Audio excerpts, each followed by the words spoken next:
Whole Story Quest Audiobooks presents The Death of Justice by Tony J. Forder. Narrated by Greg Wagland. Chapter 1. Bliss followed the three young men from the Crab and Winkle pub, pushing on through the estate of pleasant-looking detached and semi-detached dwellings. No long rows of terraced homes in this residential neighbourhood. A piercing white LED glow from overhanging streetlights added to the softer light which emerged from various properties close by, illuminating the entrance to the park. The deeper they moved into the wide-open playing field beyond, the more the glow receded behind them. It was a warm night for late September. Though low cloud hung like a pall over the city, it blocked out the stars and prevented the day's heat from escaping. Bliss wore a thin blouson jacket over a plain polo shirt. It never felt comfortable in jeans, but at least the dark grey cargo trousers he wore did not hiss as he moved. As he continued to follow the trio, it was neither the temperature nor the physical exertion that brought a film of cold sweat to his brow. It was anger. With every step he took, Bliss's wrath increased. It ripped through his blood and thrummed in both temples, causing his head to ache. He was glad of the walk, fearing what he might have been capable of if pressed into action the moment he stepped out of his car. The three youths came to rest by a knot of skinny young trees and a line of dense hedgerow, fringed by undergrowth and a fresh carpet of fallen leaves. They now stood less than 10 yards off the open field, virtually hidden from view in the deepening dusk and formless shadows. Bliss followed their voices as he inched his way towards them, taking care not to disturb the scattering of crisp golden leaves beneath his feet. He recognized the hunger feeding their simmering excitement, understanding they would be skittish and alert. Their regular dealer would soon appear out of the same gloom in which they currently skulked. And Bliss would be ready for him. A light, warm breeze brought with it the tang of smouldering autumn, and the merest hint of an approaching rainstorm still way off in the distance. Bliss hung back in the darkness, breathing in the air and observing the scene with mounting fervour. The skinny, scruffy-looking trio of wastrels traded banter and insults, as if their callow words were laden with wit. Their mutual laughter became increasingly raucous as their adrenaline flow increased. They had already spent good money becoming nicely mellow on alcohol. Now they wanted to get themselves high, and were impatient to begin the process. Bliss shared their frustration, but tonight he was piqued neither by the sensation of time dragging with exaggerated slowness, nor by irritation at its slow passing. Having built towards this moment for a month or more, a wait of a few extra minutes was not about to discourage him. Concealed and comfortable in what remained of the unseasonably warm day, he had his rage for company. The youths became his unknowing and unwilling bait, luring in the true object of his ire. Whispering leaves and snapping twigs gave away the approach of the dealer. Moments later, Bliss heard the eager chatter of greeting, slapped high fives, and the heightened sense of fearful anticipation. Every exchange came with its potential dangers, from either the police or any of the youths involved in the trade of money for drugs. The deed was something usually carried out swiftly and with an economy of fuss. Bliss shuffled further to his left, approaching the dealer at pace from behind. In his hand he held a small steel tube, which he jammed into the dealer's back as his other arm snaked around the young man's throat. "Move, and you die," Bliss whispered in his ear, though loud enough for the three buyers to overhear. "I pull this trigger, and that's you done. You understand me, Jake?" The dealer stiffened at the sound of his real name being uttered. On the streets, people referred to him only as Demon, and he revelled in his anonymity. Bliss needed the boy to realize the man behind him was serious, with good intelligence backing him up. It would slow his reactions should he offer any resistance.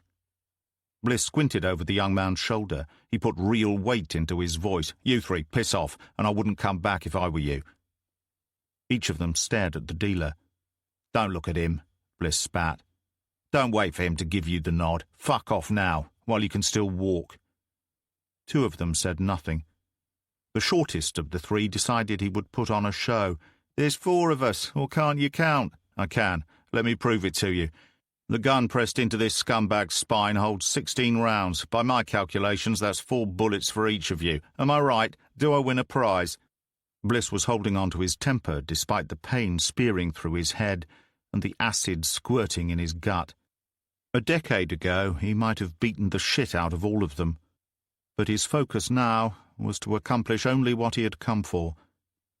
The three youths he had followed from the pub looked at each other in despair before bolting, leaving the dealer stranded and confined by Bliss's harsh embrace. As soon as they were far enough away and unseen once more in the darkness, they called out their threats and vowed to return mob-handed to make him sorry he was born. Bliss ignored them, because by then it was just him and Jake Watts, who had so far said nothing at all. Bliss leaned in, his lips less than an inch from the kid's left ear. "Carrie Dixon," he said. He felt the jolt. Watts struggled a little in his grasp, but a tightening of the grip around the man's neck and a grinding of the cylinder into his spine quelled any thoughts the lad might have had about trying to escape. "Carrie Dixon," Bliss said again, more urgently. "What about her, man?" "You killed her." "It was an accident." "You were drugged up and pissed out of your tiny brain, yet you still jumped into your farty little pimped-up hatchback. Then you drove it so fast and so recklessly you left the road and ploughed into the garden wall behind which Carrie Dixon was playing. That's 6-year-old Carrie Dixon I'm talking about." "It was still an accident," Watts protested with a dismissive snarl. "No, you took drugs, you drank alcohol, then you chose to drive. That's 3 strikes, you fucking little maggot." "What the fuck you want with me, man? Nothing I can do about it now." The Peterborough-born and bred youngster spoke with a fake gangster-style patois more associated with London's suburbs. Bliss closed his eyes for a moment, told himself to maintain the mental strength and composure, not to snap the runt's neck. "I saw you in court, Jake. Tell me what you did while Carrie's parents sat there sobbing as the long list of their daughter's fatal injuries was read out. Go on, explain it to me." "I don't know, man. I don't fucking know." "Yes, you do. But you're too much of a coward to admit it, so I'll tell you instead." You smiled as you stared straight at them.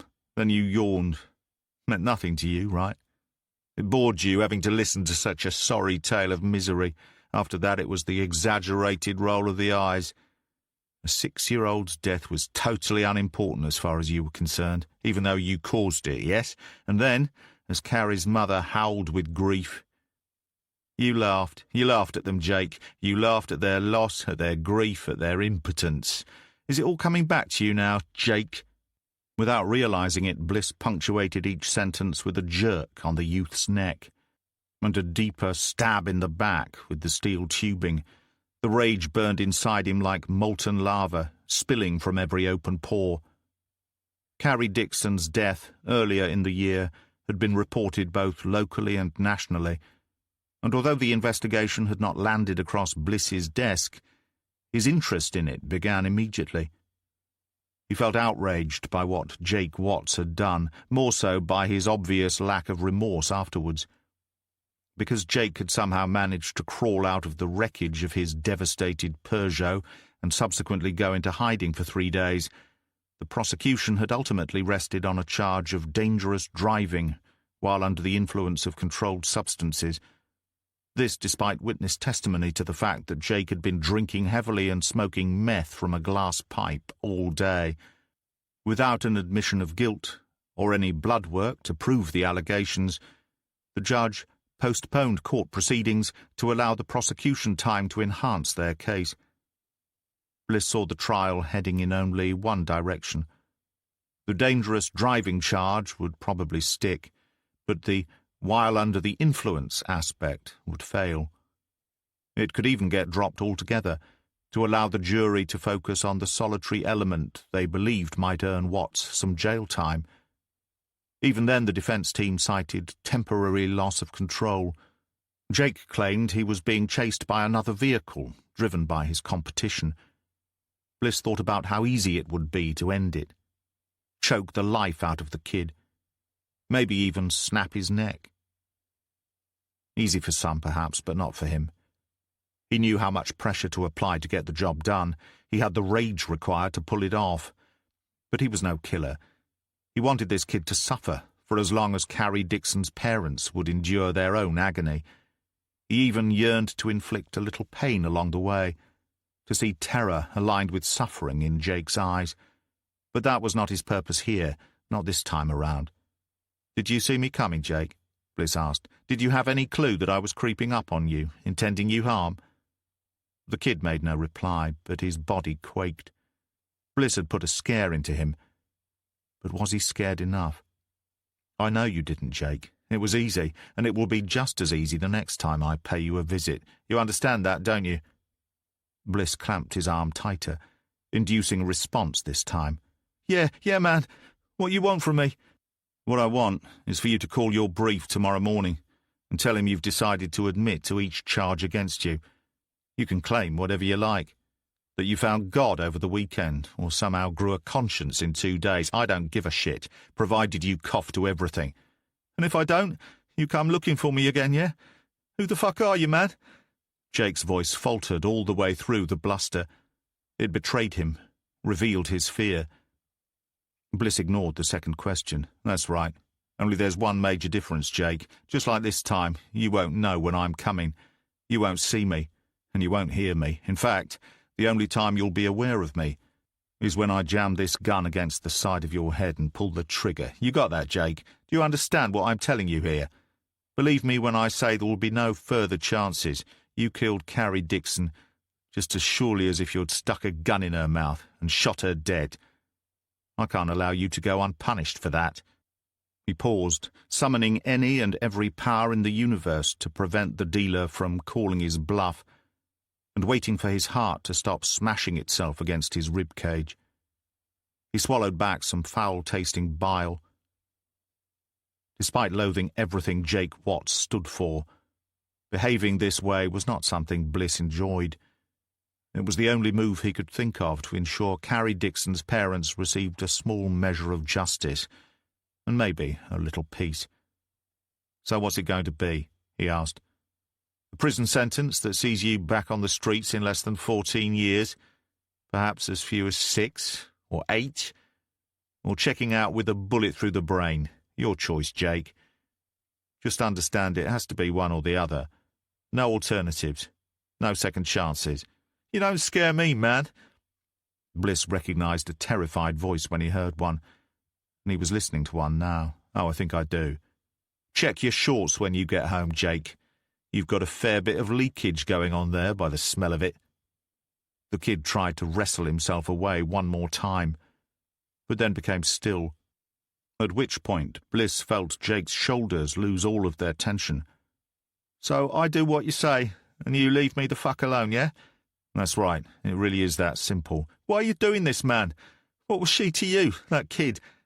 Bliss squeezed and jabbed for all he was worth. "That kid has a name. Carrie Dixon. Remember it and use it in future, you disgrace of a human being. She was only 6 years old. Never forget that. Never." All right, take it easy, yeah? I'll do what you ask, man. I'll do what you tell me to do." "You'd better not be fucking with me, Jake. You fuck with me and I might take my time with you, instead of killing you quickly. The way I feel about you, I reckon I could stretch out your pain and misery for days." "I said I'll fucking do it, man." "That's good. So when I release you, carry on facing the same way you are now. You turn round and you'll suffer for it. Count to 100 and then you can bugger off. If I don't see or hear about you confessing to all charges tomorrow, consider yourself on notice." He moved out of the park as swiftly and silently as he had entered it. Alert to the possibility that the other 3 youths might be lingering, he hurried back to his car. He encountered nobody, saw nobody. As Bliss's chest rose and fell, and his hands clenched and unclenched, the tension slipped away from his neck, his breathing becoming less laboured. Gut-wrenching rage was replaced by an inner calm, a sense of peace and purpose. The shrill tone of his mobile phone caused him to jerk upright. He blew out some pent-up air and thumbed the green button to accept the call. "How soon can you get here, Bliss?"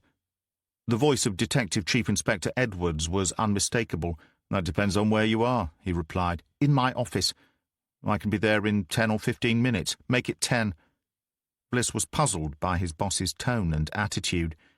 He and Edwards had ridden through some personal difficulties, but they now enjoyed working together on relatively decent terms. Her manner suggested he had either fouled up somehow, or that something serious was going on. "You do realize I'm neither on duty nor on call, boss?" "We need you in, Bliss, as soon as—" "We?" he said. "Meet me in Superintendent Fletcher's office, Bliss. Believe me, you'll want in on this." Bliss killed the call, turned the engine over, and set off with tires smoking and screeching. Jake Watts dismissed from his thoughts.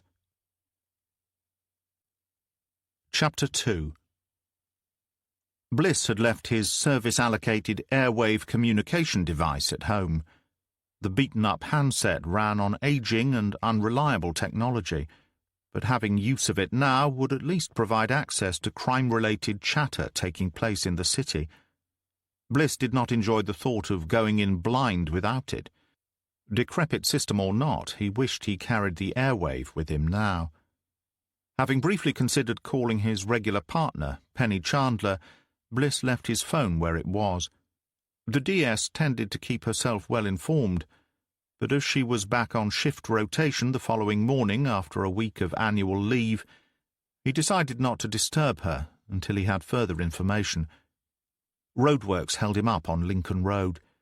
He found himself tapping his thumb against the steering wheel in an increasingly agitated fashion. It had a rhythm to it, but the drummer clearly fancied himself to be a cross between Animal from The Muppet Show and The Who's Keith Moon at his most extravagant. As he finally weaved his way up onto the parkway, Bliss tore through the traffic, as if the other vehicles were standing still. Finding room in the ground-level car park made for a nice change. Chandler often berated him for complaining about having to search out tight spaces beneath the Thorpewood police station.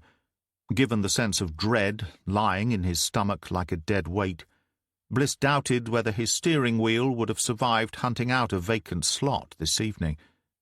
Sliding out of the seat and using the fob to lock the doors, he glanced up at the superintendent's brightly lit office windows on the 3rd floor. The clench inside his gut became more of a pinch this time. He wondered whether it was a bollocking or a job waiting for him up there. With his track record, it could easily be either, or both. Bliss ignored the sluggish lift in favor of the staircase. Having recovered from injuries received in 2 vehicle-related incidents early in the summer, he had returned to full fitness 4 weeks ago, and found the exercise useful in building up both his strength and stamina. He often enjoyed standing on a landing, peering out of the window at either the nature reserve below or traffic whipping by up on the dual carriageway. Tonight it was stuffy and uninviting, and Bliss wondered if the foreboding he felt was to blame for that. He did not linger, gaining time by jogging up the stairs. He could tell by the stern countenance of the 2 women in Detective Superintendent Fletcher's office that something major had occurred. Bliss nodded a greeting as he took a seat alongside his DCI at the super's desk. 12 minutes is as quick as I could legally make it, he said apologetically. So, am I in trouble, or are we? Marion Fletcher met his gaze and raised both eyebrows. Judging by her casual attire and lack of makeup, she had also dragged herself into work when off duty. Her T-shirt and slacks were grey. The usually immaculate short hair now mussed, if not entirely unkempt. On her feet she sported a pair of grubby tennis shoes. The super also wore spectacles rather than her contacts. When she spoke, Fletcher's voice was grave. "Inspector, there has been a fatal shooting in Farset. That alone is awful enough, but sadly I have to inform you that the victim was a member of our police family. Kelly Gibson worked in the communications suite. I'm sure you probably knew her quite well."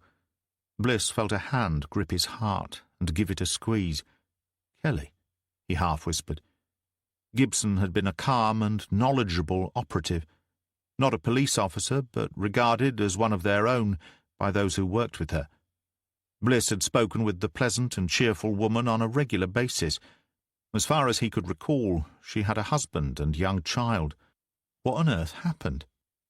"Details are sketchy at this point," DCI Edwards said in a voice choked with emotion. "The report from our first responders came in only minutes before I contacted you." "Which was why exactly?" Bliss asked. "Not that I mind, now that I know what occurred. I'm just wondering why I've been called in." "It's been one of those nights," Edwards explained, turning to face him. "We have a team attending a drug-related stabbing, another at the scene of a ram raid on a cash machine in Breton. The wounding incident is why I happened to be here when the call came in about the shooting. First uniforms on scene there recognized Kelly. I phoned you because you were next up in terms of rank." "Okay." Bliss moistened his lips. "Then if it has to be anyone, I'm glad it's me." "I thought you might say that," Superintendent Fletcher said to him, with a nod of approval. "Look, I'd make you Silver Commander on this, but I know you would much prefer to be operational rather than tactical." Unable to fully disguise a stifled groan, Bliss said, "With respect, ma'am, I'd rather be left to do my job, which makes me both tactical and operational. Call it salmon pink for all I care, but I need to be both silver and bronze on this." He winced and shook his head at the thought. GSB terminology, gold, silver and bronze, had existed for many years. Its structure indicated the pyramid of command levels, gold having strategic oversight of a major incident from a remote location. Silver represented the most senior officer on scene, providing the tactical hub for the emergency response. Bronze commanders directly controlled resources on the front line, and were usually the most experienced in terms of hands-on know-how. Bliss was not a fan of the strategy. He considered it to be yet another superfluous hierarchical structure. If used merely as a shorthand in place of names and ranks, then it had its uses. But in his opinion, the system only added complexity and ended up wasting time. During his years with the Met, its use had been mandatory. But now that he was back in Peterborough, Bliss ignored the arrangement and made plain his disdain for its deficiencies. Orders from Alex Stroud, the chief constable himself, were currently being enforced, however. "Your reluctance to embrace the system has previously been noted, Bliss," Fletcher remarked with a shake of the head. "And I'm not wrong, am I?" "I happen to agree with you," DCI Edwards chipped in, much to Bliss's surprise. "And to be perfectly honest, the thought of referring to you as Salmon Pink Commander has a nice ring to it. However, practically speaking, it's simply not possible." Edwards raised a hand to forestall any further complaint from him. "The Super and I discussed this very issue while we were waiting for you to arrive. The solution appears to lie in the flexibility of ranks." "How so?" Bliss sat forward eagerly. "The GSB system allows for it, so why not make use of it appropriately on this occasion? We could, for instance, have DS Short back here in Gold Command. As Silver, out at the scene, you might opt for either DS Bishop or Chandler, which leaves you as Bronze. And although there are probably 2 other bronzes out there already, you are being given some latitude on this one, Bliss." "Latitude?" "Yes, the theoretical structure is in place, but of course we expect you to indulge in some form of alchemy and become a combination of all 3. Provided it is not reflected on the official records, we can live with it.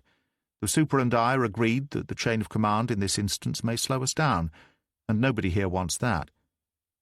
Bliss swallowed, unused to getting his own way without a battle. He felt as if he had muscled into a knife fight, only to be handed a flamethrower.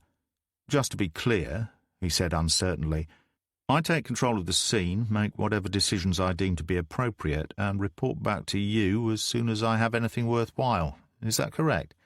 "Within reason," Fletcher said. "The usual demands for a media briefing are bound to flood in, and we have to allow time for developments to filter through the system so that we can formulate a response. So, although you have autonomy, Bliss, you need to provide feedback on a more regular basis than you usually do. Is that understood?" "It is, ma'am." "I hope so. Keep DCI Edwards fully briefed. Our reaction to the public clamour for information needs to be both transparent and accurate. We cannot do that if you neglect to maintain contact. I agree. The moment I have anything of use to the boss, I'll call. Very well. You need to get yourself over to the scene. Would you like one of us to pull your team in? Bliss had already undertaken the same internal debate with himself. He shook his head decisively. No, thank you, ma'am. I'll take D.S. Chandler along with me for now. No point in pulling everyone in until I know what's what, and how best to use them. Fletcher indicated the door with her right hand. Then you be on your way. And Bliss, I of course recognise the fact that Kelly Gibson was one of us, and as such we all feel a sense of duty to make sure her killer is apprehended swiftly. However, and I'm sorry if this comes across as overly harsh, your reputation precedes you, and it would be remiss of me not to instruct you to act professionally at all times and not, and I mean this, Bliss, not to even consider taking matters into your own hands. Already getting to his feet, Bliss paused for a second before continuing to stand fully upright. He stared down at the super. Of course, ma'am, it would never cross my mind. Fletcher fixed him with a thin smile, said, We both know it will. What I'm telling you is that, for once, you allow it to pass across your mind and let it go. Expect enormous scrutiny on this case, both internally and externally. Do what's right for Kelly Gibson, but make sure you do your job at the same time. Bliss thought back to what he'd been doing moments before receiving the call from DCI Edwards. Jake Watts would have a thing or two to say about his methods. Working on the very edges of legality in order to achieve results was a given. Bliss had operated that way since first making detective, and nobody in the room believed he was about to change now, not at the age of 56, with decades in the job behind him. Edwards always insisted she gave him only sufficient rope with which to hang himself, but no one had yet slipped the noose around his neck. It had come close at times, but Bliss was intelligent enough to realize that he needed to select the right time and place in which to step over those blurred lines. The shadows there were deep and dark, and nothing ever remained wholly black or white, right or wrong, good or bad. There was only success or failure, and the varying degrees of each. A killer was arrested and convicted, or a killer evaded capture. On occasion they met a worse fate, but Bliss had never knowingly instigated such an event. He lost no sleep over hardened, despicable criminals who died as they had lived, but equally he enjoyed making a difference in ensuring they did hard time behind bars. What he had done and said to Jake Watts would see him summarily dismissed if it ever became known, but he expected the thug to do as instructed the following day.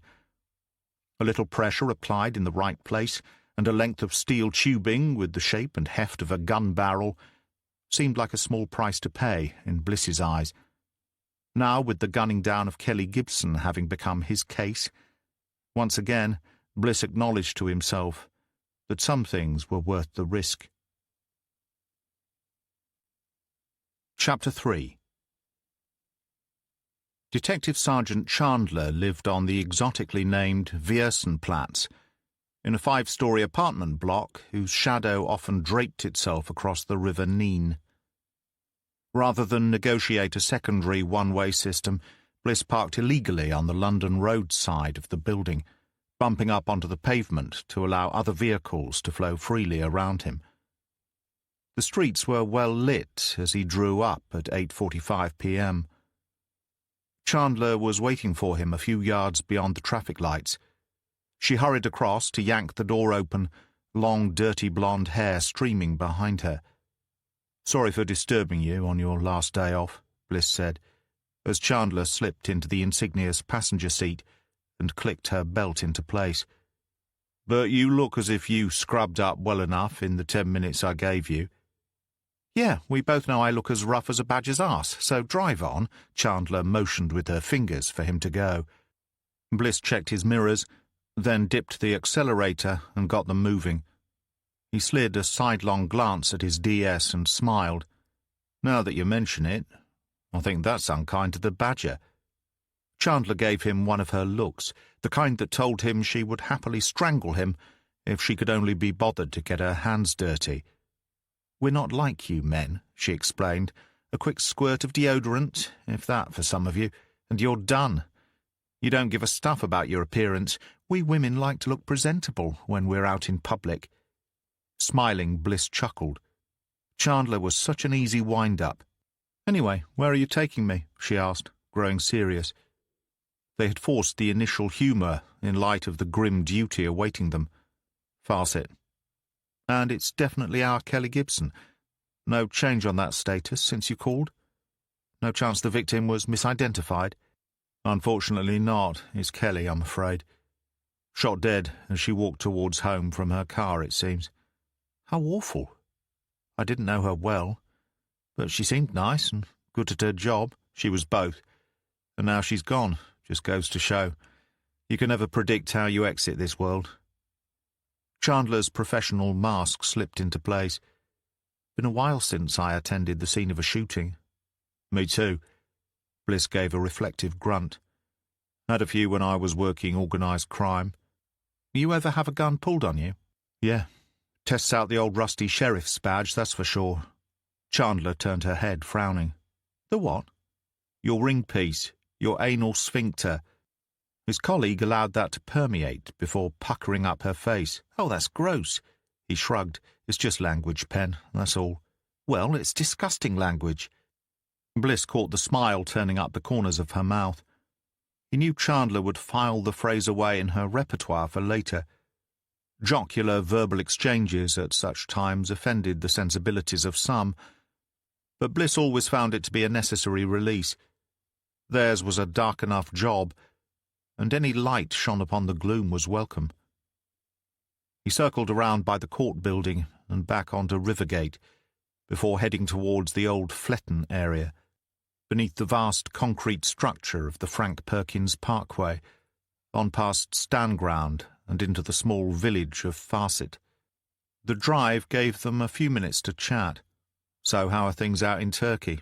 Bliss asked, understanding how important this most recent trip out there had been for his colleague.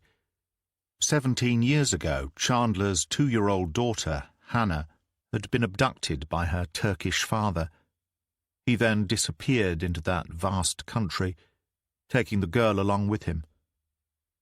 Chandler had travelled there every single year since, searching for some news about her child, attempting to negotiate with embassy staff, Home Office and the Foreign and Commonwealth Office.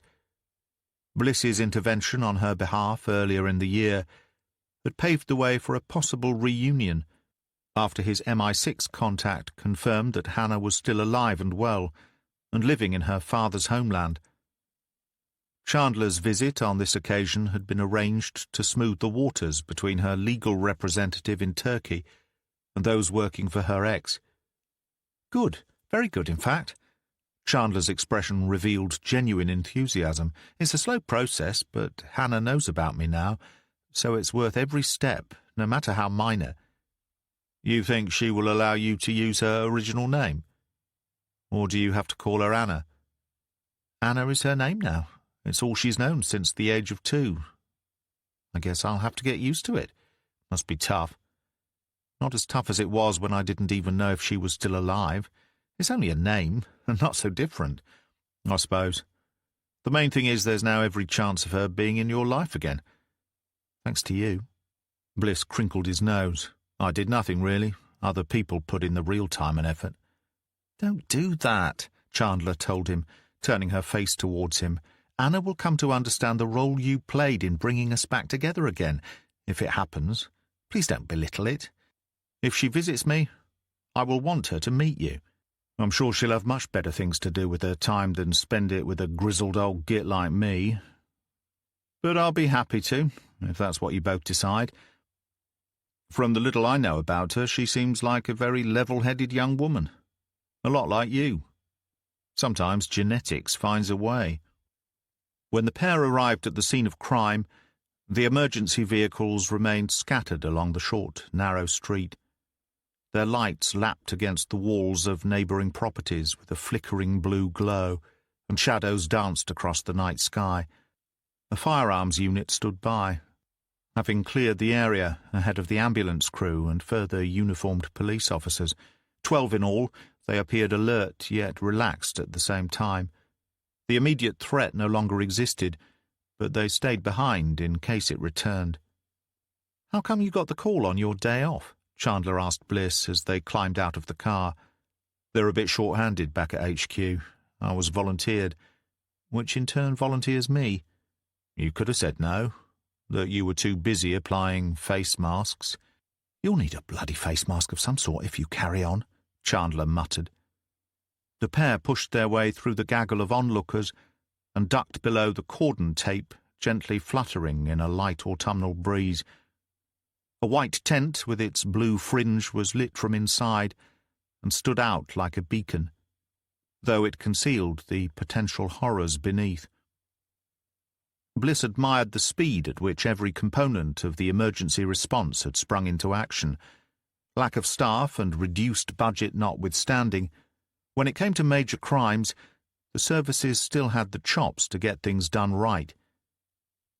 As he and Chandler approached the tent, Bliss recognized two men of inspector rank. One was in uniform, the other wore full RoboCop attire. The pair chatted animatedly as they stood outside the tent's entrance flap.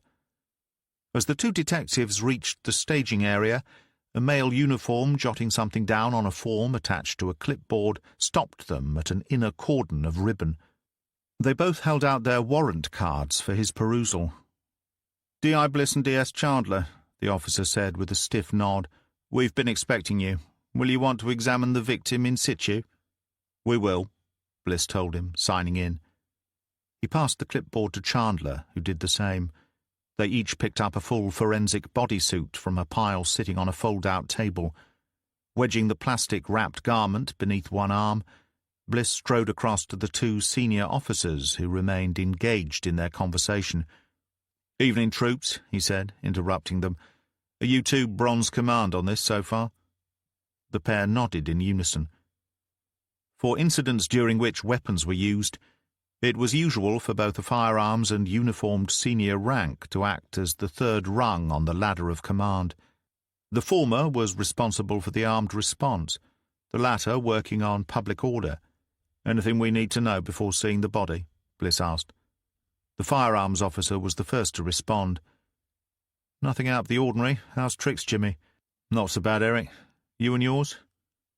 Eric Price hailed from the same area of London as Bliss, though he was at least 20 years younger, so their paths had never crossed in the capital. They had worked together on one previous occasion during which firearms officers were summoned.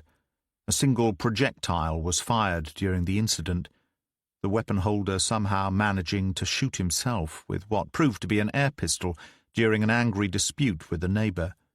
Bliss both respected and liked Price immensely, his cool demeanor a calming influence on those around him. "All good, pal, all good," Price replied. His expression remained solemn.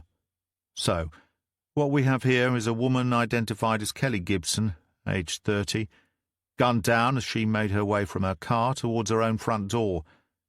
Parking is bad on these streets, so she had left her motor about 50 yards down the road from her own property. Witness saw a vehicle roll along the street and heard 3 or 4 shots fired from inside it. Our victim has 3 rounds in her body. We're waiting on forensics to locate the 4th, if there was one." Bliss raised his eyebrows, perplexed by the account. "A drive-by? Looks that way." "You know Kelly Gibson was one of us?" "I do, yes." "So was she, or her husband, perhaps, known to us at all, in terms of criminal activity?" "First thing I checked on, no record for either of them, nor have they come up in any previous investigation I could find. Obviously, there's the fact that she works at Thorpe Wood, but it's not as if she's ever put anyone away or got herself known to organised crime. Strictly backroom staff, offering no threat. I don't see this as being down to her job." Bliss didn't either. He swore beneath his breath. The majority of gun crime was drug-related, or in some way involved with gangs. The gunning down of a female victim with no apparent affiliation to organised crime or drugs did not fit the usual pattern. As regular as shootings were in the United Kingdom, they almost always fell into one of very few categories.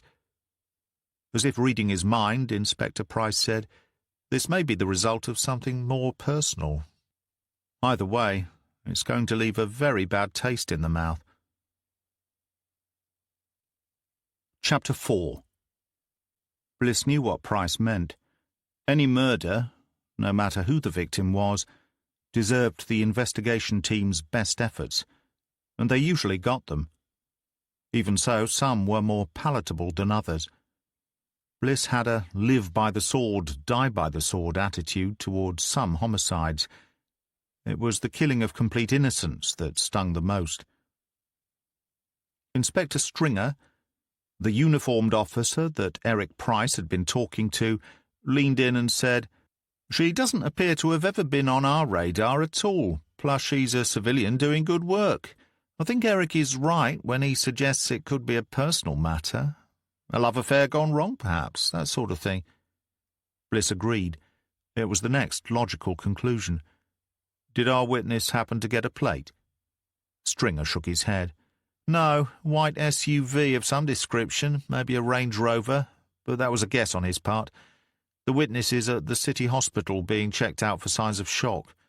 Afterwards, we'll get him over to Thorpe Wood for an interview and gunshot residue swabs. Hopefully more will come to him after he's calmed down." "Saw and heard the entire thing," Price confirmed, with a slow shake of the head. "He was just a few yards away, on his way to the boozer. Saw the victim, saw the vehicle, heard the shots, saw her go down. The SUV laid tyre marks on the road as it took off afterwards. The poor bloke thought they might circle around and come back for him, but he couldn't be certain they'd even spotted him.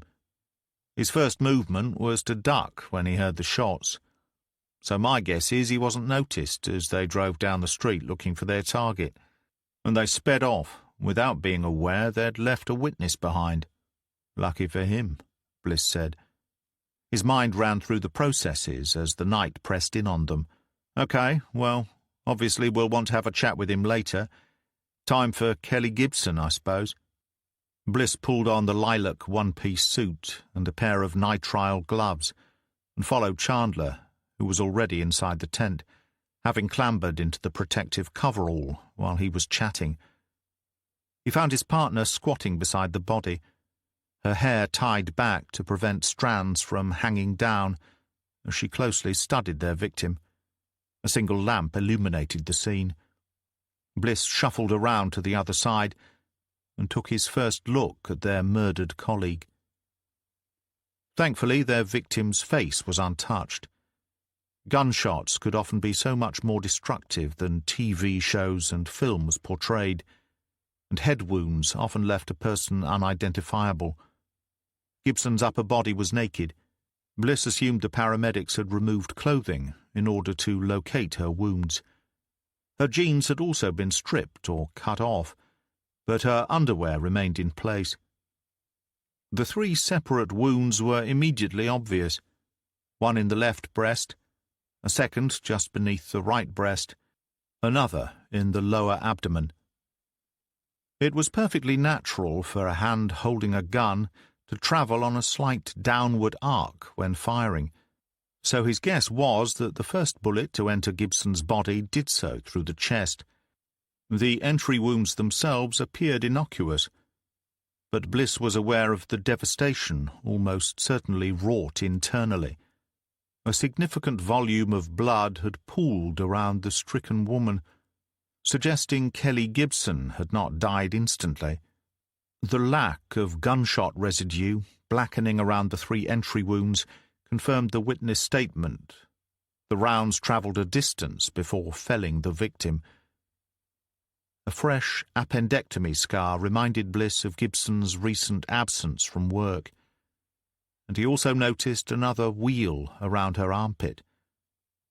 He wondered if there had been a cancer scare at some point in her life, resulting in an investigation of her lymph nodes. Bliss let his gaze drift back to the woman's face. Her hooded eyes were not fully closed. They contained no revelations, no answers for him. They saw nothing. They revealed nothing. Deadeyes seldom did. Bliss wondered if, in the last moments of her life, Kelly Gibson had been aware of the vehicle's approach, the hand holding a gun, a weapon pointing in her direction. The scene of crime and forensics reports would provide a clearer picture of what had occurred, but drawing upon the location and angles in his mind, Bliss put the white SUV's driver on the side of the road on which Gibson was walking. Despite the witness claiming to have seen the vehicle rolling by, the grouping of the bullet wounds suggested it was more likely to have paused long enough for the trigger man to fire the shots. 3 of them, in as many seconds, maybe even a little less. Could have been the driver, Bliss said quietly. Chandler looked up at him. Her eyes roamed as she attempted to hook into his thought process, something she was becoming increasingly expert at. Eventually she nodded and replied, "It's possible. My initial assumption was this had to be the work of a passenger. But you're right. Could just as easily have been the driver." "Early thoughts?" Bliss asked, nodding towards the body.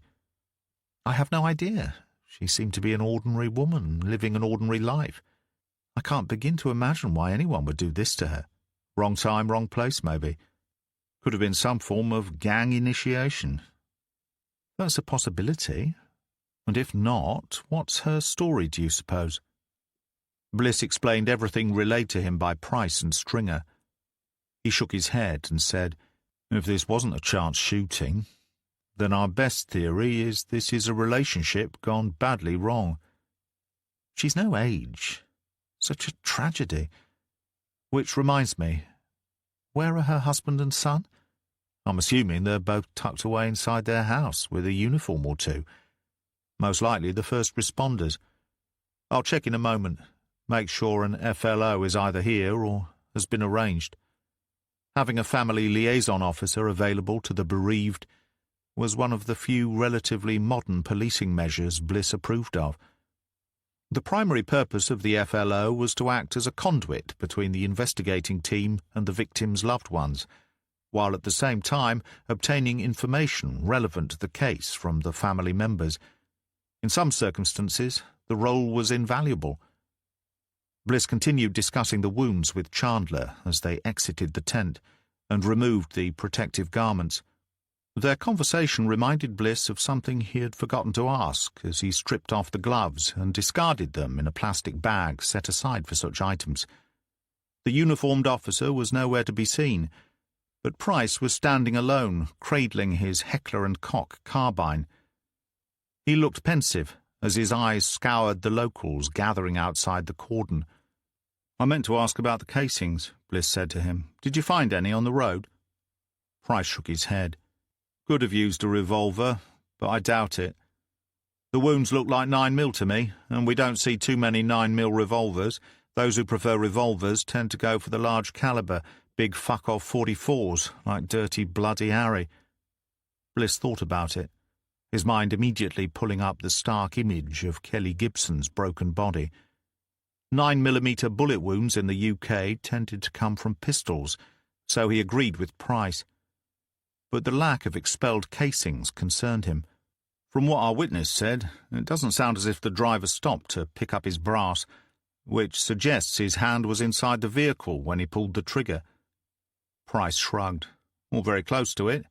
Most casings are ejected to the right and rear of the weapon, so it's possible for the hand to have been a little outside the window. But unlikely, as I doubt all 3 casings could have made it back through the opening into the SUV. Given the probable angles we're working with here, the gun was quite possibly pointing out of the smallest area towards the front angle of the window, making it more likely that the hand was inside when firing. Even so, the shooter got lucky, or used a revolver after all. What might we be looking for if that's the case?" The firearms officer pursed his lips. "Smith & Wesson, of course, various Chapper models, Ruger. The Taurus is popular, with those who like the smaller caliber revolvers. How about the KBP Cobalt?" Bliss asked. He received a nod of appreciation from the expert.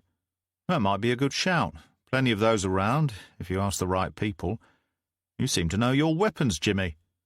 I did some firearms training when I was with the NCA. I've not heard of the Cobalt before, said Chandler. It's an old Russian piece, Price said. Looks a bit like a Smith & Wesson J-frame revolver. There are a lot of them knocking around in Eastern Europe, with a fair few ending up over here. Organised crime emerging from Russia, Lithuania and the Baltic nations tend to favour them because they're cheap. Bliss inclined his head. Are the bullets themselves still inside the victim? He asked. They are. It's by no means certain because of the distance, but I'm betting there'll be hollow points. He turned his insight to Chandler before continuing. Hollow point slugs are designed to fragment once they've hit their target. They're extremely destructive, and they don't often go right through the body. Sounds almost professional, the DS observed, raising her eyebrows. Might be, Price admitted, but I doubt it. A pro is likely to get closer than 20 feet or so. Wouldn't rule it out, though. Hold on. The inspector raised a hand, then put it to his ear. Someone was communicating with him through the speaker bud. His eyes widened, taking in the two detectives before narrowing again as he cast them downwards. Damn, he said sharply. What are the bloody odds? There's been another shooting, just outside Crowland this time. The other side, if you're coming from this direction. Another one? Bliss snapped back, a large V appearing above and between his eyes. Can that possibly be a coincidence? Unlikely. I've been asked to scramble another team. Bloody jurisdictional horror show out there, though. Although it fell within a Peterborough postal address, like many towns and villages in the northern reaches of the outskirts, Crowland physically lay in the adjoining county of Lincolnshire. Bliss understood precisely what Price meant about the nightmare of crossing boundaries and entering another service's territory. But while the firearms leader was duty-bound to remain at this scene, Bliss was not. Come on, he said, turning to Chandler. Let's get out there. Are you sure? She asked him.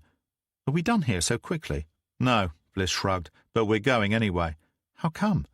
A second shooting on the same night? That's raising a big red flag inside my head, Pen.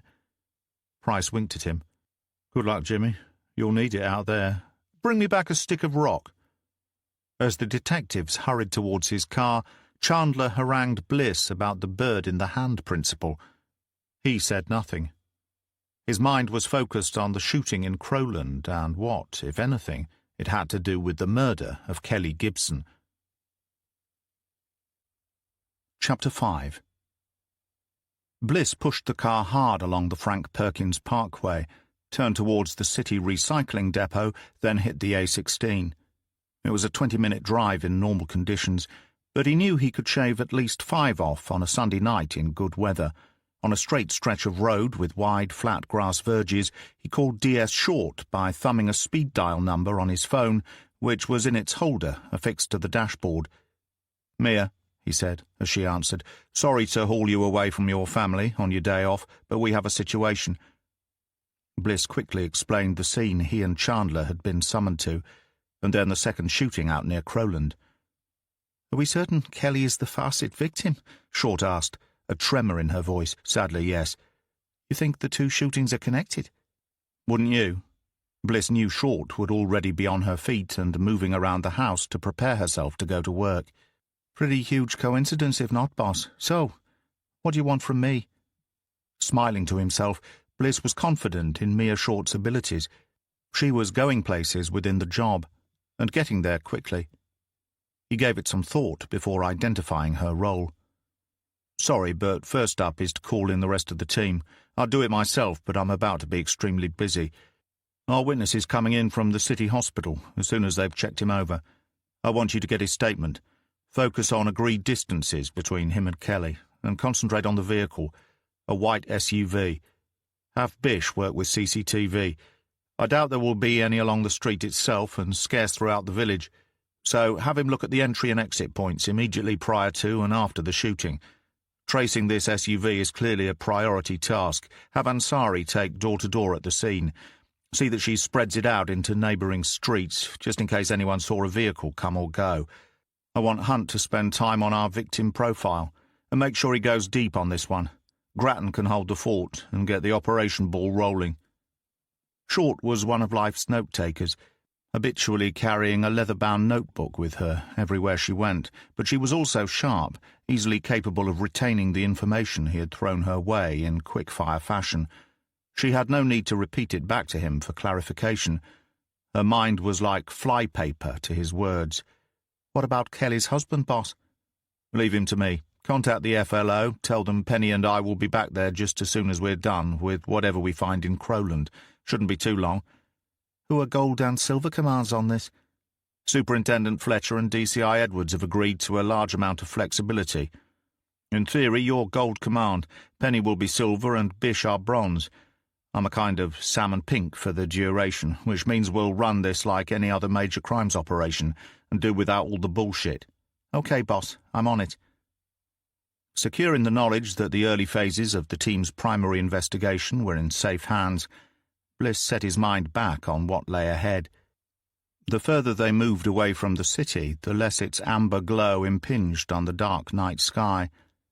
This allowed them to see the flashing lights of the emergency services in the distance, painting that same sky in vivid hues of blue.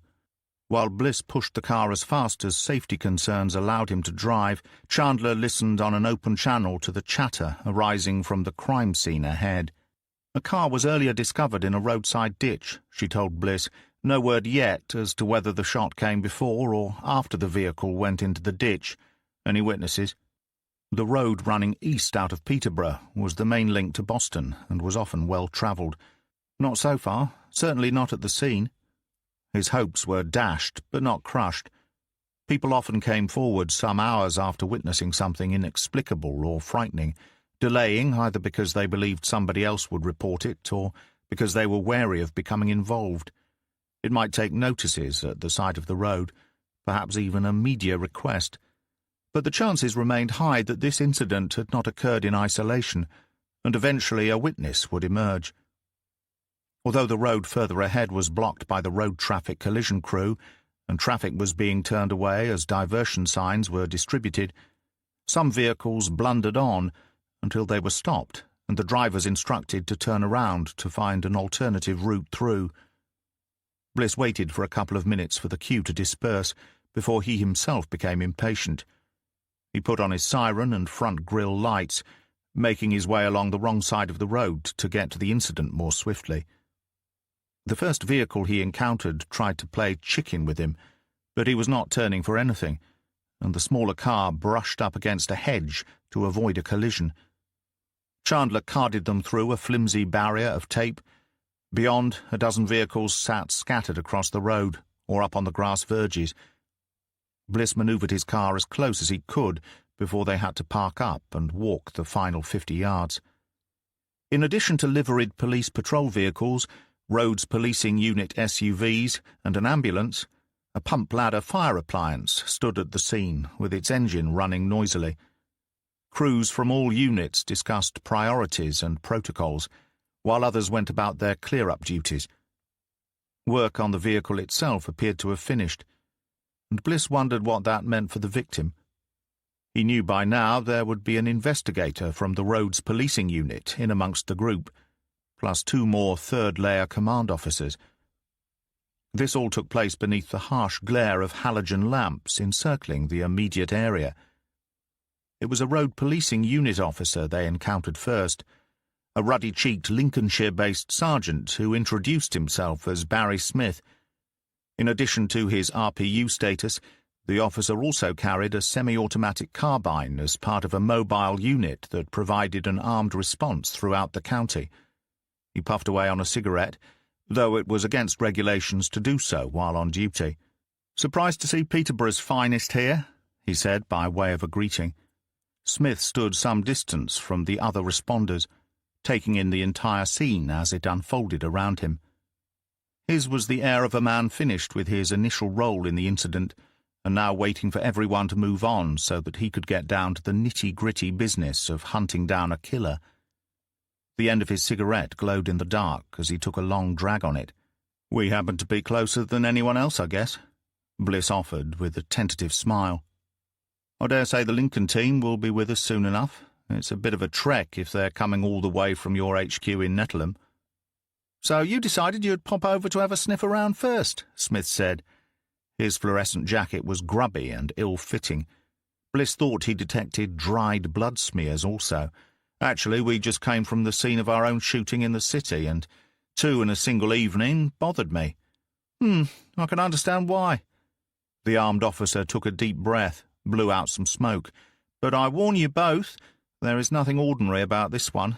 I doubt you'll have the same problem with yours." "How's that?"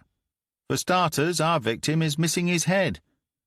Chandler let out a horrified gasp and put a hand to her mouth. Bliss gazed over towards the side of the road. He noticed the rear end of the crashed vehicle still protruding from the ditch. The car was well illuminated. There was no obvious sign of crumpled bodywork, nor trees or signposts looking as if they had been struck as it came off the road. The roof had not been detached in order to free the victim. "Doesn't look bad enough from here," Bliss said to Smith. "Not to decapitate somebody. So where did you end up finding the poor sod's head? Back seat?" Smith jiggled his eyebrows. "Ah, that's just it. We've searched the entire area and still haven't found it." Chapter 6. Bliss closed his eyes for a moment and blew out a long breath. Now this no longer sounded as if it could possibly be connected with his own new case, a coincidence after all, and given what he had just been told, he was glad of it. Smith explained the working hypothesis of the chief road policing investigator, backed by the existing physical evidence and measurements taken. They believed the victim's car was initially struck from the back, accounting for 2 short bursts of braking and the resulting tyre marks on the road. The 2 vehicles then pulled over onto the verge, after which the driver of the lead vehicle was shot 3 times through the open side window. The car was later pushed off the road and into the ditch, where the head was swiftly and savagely removed, probably by an electrical saw of some description. "Sound anything like your own case, Inspector Bliss?" Smith asked unnecessarily, a slight grin thinning his lips. "Only the bit about 3 shots fired, Sergeant." The 2 incidents were nothing alike if you excluded the shooting. Still, Bliss thought even the vague possibility of a connection was worth pursuing. The number of bullets fired at each incident stuck with him. "When your team checks out CCTV or witnesses eventually come through, will you do me a favour and keep an eye and ear out for any mention of a white SUV, most probably a Range Rover?" "Consider it done. Your suspect vehicle, I take it?" "Yeah. We have a decent witness by all accounts. I should know more later tonight or early tomorrow. If I think there's any connection at all, I'll pass any relevant information your way." "The head thing is worrying, though," Smith said, turning to gaze back at the ditch. He finished his cigarette and pinched the end, snuffing out the burn. "Why go to all that trouble after you've already shot someone dead?" "I take it the victim still has both his hands," Bliss said. "You'd have said otherwise." "Yes, you're thinking identification removal?" "Not any more, I'm not. Not unless the victim's prints are not on file, and the killer happens to know that." "We have the owner of the vehicle down as Anthony Mainwaring, at an address in Durham. But shortly before you arrived, we received confirmation that he sold the vehicle 5 months ago. Says he sent the slip in to the DVLA, but it's still registered to him. Expired MOT, no insurance on it. Sold to an Eastern European whose name was apparently unintelligible. The victim does have a tattoo on his left forearm. It's faded, but it may tell us something." "I don't suppose you have a photo, do you?" Bliss asked. The officer pulled his mobile from his back pocket, loaded up an app, and showed the screen to Bliss. He could make out an eagle clasping a cross in its beak, head turned to the right, bolts of lightning emerging from its talons. In the centre was a white anchor on a blue background. On a scroll beneath the figure there were 5 words. The first was Statul, the 5th Navale. The central 3 were indistinct, although one looked as if it might have been Major. Bliss had seen the coat of arms before. "Romanian Armed Forces," he said solemnly. "Naval forces, to be precise. The land one is similar, but instead of the anchor it has two crossed swords. The air service emblem has wings and some weird type of propeller." Smith was staring at him hard. "NCA," Bliss explained with a lopsided grin. "A good proportion of the Romanian organised criminals are ex-forces, and a fair few of them are operating over here." "You were National Crime Agency," Smith said, his tone quietly respectful.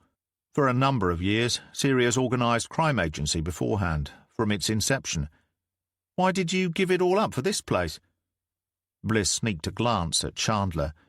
"Running major crimes in Peterborough has its charms," he replied.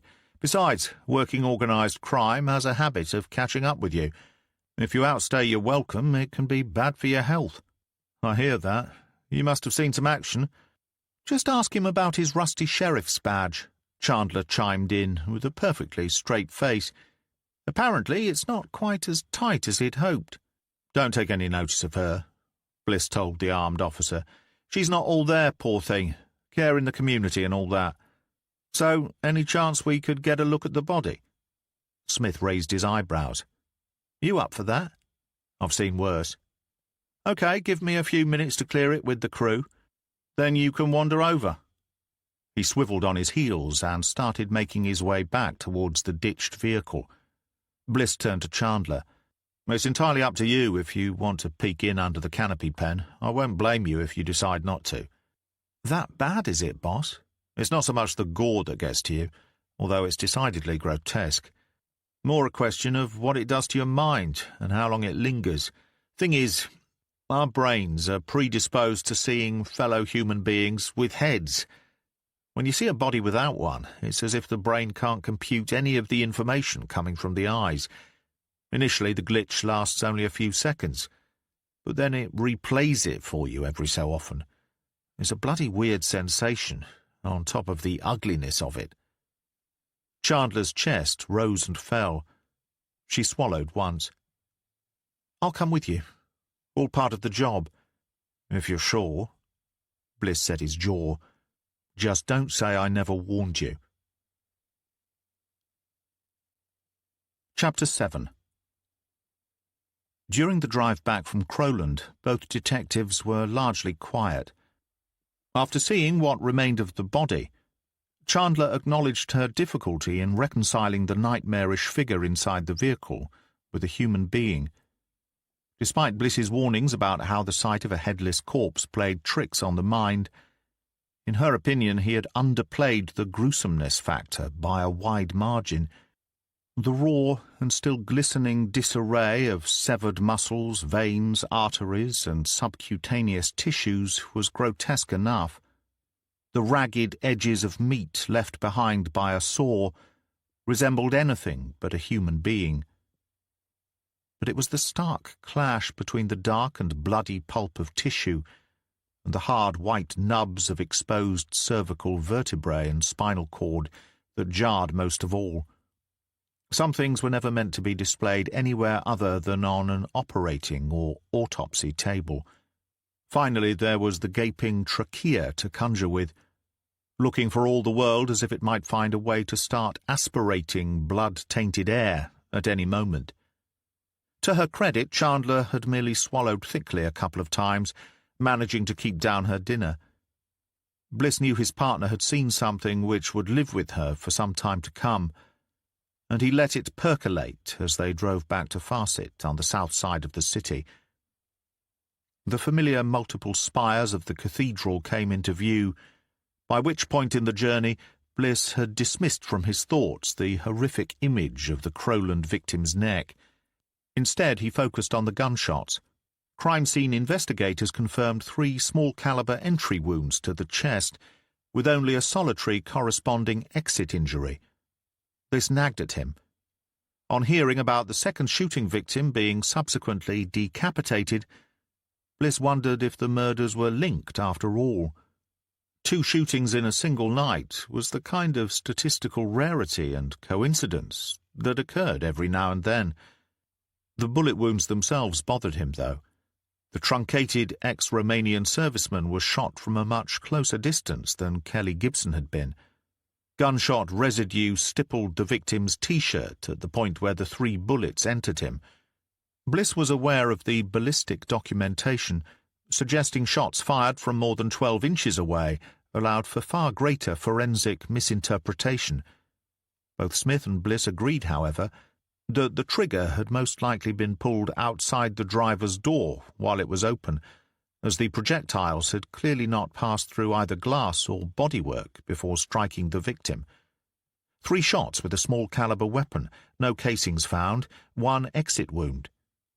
Bliss asked himself what the chances were of 2 similar shootings occurring on the same evening around the city, and the incidents not being connected. Not impossible, he decided, but highly unlikely. The question now was, in what way could the 2 murders be linked?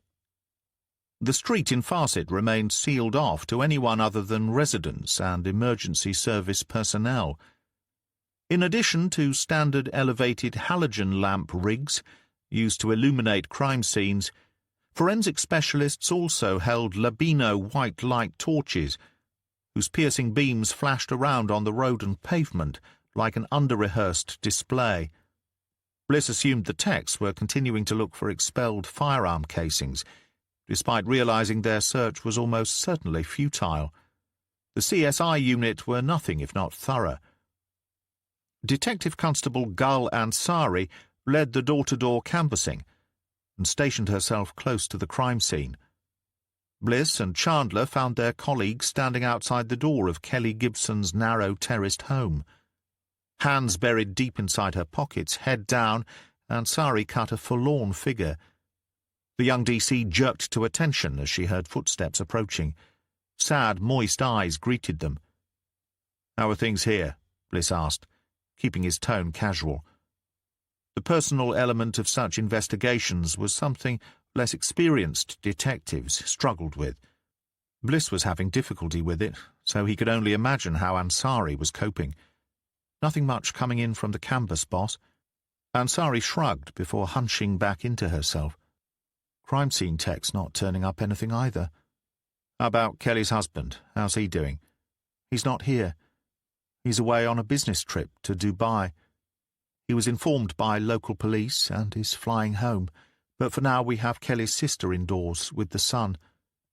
The boy was being looked after by a babysitter when the shooting occurred. She gave us a brief statement, and then we had her taken home as soon as the sister arrived. Who interviewed the sitter? One of the uniforms. The sitter is only just 19, and she was pretty hysterical, so I hear. Do you happen to know if the officer asked her where Kelly was this evening? They did. According to the girl, Kelly met up with a couple of old friends for an early dinner and drinks in Holbeach. Bliss grimaced and said, "Shit, quickest route home from there is the A16, which puts her driving past the scene we've just come from." He drew in a deep breath. Something clicked inside Bliss's head, which gave him pause for thought. He glanced at Chandler, then back to Ansari. "Either of you ever watched the film Fargo?" he asked. "Not the TV show, the film." Chandler nodded. "Yeah, Francis McDormand, Steve Buscemi. That's the one. Well, in the film, a cop is shot to death on the side of the road, and as the killer attempts to dispose of the body, a car coming in the opposite direction slows down as it goes by, and a couple spot what's going on. They speed off, but the killer jumps back into his car and gives chase. The couple are going so fast on the icy surface they run right off it, and he shoots them both dead." Bliss paused, sighed. "I'm wondering if we have a similar occurrence here. That maybe Kelly drove by the scene just outside Crowland, saw something she should not have seen, and was then chased down by the killer." "That's a little speculative, boss," Chandler said. She nudged him with her elbow. "Even by your standards, perhaps. But is it any more fanciful than having 2 separate and unconnected fatal shootings so close together on the same night, especially when it seems certain one of those victims was in the same vicinity as the other?" His partner tilted her head to one side. "Well, when you put it like that, it gives us our motive. It also explains both the similarities and the differences between the 2 murders. Someone planned the first, but not the second. Because the call about the Crowland shooting came in after this one, we assumed it had occurred afterwards. Now I think it's the other way around. And if we can place a white SUV along the A16 somewhere earlier tonight, then who knows? I see where you're going with that, boss, Ansari said, nodding as she spoke. But if Kelly saw something bad out there, why did she not call it in, or even drive directly to Thorpe Wood if she felt she might be in danger? Well, first of all, we can't know exactly what happened. It could be that she saw something, but nothing which overly concerned her. It may be she was entirely unaware of the pursuit going on behind her. So then, why did somebody follow her and kill her if what she stumbled across caused her no concern? Chandler asked. Maybe they were unsure as to what exactly the driver saw as they passed by. Didn't want to take any chances. Look, it's pure speculation for now. It fits, I think. But if we expand the CCTV search, it will hopefully tell us a great deal more. That would make for a welcome change. Penn, give Bish a call and have him request the appropriate footage. We want the A16 from Holbeach to Crowland and Crowland to Farset. There is the back road route via Thorney and Whittlesea to consider, but the quickest way is A16 to A15 and then the Frank Perkins Parkway from the I roundabout at Parnwell. Have him consult with the investigators out in Crowland as to timescale, with special attention on the 3 vehicles involved. Bliss turned and dipped his head in the direction of the front door. How's the sister holding up? As well as can be expected, for the child's sake more than her own. Keeping him calm is helping her control her own emotions. FLO is with them. Excellent. And how about you, Gull? How are you doing? Ansari seemed surprised to be asked. I'm fine, boss. It's hard to take when the victim is familiar to you, but the job remains the same. Good answer.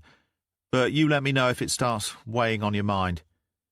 Penn and I have to get back to HQ to interview our main witness. Meanwhile, have a quick word with the sister and then the sitter. I want to know more about Kelly's evening out, and especially any names and contact details, if at all possible. We need to interview whoever she was with, and I want particular focus on how she was behaving and what time she left them. You really think these 2 shooting incidents are connected, boss? I do. More so now that I know where Kelly was earlier this evening, even though the other victim was beheaded. If I'm right about why Kelly was shot, then yes, I'm pretty sure it's incidental to the original murder. You reckon there's anything more sinister to the beheading, boss? Bliss met the young DC's wavering gaze and held it. Let's not wander down such a path just yet, he said. The city was rocked hard enough a few months ago, with the fear that terrorists might have struck so close by. I don't want to stir it all up again if I don't have to. Besides, a Romanian ex-serviceman is not exactly your typical terrorist victim in this country. Ansari appeared satisfied with his response. Bliss started walking back to the car and motioned for Chandler to join him. As she drew level with him, he said, I'm beginning to think Kelly was simply all out of luck here tonight. She sets off for home 10 minutes earlier, and I reckon she's sitting indoors now, with her son tucked up in bed.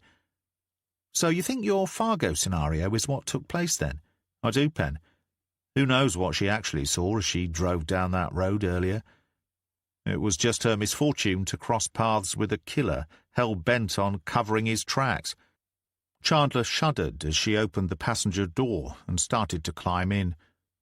Somehow that makes it all the worse. Bliss agreed. Now it was his job to prove his gut right. Chapter 8. Late on Sunday night was usually a quiet and relatively peaceful time to be inside the Thorpe Wood police station. Not this particular Sunday night, however. Tonight the city had, for reasons known only to its seamy underbelly, immersed itself in an explosion of major crimes after the sun fell away over the horizon. Light leaked from every window, and the moment Bliss and Chandler stepped through the doors up from the underground car park, they were met with scenes of furious activity. The taxpayers are getting their money's worth tonight, Chandler observed caustically, as they took the stairs up to the Major Crimes Unit. They do every night, as far as I'm concerned, Bliss responded, his mind drifting elsewhere. The checklist of jobs and actions related to a fatal shooting was pretty much the same as any investigation that came across the team's desks. However, the high probability of a link to the murder in Crowland added further layers of complexity and difficulty. The small border town lay in the South Holland district of Lincolnshire, but only a mile or so outside the Peterborough city boundary. Its four-roomed police station was staffed by both Cambridgeshire and Lincolnshire officers, and the crossing of jurisdictions had proven problematic on several previous occasions. The winter before, a significant drug bust in the town had fallen foul of the breakdown in communications that occurs occasionally between separate police organisations, resulting in the dealers escaping into the fens. Two of the four were still at large as far as Bliss knew. In his absence, D.S. Short had worked her magic since his earlier phone call. The team who had initially commandeered the largest incident room for their ATM raid were relocated at Short's insistence, backed up by some considerable clout from DCI Edwards. Bliss was glad of the extra space, and he thanked his sergeant for acting decisively. "We're up and running, boss," she told him. D.S. Bishop is working closely with Tech Ops to collate all of the relevant CCTV footage you requested. DC Ansari just called to let me know she had spoken to you and had started working on interviewing the sister to gather the info you wanted. I hope you don't mind, but I took DC Hunt off the victim profile and sent him to interview the sitter before it got too late. It's close to midnight as it is, but I figured the poor kid won't be getting much sleep tonight anyway. Colour in her cheeks, Short paused for breath before continuing. Phil Grattan is managing the office and doing a great job keeping the log and timeline going. As you can imagine, there are a lot of moving parts, but he's coping well. I've already liaised with command at the Crowland scene, and they will be sharing all relevant information with us. Plus, they have their county CCTV people on the case for the A16 footage. Smiling his appreciation, Bliss said, "Thank you, Mia. Great work. You've made my life so much easier. It's why I get paid the small bucks, boss. You're worth your weight in printer ink to me at the moment. Thank you, I think. It's a good thing, Mia, believe me. Printer ink is more expensive than gold and a hugely valuable commodity. Just doing my job, boss. Speaking of which, I'm told you believe the two shootings might be connected, yes? I consider it a viable working theory. It also makes more sense than anything else I can think of right now. So where do we stand in terms of the Crowland murder? In respect of access and command, I mean. That all depends. Lincolnshire Police will view the murder of Kelly as the secondary scene, and from their perspective they'd be right to do so. We would, if the roles were reversed. As for what it does to command, I have no idea, because someone has to figure out if we are working with them, or they are working with us. One of us has to take the lead, only I'm not sure which it will be. I'll be nipping up to see DCI Edwards shortly, so I hope to know more by the time I leave her office. How do you want me to proceed from here? For now, put all our resources into Kelly. Oh, and I want to speak with the witness as soon as I'm done with the DCI. Not sure we'll get any more out of him, but I want a crack at the bloke before his mind starts shutting it all down." Out in the major crimes area, Bliss caught up with Grattan. "D.S. Short tells me you're doing a fine job," he said to the young constable. "Look, Phil, D.C. Carmichael has put in for a transfer to counter-terrorism. So this post is yours on a permanent basis if you want it. Take a day to think about it if necessary." Grattan beamed. "No need, boss. I'm chuffed to bits by the offer. I really like it here. Well, we like having you. You're a good fit for the team. Put in the paperwork, I'll sign off on it." Grattan stood in place, seemingly uneasy now. Bliss met the man's anxious gaze. "Is there something you want to get off your chest, Constable?" "Sir?" "Something you'd like to tell me about your sudden appearance in my team a few months ago? Perhaps linked to D.C. Carmichael's rapid shift to the CTU?" "You know, don't you?" Grattan looked horrified. "What? That you were posted here in June to spy on me? On us? By those idiots from the IOPC ahead of their investigation into me? Yes. I figured it out. So then why are you asking me to stay on? Because you didn't do as they asked. You took the posting because you had no choice, but you fed them with nothing. Instead, you got stuck in here and worked with us rather than against us.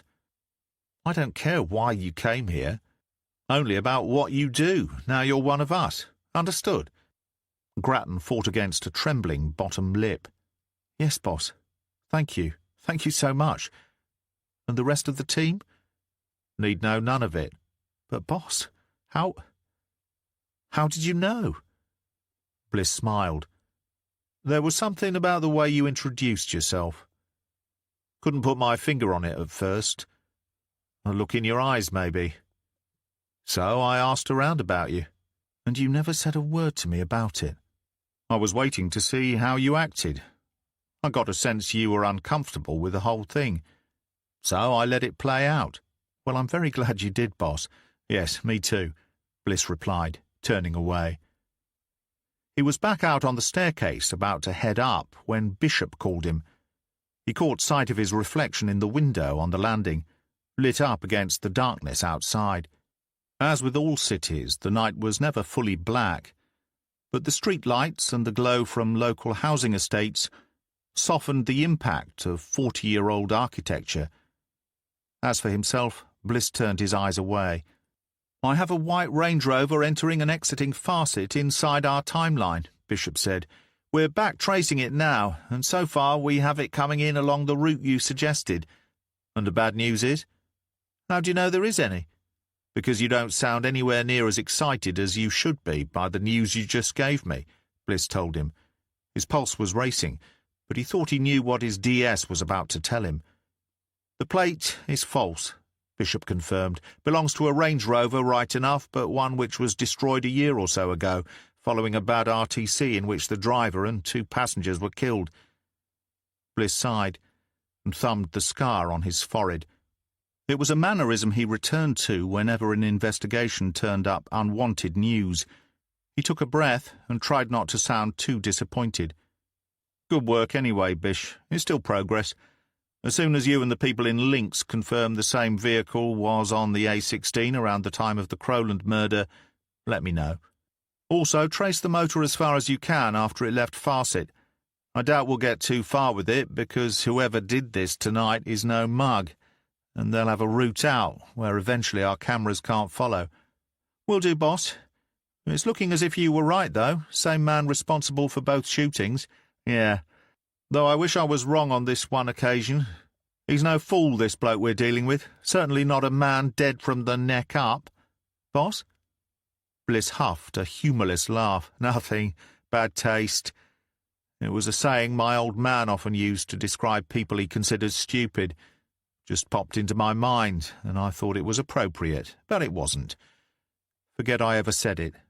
Hard to now, boss. It's stuck there in my brain right alongside all your other homilies and witticisms.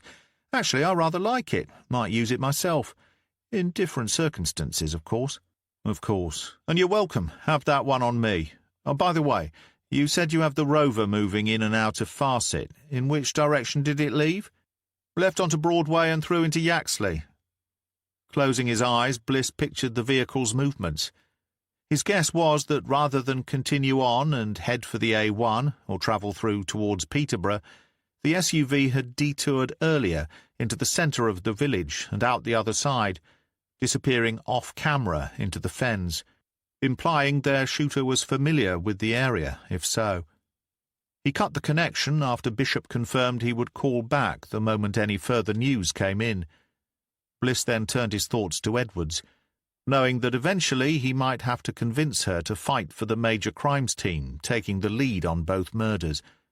It was a hard sell, but maybe this time his DCI would accept that she owed him one.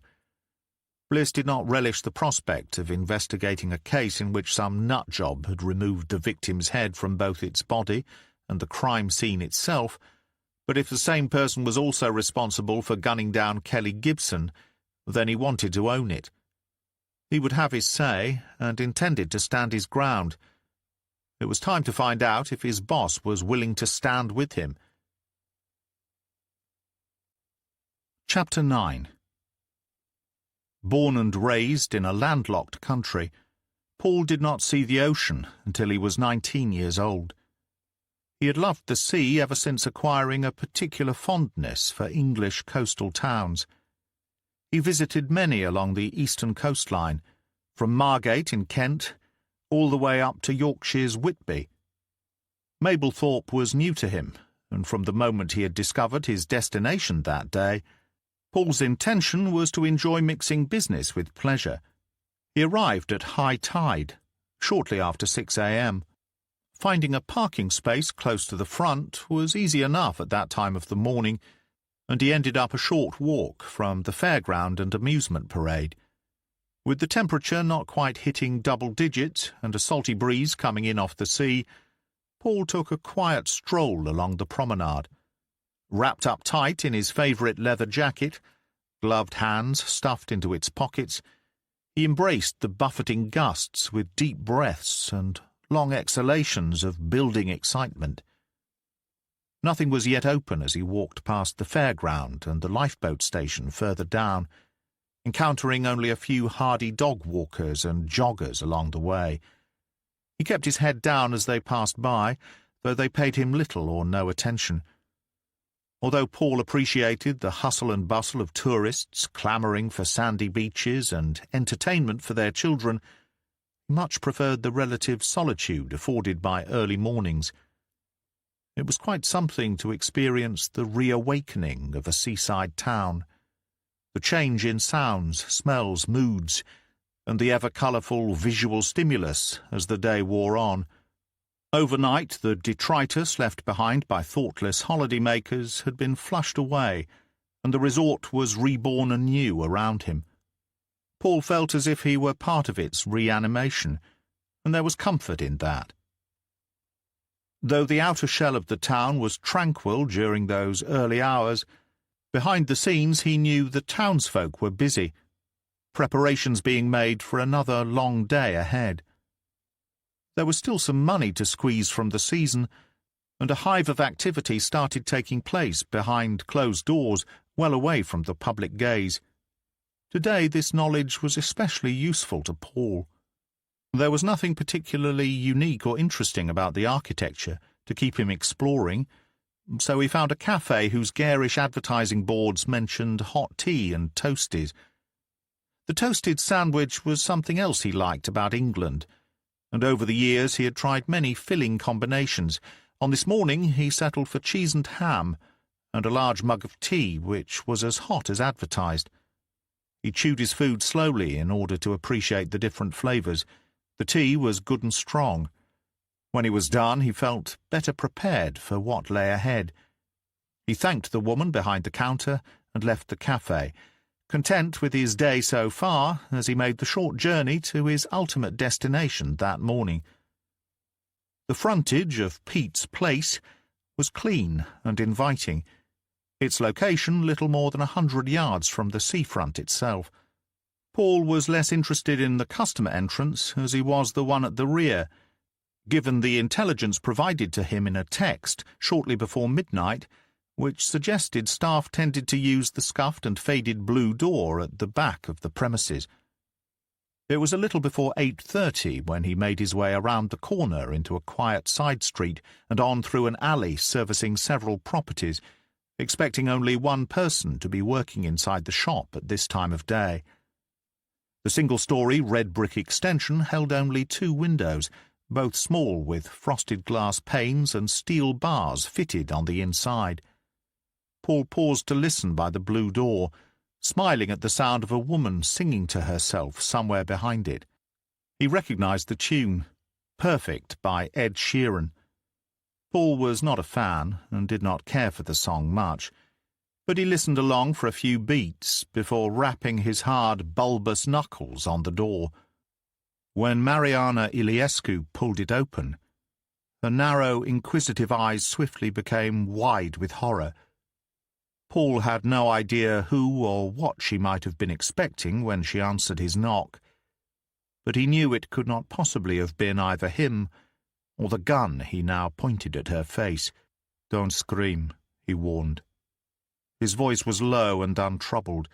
"Just move back inside and remain calm." Mariana had no clue who he was, but he thought she might have a terrible idea of exactly what he was. The Clujian woman did as she was told. She said nothing as she stepped backwards into the painted brick passageway, her eyes never leaving the steel barrel of the weapon he held on her. The confined space reeked of fish and cooking oil. Paul smiled as the cloying odours washed over him. His favourite meal these days was fish and chips, and the smells inside the shop immediately made him feel warm and comfortable. Despite the digesting toasty, his stomach burbled. Originally from Cluj-Napoca, the unofficial capital of the Transylvanian region of northwestern Romania, Mariana's features were delicately chiselled, as if a great artist had been employed to sculpt them from the finest porcelain. Even with her thick hair tied up and hidden beneath a white protective cap, and without any trace of makeup on her face, Paul could see she was a fine-looking woman. Tall and slender, with a full bust filling out her sweater, the sight of Mariana up close caused him to question whether there might be more fun to be enjoyed here than first anticipated. When eventually he glanced up into the woman's eyes, he could tell she knew what he had been thinking.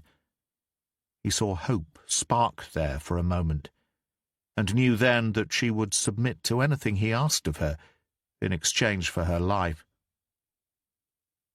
Dismissing for now the possibilities her firm body might offer, Paul took a look around what appeared to be a preparation room for the food about to be cooked and served. It was small, not particularly hygienic, and cracked plaster bulged obscenely from the walls. Dark smudges of mould lay exposed to the air beneath thin slivers of paint peeling from a patch of ceiling in one corner.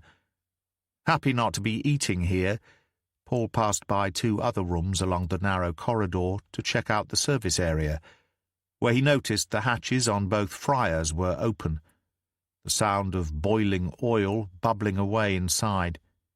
He nodded absently to himself. Turning back into the dark passage, Paul squeezed past the young woman. As he did, he lowered himself slightly so that his chest brushed against hers, and their groins meshed. He lingered briefly until his hardness twitched, and revulsion replaced fear in her gaze. He then added flint to his gaze, put a hand inside his jacket, and came out with a photograph, which he turned and showed to Mariana. "You know who this is?" he asked. The woman looked at the photo for little more than a second before averting her gaze. This told Paul that she knew the man in the snapshot, though her head shook in mute denial. He flashed a crooked smile. "I know that you do," he said. "Listen to me carefully now. I will allow you one lie, but only the one. So tell me, Mariana, do you know where he is?" This time there was a lengthy pause. Paul understood. The woman was torn between loyalty and her fear of what this stranger pointing a gun at her head might do to her if she lied. In the end, she did what most people do when they are unfamiliar with the kind of person they're dealing with. The shake of her head was less certain now, but still the gesture was clear. Paul took a deep breath. His eyes narrowed. He glanced at the preparation room and then back towards the service area entrance. When his gaze returned to Mariana, it was not kind. "Potato chipper or fryer?" he asked casually, as if he were inquiring as to her preference between tea or coffee. This time her own eyes seemed not to know whether to narrow or widen still further. The question had confused her, and she made no reply.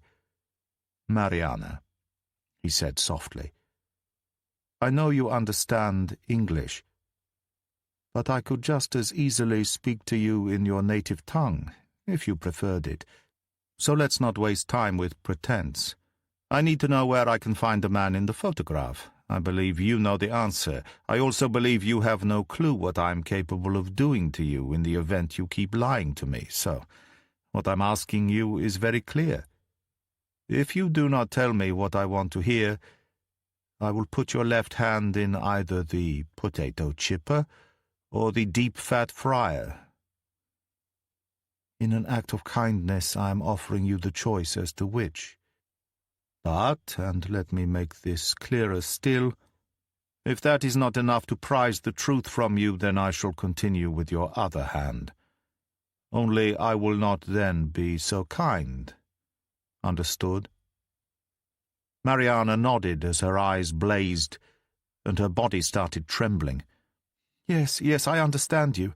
There, that was not so difficult, was it? No. So then, tell me, Mariana, do you know where I can find this man? I do. The terrified woman told him exactly where he could find the man in the photograph, and what he did for a living. When she was done, Paul tucked his gun away inside his jacket pocket and put his large hands on both of Mariana's trembling arms to steady her. "Thank you," he said. He sighed long and deep. "Such a shame you needed that final persuasion." What do you mean?" she asked, barely able to choke out the words. "I was fair with you, was I not? I told you right from the beginning. I allow only one lie. The second I cannot forgive." "What do you mean? What does that mean?" she cried. Paul's grip tightened as he shoved her back against the wall with enough force to drive the air from her lungs. Then he leaned closer to whisper in her ear, "Only that, while I do thank you for eventually telling me what I wanted to know, there has to be suitable punishment for your second lie." "No!" The woman's legs buckled beneath her, and she began wailing and sobbing. "It's okay," he said softly, using the thick fingers of one hand to delicately push back strands of hair which had escaped the elastic of her hat. "It won't be as bad as you might imagine." He switched his gaze between the serving area and prep room once more. "I like you, Mariana. We will have a little fun first. After which, you still get to choose." Chapter 10. Bliss was awake early, dawn's tentative light encroaching across the garden toward the rear of the house. For the first time in as long as he could remember, the night temperature dipped to such a degree that when he awoke shortly after 5 a.m., his exposed arm was cold enough for him to immediately withdraw it beneath the duvet and rub some warmth back into his flesh with his other hand. When he glanced at the clock on the bedside cabinet, Bliss groaned. It had been a late night, and with barely 4 hours sleep behind him, he had an early briefing to deliver. Snoozing only ever seemed to make him feel worse later in the day. So he dragged himself out of bed, hit the shower, and luxuriated beneath its powerful jets for a good 20 minutes. If nothing else, his skin felt hydrated. Taking his time over coffee, Bliss stood by the living room sliding glass doors, looking out at the garden.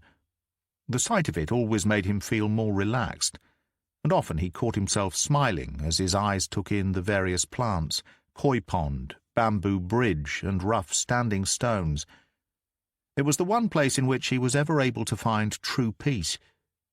He soaked it all up, wishing it could seep through his flesh and into his bones. For once, the Zen garden failed to work its charms on him.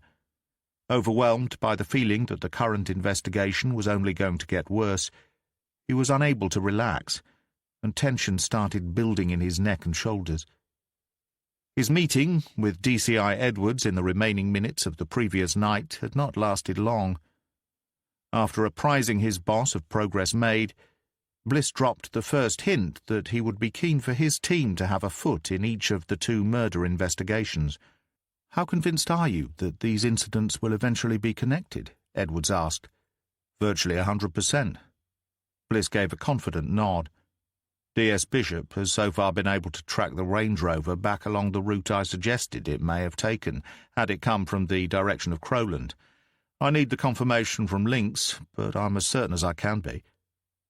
The DCI's response was to ease back into her chair, the subsequent head nodding less assured. "We have two things working for us, one against," she said objectively, the latter being the wider implications of the Crowland murder. This man who was beheaded is clearly the primary target, and the sheer brutality of what was done to him after he was already murdered suggests a potential fallout to follow. In our favour is the fact that Kelly Gibson is part of our family, and also that we are the closest major crimes unit to the scene. You think you'll be able to swing it if the time comes, boss?" Bliss no longer assumed Edwards to be the kind of leader who chose to fight against him and every request he made. Their relationship had improved immeasurably in the 10 months, during which he had worked under her command. Whilst he would never presume them to be friends, the occasional friendly exchanges were now more commonplace. "I may yet need the super to run with this on our behalf, Bliss. If you verify the connection, then I will certainly make the initial request on behalf of the team. However, it could well depend on who this other victim is. Perhaps even on our suspect, if we arrive at one in the next day or so." "How do you mean?" "Well, you are the ex-NCA officer, Bliss. You're thinking organised crime." Edwards was right to ruminate along those lines. It was the same direction his own thoughts were taking him. "I am. However, if Lynx already have open cases on either the victim or the shooter, then it will most likely be their investigation to handle. We'll keep hold of our own, though, yes? We get to chase down Kelly's killer." Edward's nod carried conviction with it this time. "You can count on it. We will offer any and all assistance in the Crowland killing. But we deal with Kelly ourselves." Bliss liked this version of his boss.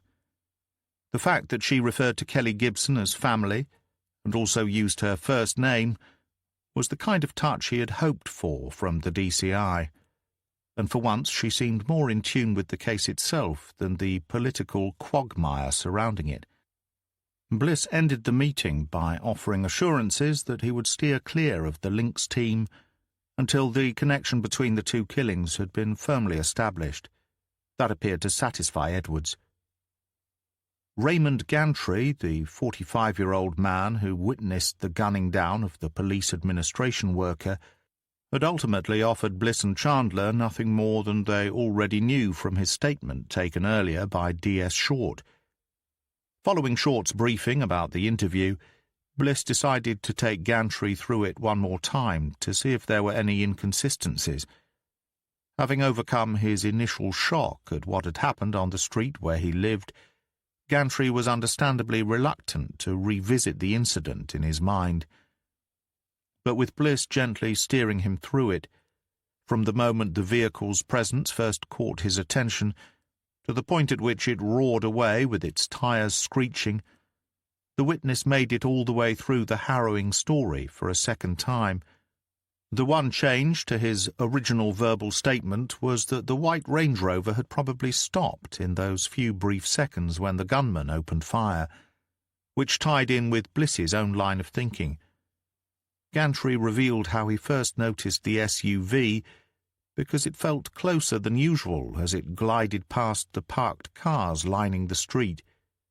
He insisted it was virtually silent on a still and soundless street, and at first had appeared huge. It had taken a moment or two before he realized its size was exaggerated because the vehicle was driving on the wrong side of the road. By the time the shots started ringing out in rapid succession, Gantry's attention had switched towards the figure making its way hurriedly towards him.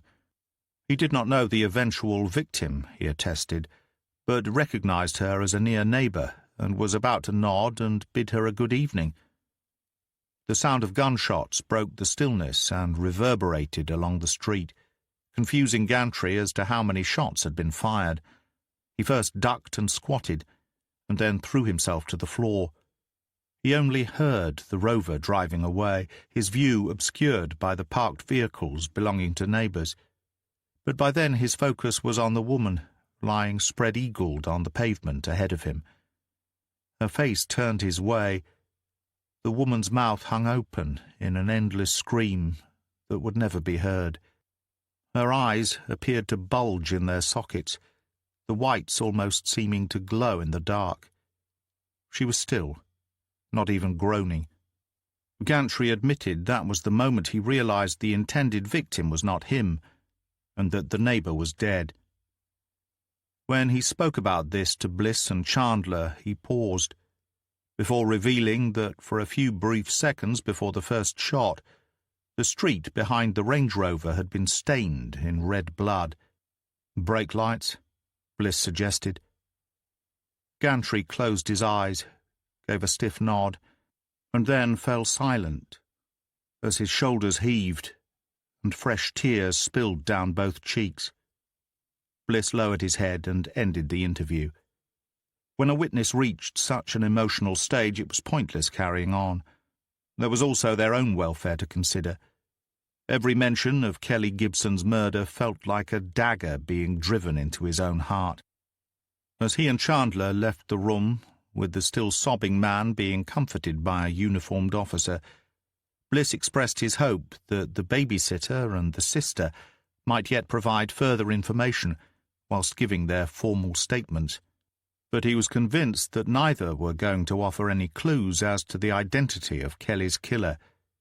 He was as certain as he could be that her murder was unplanned, and that she was simply an innocent motorist who happened to be passing by an incident at which a monster had taken notice of her. The cold morning brought with it no comfort or respite from the thoughts burrowing inside Bliss's mind. After churning over the previous night's events, he decided there was time for a second cup of coffee. He also knocked up some scrambled eggs on toast. Bliss sensed it might be a long and hectic day, which invariably resulted in him forgetting to eat. Chapter 11. Upon arrival at HQ, Bliss headed straight for the incident room assigned to the case. Detective Sergeant Short was the only person there, and she appeared drawn and pale. She had every right to be, having worked through the night to ensure that by the time the first briefing came around, the boards were ready, case logs as current as possible, statements and information collated, and relevant staffing arranged. Bliss thought she looked spent, and he felt a pang of sympathy. "Why don't you get yourself off home?" he suggested, pulling across a chair and sitting by her side. "We can take the next step forward while you get some sleep. Join us later this afternoon if you feel up to it." Short refused, as Bliss had guessed she would. "I'm fine, boss. I'll grab a shower and a change of clothes, and I'll be as right as rain. I'd really rather not lose track, if that's all the same to you." "Of course, you've done a great job by the look of things, Mia. You're welcome to stay, but if you change your mind, just let me know. So, how about you bring me up to date?" Short indicated the whiteboards. "Starting with the crime scene itself, CSI tell us they've found no casings.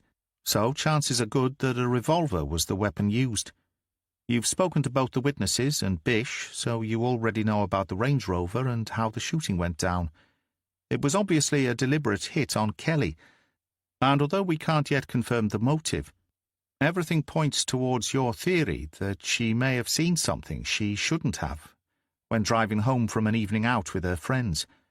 Door-to-door has come up with no more witnesses. Nothing in Kelly's background to suggest any other reason why somebody might want her dead?" Bliss asked. "No, boss. Not that we expected to find anything." "Any word yet from Lynx?"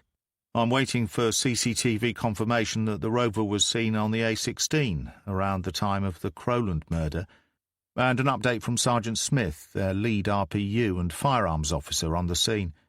We're expecting the CCTV information any moment. They will contact Bish directly, and if there's anything worth viewing, they'll send it on.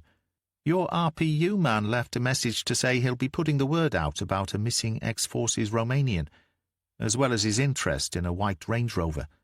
Is the scene clear over there now?" "Not quite. They have it sheeted and cordoned off still, but have opened up the northbound lane to traffic, managed by temporary lights. Is there anything you feel we might gain by revisiting in daylight?" Bliss shook his head. No, I suspect the Lynx detectives will be there, and I don't want to bowl up and ruffle any feathers unnecessarily. Smith was a little leery of us at first, but he opened up as soon as he realised we weren't looking to steal the case away from them. We can't afford to lose any flow of information right now, so let's just keep a watchful eye on it. If it reveals what I expect it to reveal, then the moment we have the CCTV in, we can put forward a request to officially link the two investigations. The DCI seems up for it. At that moment, Chandler barged her way into the room, carrying a wilting cup holder with 3 large coffees planted in it. "Good morning, fellow crime fighters," she said. "I have arrived armed with liquid sustenance." "You're in a good mood," Bliss said, reaching over and twisting the black coffee out of its slot. Someone had taken time to mark the side of the cup, so he knew which was his. "Somebody obviously got some sleep last night." Short joined in. Then she gave a wide grin and narrowed her gaze. "Or did you get lucky?" She accepted the offered latte and raised it in salute. Puffing out her lips, Chandler said, "Chance would be a fine thing, Mia. I might as well be wearing a chastity belt, for all the action I'm seeing." "Whoa!" Bliss cried, wincing and turning his head away. "Too much information, thank you." "Sorry, boss. Did we invade your safe space? Have you become a tender little snowflake overnight?" "I don't know about a snowflake, but I can see an avalanche of shit jobs coming your way if you're not careful." Chandler laughed and pinched his cheek. Bliss glared back, which only increased the laughter. "So how was Turkey?" Short asked her. "Different. It's the first time I've been over there with any sense that I might actually achieve something. The Turkish national security bloke I met with seems to be a reasonable sort. The MI6 agent is closer to 50 than 40, and really knows her way around the system out there. I travelled over in hope, and returned in confidence." They chatted for a while longer. Short remembered something and yanked open her drawer. She took out 2 plastic tubs. "Cake in one, cookies in the other," she said, grinning from ear to ear as she pushed them across the desk. "I've started baking again." "You bake?" Bliss said. It was news to him. "Oh, yes. Back when I was on maternity leave, I got into it. I spent a lot of time awake, and I went baking crazy. I hadn't done any for a while, so I did some yesterday morning. I forgot all about this batch." Bliss was full of breakfast, but he took a slice of cake and a chocolate chip. The fluffy and moist lemon drizzle went down a treat, and the cookie was so Moorish he wantonly eyed the open container. Short caught him looking and laughed. "Good?" she asked. Bliss closed his eyes and purred. Delightful." "Go on, then. One more, as you're the boss." "What about me?" Chandler looked up, still savouring her slice of cake. "Sorry," Short told her, pulling the tub close to her chest, "but I don't need to suck up to you." DC Ansari was next through the door, beating Bishop and Grattan to it by seconds. Others filtered through over the next few minutes, including several uniforms, and eventually they were joined by Hunt, who was last to arrive. Bliss noted the DC's tardiness before allowing Short to run the briefing in his stead. He observed her performance closely throughout. An idea came to him, and as he ruminated, he watched his DS at work, taking note of the way Short engaged with the team, admiring how she used words sparingly, yet still somehow managed to deliver all the facts in a concise and even-handed manner. The only new update from the team arose from Hunt, who had formally interviewed the babysitter. The young girl had not heard the shots, most likely because she was at the back of the house at the time.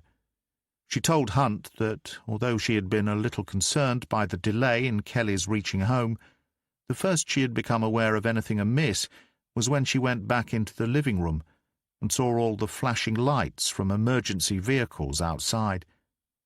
Hunt handed back to Short when he was done. Bliss stepped up only after the DS had walked the team through every salient point of the investigation so far. "The assigned operation name is Observer," he told them, providing the only item of news Short had not touched upon. "Thanks to Mia, you now all understand what we may be up against here. For the time being, we focus on Kelly Gibson and only Kelly. If or when the moment comes to broaden our investigation, I'll let you know. But if any of you happen to bump up against the Crowland op along the way, you speak to me before going any further. Evening briefing at 5. Thank you all." As he walked by Short, who had remained standing to one side during his address, he inclined his head. "Join me in my office, please," he said. "I want to run something by you." When they reached the tiny room, and Bliss asked her to take a seat, Short frowned at him. "Have I done anything wrong, boss?" she asked. "No, why do you assume that?" "I've just never known you to ask anyone to sit in here before." Bliss grinned. "Only because the room is so bloody small. Anyway, I'm hoping you will find what I have to say to be a positive step." Short seemed to remain cautious as she took a seat opposite him. She had to close the door before there was room to pull the chair out from beneath the desk. Bliss decided to put his DS out of her misery quickly.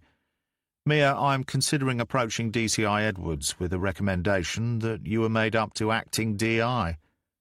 I know it's a track you're keen on, and I think we can both agree you're ready. The usual process is for you to apply, take your exams, and then if you pass those and the subsequent interview stage, you get to go for any relevant posts coming through the channels. With DCI Harrison having handed in his papers, we're a senior officer down. Ultimately, I'm sure the Super and the DCI will replace like for like.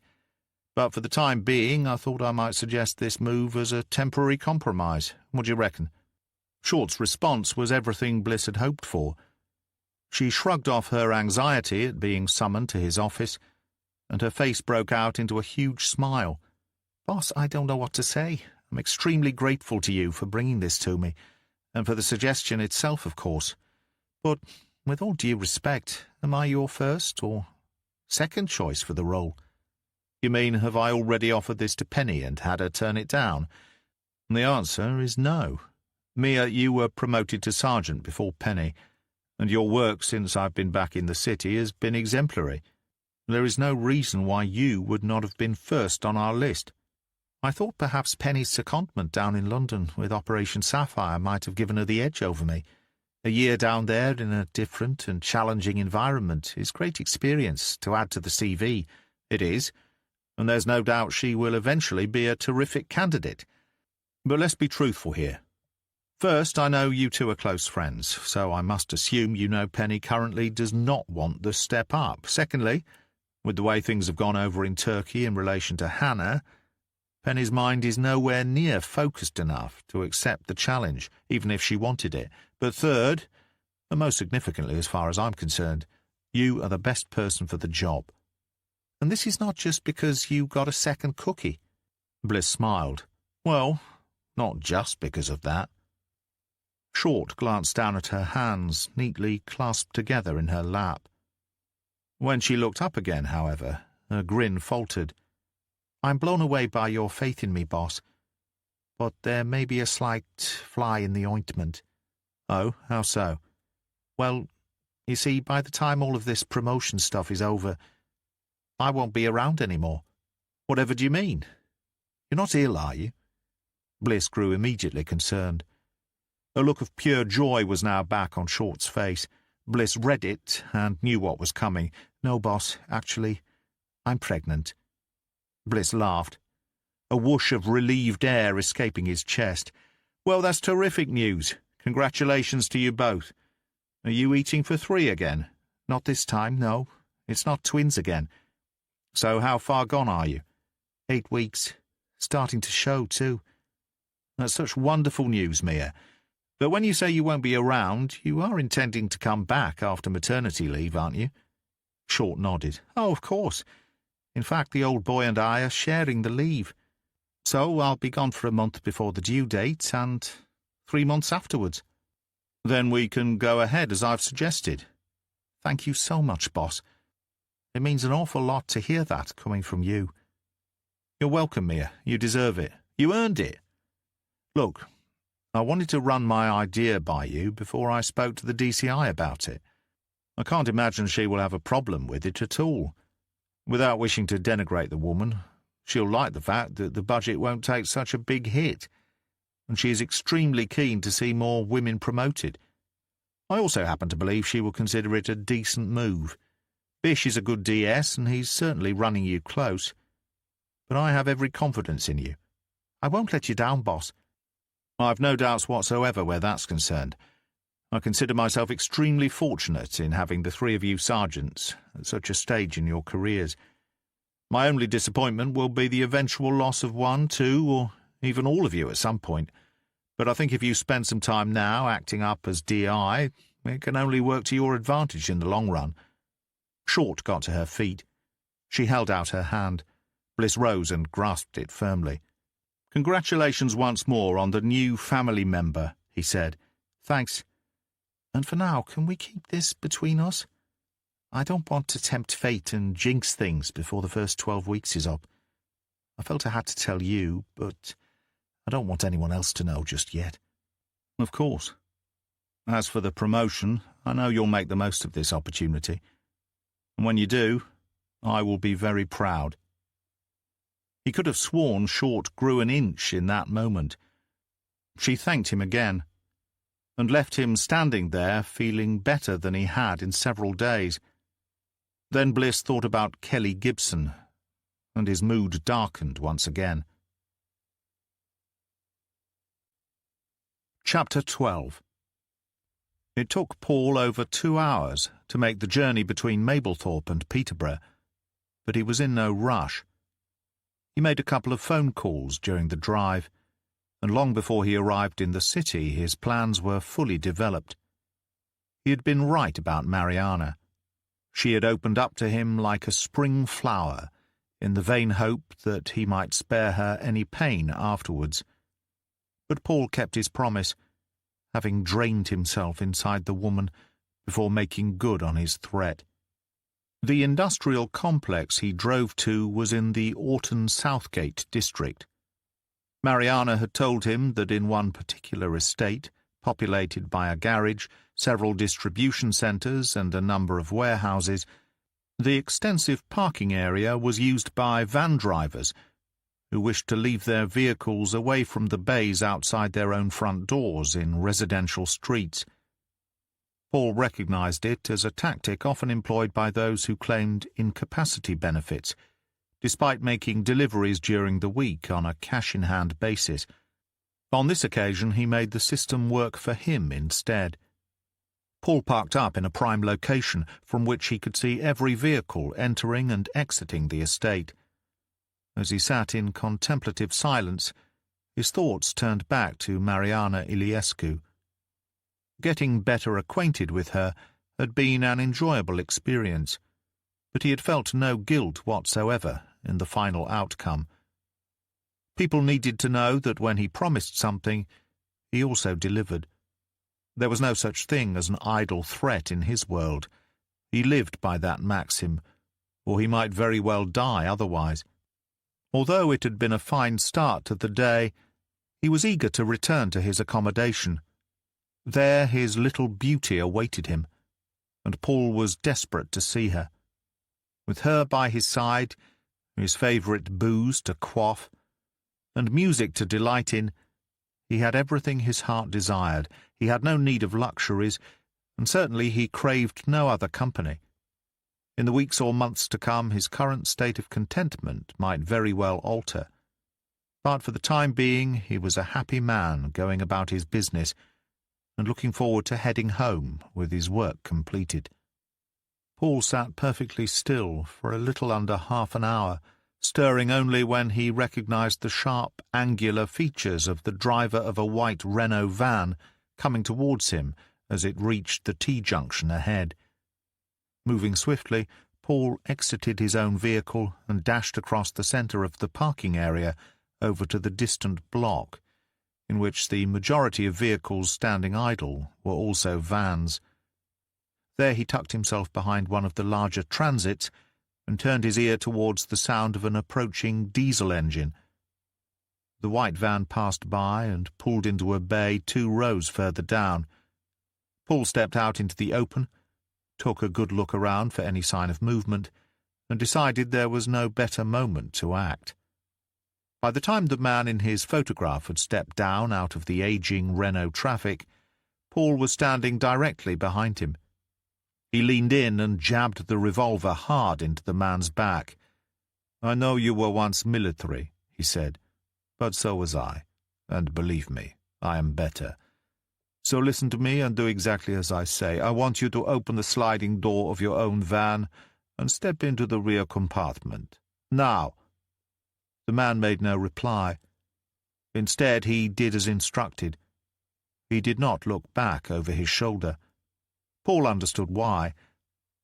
In a situation like this, if you did not see the face of your assailant, then he might just allow you to live.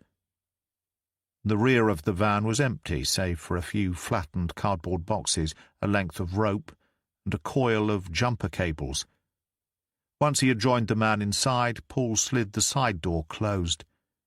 This was the point in movies where the gunman distracted himself with banal chatter, allowing his potential victim time to think and react, and maybe even force an escape attempt. Paul was not about to make such a mistake. Without uttering a single further word, he fired 3 shots. The man whose face was in the photograph he carried fell forwards. His padded jacket puffed out, blood and nylon filling in unequal measures from the multiple holes that had appeared in it. He lay still and silent on the boarded floor of the van, head turned sideways, eyes wide and blank. Paul kicked him once, hard in the side of the upper torso with a steel-capped boot. No need to check for a pulse. It didn't matter how good an actor you were. Nobody remained silent and perfectly rigid while their ribs were being snapped. He then slid the side door back open, stepped down out of the target's van, and walked in his usual composed manner across to his own vehicle. From its rear compartment he retrieved a large cooler box inside which was a change of clothing wrapped in an opaque plastic bag, and a cordless Bosch power saw with a new 6-inch blade. He then made his way back to the Renault van, whistling the chorus to Ed Sheeran's Perfect, and thinking about the fish and chip dinner he was about to tuck into later. Chapter 13. Bliss was feeling both impatient and frustrated in equal parts by the Lynx CCTV people taking their time in responding to Bishop's request. That sense of impotence usually resulted in him grabbing Chandler and heading off somewhere in pursuit of leads. But today he was stumped. Everything that could be done was already being done, except for interviewing the friends Kelly Gibson had driven to Holbeach to see the previous evening. An internal debate raged inside his head. He felt like getting out of the office, taking a drive to blow away the cobwebs. Often the simple act of conversing with Chandler whilst driving at speed opened up previously obscured pathways in his mind. Only now there was his therapy to consider. More to the point, the words of advice given to him by his therapist. Weekly sessions with the Cambridgeshire Constabulary occupational health psychologist was the solitary non-negotiable part of Bliss's return-to-work agreement with Superintendent Fletcher. This arrangement came at the conclusion of an investigation into his own past which had lured Bliss back to London, resulting in a final standoff with the man who murdered his wife almost 17 years earlier. In Fletcher's opinion, the level of stress and strain placed upon him during that period, in which he also led the team in solving a stalker-related murder, could not be left unaddressed. Bliss accepted she was acting in the best interests of the team as a whole. In the space of 10 days back in June, he had been rendered both mentally and physically devastated. Fletcher's concern was that he might have burned himself out to the point of exhaustion and collapse. Privately, Bliss wondered the same thing. Therefore, he had not fought the instruction, although his respect for either therapy or the individuals whose career relied upon delivering it was negligible. To his mind, the setting for the sessions was totally wrong. He could not understand the point of talking about anything in a quiet room entirely dislocated from the very stressors which might well trigger the responses he was there to discuss. He wondered why it was considered best practice to place a person requiring therapy in a serene environment before drilling into their head. In the therapist's position, Bliss would demand to observe patterns of behavior by seeing the patient in action while under duress, in the thick of things, where it could get dark and messy and a soul could become splintered. Jennifer Howie was younger than Bliss had anticipated, but he had also expected a woman more officious and staid. He was therefore pleasantly surprised to find Howie to be neither of those. Her manner was both relaxed and charming throughout their sessions together. The therapist's words came to Bliss now as he pondered how to proceed. Her overall emphasis with him so far had been to try teaching him to focus more on his own responsibilities and accountability. Howie insisted that the pressure Bliss heaped upon himself was ultimately self-defeating, that in seeking to be both responsible and accountable for everyone else's outcomes, he was setting himself up for an inevitable fall. There is more than enough going on with your own job, your own heavy workload, she told him halfway through their first session. You can't possibly hope to be accountable for your entire team as well. But I am, came his immediate response. It was a fact, at least in his eyes. They are my team. I'm responsible for their welfare and outcomes, and I'm liable when it fails to produce results. Howie pointed out the presence of higher ranks to whom he was ultimately answerable. The chain of responsibility currently tethering him did not end with him at all, she insisted. The therapist also believed he would never resolve either of those issues if he constantly took on the burden of doing everything himself. Take advantage of your team, Howie advised him. Deploy them more appropriately. Delegate more thoughtfully. Encourage them to express themselves. You never know, they may actually flourish. But I do let them play their part, Bliss argued. They each have a role, each have their strengths and weaknesses, which I utilize. I don't try to stifle that. And what I'm suggesting is that you allow it to happen even more. For example, the next time you're inclined to dash off to a scene, or to interview somebody of some importance, take a step back and ask yourself a question. Does this have to be me? If not, and provided others are available, let them do it in your stead. But I'm not the kind of detective who enjoys sitting behind a desk. That's not my way of running a successful team. Understood. Howie maintained her insightful scrutiny of him. But neither can you carry on as you are. If I've read you correctly, you would very much like to continue doing the job for a number of years yet. Well, I'm here to tell you that at your current pace and levels of stress, the force of pressure you pull down upon yourself will eventually break you. Eventually. Bliss took heart from the single word. Howie pursed her lips for a moment before saying, You've probably heard the old joke, Inspector Bliss. A doctor tells his patient he has good news and bad news. The good news is he has 10 years to live, the bad news being that he should have been told 9 years ago. My own version is, if you continue to operate in the way you have been, you will eventually burn yourself out, both mentally and physically. And the bad news is, I wish I had been treating you a year ago, because the eventually I referred to is just around the next corner. Though not entirely convinced by the assessment of his well-being, Howie's words now gave Bliss pause for thought. He considered the task in hand.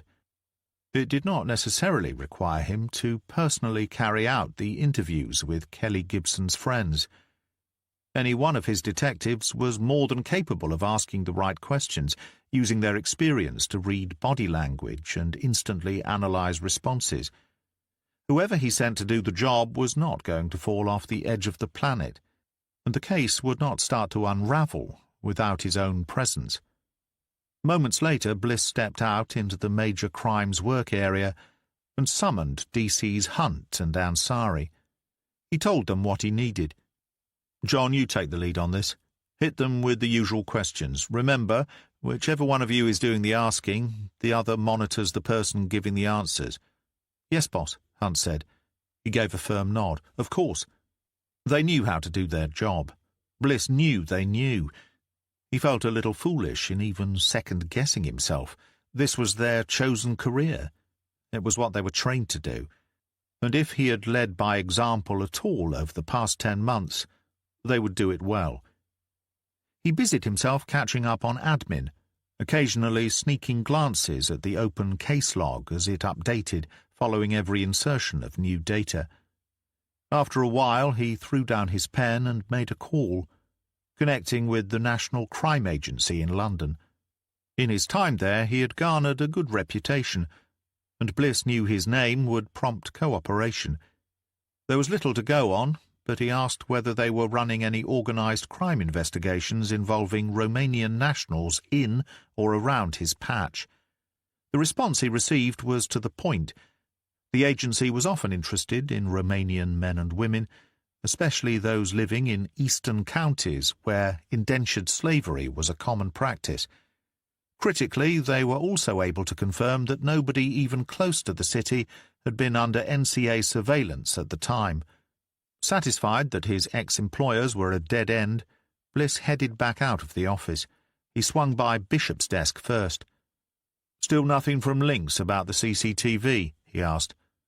The burly sergeant cracked a smile. "Just this second got off the phone with them, boss. They think they have our Range Rover. They took a bit longer to get back to us than anticipated because they were good enough to edit the footage first, splicing together every camera that picked up the vehicle. Our tech ops people would have done it otherwise, so no time lost. Terrific. How soon do we get it?" "Within the next few minutes. They say we'll be happy with what's on the video file." "That's good enough for me. I'm off to have a word with the DCI. Find Chandler, will you? And meet me in the canteen in 30. I'm buying." He found Edwards busy but welcoming, which was another shock to his system. Bliss did not enjoy being at loggerheads with his superiors. It was just the way things often ended up. He seldom worked under anybody he respected, which had been difficult for him to handle in the past. These days, provided they were civil to him, valued his opinions, and did not try to screw him over, he could make it work. Bliss even found himself less guarded when speaking to the DCI. "First up, looks like the confirmation we were waiting for is on its way through. The way Lynx tells it, there's a trail on the right road at the right time for the right vehicle. The 2 murders were carried out by whoever was inside the Range Rover. One more thing. I've been turning over a plan of sorts. It's to do with appropriate staffing and DS short. Do you have 10 more minutes for me?" Bliss was feeling extremely pleased with himself by the time he walked into the canteen. He spotted his colleagues at a table in the far corner and fetched himself a tea and a large sausage roll before joining Bishop and Chandler, who were already tucking into their own lunch. "I put them on your tab, boss," Bishop said, almost without breathing, as he devoured a bacon butty. Grease left a slick trail on his lips. Nodding, Bliss took his seat beside Chandler. It occurred to him that no matter where they sat or who else was at the table, the space alongside her was always vacant. As if without any conscious thought, everybody regarded the two of them as a couple who could not be separated. Bliss could not decide whether this bothered him or not, given he still felt a little uncomfortable with the memory of a drunken shared kiss back in June. Jokes about Chandler being his work wife notwithstanding, he did not want their working relationship to become a subject for mockery. "We have movement at last," he told them, shrugging the negativity aside. "Edwards is already stepping up. She's calling her opposite number in Lynx to get the conversation started. She made the point earlier that identifying either the victim or the killer might be the deciding factor as to who takes the lead on this. Other than that, she thinks she can make a good case for it being us." Mugs raised in celebration, but the response was muted due to the amount of chewing going on. His sausage roll consumed, Bliss then told Bishop and Chandler about his second discussion with the DCI. "I think it's a terrific idea," Bishop said without any trace of envy or malice. "Mia is absolutely ready right now. Stick her into any situation, and she'll thrive." Chandler agreed. "You know you have my backing where Mia is concerned, boss." Bliss was unsurprised by their enthusiasm. "Edward seems to agree. It's only an acting-up post, but Mia will have to endorse it officially and then spend some time with HR. I mentioned it to her before, and she is game. I regard it as the next logical step before she makes the move on a permanent basis. Like I told her, I'm resolved to losing all of you eventually." It was not his place to mention Short's pregnancy. Such good news was for her to share in her own time, and Bliss respected the confidentiality. "You're not losing me." Chandler shook her head firmly. "I'm happy right where I am." Bliss shrugged. "But young enough to change your mind, as circumstances in your life vary. How about you, Bish?" He turned to face Bishop. "I wouldn't want to leave major crimes, boss, but yes, I am looking to make the step up to DI. Naturally, it's a good career move for you, and you have a family to think about. I don't know if it'll ever come to anything, but when I was in with Edwards, another idea popped into my head. I mentioned it, and she said she'd discuss it with the super." Both of his colleagues now squinted at him. "Go on, then," Chandler prompted. "Don't be a tease." "I asked her if whether, instead of replacing DCI Harrison with another DCI, we opened up another DI position." "You mean 2 DIs for major crimes?" Bliss nodded. "It struck me that there was a significant lag when the super promoted Harrison to DCI. I know you had a few temporary DIs in, but no permanent replacement. Then suddenly Harrison wasn't available because of what happened to his poor wife getting sick. I take over his assignments and somehow cover the lack of a more senior post. By rights, the DI would look to move up into Harrison's post. Then we promote internally, DS up to DI. But I'm that existing DI, and I have no intention of moving up a rank, even if they'd consider it, which they wouldn't. So the DCI post needs filling, and I'm suggesting we fill it with another DI instead." "And Edwards went for it," Chandler said, unable to hide her astonishment. "She's considering it, yes. Enough to run it by Fletcher." "Won't that leave us a little unbalanced as a squad?" Bishop asked. "As far as I can tell, it's been this way ever since Harrison himself was promoted. It would be on a trial basis anyway. But I thought if my idea was accepted, even if only for a short while, then at least one of you will get to stay on here as part of the team, if that's what you wanted." There was enthusiasm for the idea, and Bliss decided he would fight for it to work if word came down from the super that his suggestion had been passed over. He didn't want to lose both Short and Bishop in quick succession. The impact on the team would be immense, and he thought he might win the day with his argument if he got to make it. Bliss had started to relax and enjoy the notion when Mia Short blasted through the doors, scouring the canteen room for him.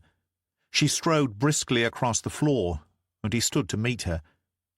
The look on her face told him it was going to be more bad news. "We have another victim, boss," she said, eyes hooded. "A shooting?" Bliss asked. Short grimaced. "And a beheading." Chapter 14. Nobody was left in any doubt as to whose crime scene this one was. The industrial complex in Orton Southgate lay firmly within Peterborough city territory, and Bliss's only thought now was to wonder who would be handed overall control of the investigation into the 2 decapitation murders.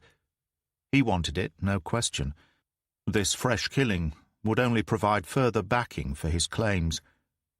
The murder had been discovered by pure accident, triggered by a homeless man causing trouble in the nearby Orton Centre. Building and renovations work had blocked his regular pathway into the central quad. The workmen he encountered laughed off the abuse they received from a man carrying his total worth in a large black bin liner. As he followed diversion signs around the side of the shopping centre, still loudly cursing, the man came across a group of schoolchildren, accompanied by a member of the teaching staff. The adult deemed the man's language unacceptable and immediately summoned the police. 20 minutes later, 2 police community support officers tracked the homeless man down outside Greg's Bakery, where he moved from person to person, begging for either money or food or both. As the officers discussed the matter with him, the man told them through a long stream of epithets that they should leave him be and instead concentrate on what he had seen happen over on the industrial estate. The incident he described, and the way he described it, set off flares in the minds of the 2 PCSOs.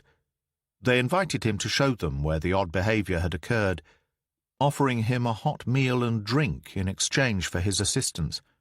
Standing yards away from the Renault van back at the car park, the homeless man went over it all again. He had been nestling down beside a vehicle which acted as both firm support and a windbreak. At some point, the man had no idea how long ago, he saw the van he was now pointing at pull up and park. As the driver climbed out, another man appeared from out of nowhere and forced the driver into the back of the vehicle through the sliding side door. The homeless man described how, barely moments later, he heard 3 sharp sounds before the second man reappeared through the side door on his own.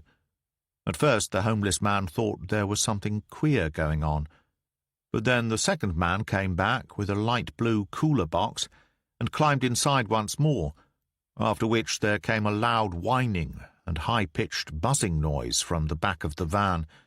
At that point, he decided it was best for him to get out of there. He said he didn't know what was going on in the back of the Renault, but it scared him, and he didn't want to know more. One of the officers made sure the man did not run off again, while the other approached the Renault with caution. He first peered in through the side windows, finding nothing of interest. But when he reached the rear doors, the glass in them was opaque. The PCSO walked around to the side door and pressed an ear against it. Finally, he glanced over at his colleague. They exchanged nods, and he pulled on the door's handle. Both the PCSOs and the agitated homeless man had since been removed from the scene. Bliss, Chandler, Bishop, and Short now gathered in the hub of activity, the crime scene management undergoing its usual rituals and protocols. With the entire car park cordoned off, several arguments broke out between uniformed police officers and people demanding access to their vehicles. The senior uniform on site, Inspector Kaplan, wasted no time in summoning reinforcements to deal with any malcontents.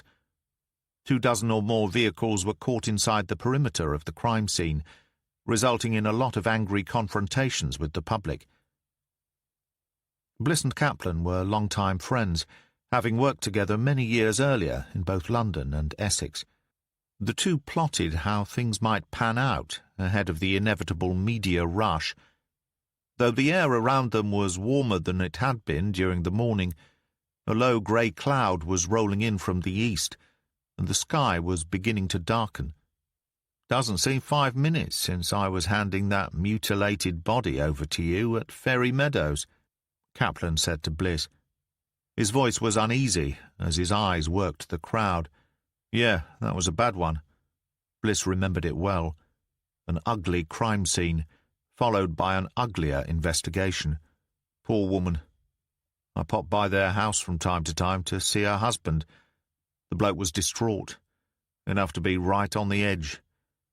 And I guess I'm still worried he might step over it. You can get too close to a case, Jimmy. Some cases demand that you do, I suppose. Let's hope this one doesn't turn out to be quite so complicated. Thumb to the tiny scar on his forehead, Bliss replied, "Lenny, I have a terrible feeling this is going to be even worse.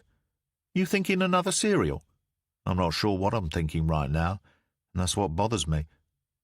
Bliss explained how certain he was that the killer had broken away from his first murder to follow and shoot down Kelly Gibson. "I can't tell you how uneasy it makes me feel," he continued. "It suggests to me that whoever did this is cold, calculating, and has no fear whatsoever. The only thing I am convinced of right now is that he has a purpose. Did you clock the tattoo on our victim's left arm?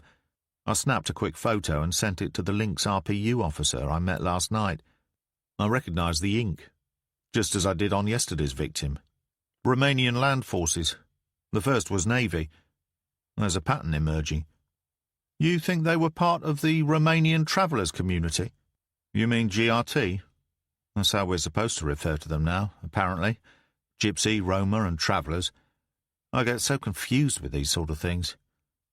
I thought we weren't allowed to call them gypsies anymore.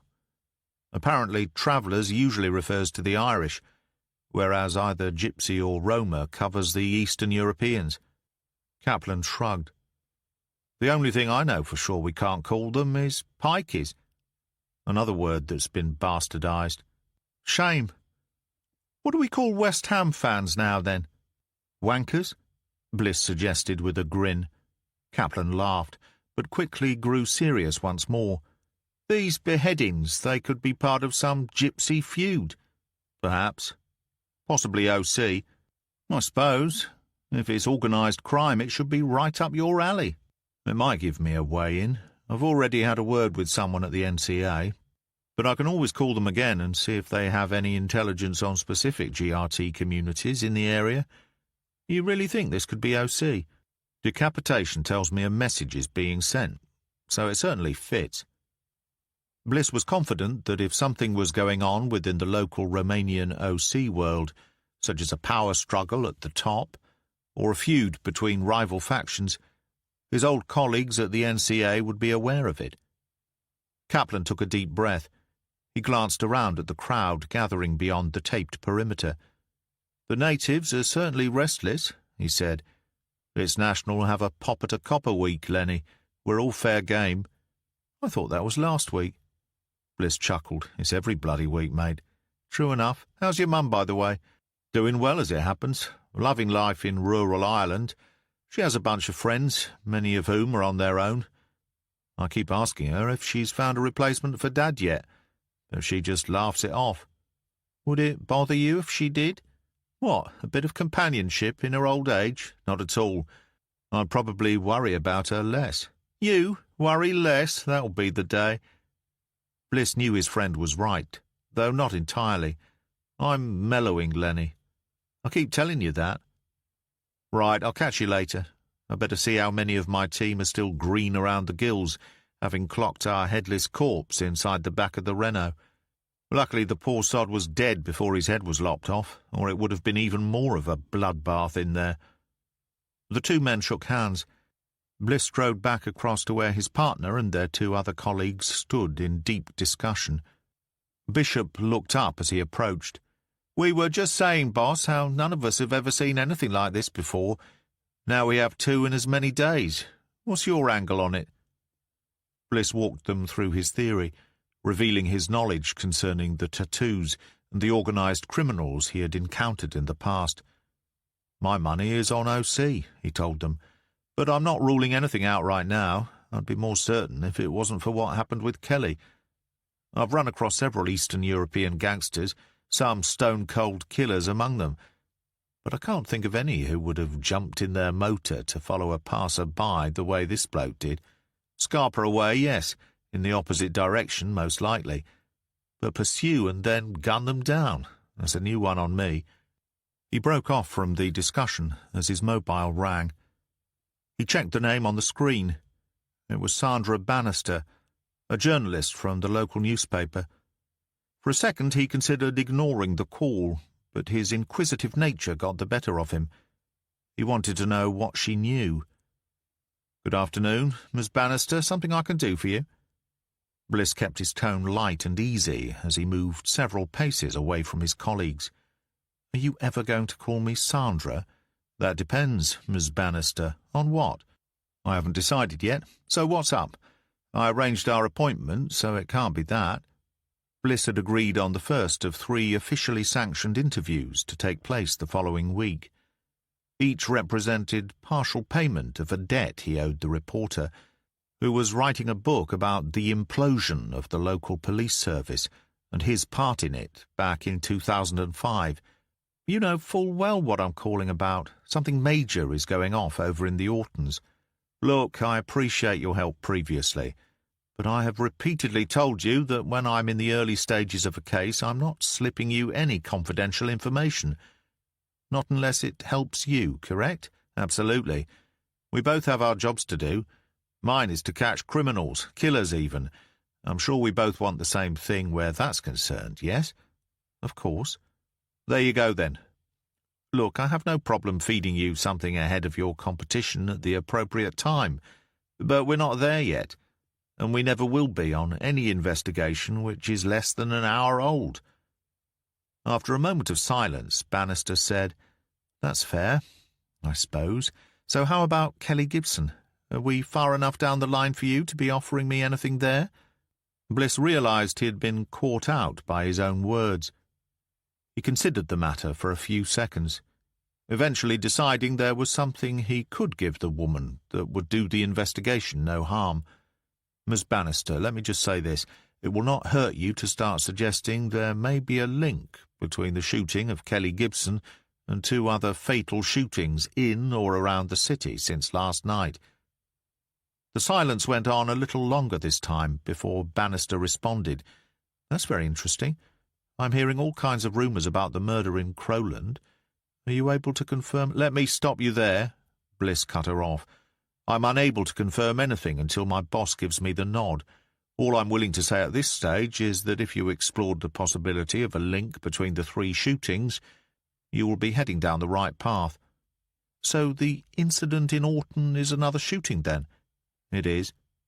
He saw no reason to keep it from her. Bliss killed the call before the journalist was able to respond. He had never met Bannister on a one-to-one basis. Until now she had merely been a face in a sea of journalists trying desperately to ask questions, and a disembodied voice on the phone.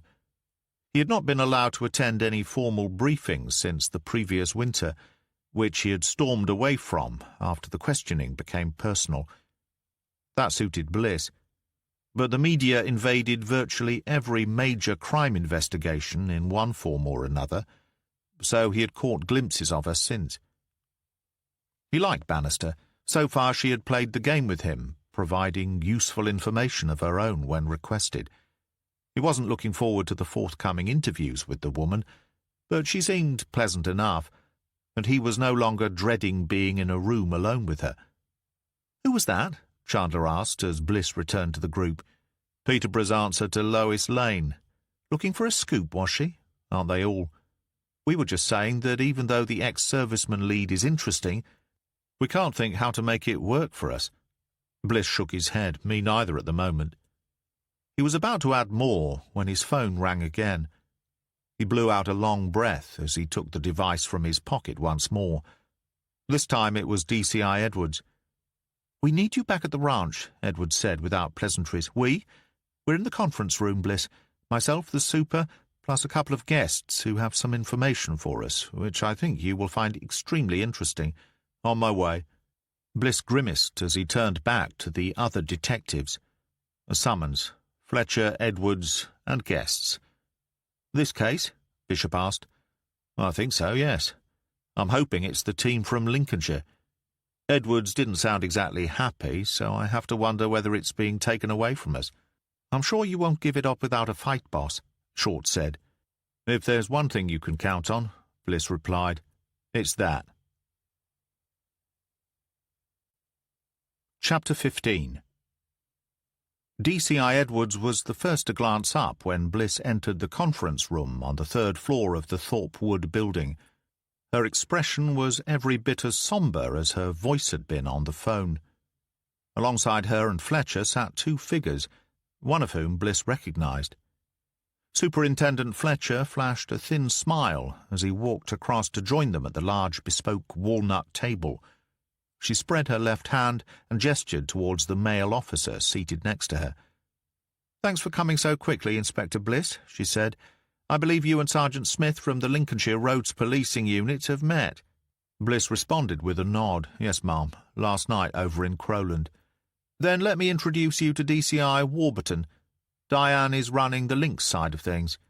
They've been working flat out on this together since first thing this morning, and have already taken things forward. Diane will explain further." The DCI from Lincolnshire was perhaps 50-ish, Bliss thought. Natural auburn curls framed a pleasant, narrow face. The gleam in her eyes suggested both intelligence and warmth, and though her smile was muted as she turned to him, it lit her up, as if from the inside. She offered her hand to him, and her grip was firm and strong as she spoke.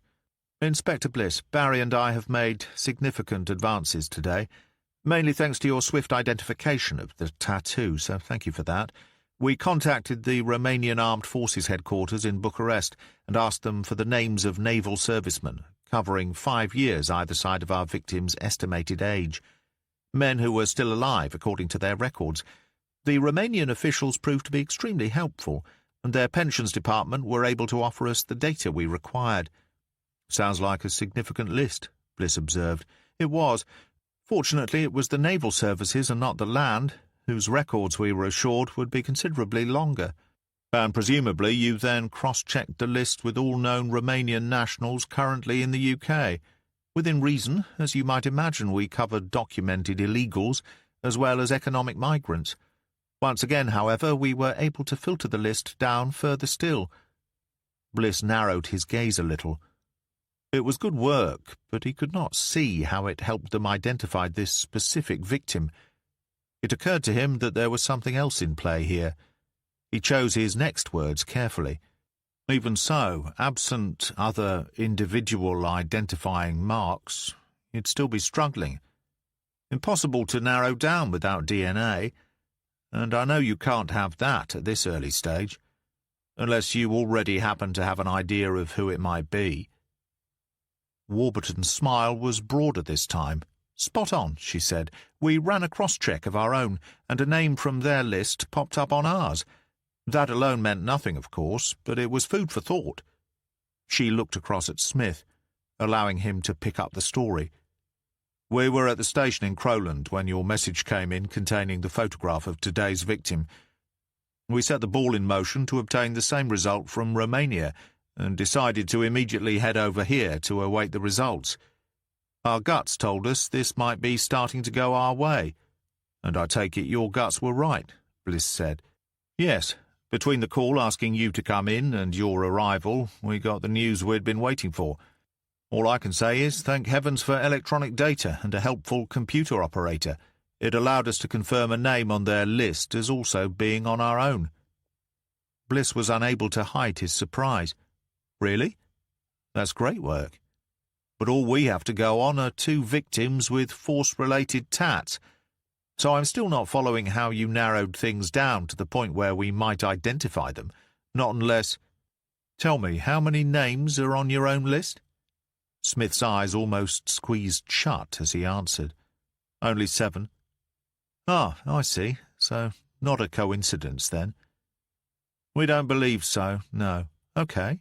This all sounds good so far. You have 2 matching names, and presumably you're still waiting to identify which of the corpses is which. But I'm sensing a negative undertone here. What exactly is the source of your list?" "Let me answer that," DCI Warburton interjected. "Tell me, have you ever heard of the Baker's Dozen case?" Shaking his head, Bliss said, "Not that I recall. Are we talking about a local investigation?" "Lincolnshire, yes. It dates from just about 19 months ago. I wasn't posted back here until last autumn. That one certainly bypassed my radar. I'm not surprised, even though it received nationwide publicity. International interest, actually. Are you able to bring me up to speed now?" The reference to an old case intrigued Bliss. Progress had been rapid, especially given the point from which they had started. He wondered why they were now peering back in time. "Of course, we have video footage to show you. Neither Superintendent Fletcher nor Alicia have seen it, because we wanted to wait for you." Smith pulled a laptop from a backpack nestling by his feet on the floor. Less than a minute later, he had an app displaying the first still frame of film on the large digital monitor affixed to the far wall. He jogged across to the lights to kill them, then quickly back to his seat. "What you are all about to view is footage from a road traffic camera opposite a T-junction at which there are sets of traffic lights. It's not great quality, but decent enough for our purposes. When I play the film, you'll see 4 vehicles pull up in a line at the lights, which have just turned red. A fair bit of action takes place in a very short space of time. The best vehicle to focus on is the second to stop, a dark Audi Q7 SUV. Let me run it through in full, then we can play it back piece by piece afterwards. Bliss sat forward, his curiosity blazing. This was an unexpected turn of events, and he could feel the excitement building in the flow of his blood. Nothing much happened until all 4 vehicles were in place. Then the first car's passenger door opened, somebody climbed out and walked around to the offside door of the Audi. As it arrived, Bliss saw the figure yank the door open and launch what at first looked like a punch aimed at the driver. After just the one blow, the indistinct form turned and headed back to the car in front, at which point the remaining doors opened and 3 more people exited. The same occurred from the 2 cars idling behind the Audi.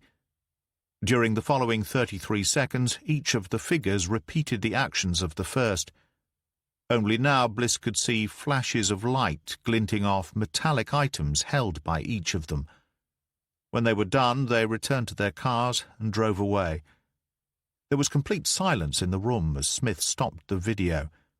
"It continues," he said. "Other vehicles arrive, flashing lights at the Audi as it fails to move on green. The discovery of the body inside, emergency services arriving, etc., none of which is of interest to us here and now. So, initial thoughts?" "I counted 13, Bliss said. He had no need to recalculate. "Hence the baker's dozen reference, I assume." Warburton let go a long sigh. "You assume correctly. What's more, the victim's name was Charlie Baker." "Can that possibly be a coincidence?" Fletcher asked. Bliss was wondering the same thing. "You mean he was stabbed precisely 13 times by 13 separate people, because he was called Baker, and those responsible considered it a decent pun?" The Lynx DCI shrugged. "I have to say we asked ourselves the same question over and over again at the time. We also questioned our 13 suspects over and over again. We are none the wiser to date." For 10 seconds nobody spoke, until DCI Edwards asked, "Exactly where did this take place?" "I remember the case, I just can't recall the town." "Sutton End," Warburton replied, "southwest of Boston." Edwards snapped her fingers. "Baker was the town tyrant, as I recall. He was suspected of being responsible for a number of crimes, both major and minor. He bullied people in the town, fought with them, abused them, forced some out of business, stole from others, and acted as a bookie and a loan shark. There was also drugs involved, of course, and allegations of much worse. An all-round piece of human garbage. But he somehow ended up always being squeaky clean when it came to the law being enforced." "That's the man," Warburton said. "We'll come back around to the police involvement shortly, but for now let's look at the incident you all just saw on the film. It was eventually agreed that locals united together to commit this bizarre murder because they were sick and tired of Baker getting away with his crimes and outrageous behavior. Baker had recently been cleared on a rape charge, and feelings were running hot in and around Sutton End. So yes, our investigation led us to conclude this was a case of people taking matters into their own hands." "That is astonishing," Fletcher said. 13 local people coming together to commit murder in such a manner. You must have been wading through tips and rumours galore." "We were." The Lynx DCI nodded and shook her head by turns. "At first it was like that scene from the movie when everybody steps forward claiming to be Spartacus. The entire town seemed to want to confess in the beginning, and of course we knew what their intention was. The obfuscation delayed us, but we stuck to the task. Eventually we narrowed things down and arrived at our list of 13 suspects, 7 of them being Romanian nationals," Bliss said, making an educated guess based on an earlier admission. "Correct, which is where our own list came from, of course. Of the remaining 6 local people, one was a woman whose husband was allegedly beaten so badly by Baker that the poor man was confined to a wheelchair afterwards. Sergeant Smith leaned forward to rest his elbows on the table, steepling his fingers and tapping them against his chin. He looked tired, a little dishevelled, but there was a grim determination in his demeanour that Bliss liked. Ben Franklin said the only way for 3 people to keep a secret is if 2 of them are dead. I'd argue the only sure way is if all 3 of them are. But if you accept his version, you might well ask how it is that none of the 13 suspects has to this day said a word to us. No, tell a lie. Each of them have said 2 words, repeatedly, no and comment. So their silence and the lack of hard evidence left them in the clear. Precisely. Only now you think somebody is coming after them, Edwards said. It certainly looks that way. The DCI and I suspected as much when the first name popped. The second merely confirmed it for us. Why now? Bliss asked. I know the old cliché about vengeance being a dish best served cold, but even so, 19 months is a long time to wait. Warburton cleared her throat.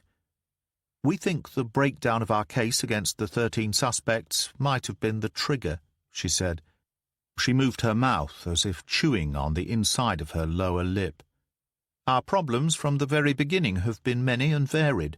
There was not, I have to admit, a huge appetite from within the team to find justice for Charlie Baker. I doubt everybody brought their best game to the table. Other than a few notable exceptions who we believed to be in Baker's pocket, the people of Sutton End were uninterested. The accused remained unified in their silence. The 3 vehicles used came back as salvage items, purchased for cash at an auction held on farmland out near Ely. We had no leads and nobody was talking, other than misleading us with tales of supernatural events, and even military involvement. I've never heard anything quite like it, Bliss said, glancing around the table. But okay, I'm following what happened from the night of Baker's killing to the present date. What I'm hazy on is how the man came to be so untouchable in the first place. Again it was DCI Warburton who spoke up, and Bliss could see that what she was about to reveal hung heavy on her. Unfortunately, a cabal of sorts. We believe, including several police officers, a Euro MP, and a number of business owners, set themselves up as some kind of local dictatorship. It's by no means unusual for such a group to organize itself, often under the guise of community leaders or a chamber of commerce. But this one appears to have been heavily influenced by Charlie Baker, or more probably, Baker's money. And how exactly did he make a living? Fletcher wanted to know. Legally, through farming, building, haulage, and salvage. Illegally, we suspect he was as close to organized crime as you can be without raising alarms, and we also believe he was involved in people trafficking. Bliss felt all eyes flick across to focus on him. He flashed a sardonic, crooked smile. I thought that might raise its ugly head again. We nailed one of our own local traffickers back in the spring, and if this Baker arsehole is even half as bad, then I can see why the investigation team dragged their heels trying to find his killers. I'm not sure I was quite as blunt when it comes to the efforts of my team, Warburton demurred, but I do take your point. He was a repellent character, by all accounts, and the world is a better place without him in it. Despite that, I'm satisfied we did all we could. And even if you got them all to confess, how would you have known which of them, or which combination of them, were responsible for murder? Our thoughts exactly. The legal ramifications of trying to prove which of those 13 stab wounds were landed by which of the 13 suspects was mind-boggling. The Crown Prosecution Service were desperate for us not to drop it in their laps. DCI Edwards said, all of which appears to leave us in the position of finding out who is taking revenge on Baker's suspected killers. I assume family and friends are the most logical places to start. Warburton appeared to agree. I imagine so. Baker has 2 sons and a daughter, aged between 27 and 32. Not nice people, believe me. And an extended base of friends, many of whom are known to us, and I should think also feature in your own records. Bliss followed the flow of logic. There was a structure and form to every investigation, some of it easier than the rest. This was the stage where notions were plentiful, methods equally so, and he could feel the familiar pull towards it. There were a couple of things on his mind, however. "Where do the Romanians fit in?" he asked, looking over at Warburton. "I'm going to take a punt and guess they were part of the Roma community living out there in the Lincolnshire Fens. It doesn't strike me that they and the townsfolk of Sutton End would usually mix together." "Good question, and point well made," the DCI responded. "The simple answer has its roots, we believe, in the rape mentioned earlier. The female victim was from the GRT community. She was known to be sociable, especially when she had a few drinks inside her. She often strayed outside her own people. It was said that Baker got her drunk deliberately and took advantage of her after a long session in one of Sutton End's pubs. A tough case to prosecute under the best of circumstances, but impossible, it seems, where Charlie Baker was concerned." "Then I can well understand the Roma men taking matters into their own hands," Bliss said. "In fact, I'd expect it of them. What I'm still having trouble piecing together is the liaison between them and 6 other people from the town. That aspect doesn't fit." "We think it began during a gathering held in the church hall. The locals were outraged and up in arms about Baker and the dropping of the rape case. We have confirmation of a Roma couple attending that first meeting.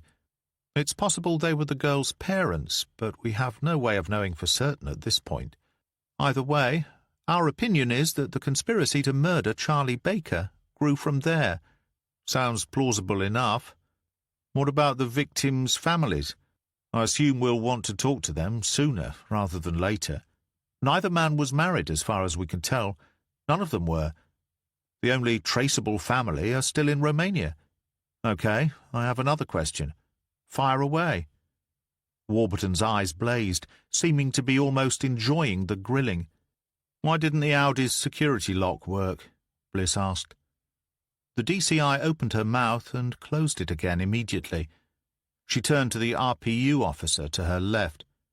Smith eyed Bliss cagily, as if to imply he was not about to get caught out so easily. "We believe it may have been deactivated by the first figure to approach the vehicle. A compromised security code, according to our engineers. A fairly simple device to build, requiring a precise script to unlock the car at the press of a button. So some tech skill required, and someone had to have obtained a code for the Audi. We thought of that. Our people tell us there are ways and means, neither of which require specialists. Just the right people in the right line of work. We followed it up, but got nowhere." Bliss mulled it over for a moment, then said, "Perhaps there was no device. Perhaps they relied on Baker's aggressive nature, certain of him opening the door himself if challenged." Smith exchanged glances with Warburton and then shrugged. "Now that's something we had not considered, but I suppose it's possible." "So where do we fit in now?" Bliss asked, finally delivering the question he had been waiting to ask since first walking into the room. Warburton took over once more. She met his direct gaze and said, "If what happened in Sutton End under Baker's rule proved anything, it is that the police service in the area is compromised. The poison may even have spread further afield, to Boston, Spalding maybe. The truth of the matter is we don't know for sure who or where, only that a certain level of corruption exists. And you want us to do what exactly?" "We want you to work with myself and Barry here to tear it down, to weed out the bent and the dirty, and, of course, to find out who is going around shooting and beheading our suspects. Because there are 11 more on the list," Bliss said. "Precisely." DCI Warburton leaned back in her chair. "Because there are 11 more people on that list." Chapter 16. Slipping his hand through the open flap of a small wire cage, Paul removed one of the wriggling, squirming creatures before closing and locking the door once again. He sat down heavily on the only item of soft furnishings inside the caravan, a tired, sagging sofa whose springs were broken and floral upholstery torn, faded and stained so it was not possible to recognize its original color.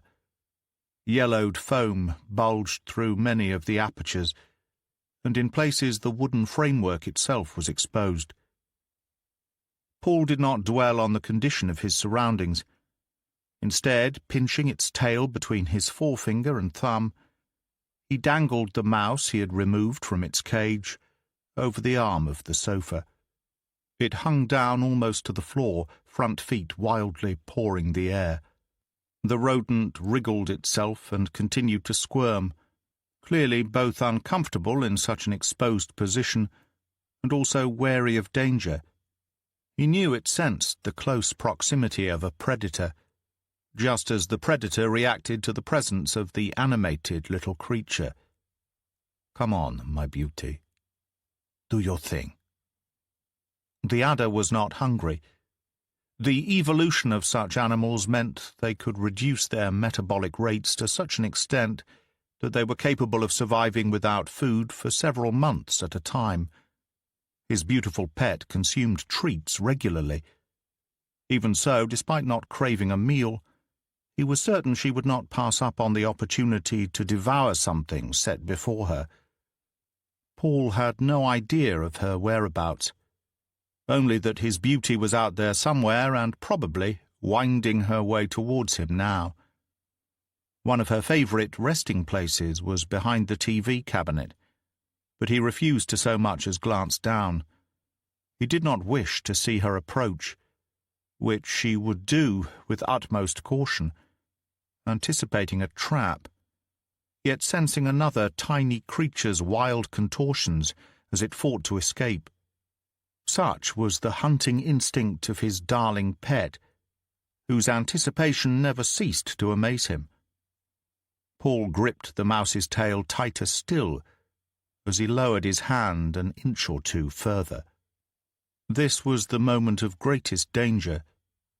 The wise course was to drop the mouse onto the carpet and let it scurry off to seek a hiding place. That was a game Paul had enjoyed on a couple of previous occasions, but it quickly became tiresome because there was only ever one winner. He had since discovered that the best way to add interest to the feeding ritual was to put himself in peril at the same time. To the snake, the difference between a squirming, furry creature and Paul's wriggling fingers was minuscule. Both were moving sources of heat and agitation. The strike had only to be off by a centimetre or two, and it would be Paul's hand bearing the full impact of dual fangs puncturing flesh, followed by the swift injection of venom. But Paul had faith in his little beauty. She had never so much as reared back in his presence, let alone struck for him. If she did happen to attack him rather than the mouse, it would be nothing more than a simple mistake. Paul believed in his beautifully simplistic pet. She would not deliberately bite him. They did not have that sort of relationship. He closed his eyes, anticipating her silky movements as she slid closer, before coming motionless once the target was identified. He could almost sense her coiling in preparation, and the seconds dribbled away like minutes like hours, as the three of them waited for the inevitable. When she was ready, always in her own sweet time, she struck so swiftly that it was over before Paul could even blink. Certainly he had no opportunity to react. The mouse may have, though it would have been futile. In a single whiplash motion, the adder snapped forward, bit, injected its venom, and retreated again into its coiled position. Paul felt all of this activity vibrate through his fingers, at which point he breathed a gentle sigh and opened his eyes again. The mouse tumbled to the floor, and this prompted Paul to look down for the first time since sitting on the sofa. After initially attempting to stand, its hind legs quivered and eventually buckled, leaving the front claws to scrabble aimlessly at threadbare tufts of carpet.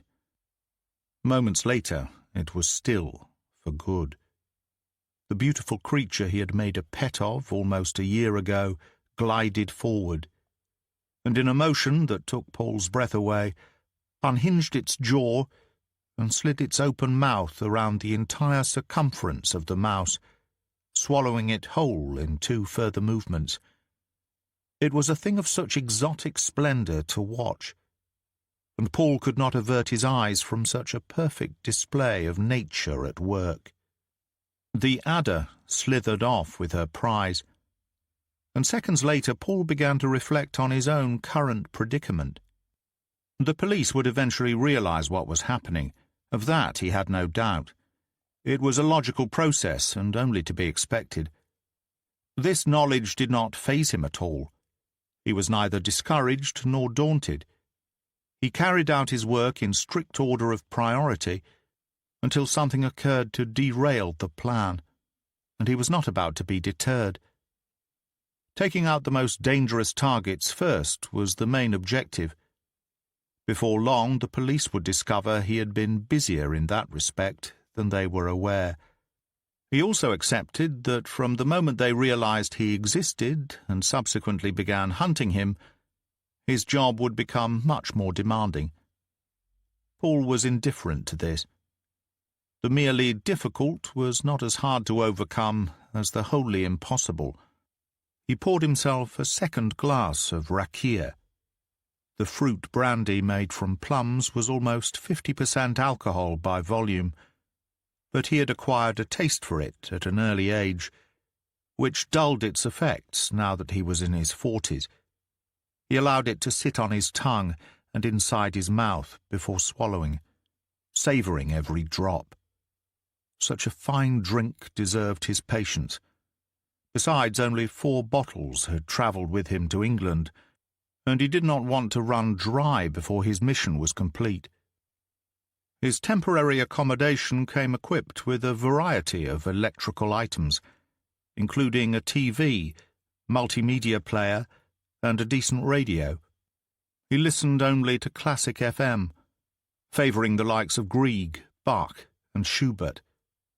It played in the background the whole time he was in the standard cream-coloured Ariba mobile home, even as he slept. The constant thrum of sound at night did not bother him. In fact, it both disguised the noise of the generator out back and often lulled him into dropping off. Now, basking in the afterglow and heady rush of the feeding, Paul allowed the music to wash over him as he gave weight to his options. When a particularly raucous Beethoven track came on, Paul set down his glass and slipped a sheet of paper out of the breast pocket of his checkered shirt. He unfolded the list and ran his eyes over it one more time.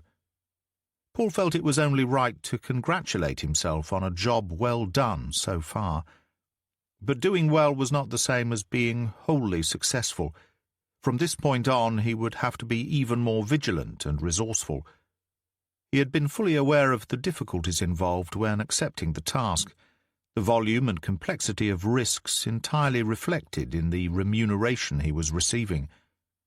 Those theoretical complications had finally become a reality, and it was time to analyze the plan all over again.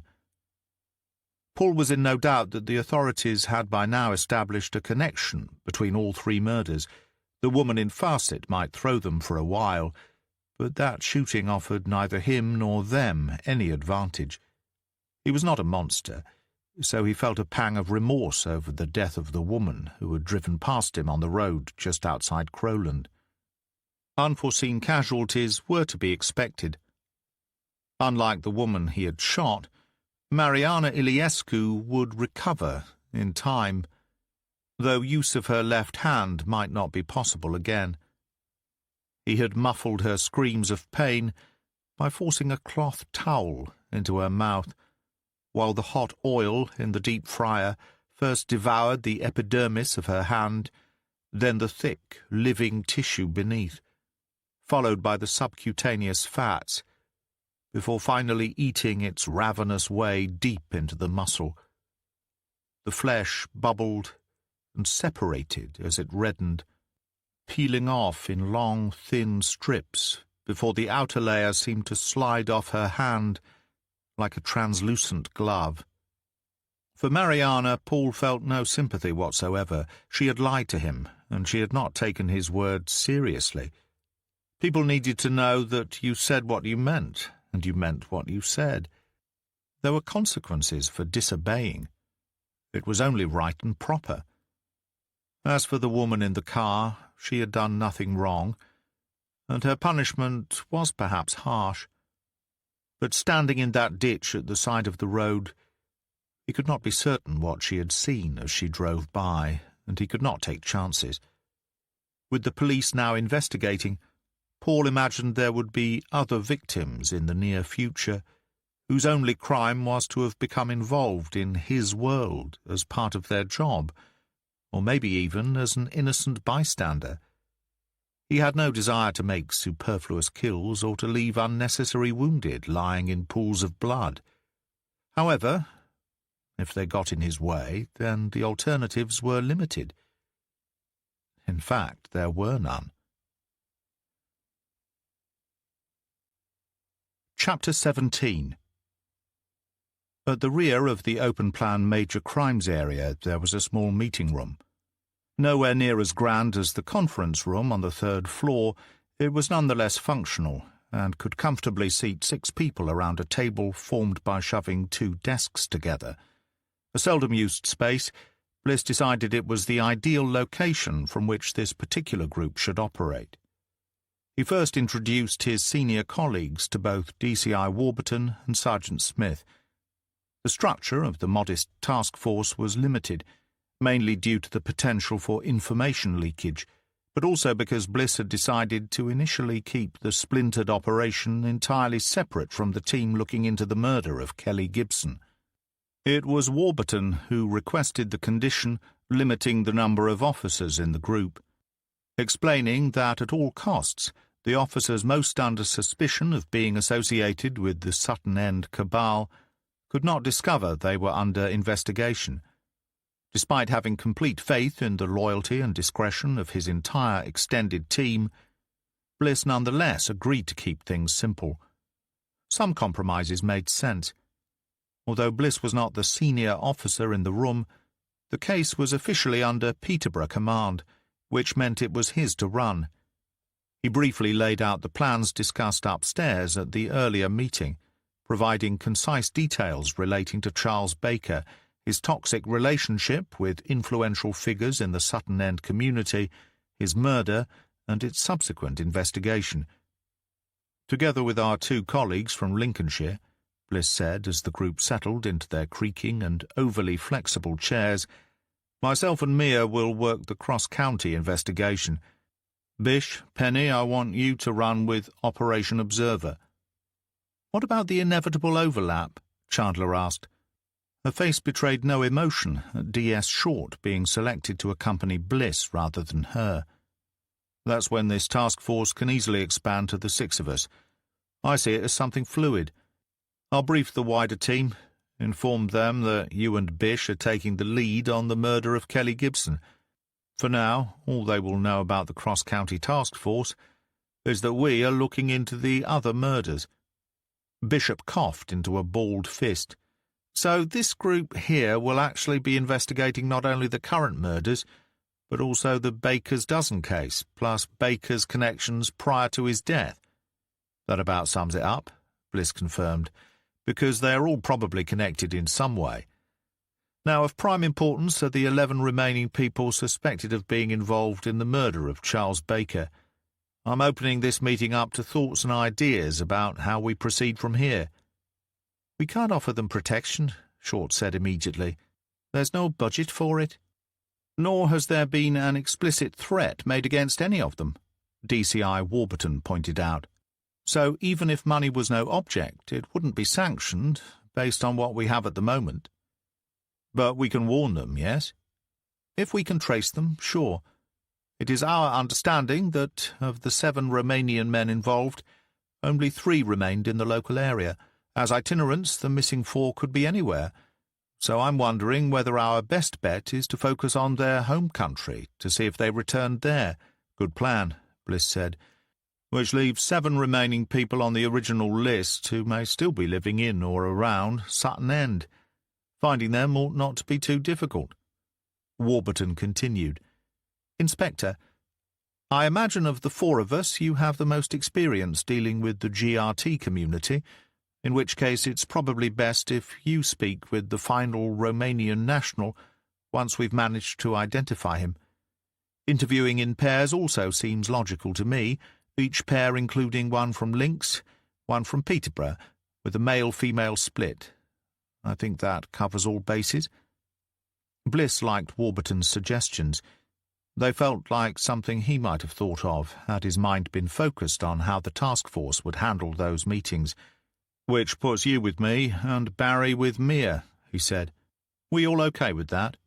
I realise it doesn't fit in with those plans, but if you want to cut down on time, me and Penn can chip in, Bishop suggested. 3 pairs take 2 people each, leaving the Roma as the extra for you and DCI Warburton. Please, she said, putting a hand to her chest. Call me Diane. No need for formality here, I don't think. Agreed, Bliss said, nodding. And actually, Bish's idea makes a lot of sense. I know I just said he and Penny should focus on Kelly Gibson, but there's little to go on that won't eventually cross over into our task force aims. So this way we get through the list much more quickly. And given this gunman's current pace, that would be no bad thing. Everyone on board with that? They were. Excuse me for a moment, Warburton said as her phone started to ring. She walked outside into the open-plan area, and Bliss noticed her find a quiet corner. When she returned a minute or so later, she wore a broad smile. That was one of my team members, she said. We have an ID confirmed for both of our Roma victims. The man with the Navy-related tattoo was called Florin Budescu, and Konstantin Benzar was the other. That put a few smiles on faces. The task force was buoyed by the news. Great stuff, Bliss said. You already got a photo array from Bucharest, I assume? We did, and we're in close contact with them regarding the other names on our list. A further 3 have been identified as having served, so this is terrific progress. Bliss divided up the names, deciding the final Romanian national, known to be still living in the area, could wait until last.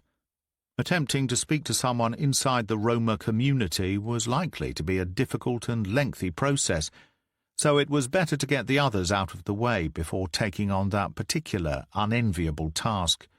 One final question, Bishop said, looking at Warburton. You say these Roma men are Romanians? Are you certain of that? All of them? Only my understanding of Roma is that they originated from northern India, becoming a fairly nomadic group of people swallowing up all nationalities. I'm sure your own inspector can clarify the issue of the Roma people, Warburton replied, but I can assure you these men on our list are Romanian nationals. And you're right about their background, Bliss said, nodding at his sergeant. They are Indo-Aryan by ethnicity, but as you quite rightly say, over many hundreds of years the Roma have pulled in all manner of nationalities. I just wanted to be certain who and what we were dealing with, Bishop said. I know the tattoos helped identify our 2 decapitation victims as Romanian, but I didn't want there to be any misunderstandings about anyone else. It was a fair point, Warburton said. The others nodded their agreement. Looking around the table, Bliss saw only good people. Their presence ought to have instilled confidence. Yet, despite his faith in them as individuals and their greater strength as a group, he was unable to rid himself of the sense of unease that had crept into his stomach, where initially it flapped about like a startled crane-fly, before settling stone-like deep in his gut. Chapter 18.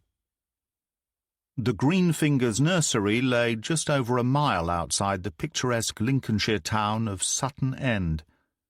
After making inquiries inside the main building, Bliss and DCI Warburton eventually tracked down Alan Brewer, who was using a small forklift truck to transport sealed bags of compost from a delivery vehicle to the storage shed 20 yards away. Seeing that he had only 4 pallets left to shift, Bliss decided to wait until Brewer was done and the lorry driver on his way before speaking to the man. While they waited, the 2 detectives chatted amiably. "You ran the original Baker's Dozen inquiry?" Bliss asked. Warburton shook her head. "Not at first. I came in quite near the end, following a colleague's retirement. I saw what it did to him, though, and I have to say it's my toughest case so far." "In what way?" "Well, from the very beginning there was either a wall of silence or a torrent of misinformation flooding in. Then there was the likely involvement of some fellow officers, though we lacked evidence against any of them at that stage. The Baker family are awful people to deal with, their business friends not much better, and the community of Sutton End largely treated the police with both suspicion and animosity. It was one of those lose-lose cases you get from time to time. I've known a few myself. Given everything that's happened, I'm surprised you've been so accepting of us running this investigation." Warburton smiled. Again, Bliss was drawn to its warmth, and the way the DCI's entire body seemed to generate heat and light from it. "The last thing I want is to trade blows with a neighbouring county," she admitted. "If there is cooperation to be had, then I'm all in favour of it. If the result prevents our leads from leaking out to those on the Baker family payroll at the same time, then taking a back seat is a price I'm more than willing to pay. Besides, from what I hear, you have a cracking team we can both rely on." "We do. I'm lucky to have them. Though I doubt they'll all be with me for too much longer." "Oh, why's that?" "It's time for them to spread their wings, onwards and upwards. I see. So a good thing for them, not so good for you, or your unit as a whole. That's about the size of it. Tell me, though, do you know who these bad apples of yours are?" "We have strong suspicions, yes." "Hard evidence?" "None whatsoever. It's virtually impossible to run financial checks on them legally without first informing them they are under investigation, which is the last thing we'd want to do." Bliss understood. He was certain he would feel the same way in Warburton's shoes. He looked up as the lorry driver climbed back into his cab and started up the heavy diesel engine. As the large vehicle engaged first gear and Brewer jumped out of the forklift, Bliss stepped forward holding out his warrant card. The man was surprised when they introduced themselves, and instantly on edge. Bliss reacted swiftly to quell any fears he might have. "Mr. Brewer, we're not here to accuse you of anything," he said. "Far from it, actually. I'm due a break. I can give you 5 minutes." Brewer stood over 6 feet tall, with a huge barrel chest. Mid-50s was Bliss's estimate. The man's hair was unkempt, and he had not shaved in several days. The stubble around both cheeks and chin was the same grey-white colour as the tousled thatch on his head, which was thick and swept back from his brow. The weight on Brewer's eyelids and puffiness beneath suggested he was not sleeping well. In a box-like grubby office, tucked inside, to the left of the main doors into the storage area, Brewer uncapped a thermos flask and poured himself a hot drink. The bitter smell of coffee beans wafted around the enclosed space. He took a sip and jerked his head at Bliss to get on with it. "Mr. Brewer," Bliss said, "the names Florin Budescu and Constantin Benzar are familiar to you, yes?" The man's eyes narrowed suspiciously. "What is this? Why are you bringing them up again?" "I'll take that as a yes. Sir, in the past 24 hours both Mr. Budescu and Mr. Benzar have been murdered, each shot 3 times. Bliss did not mention the beheading at this stage. The task force had decided to keep 1 or 2 pieces of information away from the potential victims for the time being. Brewer was visibly rattled by the news, but he recovered quickly. "So what? You want to fit me up with those murders too?" he asked, setting down his plastic cup. "Not at all, sir. However, with you being one of the remaining 11 suspects in the Baker's Dozen murder inquiry, you may also be being targeted." "Targeted? By who?" That we don't know. We're in the process of piecing information together, sir. So you reckon that just because those 2 gypsies were shot and killed, the rest of us are in danger too? Brewer shook his head dismissively. Shows how little you knew them. I didn't think you did either, Warburton said sharply. She had spent time recently with the suspect statements, Bliss knew, and it was obvious from her outburst that Brewer had previously claimed no knowledge of the 2 Romanian men. I know their type, the man snarled. The kind, you'd be surprised to learn, didn't end up in an early grave. They had enemies, did they? Bliss asked. Including their own kind? Brewer picked up his cup and began drinking once more. And what kind might that be? The man's lips twisted as he snorted his derision. Gypsies, of course. So you don't think there's anything more to these shootings? Warburton asked, her tight gaze not leaving Brewer's face. You don't think family or friends of Charlie Baker could be looking for justice? Brewer's head jerked up. His eyes darkened. Justice? That piece of filth made the lives of so many people around here a living bloody nightmare. He treated us worse than the dogs he fussed over.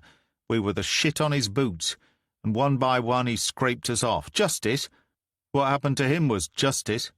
For our town. And what was it he did to you, Mr. Brewer? Bliss asked. Baker made my wife ill. She daredn't even step outside the house towards the end.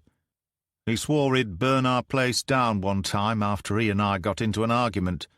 Said he'd make sure us and the kids were all tucked up in bed when he did it. Had me beaten up. I was on sick leave for 4 weeks, and by the time I was fit again, my boss decided there was no longer any work for me. I learned later he'd been threatened. Now I do this sort of shit to earn a crust. You have farmland, don't you? Warburton said. Yes, but no equipment or capital to farm anything there. You must have been angry with Baker. Did it end there? No. The bastard wasn't satisfied with having me done over and then ruining me. The harassment started soon afterwards, my wife and kids included. That was when Helen stopped going out. 3 nights on the trot our windows were bricked. The 4th one came with a message written on it, saying how next time it would be a petrol bomb and not a brick. Then one day Helen opened the back door to put something out in the bin and saw a man standing there, holding a knife. He just stood there looking at her, she told me.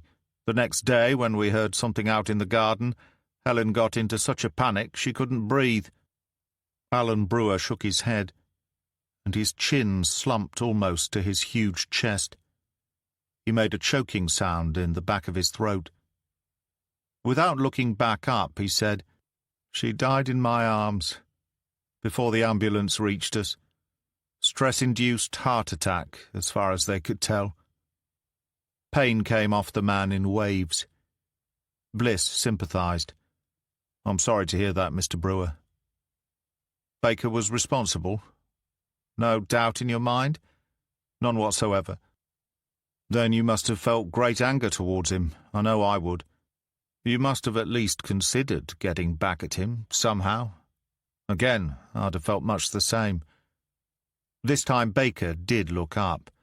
Don't even go there, he said in a flat monotone. Your boss here didn't get anything out of me, and you won't either. Bliss did not bother correcting him about who was leading the discussion. That's neither my case nor my concern, he said. I'm investigating 3 murders, and hoping to prevent there being any more. 3? Brewer's frown was deep. You mentioned 2 before. Can't you even get your own story straight? Yes. 1 innocent victim got caught up in whatever this is, unfortunately. Really? Brewer scoffed. Only 1? What makes you so bloody certain the other 2 weren't innocent as well? He was right. Bliss regretted his choice of words. Neither of the Romanian victims had been so much as charged with the murder of Charles Baker. Yet ever since hearing about the case from DCI Warburton, he had made assumptions about the 2 murdered men. I apologize. I have no excuse. Thank you for reminding me. Brewer eyed him strangely, as if unable to work out his angle. Like you care. None of you people care about us. If you did, Baker would never have been able to get away with it all those years. Well, somebody put a stop to that, Warburton said. 13 somebodies. Indeed, and was one of them you, Mr. Brewer? I thought you weren't here about ancient history. I thought you were here to warn me about some mad killer going around hunting down the 13. Which we have done, but for some reason you seem to think we are trying to trick you. Our investigation into the murder of Charles Baker remains open and ongoing, and you remain a suspect. I won't lie to you about that, Mr. Brewer. 2 fellow suspects have been shot dead, and we are in the process of personally informing the rest of you. So if you have anything you wish to say, anything at all to offer us in the way of intelligence concerning these events, now is the time to do so. Intelligence? Brewer regarded Warburton as if she were insane. Love, please don't talk to me about something you know nothing about. Bliss cleared his throat and said, We came here to warn you, to advise you, and to help you. If you wish to remain hostile, that's your choice. Our work here is done. Good. Now let me get on with mine. Bliss told him to take care, advising him one last time not to dismiss the warning. He turned round before the man could reply, ushering DCI Warburton away ahead of him. He did not offer to shake Brewer's hand, adding the suspect to a very long list of things and people he did not care about. Chapter 19. Jane Monckton was an unemployed 34-year-old living at home with her parents in Sutton End. Their bungalow was one of a dozen on an estate of new builds, backing onto hundreds of acres of prime farmland. As Bliss turned off the main road into the tract of private land, he caught sight of a billboard outside a show house on the corner to their right. "Did you see that?" he asked Warburton as they passed by. The DCI nodded. "I did. A Charles Baker development." "Interesting." "Very." Bliss glanced sidelong at his companion for the day.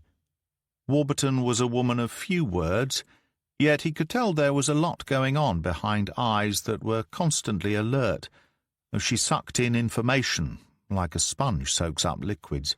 He thought it would be a pleasurable experience working as her subordinate, imagining the DCI to be both hard but fair. Their conversations limited to the investigation so far. He knew nothing of Warburton's private life, and had revealed nothing of his own, which was more than fine by Bliss, who considered sharing to be overrated. The Monckton residence was a wide, square property, with a drive large enough for 3 vehicles, though Bliss's Vauxhall insignia was alone on it when they pulled up. The pair remained inside the vehicle for a few minutes while Warburton made a call. Nodding her head as she ended it, the Lynx DCI turned to Bliss and said, "The Monktons have owned this place for 4 years, apparently not happily. One of the reasons for the Monckton family's unhappiness became obvious from the moment the 2 detectives stepped out of the car. The stench of raw sewage was overwhelming, causing both officers to wince and clamp a hand over their nose and mouth. They were greeted by a sky speckled with roiling clouds of flies, and the buzzing sound of beating wings filled the warm, still air. As he and the DCI approached the front door, Bliss noticed large cracks in the block paving driveway, several of which continued up the walls of the bungalow's exterior. The woman they had come to see was the only person at home. She wore a shapeless tracksuit, with sweat and food stains forming darker patterns on the thin pink material. Her long hair was greasy and tangled, shiny, wan face flecked with pimples. Bliss wrinkled his nose in distaste as her body odour replaced the stink of sewage in his nostrils. He thought Monckton looked at least 10 years older than her documented age, someone who appeared to have lost all hope of a better life, and given up even trying. DCI Warburton opened up as they had agreed on the drive over. "Your husband not at home, Jane?" "We don't live together any more. Our lives changed the day he got put in his wheelchair." "I'm sorry to hear that. Yeah, I bet you are. Warburton asked the woman about the property, and it became immediately apparent as to why Jane Monckton held further grudges against Baker. Putting her husband in a wheelchair for the rest of his life was a despicable act, but her hatred for the vicious bully did not end there. Her parents had sunk every penny they had saved, and from the sale of their house into the bungalow, due to her mother's failing health and inability to use stairs on a regular basis. The many faults only came to light shortly after the couple moved in. Far from being sympathetic and cooperative, Baker's building company had taken an aggressive approach towards the owners. Jane's father subsequently threatened legal proceedings. He only did so once. The following day he was the victim of a hit-and-run, left lying in the road with 2 broken legs, a dislocated hip, and internal bleeding. He survived, but had never fully recovered from the trauma. Jane railed publicly against the unfairness of the situation, but less than a week later she was bundled into the back of a van and intimidated by 4 masked men, with both rape and torture, if she did not stop her protests. Sounds horrendous, Bliss said, genuinely sympathizing. You must have been delighted when you heard about Baker being murdered. Oh, I was. Monckton could not hold back a smile of satisfaction. Not quite so much when you filth came after me for it, though. That's not why we are here, Mrs. Monckton, not to rake over old ground. Even so, the reason for our visit is connected. Bliss went on to inform her about the 2 fatal shootings. She shook her head, as if to ask what any of it had to do with her. He obliged by explaining. Our working theory is that somebody is looking to avenge Mr. Baker's murder. They appear to be going after the 13 suspects interviewed under caution by the police. As you pointed out, you are one of them. We think you might be on his list. Unlike Alan Brewer, Monckton was not sceptical. Her eyes grew wide, and Bliss saw she was immediately terrified at the prospect. "Oh, are you 2 here to protect me?" she asked, vulnerable for the first time since they had arrived. Warburton shook her head, responding in a gentle voice. "I'm sorry, Jane, but that's simply not possible. We don't have the resources, I'm afraid. We cannot provide round-the-clock protection indefinitely to all 11 of you. I doubt our boss would grant permission, even if we received an overt threat. But the truth is, this is just our theory at the moment. There is little for us to take affirmative action on. We are here to warn you, to tell you to be on your guard. Do you have anywhere else you can go?" Monckton was virtually speechless. Clearly it did not compute that she could be in danger from a gunman, and the police were not going to do anything about it other than offer words of advice. "But you have to protect me," she cried, getting to her feet and marching across to the bay window, where she drew back the curtains. Monckton turned, stared them both down. "You can't just leave me here on my own when there's someone running around with a gun killing us off one by one." "We don't have any option," Bliss explained. "I'm sorry." The woman jabbed a finger at the DCI, her face a twisted scowl of rage. "This is you, isn't it, you bitch? This is your way of getting us to confess to something we never even did. Is that how you're going to provide protection? By banging us all up?" Bliss heard a slight pause before the final sentence. He glanced across at Warburton, whose subtle nod suggested she had also picked up on it. He took a step forward. "Mrs. Monckton, I can assure you that's not why we're here. Frankly, I'm not sure it would make any real difference at this point. It's unlikely that you'd be held on remand, even if you confessed, because your defense solicitor would justifiably claim you posed no further threat to society due to the subject of your anger being dead. So you wouldn't just lock me up. The legal system doesn't work that way. Besides, are you likely to confess? If not, then this discussion is moot. I'm not guilty, so why should I confess?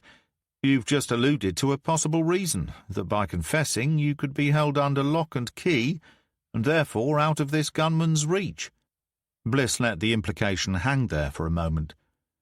As much as he wanted the woman to believe he and Warburton were not there looking for her to cough to anything, the truth was that her doing so might prove to be a significant breakthrough, not just in the Baker's Dozen case, but also in their current task force investigation. The domino effect was something all police officers eventually became familiar with, and if the two cases were linked, then Monckton confessing might cause the rest to fall. Jane Monckton was wrestling with a decision. It was written all over her face. Bliss knew then that she was guilty of stabbing Charlie Baker. The issue now was whether she feared this gunman more than arrest and prosecution. As her features changed from anger to resentment and then to resolution, Bliss realized she was not about to deal. The woman sank down into her seat, leaning forward, hands clasped together as she rocked back and forth. "So what now?" she asked. Bliss rubbed a hand over his mouth before replying. "As I have made plain, 2 of the people among the 13 suspected of killing Charles Baker have been murdered. We strongly believe that all remaining suspects are in danger. Our job is to advise you of this, and then return to continue hunting for the killer." "I know this has something to do with you," Monckton said, pointing accusingly at Warburton. "Just because you could never get us to talk." The DCI shook her head. "I can assure you that my only thoughts right now are to find whoever is doing this and catch him." "But you think we're all killers ourselves." "That's true, I do. But just as I went after you for murder, so I'm going after this man." Bliss glanced at his partner for the day, admiring her steadfastness. "Jane," he said, returning his gaze to the slovenly woman, "there is nothing to be gained by you making wild accusations. You must do what you can to protect yourself until this is over. If you have somewhere else to go, then I suggest you make arrangements to do so. Other than that, be alert, and if you do see anybody around who looks suspicious, you call 999. Mention our names, and someone will get here as soon as they can." "Yeah, I bet," Monckton sneered at the pair. "You'll break your necks getting here to stop me being killed, I'm sure." "Believe what you want, Jane. We can do no more." As they walked outside, Warburton took a call. Her voice first lowered and then became clipped as she spoke urgently. By the time she was done, they were back inside the car with the engine running. She looked across at Bliss and shook her head. That was Barry Smith. He just took a call of his own from Bucharest. "Our 4 missing Romanian males are no longer missing." "Well, some good news at last." "Not really. They had each returned home to Romania, where all 4 of them were shot dead last week, and yes, they were each also decapitated." Chapter 20. The boathouse, gabled and weatherboarded, looked every bit the late 80s architecture it was. It overlooked a narrow tributary of the Nene River in Thorpe Meadows, and Bliss returned to the pub often. Its beer garden and decking alongside the water's edge provided seating appropriate to fine weather, and when inclement, the high ceilings inside gave the bar the impression of a vast and airy space. With its relaxed atmosphere, Bliss never felt uncomfortable there. Plus, it offered the serious advantage of selling both cask ales and craft beers, so he was never short of choice. On more than one occasion he'd had to take a taxi home and leave his car parked outside overnight. The Lincolnshire duo of DCI Warburton and RPU Officer Smith had headed off as soon as they were able to, but Chandler, Short and Bishop accepted Bliss's invitation of a drink to unwind. It had been a grueling night and day, and Bliss wanted to gather up his team's immediate thoughts before any of the darkness crept in unannounced and uninvited. He understood the importance of times like these, when you could both relax and discuss the investigation without any pressure to deliver a firm lead. It was a pleasant evening, so they chose a table outside on the decking. Bliss waited until they were all seated with drinks before revealing DCI Warburton's latest news. His 3 colleagues were aghast, each understanding that with these 4 additional murders, the initial investigative notion had now moved from probability to certainty. Somebody was working their way through the 13 people suspected of killing Charles Baker and was almost halfway towards achieving their goal.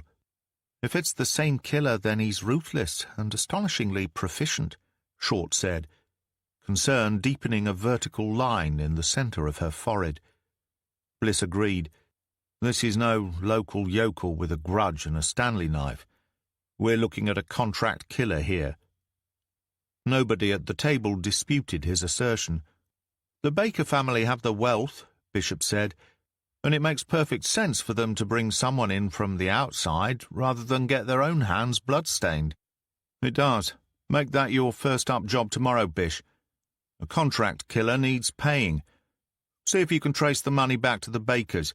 Check all their funds, look for large recent cash withdrawals or deposits into other accounts. It's not going to be so easy, Chandler warned. They've bided their time. Clearly they've given it a lot of thought. I'm guessing they're well prepared for this. True, but I doubt any of them are as savvy as Charlie Baker was. By all accounts, he was as bright as he was monstrous. Perhaps whoever arranged it left a door open for us somewhere. Why the heads? Short asked, after knocking back half her blackcurrant and soda in one go. Nobody had questioned her choice of a non-alcoholic drink on this occasion, but Bliss wondered if the others had noticed. And why 3 shots each? The old double tap has become a triple, Bliss explained. The age of personal bulletproof vests has led shooters to use 2 rounds to put their victims down, with the third to the nut, sealing the deal. Neither of our victims here were shot in the head, probably by design. The face needs to be recognizable to count. So why not just photograph the body afterwards? That's proof enough, surely. Perhaps not. If it's the buyer's choice, then maybe they are wary of their hired assassin staging shootings in order to get paid, especially if each kill triggers a fresh payment. I hear you can work miracles with Photoshop. If the killer has decided to use this method, maybe it's a sign of his professionalism. The head being offered as absolute proof. Chandler puffed out her lips. All the same, it's a pretty sick way of going about it. Why take the chance? If he's using an electric saw, it wouldn't take long to carve a head off, Bishop said. His expression was grim, mouth curving downward. No more than a few seconds each. Bliss felt his skin crawl. Just as seeing a human body minus its head played tricks with the mind, so the very thought of it sent chills racing through the bloodstream. There was something disturbing and remorseless about the act. The team moved on to discuss their visits to various suspects. The interviews carried out by Chandler and Bishop had pretty much replicated Bliss's own experience, with one of the interviewees dismissing the threat out of hand, the other demanding police protection. What sense did you get from them in terms of the Baker murder? Short asked. Both as guilty as fuck, Bishop responded. He sounded indignant. And both with good reason to want the man dead. Listening to their stories, I can't say I blame either one of them for wishing it on him. He comes across as having been the most odious and callous of men, which is pretty much what we picked up as well, Short said. Barry Smith and I briefly chatted about both visits after we'd finished with them, and we came to the same conclusion. Baker had it coming, and the suspects we spoke to were involved. Neither of us were left in any doubt about that. On the other hand, neither of us were entirely unsympathetic. How did they react to being on someone else's shit list? Bliss asked. Surprisingly cool. I think both see themselves as hard men, or at least had, before the Baker family arrived in Sutton End. Whether they were competitors, I can't be sure. But they are both dodgy characters, and I wouldn't be at all surprised to find an element of business rivalry in what occurred the night Baker was put down. We have 2 people who have requested protection, Chandler confirmed. Is there any way we can do so, given we don't have so many to keep an eye on? I mean, 11 may have been out of reach, plus we have no evidence of a genuine threat. Both of those circumstances have now changed considerably.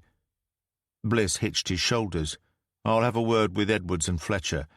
Now that we know for certain these people are in danger, I can make a better case. If the others aren't interested, then there's not a lot we can do about it. But we should consider putting the 2 suspects under full-time observation. It's also looking as if it may be our only way into the killer, because he's giving us nothing else. Maybe him going for the next person on his list is our best chance of snatching him up. Short drained her glass and got to her feet. I'm not stopping for food, she said. Hubby's cooking tonight. So if me and Bish dig into the Baker financials first thing in the morning, you'll speak to the DCI about protection, yes? Bliss was swallowing back the last few dregs of his beer. He wiped his lips before replying. That's the plan. We'll catch up as soon as I have an answer. Diane and Barry are due into HQ by 8. I'll attend the observer briefing, check on any progress made there. I think we can now safely follow the line that poor Kelly was killed by the same gunman, but I don't want her to become some sort of byproduct of what we're doing. This baker's dozen thing is messy, so if it's also possible to nail this bastard on Kelly's murder, then I'll be a lot happier. What about the last Romanian boss? You didn't mention him. He wasn't around. Diane knew who to speak to, having been there on several occasions during the Baker's Dozen case. She made a couple of calls while we were on the road. It turns out that she had not only interviewed the bloke we're looking to talk to, but also one of the victims discovered murdered in Romania.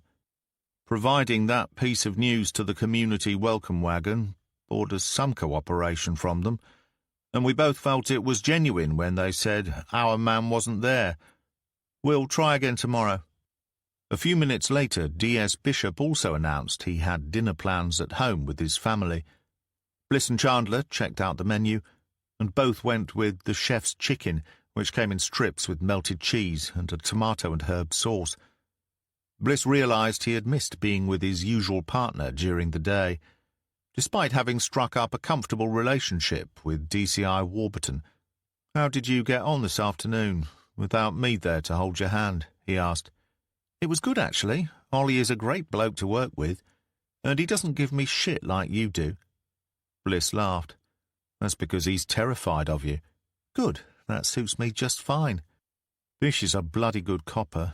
As I said to you before, it won't be long before he makes the step up. He'll be hard to replace if he has to move on. He has all the right instincts.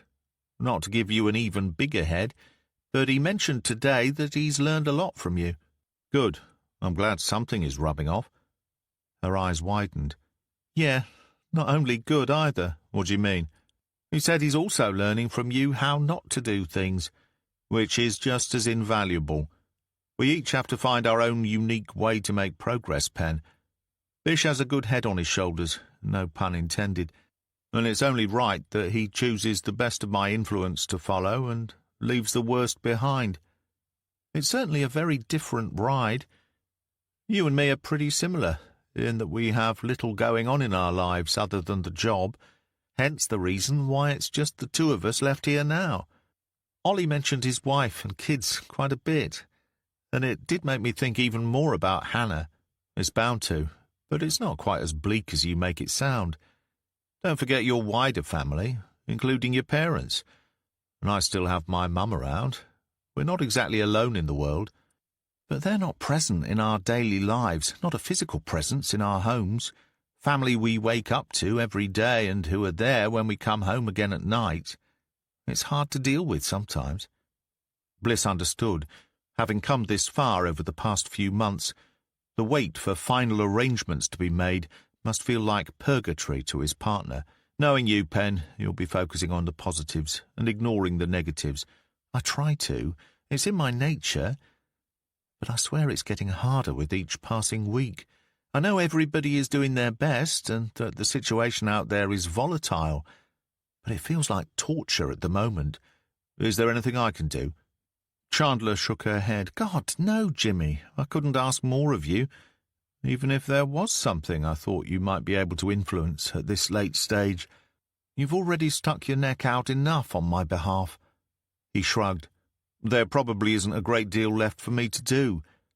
But if you need a call made or just want to vent, you know where I am." "Yeah, and how sad is that? I mean, the fact that I always know where I can find you. Are you ever going to put yourself out there again, Jimmy?" Bliss knew exactly what Chandler meant.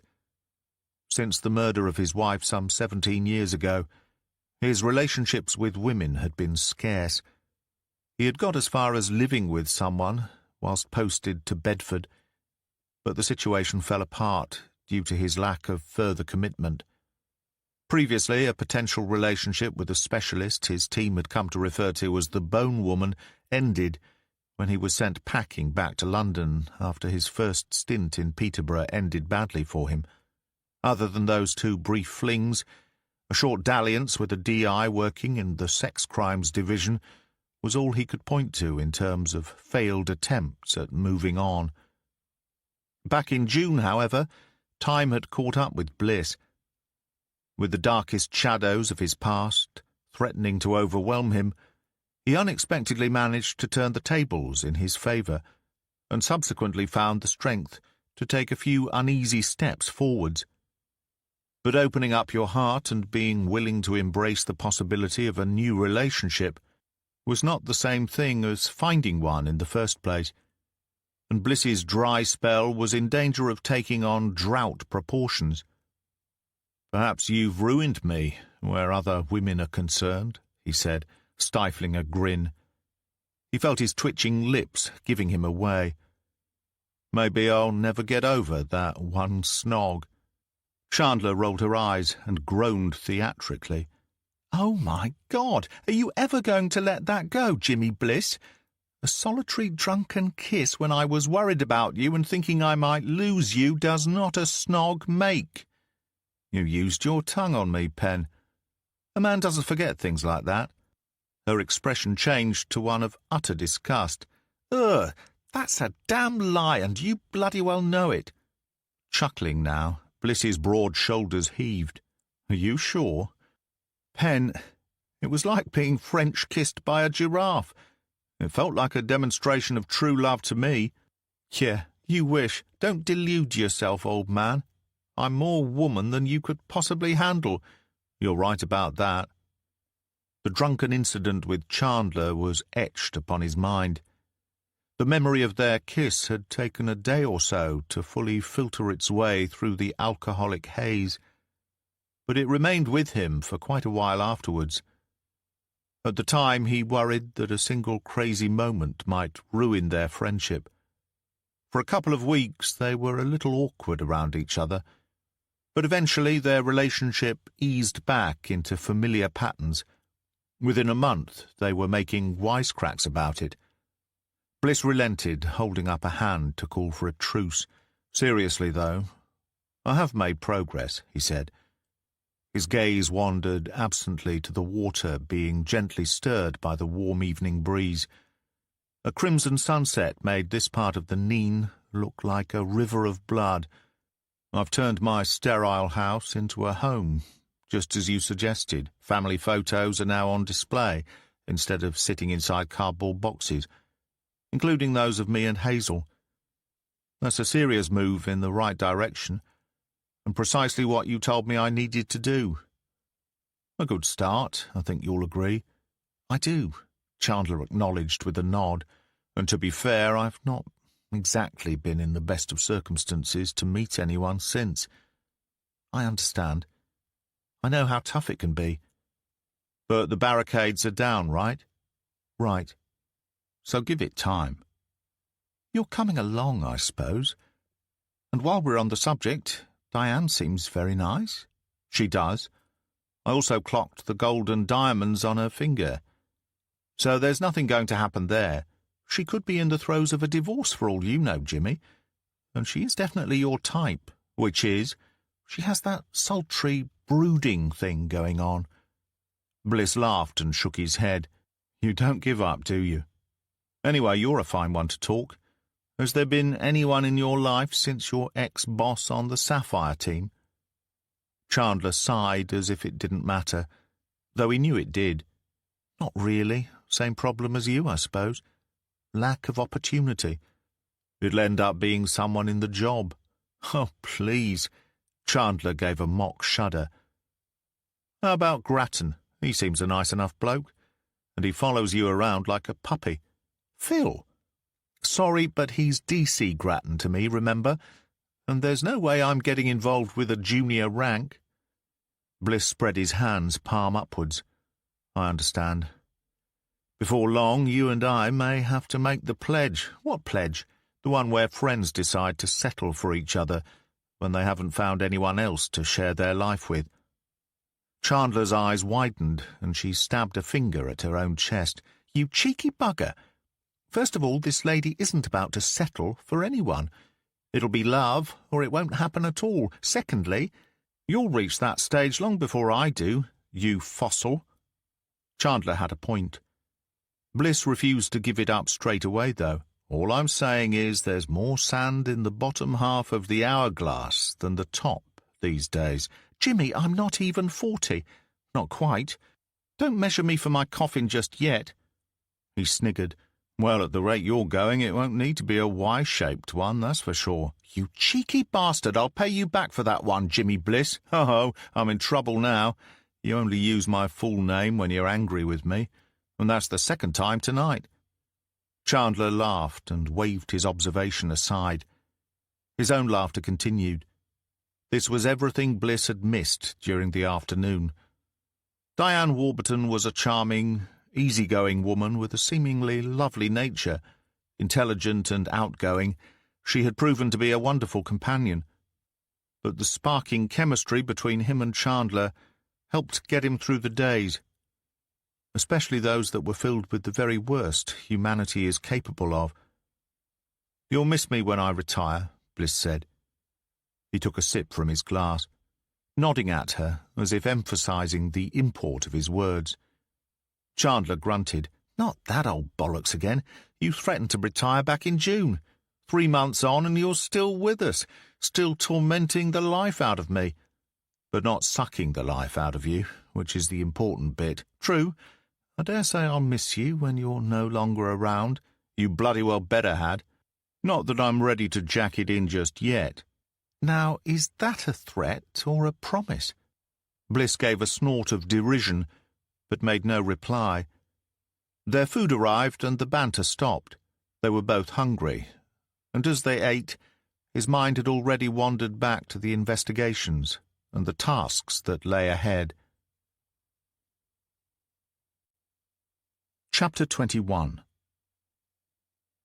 The ancient sewage system of Curtain Drain cut straight through the Roma camp.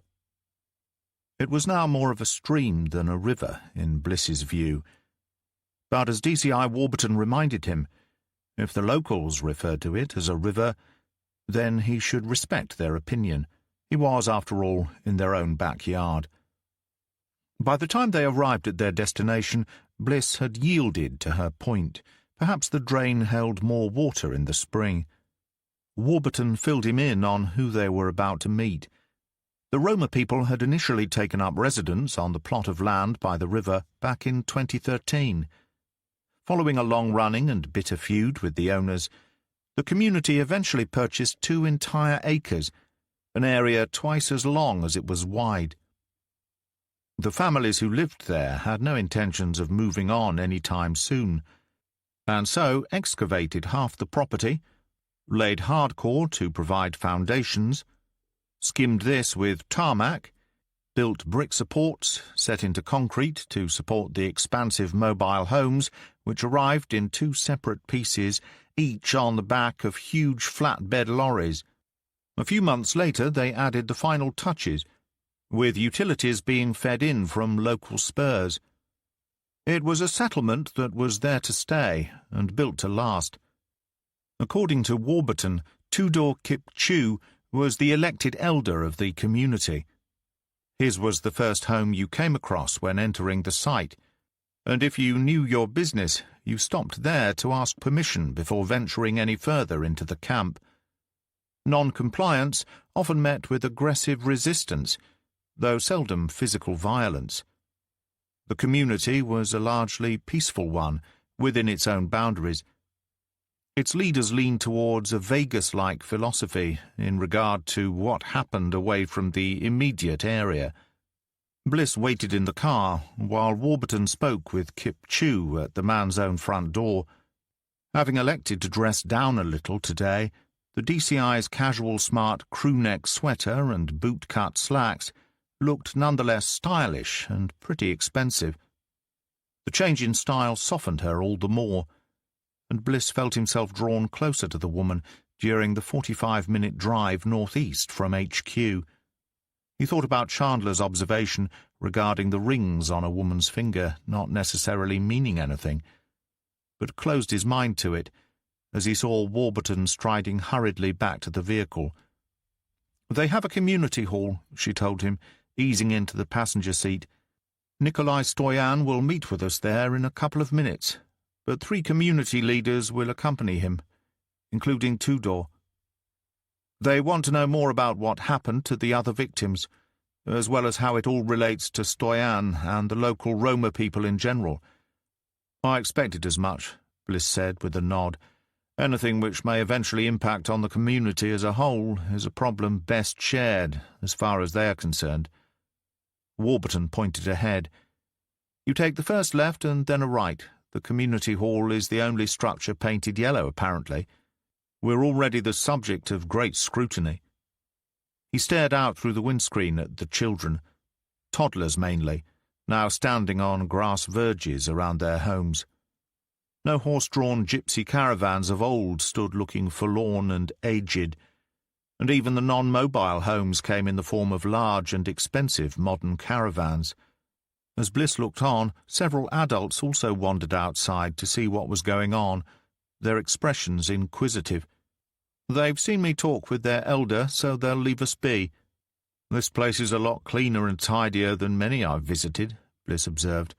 "It's run well. I don't think the community as a whole will ever allow this site to become a dump." As Bliss nursed the car around the site, his thoughts drifted back to the morning briefing. The team focusing on the observer op were in full agreement that both they and the task force were all hunting down the same man. Bishop revealed that all the relevant security and automatic number plate recognition footage was spliced together to reveal the timeline of events leading up to Kelly Gibson's murder. It was DC Hunt who took them through it verbally, describing how the white Range Rover pursued Florin Budescu's vehicle along the A16, and pointing out that neither appeared when they ought to have done on a camera at the Crowland Junction. The next vehicle through was the Skoda, driven by Kelly Gibson, followed shortly afterwards by the Range Rover. At that point, Bliss asked to see the footage. Ansari set it going on the pull-down white screen, and a uniform extinguished the lights. There was complete silence in the room as the evening unfolded in front of the squad. Bliss watched closely as both the Skoda and Range Rover were picked up at various points all the way through to Farset. By the end of the video, Bliss found himself troubled by what he had noticed. He jerked himself out of his reverie, spotting a parking space outside the low building that comprised the Roma Community Hall. Less than 5 minutes later, they sat in the center of a large area, made up of 2 double-width mobile home shells. An arrangement of 6 chairs formed a circle, no table in the middle. Bliss recognized the philosophy. No table ensured there could be no head of table, and therefore no leader amongst those meeting. Stoyan was a thin, almost gaunt-looking individual, with dark hair shaved close to the scalp. Shabby clothes hung on him like rags, and his neck was inked with a variety of symbols, and what Bliss assumed to be words in either Romanian or, if Stoyan came from Transylvania, possibly Hungarian. The young man's right foot tapped nervously, and his hands seemed to claw at each other as he sat with them clasped in his lap. To Bliss he had the fraught appearance of a junkie desperate for his next fix, not a man who fit in with the clean-cut image this community were at pains to promote. "Officers," Kip Chu said in heavily accented English. Unlike Stoyan, the elder was a small and wide bull, whose dark eyes were almost lost in shadow. "We have concerns to raise based on the information you gave me yesterday. A number of us discussed this matter overnight, and we have questions for you, yes?" "Of course," Warburton said, taking the lead. "Fire away." "Good. First, our friends who recently returned home. I have no word other than yours that these men are now dead. You say this is true, though, yes?" "There's no reason why we should lie to you, sir. Just as we were looking to trace Mr. Stoyan here, so we were searching for the others as well. We had no information indicating their return to Romania, but as we were in touch with officials out there in Bucharest, we asked anyway. This is what we were told. And indeed their deaths mirror the two that have taken place here since Sunday evening." The three community leaders exchanged glances and nods. Bliss noticed they avoided looking at Stoyan. He wondered why that might be. "You say this is because of Baker, yes?" Kip Chu sought to clarify. Nodding, the DCI replied, "That's right. At least, that is the theory we are basing our investigation on. But these men, all innocent, no?" Warburton paused, and Bliss knew she was weighing her words carefully. "That's not technically correct, sir. None of the 13 suspects have yet been found either innocent or guilty.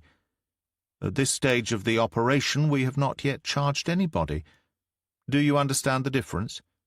The man nodded. An elder he might be to these Roma people, but he looked to be no more than 40. "My English is good, I understand. Not innocent, not guilty. So why you say they are killed because of Baker?" "As I explained yesterday, sir, even the 2 murders here convinced us, because both victims were also suspects in that investigation. The murder of 4 other men from the same suspect pool only increases our confidence. We are as certain as we can be at this stage, having spoken to all of the remaining accused, with the exception of Mr. Stoyan. We'd like to do so now." The elder leaned back in his chair and whispered something into the ear of the man to his left. In response, he received a single nod and a brief huff of breath. "Nikolai does not have good English. He speaks with me earlier, before you come. He no wants protection from police." Kip Chu made a circling movement with his hand. "We keep safe here in Roma community." Bliss was watching Stoyan closely, and he noted the man's reaction as the elder explained the situation. He might not be able to speak good English, but he certainly understood every word being said. Bliss accepted discretion was required here, yet still he felt the need to poke the bear. "Is that really what you want, Mr. Stoyan?" he said immediately, drawing the Romanian's gaze. "You believe these men will protect you better than the police can?" "You not understand," Kip Chu said, adding a little edge to his tone. "I tell you this." "Yes, you did, but I think he understands more than you say he does. In fact, I think he understood every word." Stoyan looked over at the 3 community leaders, his eyes glistening and fearful. He found only hard stares in return. When he turned back to Bliss, he shrugged his narrow shoulders and seemed to shrink further into his own slender frame. He gave one final shake of the head before looking away again. Bliss was about to say more when he felt a sharp tug at his sleeve. Turning his head, he saw a warning flash in DCI Warburton's eyes. She was aware of the other men in the room looking at them, and so did not tell him to stop pushing. Her meaning was clear all the same. Drawing in a deep breath, Bliss took the hint. As he exhaled, he said, 6 of your fellow countrymen have been slaughtered so far, Mr. Kipchoo. I sincerely hope the confidence that you have in yourself and your community to keep this man safe and secure is justified. I genuinely have no desire to call on you again with a mortuary vehicle behind me next time. We protect, the elder repeated, folding his arms across his chest. We protect. Then how about Florin Budescu and Constantin Benzar? Bliss pressed, leaning forward in his chair. It would be useful to us, if we knew more about them, especially useful to learn what they were both doing in the hours before they were killed. Will you help us with those 2 men? I will ask. If I have answers, I pass on. If not, not. As Bliss drove out of the sight and began threading his way back along the serpentine route towards Curtin, Kipchoo's words echoing inside his head. He swore in exasperation. Fuck, what the hell was all that about? The question was as much for himself as it was his companion. That was them looking inwardly and taking care of themselves, Warburton answered. You must have seen it before when you worked for the NCA. Of course, but I didn't mean them. The 3 so-called pillars of the community I understand all too well. It's him I'm having trouble with, Stoyan. He sat there, not even speaking up for himself, although everyone in the room knew he could, and everyone in the room knew that everyone else in the room knew it. Warburton looked sidelong at him and laughed. Inspector, that's just about the most sensible thing you've said all morning. Bliss shook his head. Hey, if you're Diane, then I'm Jimmy. Okay? Fair enough. So what are your thoughts then? I don't know. I don't understand him remaining silent throughout. He's an adult, not a child. He was terrified. Simple as that. Even so, why not speak up for yourself? It's his life at stake, not theirs. He's one of them, though. A true Roma, you can tell. To receive protection from the community, you have to obey the will of the leaders, and especially the elder. They will have told him it was in his best interests to keep quiet, and the easiest way not to get drawn into a conversation is to pretend not to understand the language being used. Bliss smacked a hand on the steering wheel. It's not bloody right, Diane. That man might well be safe in there with that lot around him, but what happens when he steps outside? Will they accompany him wherever he goes? The DCI glanced across to her right. Would we? Could we? Besides, they may not let him go anywhere, and meanwhile you can bet they will have their people out asking questions of their own. They may believe they're capable of finding our killer before we can.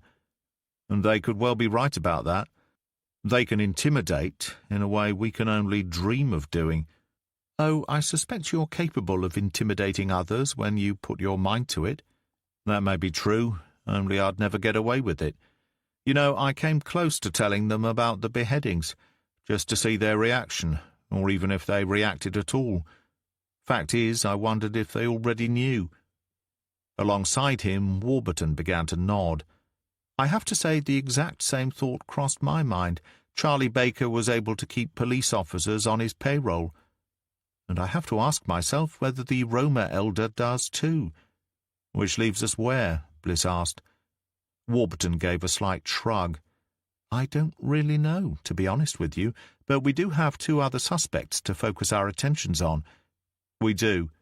That and what we saw on the video footage earlier of the Range Rover tracking the Skoda.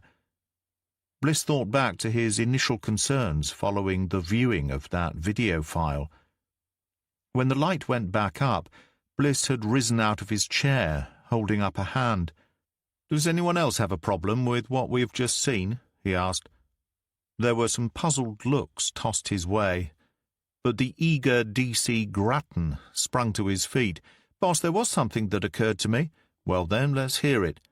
All right, it might just be me. It may even be that the splicing of the footage isn't synchronized properly. But something was worrying me, and by the time it ended, it grated on me all the more.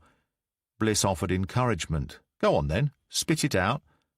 Boss, it just felt to me as if the SUV wasn't following closely enough to actually be following.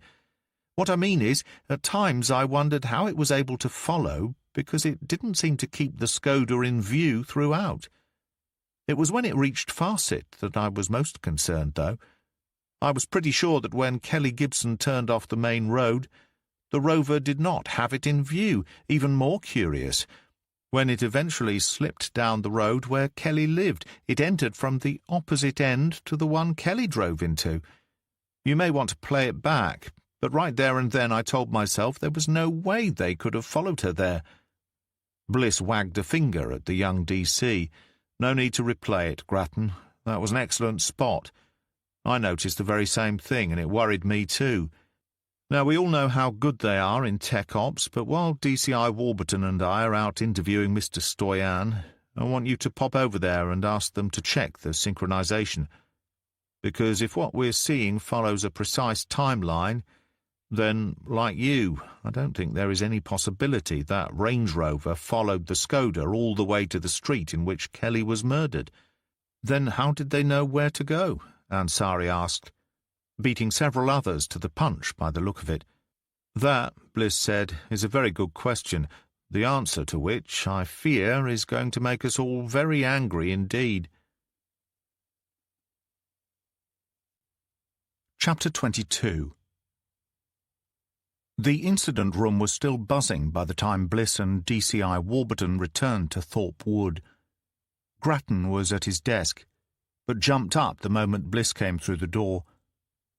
"I've been working with Tech Ops, boss. They are 100% certain that the video sync is spot on, and therefore what we saw was an accurate representation of the entire journey from the A16 onwards." Having already drawn the most logical conclusion, he and his partner for the day had been discussing the matter during the drive back from Lincolnshire. It was the news Bliss had been expecting to hear, yet feared most of all. "Our killer got Kelly's address from us," he said, anger filtering through into his voice. He took a moment to compose himself. He made a call, gave somebody on the job the Skoda's plate, and they in turn told him where she lived. D.S. Short was already standing close to one of the two whiteboards currently in use. In the now hushed room, she said, "We've all just been discussing the same thing, boss. We think you're right. It's the only way it makes any sense." Bliss shook his head and pinched the bridge of his nose. "Bastards. I'll flay the skin off their backs for this when I find them." "It doesn't end there, though," Bishop said.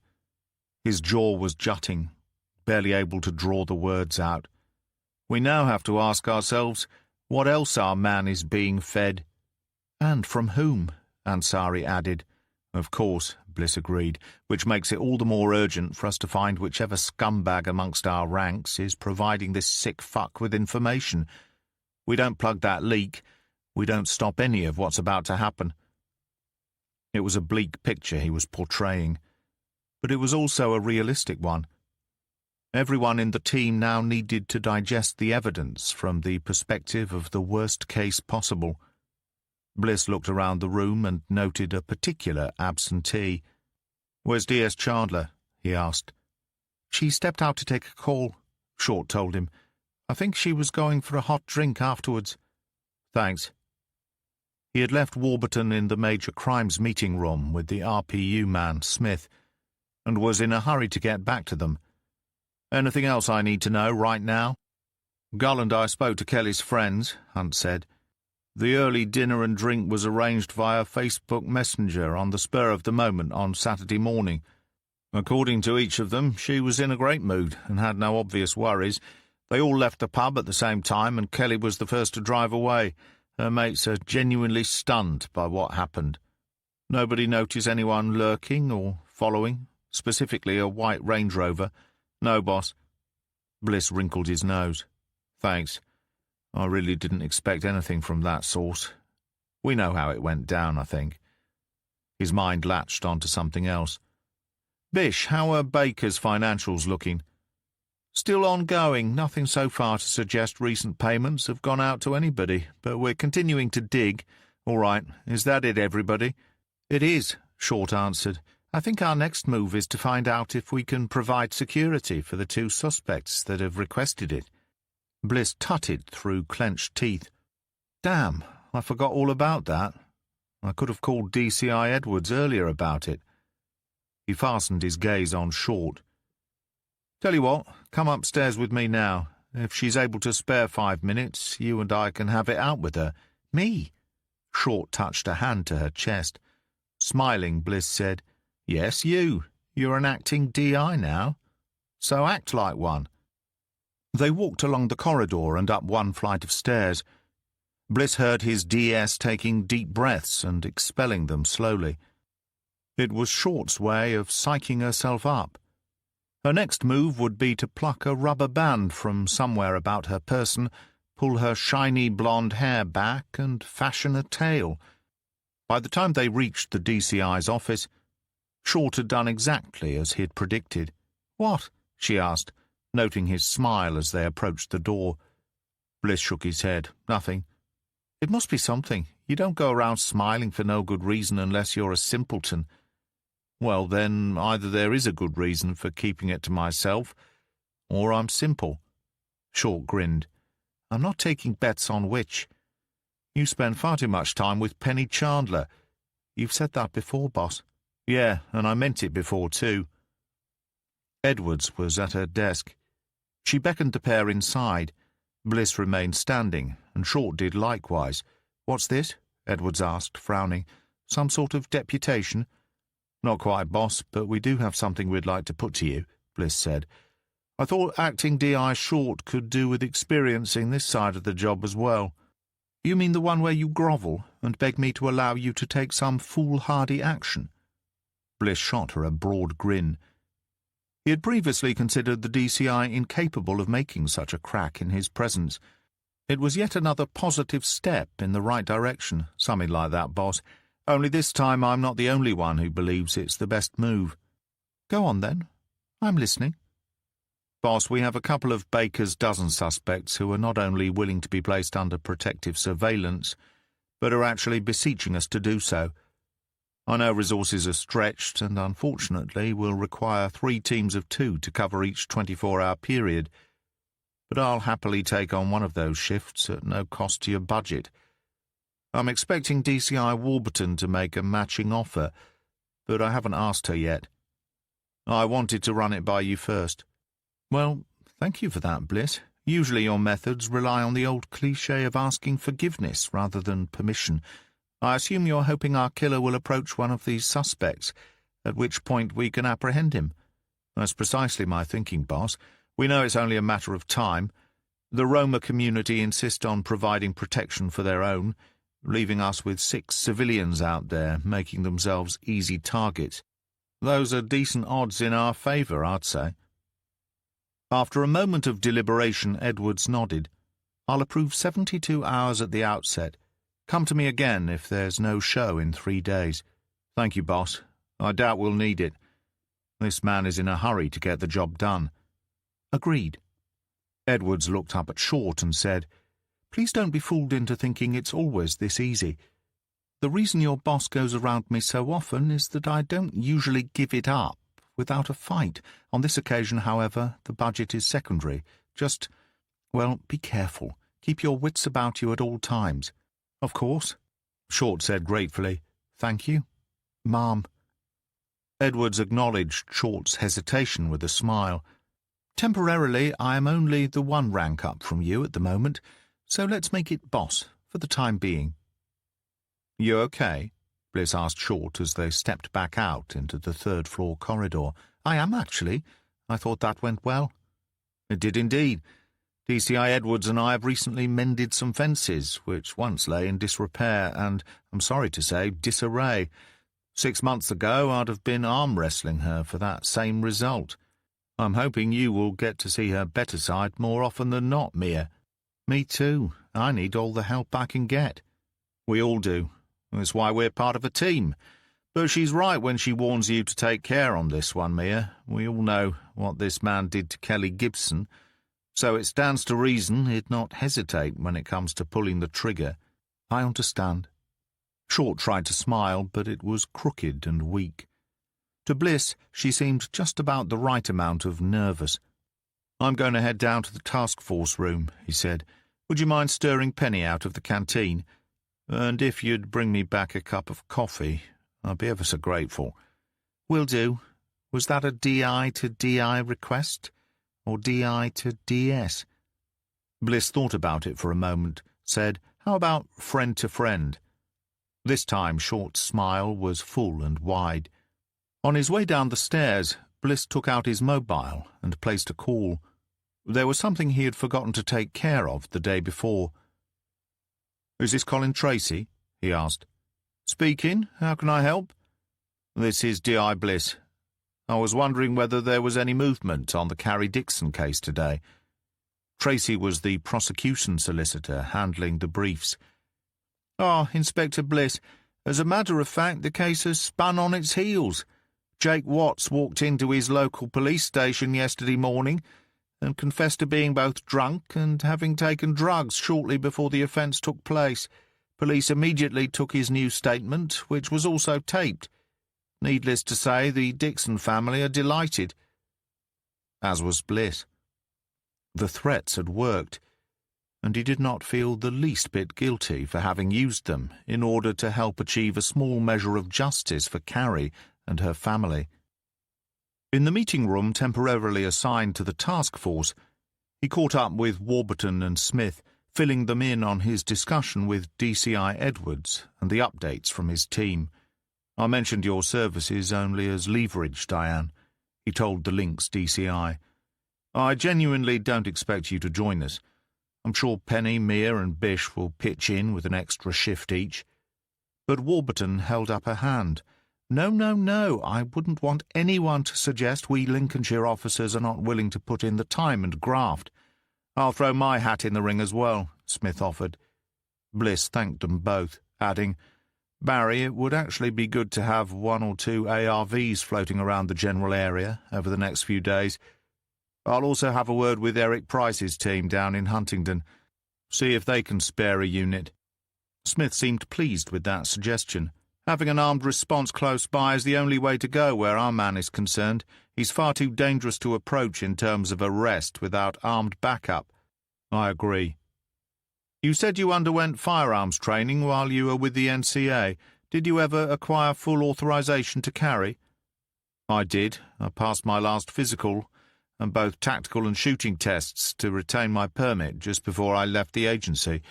It must expire in a few weeks, but it's still current. Have you considered signing out a weapon for yourself until we nail this prick?" Bliss gave a deep sigh of frustration. "Sadly, I am currently receiving mandated psychological therapy. It was stipulated in the terms of my returning to work a few months ago, following an IOPC investigation. My AFO certificate is current, but it won't be valid with a psych monkey on my back." "Sounds like quite a story behind that statement." Smith eyed him with a glint of wry humour. "There is, but these days such tales are strictly between me and my therapist." When the task force had reached its full complement with the arrival of his sergeants, and Bliss was enjoying the fresh stimulus provided by black coffee, he set about other issues relevant to their assignment. "Other than the killer and the list of 13, we also need a strong focus on the Baker family and their friends," he suggested. "After all, if we are correct in assuming that one of them hired this gunman, then finding out which of them is responsible could give us the lead on the man we're looking for." Bliss was pleased to see nods of approval around the compact room. "We have obviously been working that aspect of this case for quite a while now in Lincolnshire," Warburton said. "We have a lot of good intel on the people who orbited Baker's Circle. To my knowledge, Charlie was the only one who was overtly dangerous and aggressive. He simply did not give one fuck what anyone thought of him. He and his wife involved the kids in everything. But they kept their heads down. Nasty, snidey characters, each and every one of them, but nowhere near as despicable as the patriarch. For my money, I'd say we look hard at those on the fringes, the kind of hired muscle the Baker family regard as disposable." "Which will be one of 3, Smith said emphatically. "Wayne Harvey, John McLaren, or Eddie Vincent. Small-time wannabes, work for peanuts, proud to boast of their allegiance to Charlie Baker, and entirely expendable. Good. Bliss was delighted at having moved the operation forward. Then, as soon as we have sorted out the protective details on the 2 Baker's dozen suspects who requested it, I say we pay a visit to each of these 3 men, same partnerships as yesterday, taking 1 interview each.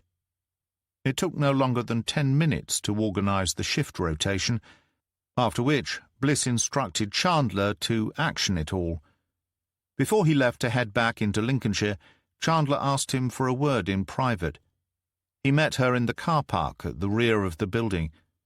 Her features were soft and relaxed, but Bliss recognised the look of scrutiny that told him he was in for a grilling.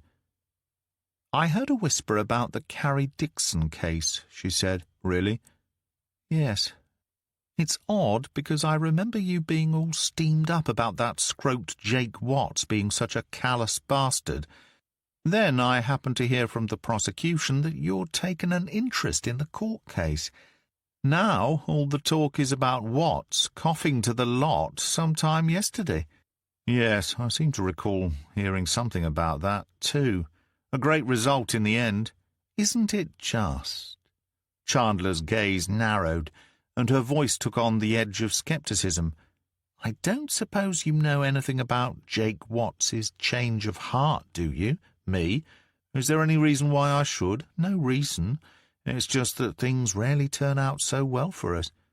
And given it's exactly what you told me you'd like to happen in this case, I was thinking what a miracle it was. I assume the little tosser's conscience got the better of him." Chandler folded her arms beneath her chest. "You do? Somehow I doubt he has a conscience. Perhaps he found God." "Yeah, or maybe he was persuaded into confessing all." "Then if that was the case, let's be thankful for it, shall we?" Bliss felt the strength of his partner's gaze. He knew Chandler well enough to realize that even if he told her about his involvement, she would not judge him. Her problem was probably the fact that he had not invited her along to help.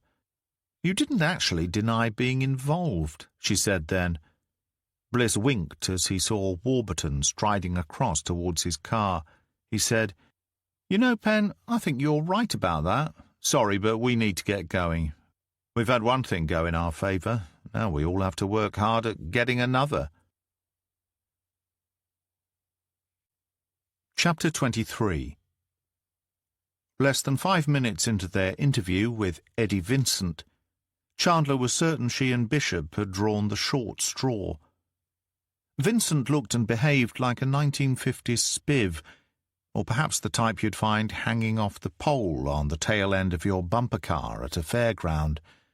His duck's ass haircut was slicked back and shiny, and he sported a pencil moustache. On a swan-necked coat and hat stand just inside the entrance to Vincent's dilapidated thatched cottage, whose orange-tinted stone exterior was built from local limestone, hung a range of coats and jackets and 2 Trilby hats, which fitted the overall image the small-time villain was attempting to recapture. When he spoke, his accent was pure Lincolnshire, which softened the impact of the role he sought to portray. Charlie was as good a man as ever drew breath, Vincent assured them when speaking of Baker. He was a diamond. A rough one, mind, but a diamond for all that. Not everybody felt the same about him, Bishop insisted. He rubbed a lot of people up the wrong way. Vincent waved a hand, as if shoving some invisible object aside. "Ah, that's just haters being hateful. You couldn't genuinely dislike Charlie if you tried, not if you knew him well enough. 13 separate people stabbing him to death suggests otherwise, Mr. Vincent." The man ran a thumb and forefinger over his heavily waxed moustache. "If you were inside his circle of friends, you could do no wrong," he snapped. "Outsiders saw things differently." "So you regarded yourself as being inside the circle, then?" Chandler asked. "I was." Vincent jerked his chin up. "And proud to be so. But isn't it true to say that you mostly remained on the fringes of his circle? You weren't close to Baker or his family. The way we hear it, they treated you like a dog's body, Gave you all the menial tasks." Leaning forward, Vincent tapped the side of his nose. "And that's just how I want you people thinking of me, too." He finished with a conspiratorial wink. "Are you telling us you held a more important role, working for the Baker family, sir?" "I worked for Charlie Baker, not his family." Chandler noted the change in the man's demeanour. He stiffened, clearly irritated by something. "So after Charlie was killed, did you lose your job?" Bishop asked, perhaps also having spotted the shift. Vincent shook his head. "It was never like that. Never our arrangement, if you know what I mean. There was no P45, no contract. When Charlie had a job for me to do, I did it, simple as." "Okay, but then his death obviously left you without that particular source of income. Must have made you almost as angry as losing your friend." "Bloody right it did." "So you want to punish whoever murdered Charlie Baker, or see them punished at the very least?" "Wouldn't anyone?" Vincent shrugged, rolling his eyes at the suggestion.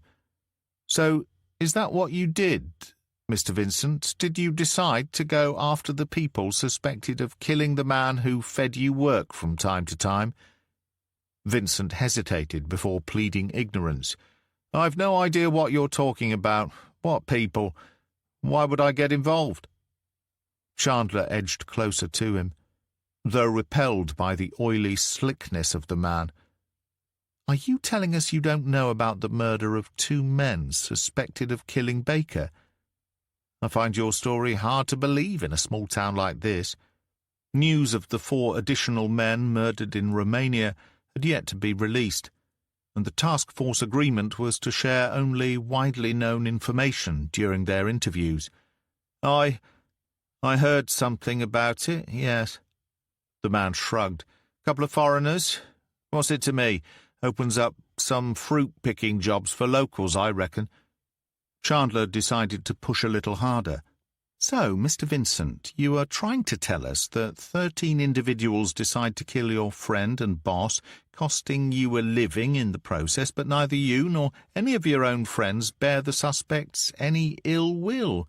Seems highly unlikely to me." This time the nouveau spiv thrust himself back in his chair and cackled. It quickly became a coughing fit, after which he reached for a packet of cigarettes on a sideboard whose wooden exterior bore the kind of sheen you could see your reflection in. "Do you mind waiting until we're done, sir?" Chandler asked him. "We won't be more than a few minutes." At first she thought Vincent was going to object, his eyes hardening and his stained teeth showing through a thin smile. But then he allowed the packet to fall from his grip, and he sniffed as if it made no difference to him. "Say what you came here to say, then," Vincent insisted. "Ask what you came here to ask." "Mr. Vincent," Bishop said, shifting in his chair, "where were you on Sunday evening? And at around lunchtime, yesterday?" The man's grin grew wider. He slicked his moustache one more time. "Well now, why didn't you start with that question and save us all a lot of time? The answer to both is exactly the same. I was in the pub, the Lion and Key, not a 5-minute walk from here. Plenty of witnesses. You go ask." Chandler glanced across at Bishop. She thought Vincent seemed genuine in terms of where he was when both murders were committed. They would follow up with the staff and landlord of the pub, but to her mind this was not their man. Intelligence from Lincolnshire police appeared to be accurate. Eddie Vincent was a man desperately trying to live up to his flash name, but thus far had clearly failed miserably. He was a nothing, anywhere other than inside his own head. Chapter 24. Wayne Harvey ran his second-hand car empire out of a scruffy old corrugated tin shed held together by fibres of rust. It stood on what had once been the forecourt of a petrol station, the shell so fragile a structure it was weighed down by breeze blocks in all 4 corners. The fuel pumps had long since been removed, but Bliss noticed the steel blanking plates sealing off the storage wells below ground. The building itself had also succumbed to the bulldozer, leaving room for a dozen vehicles spread around the site. From what Bliss could see at first glance, the cars Harvey was looking to sell were in a similar condition to the hut he used as an office, the kind of motors you were likely to pay more for in repairs to get them through the MOT than the asking price on the stickers adhered to the windscreens. Bliss doubted there was a single thing legal about this enterprise, which he thought might provide some leverage over the man he and DCI Warburton had come to talk to. Bliss regarded Harvey as a heart attack waiting to happen. When the businessman rose from behind his desk to shake hands, he towered over the two detectives. But his 6-foot-plus frame was carrying close to 300 pounds, and the colour of Harvey's face suggested his arteries, heart and lungs struggled on a daily basis to cope with shifting the load around. Flashing his warrant card, Bliss introduced himself and Warburton. "I booked you as coppers the moment I laid eyes on you," Harvey said, causing the entire unit to judder as he retook his seat. The cushion on his chair let out a whoomp of air through a gash in its stitched seam. "So, what can I do for you today?" The big man was a Londoner, from what Bliss could tell by the voice. Essex, at the very least. The walls of the compact office were littered with flyers offering a variety of services, and for decor, Wayne Harvey had opted for hubcaps resting on screws half buried into the metal crossbeams. On top of a narrow filing cabinet stood a coffee pot with a thick rind of sludge in the bottom. Bliss glanced around and saw only the twin back seat of a car for them to sit down on, its once grey velour cushions now covered in oil and grease stains. One glance at them, and both he and his colleague chose to remain standing instead. "Business good?" Bliss asked, raising his eyebrows. "So-so. I doubt you're looking to buy, though, not unless you want to have a look at a little run-around for the missus here." He indicated Warburton with a nod of the head, grinning at his own pathetic joke. "If I was," Bliss said in a flat, cold tone, "I wouldn't be going anywhere near any of those death traps you have outside. Cheap and cheerful is what we offer here. My vehicles suit the pockets of the people who drive them. Yeah, mostly foreigners is my guess, the kind you can take advantage of more readily, young men and women who don't have a clue about the rules regarding, say, MOTs and insurance, car tax even. Is that why you two are here? I doubt it somehow. A couple of detectives being sent out here to bend my ear about a small second-hand car business don't ring true. It's not why we came here to speak with you," Warburton confirmed, with a bright smile. "But since we are, we might find ourselves becoming extremely interested in what we've seen. I'm sure there's plenty here for our uniformed colleagues to get their teeth into, if we give them a bell. Taxman too, I should imagine. Ultimately, whether we bring them in or not probably depends on the answers you provide to our questions, Mr. Harvey." "Well, why didn't you say so in the beginning? I'm always happy to help. Fire away." "I take it you are aware of the murders of 2 Romanian nationals over the previous couple of days, 2 suspects in the Charles Baker murder." The huge head bobbed up and down, several chins wobbling beneath. "What about it?" "Baker was a colleague of yours, right?" "Sure, me and Charlie went back a long way."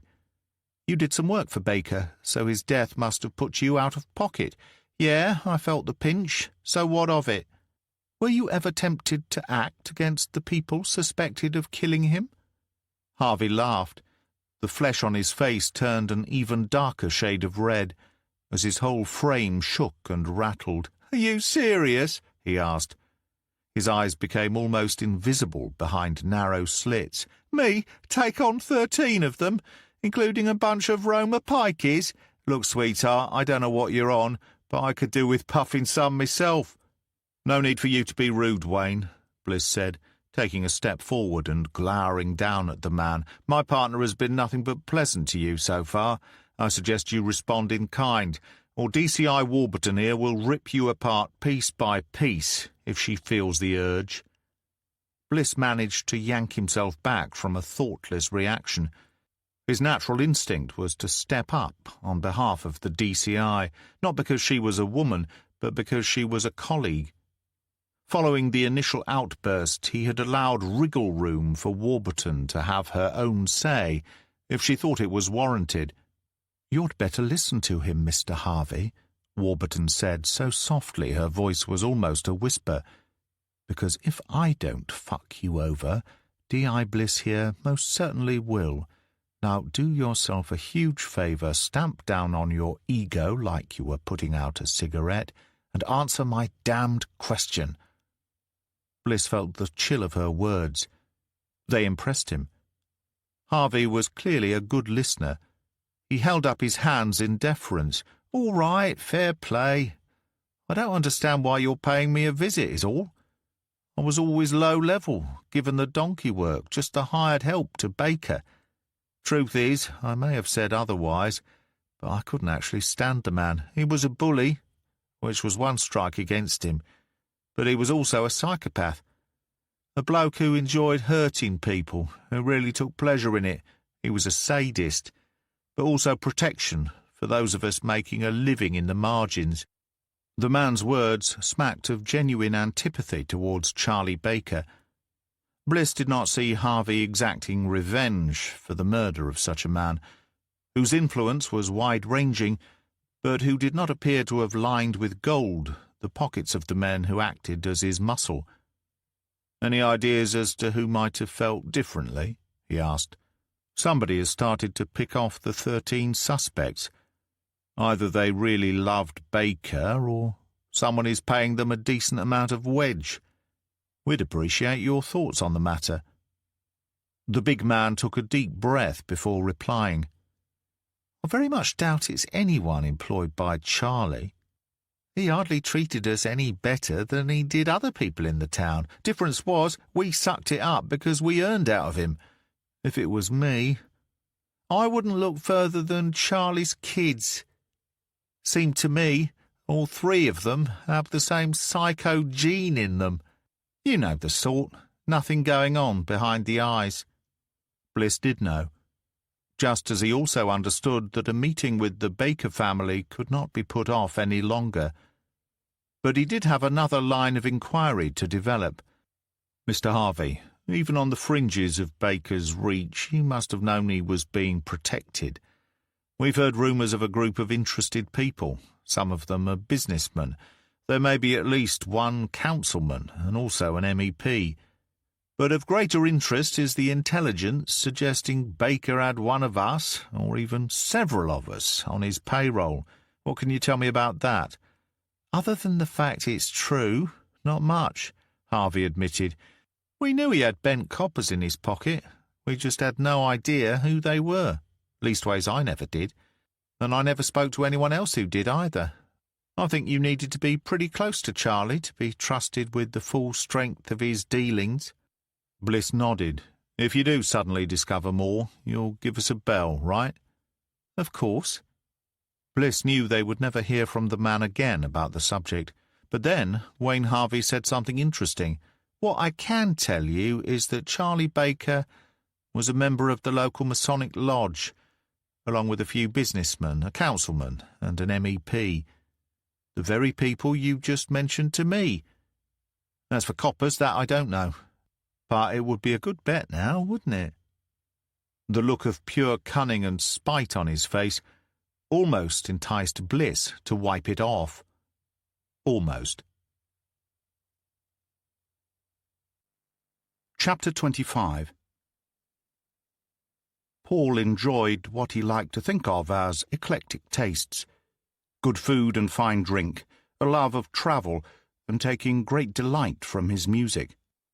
Then there was his little beauty, who kept him company, of course, and he could devour hour after hour of TV box sets or movies. That he also had both an interest in and a talent for the more macabre, dark side of the human condition was simply part of the wide range of choices he made and desires he followed. For a 9-month period during his 11 years in the armed forces, Paul worked in the mortuary attached to the hospital, which catered for current and ex-service men and women. So it was that he came to know by heart the processes and different stages involved in embalming and preparing a corpse. The majority of people are unaware that one of the mortician's jobs is to check the individual for vital signs, after first laying out the naked body in preparation for the procedure. It wouldn't do to embalm someone who retained even the most tenuous grip on life. The body is then bathed in a disinfectant and germicidal solution, while stretching and massaging the limbs to ease any lingering indications of rigor mortis. At this point, facial hair is shaved off, unless the deceased naturally wore it in life. Before making the first incision, the embalmer sets the features of the deceased to make the expression appear as relaxed and natural as possible. The mortician does this by using an eye cap, which keeps the eyes closed, wiring the jaw shut, and adding shape to its contours, followed by suturing the lips and gums. Afterwards, the body's blood vessels are drained, while simultaneously injecting embalming chemicals into the arteries by means of a centrifugal pump. The fluids comprise a mixture of formaldehyde, glutaraldehyde, ethanol, humectants, and other wetting agents. Cavity and hypodermic protocols follow, first to remove any traces of natural gases or fluids, and then to seal up cavities and treat any areas where the arterial fluids are unable to reach. After surface embalming to restore post-decomposition damage, thorough moisturizing of the entire body takes place, before applying makeup to the face, neck, and hands. Paul remained absolutely fascinated by the transformation from bluish-grey, marbled, and obviously lifeless cadaver to what appeared to be a sleeping person, capable of awakening and rising up off the table at any moment. He remembered being struck by the pungent odour of fluids during the procedure, which could often be every bit as foul as the decomposing flesh and internal gases themselves. Unlike most people, Paul was not disgusted by these sights and smells. In many ways he enjoyed them. He also knew that in the profession a combination of improved fluids and hard-working air extractors resulted in less odour and particulates. Tim Bluntstone was the sole proprietor of Bluntstone Funeral Directors in Sutton End's main shopping district towards the centre of town. He shared much of the overall workload with his wife and daughter, who divided up the admin and arrangement-making duties between them on a part-time basis. The embalming stage and care for the deceased was Tim's domain, procedures for which only he among them was trained. It was also an aspect of the business known to make both women uncomfortable.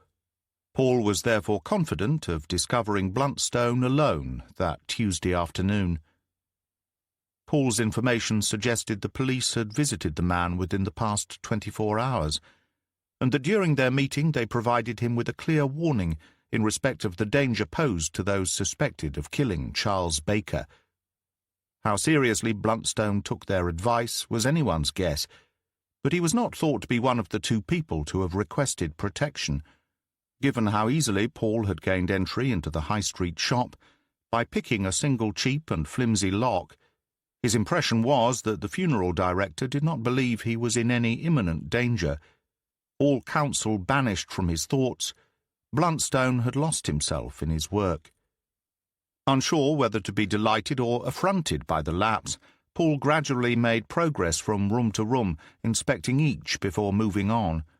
As expected, there was nothing in the way of flamboyance, sombre tones for sombre occasions. Entering a short passageway leading off to the far right corner of the building, Paul heard a radio or CD player offering up brass band music. He thought he detected a phrase from The Gay Hussar, but the genre took him out of his comfort zone, and he could not be certain of the tune. Still, the sound pleased him, because it would obscure any noise created as he entered Bluntstone's dungeon of delights. Such was the man's tall and slender frame, Paul had no need to check the photograph and description he carried with him. Bluntstone stood side on to him, eyes unblinking, as he gazed at the face of a woman whose transformation was almost complete. Morticians worked to strict moral guidelines, which included covering the corpse's genital regions appropriately.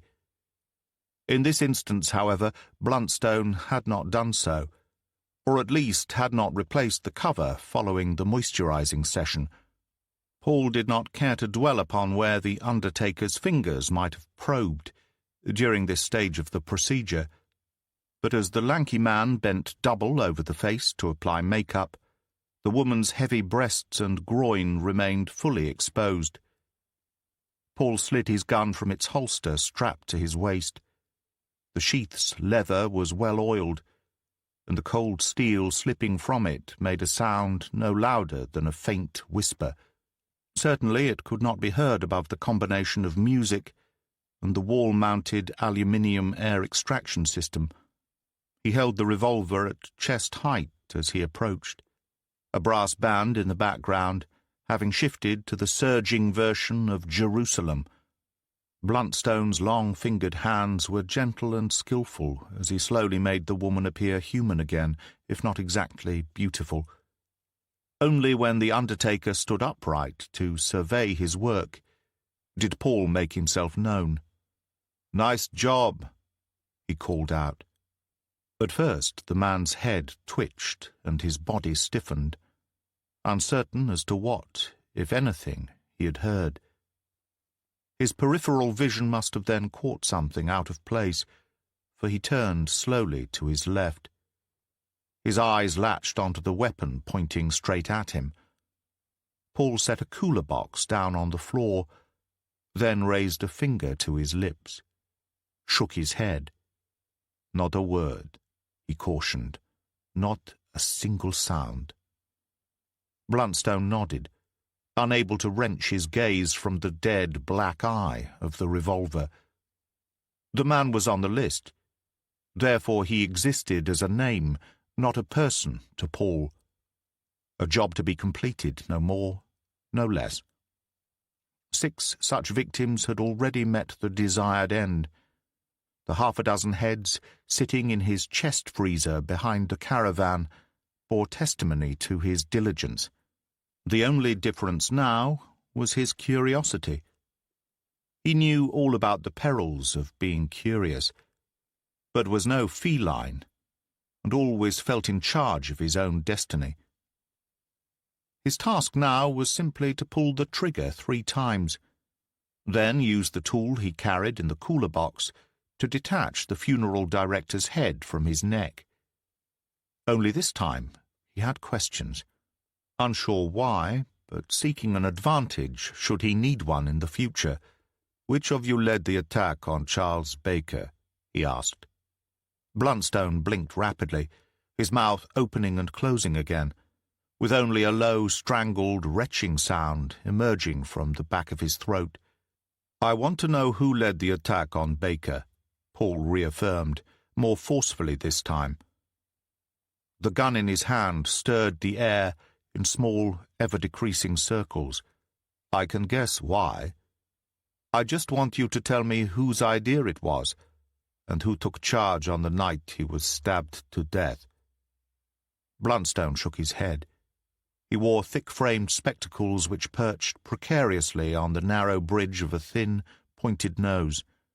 His gaunt features appeared to shrink further still, the flesh drawn as tight as a drumskin across the skull. "I had nothing to do with that," Bluntstone protested.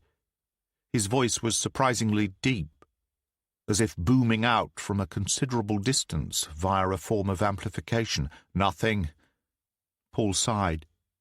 He took a look around the room. Many fascinating instruments lay alongside the stainless steel bench, and hung from hooks arranged along the wall. When his eyes alighted upon the centrifugal pump and the various tubes sprouting from it like some abhorrent arachnid, whose transparency only lent it more menace, Paul smiled. "This," he said, waving the revolver in the air, "is for later. How much later depends entirely on you. What you choose to tell me and when. Before we begin, I will grant you one opportunity to make a choice. Embalming fluid pumped directly into your arteries, or a selection of shiny, sharp-toothed tools used upon your weak flesh. It's up to you, Tim." What is? Choose for what purpose?" Paul frowned and shook his head in disappointment. "I would have thought that was obvious. I'm asking you to choose which method of torture you endure before I kill you." Chapter 26. D.S. Short and the Lincolnshire RPU officer, Barry Smith, had also come up dry with John McLaren, another of Baker's hired lackeys, and Bliss was starting to feel as if precious little had been achieved.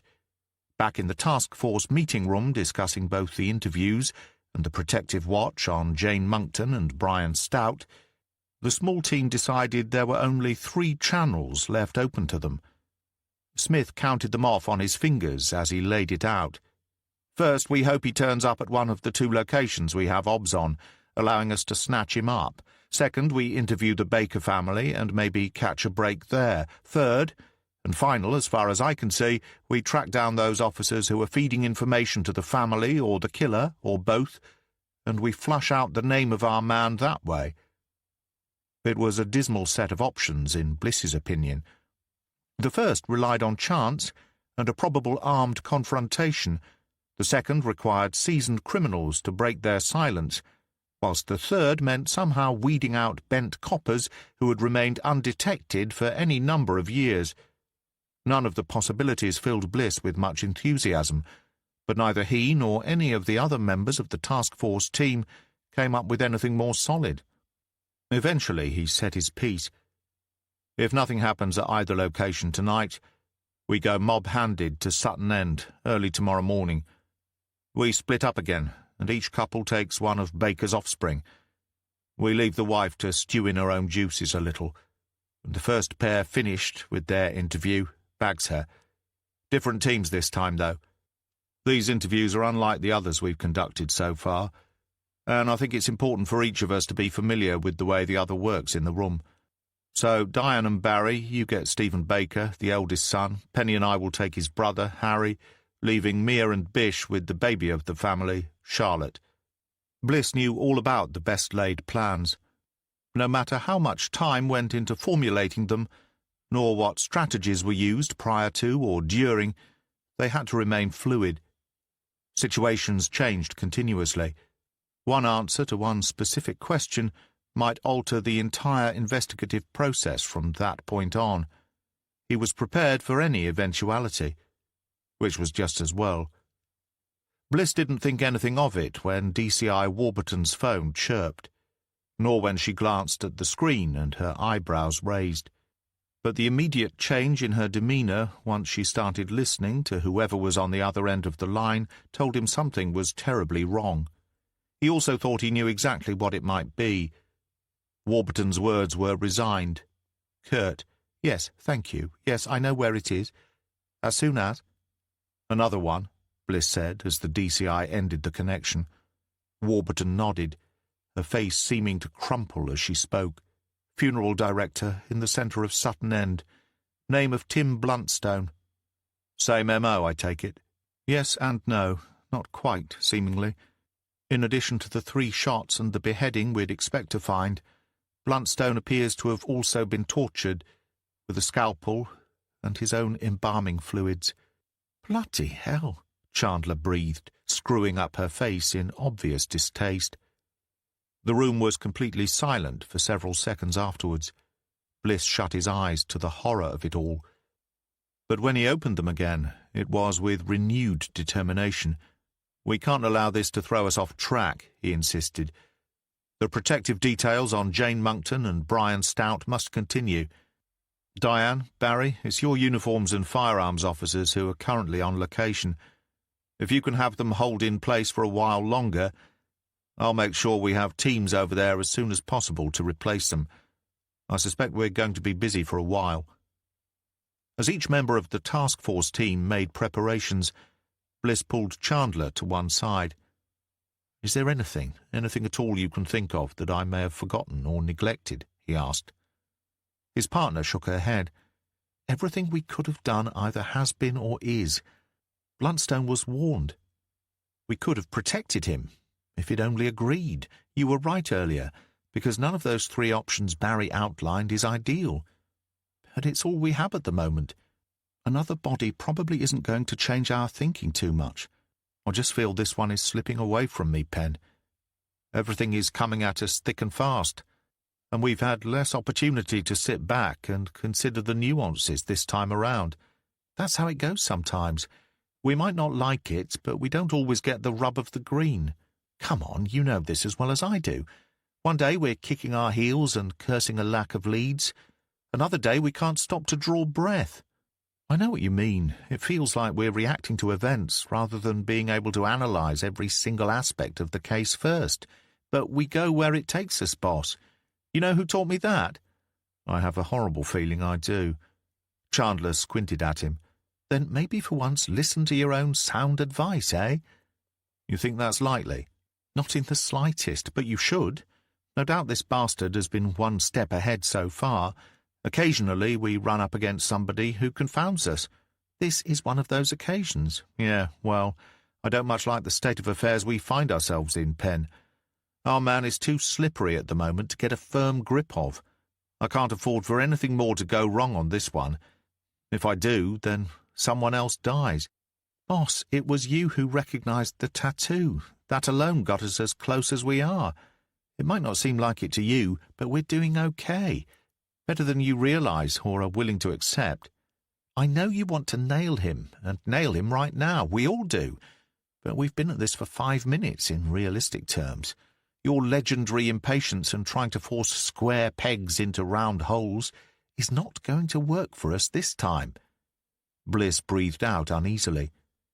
He could not remember feeling this impotent when investigating a case before.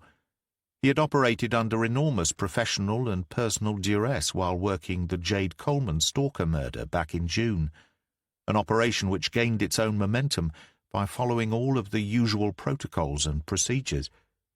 This, however, was unlike any case he had ever previously investigated. It had thrown up no hooks to cling to. The crime scenes were as forensically clean as any shooting incident, and subsequent decapitation could be. This time they even knew exactly who their victims were going to be. Yet they were apparently helpless in preventing further atrocities. For the first time in many years, Bliss felt out of his depth. "I guess we'll see where we are after visiting the fresh scene," he said finally. "That and speaking to the Baker family.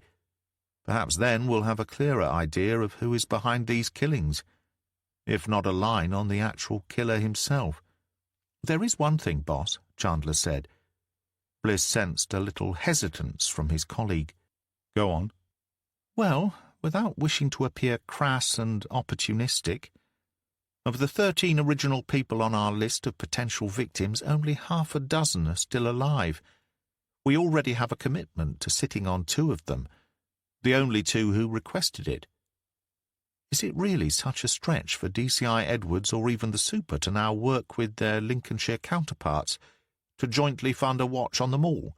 Bliss thumbed the scar just above his brow. He dug his upper teeth into his bottom lip, as if physically chewing over the notion. Chandler was right. In a world where budgets offered no constraints, they could safely secure every potential victim. That was not the case when it came to the reality of their current situation, however. The killer was inadvertently whittling down the costs for them, though Bliss felt appalled at thinking about such loss of life in those terms. He had no idea which way it might go, but he felt it was worth raising the prospect. "Nice work," he told Chandler. "I should have thought of it myself." "Well, in a way I suppose I did, but I dismissed it on the basis of everything the bosses have said so far. But you are absolutely right to point out that if we're currently protecting 2, why not an additional 4? It's nothing like the initial 11 we first had to consider. Bliss asked to speak with Warburton alone. He did not think it fair to place the DCI under any undue pressure by asking her in a crowded room to support the request he was about to make. Having worked so closely with the woman over the past couple of days, he had a sense that Warburton operated much as he did, in terms of a determined focus on each individual investigation, with no eye lingering on longer-term career objectives. On the other hand, neither did he want to back her into a corner she wanted no part of. In the corridor running between the stairs and lifts, past the Major Crimes Unit and on towards the incident rooms, he laid it all out, admitting Chandler's common-sense approach had won him over. Bliss felt relieved when the Lynx DCI gave a firm nod of approval. Her tumbling layers of wavy hair bobbed and coiled around her shoulders. "Your idea is absolutely the best method of tackling this now," Warburton said. "On the way to the new SOC, I'll call my own superintendent. You'll speak to Alicia and Marion yourself?" Neither DCI Edwards nor Detective Superintendent Fletcher could ever be described as pushovers, but Bliss suspected both women were capable of looking beyond the finances, able to steer their thoughts towards the greater good achieved by putting secure observation and armed units on the remaining half a dozen suspects. There was the potential fallout to consider should they not do so once the full and gruesome details emerged.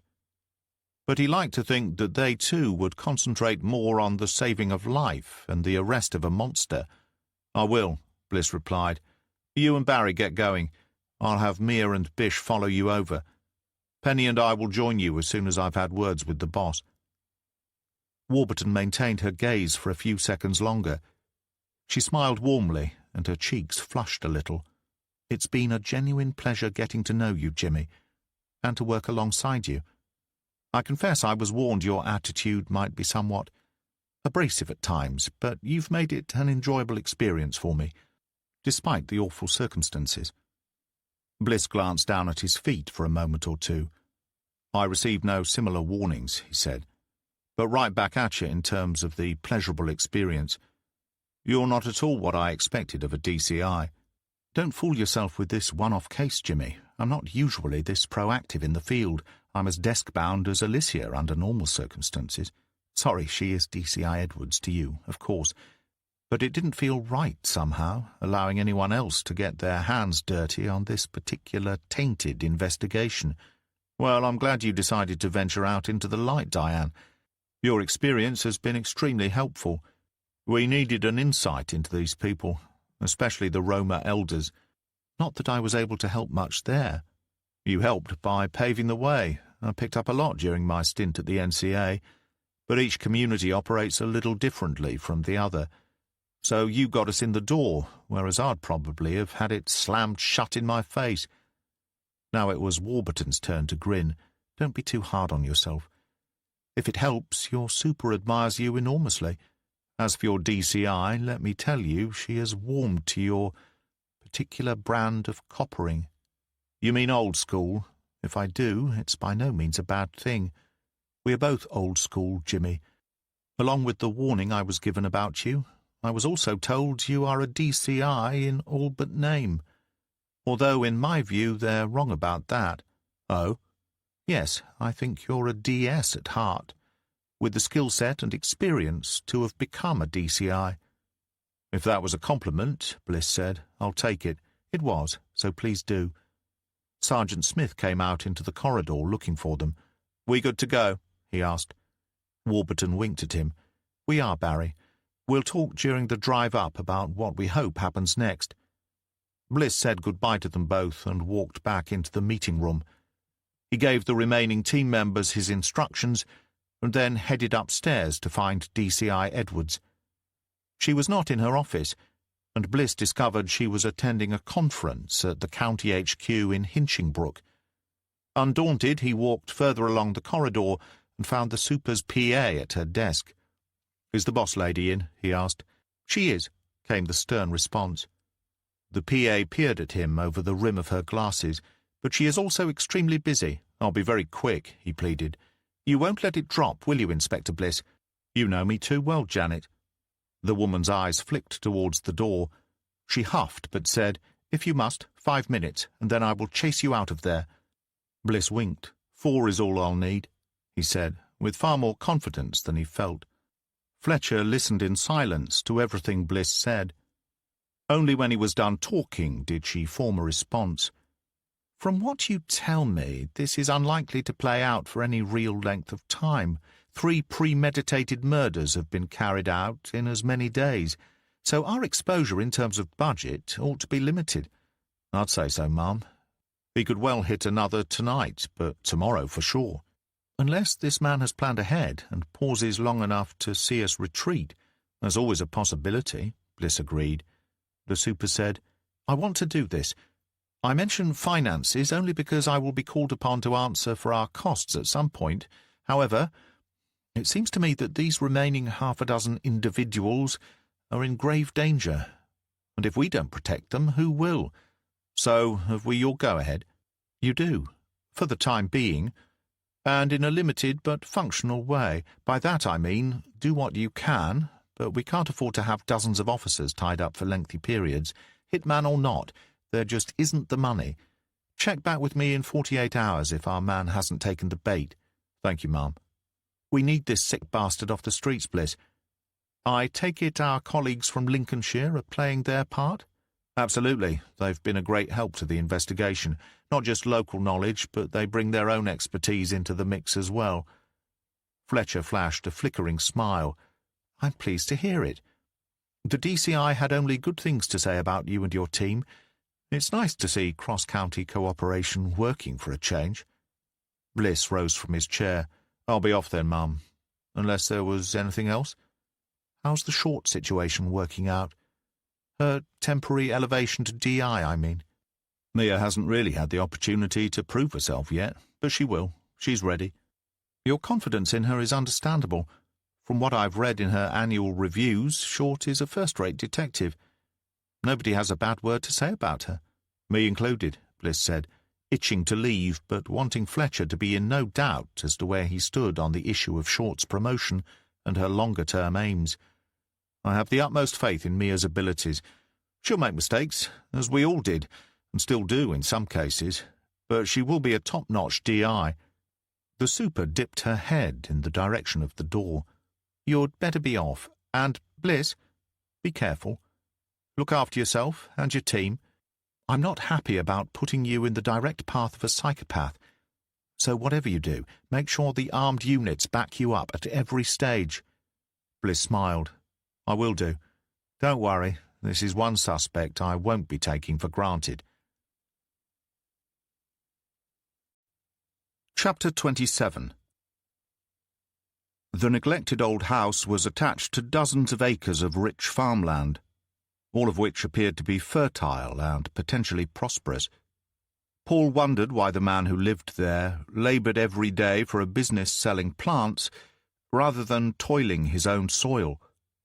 Not that it mattered in the scheme of things, but he hoped he got the opportunity to ask Alan Brewer about it before taking the man's life, as he would also inquire about the dilapidated condition of the dwelling, whose render was flaking, and water-stained wooden doors and window frames peeling and rotting. Paul did not understand owning a property, only to treat it with such inattention. Having spent the past few hours circulating, Paul noticed much of what was going on in and around Sutton End during the afternoon. Because of the considerable effort he had put into doing his homework, he quickly became aware of the differences in the town. The police presence outside specific homes, including Brewer's, was not announced by liveried vehicles. Even the local cops were brighter than that. However, shiny new cars parked up in driveways or out on the pavement, cars Paul had never seen anywhere near the same properties before, told him what was happening here, as anticipated. Then there were the other vehicles cruising the streets and lanes, those with 2, 3, sometimes even 4 people, mostly men, on board. He noted their inquisitive eyes, sensed their coiled tension. Each reminded him of his diamond-backed beauty slithering around inside his caravan, all nervous energy, masked by a casual expression.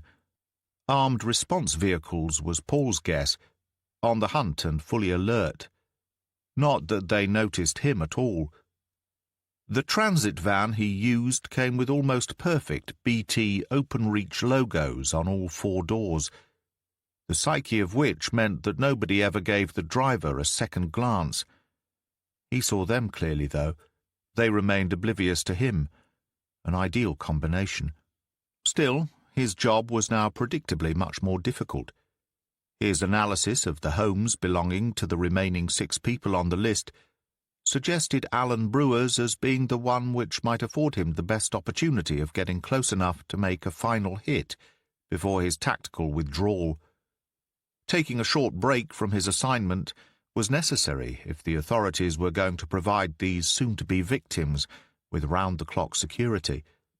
Such close protection could not go on indefinitely, and Paul believed he could either wait them out or delay until lethargy set in, delaying the response times of those providing the first line of defense. It was the close proximity of the fields to the property itself, delineated by tall hedgerow and a dense tree line, which interested Paul most of all. He believed the landscape provided him with his best chance of making one more successful hit. In his estimation, the 2 police officers assigned to each protective detail were unlikely to be armed. Their job, whether based inside or outside those homes, was to stay alert and to summon the firearms teams roving the countryside roads nearby. Even so, they were professionals, and taking them out first was essential, which left Brewer and his 2 children to handle. Paul had no desire to harm either child, and their names did not appear on his list. But if they got in his way and prevented him from completing his mission, then removing them from the equation was no big deal. Should the opportunity present itself, he had other ideas in mind for them. He could put a few bullets in them before taking down Alan Brewer, but far better to make them watch as he took their father's head. Neither would ever forget witnessing such a thing, the face of the man who did it forever etched upon their souls. The thought made Paul smile. He parked the van up on the side of the road alongside an olive-green BT junction box. It was early evening, the sun continuing to provide warmth ahead of the promised rainfall. The transit might attract suspicion if he kept it on the roads too much longer, but he intended on driving back to the caravan to swap it out for the next vehicle required for the plan he had formulated. It was a bold scheme, carrying far greater risk of capture than any of his previous hits. Yet the reward of taking another name off the list was tempting. Now was the right time and place in which to make up his mind if he was going to return later on under the cover of darkness, or instead begin his brief hiatus immediately. Paul was not an impatient man, so the delay did not bother him in the slightest, not even if it continued for days or a week or more. However, his preference was to shave the list down by one further victim before he withdrew. It was a move he believed the police were unlikely to suspect of him, the taking of 2 lives in a single day. The unexpected nature of this provided a genuine advantage, and he felt the pull of accepting it. Paul gave it more thought before nodding to himself. Within 30 seconds he was rolling again. He selected roads running alongside the large fields abutting the Brewer home, identifying entry and exit points while daylight remained. As he drove carefully and within all speed limits, his thoughts flitted back to the property itself, the angled driveway, a quiet street on the outskirts of the town. Paul smiled to himself. Yes, there certainly was a way to get this done, something they would surely never see coming. Chapter 28. The scene at Tim Bluntston's place of business looked like something from the set of a Frankenstein movie. Various items of medical equipment, jars and tubes, glistened beneath a bank of harsh white LED lights. The undertaker's pale, headless corpse lay on the blood-stained embalming table, triggering a response in Bliss's gut that was more than mere revulsion. Another cadaver sat on the floor, its back propped up against a wall.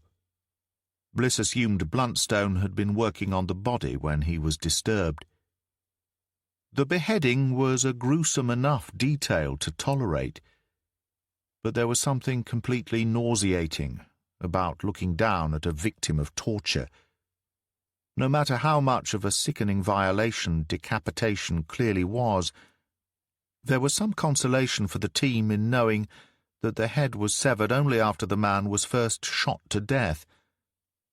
In Bluntstone's case, imagining the pain and suffering endured by this man in the last minutes of his life was completely overwhelming. The killer had used a scalpel to slice flesh open on several areas of the body. A reddening around the wounds beneath the blood could be explained by the other aspect to the torture, Bliss thought, that of the tube running into a further gaping wound across the side of the neck, held in place with a pair of gleaming forceps. One end of the transparent plastic tubing had been plunged deep inside the body, while the other fed from a container of what appeared to be embalming solution located close to the pump. The clear bottle now contained only a small amount of fluid, the rest apparently forced into the undertaker's bloodstream whilst the man was still alive. Bliss imagined the killer's initial approach might explain the other cuts, probably going on to pour the fluid into exposed open wounds as the blood bubbled out. Perhaps they had not elicited the required amount of agony, but whatever the impulse, the final flourish left no doubt as to the man's intentions. Given the devastation wrought upon Bluntstone, the 3 gunshots doubtless proved unnecessary, yet the shooting had been carried out nonetheless. Part of the ritual, Bliss assumed. Although grateful to find the extractor fans still switched on, he spent less than 30 minutes with the fresh victim before deciding he had seen enough. "Penny and I are having it on our toes," he told Warburton. "Staring at this poor bugger for another hour is not going to achieve anything." The Lincolnshire DCI grunted. "It's bloody grim, isn't it?" "It is. But remember, he may yet be a killer himself," Bliss reminded her. "I know, but did he deserve this? Does anybody? It makes my skin crawl thinking about how much he must have suffered." Bliss nodded and screwed up his face. "Me too. To be honest, that's the main reason I'm not sticking around. I take it this horror show was discovered by a member of his family, and that they confirmed the decap victim's identity." "His wife," Warburton said. "Surgery scar along his chin, and a birthmark. It's Bluntstone." He did not care to imagine what the experience must have been like for the poor woman. "We're out of here," he said, "and not before time. We'll be off soon ourselves. Mind you, I have to wonder why this escalated so badly." "The torture?" A nod. "You think he questioned Bluntstone about something? Or did he just get off on it?" Murder was never easy on the eye, and the memory lingered for days, sometimes even weeks afterwards. There was a theory that after a while you got used to looking at the aftermath, but Bliss never bought into it. Often the only way to deal with such a graphic nightmare made real was to use the darkest kind of humor, sanitizing the imagery inside your head by dismissing its impact. But in his experience they stayed with you anyway, all of them, and the effect was incremental. Murder scenes were also usually instructional, the one place you could learn the most about your perpetrator. However, Bliss found this particular crime scene confusing, the killer's impetus beyond him for the moment, I can't imagine what he might have needed to know that could possibly have prompted this. He must have all 13 suspects. Their names are not hard to find on the internet. What else is there? Beats me. You off to see the Middle Baker kid? Yep. Not that I'm expecting to learn much from him. Any of them, for that matter. He realized he sounded dejected, maybe even a little jaded. Because he was. Bliss could not recall the last time he had worked on a case in which so many people needed to be spoken to, yet all the while approaching each of them with such little expectation of the interviews achieving anything worthwhile. It left him feeling subdued and merely added to his exhaustion. As he turned to leave, Bliss said, "We'll meet up later, yes?" Warburton seemed pleased by the suggestion. "How about the Riverside Hotel in Surfleet? That big old white place on the bank of the River Glen, that's the one? Sounds good to me." Bliss raised a hand in mute farewell as he left, Chandler at his heels. "I like her more every time I meet her," she said as they got back into the car. "Who, Diane?" Bliss thought about it and shrugged. "For a DCI, she's great. Could almost be one of us." "One of you, maybe. I'm a rung further down the ladder, remember?" Bliss chuckled. "That's your choice, Pen. No jealousy going on because Mia got made up to acting DI, is there? I told you I'm thrilled for her, and I don't want it. Not right now. All I meant was Warburton acts more like an old-school DI than someone of her current rank. Probably because she still is, deep down where it counts. Have you asked about the rings on her finger yet? Oh, do bugger off, Pen. I haven't, and I'm never going to." Chandler's shoulders rocked as she laughed. "You want me to ask for you? Set you up on a date?"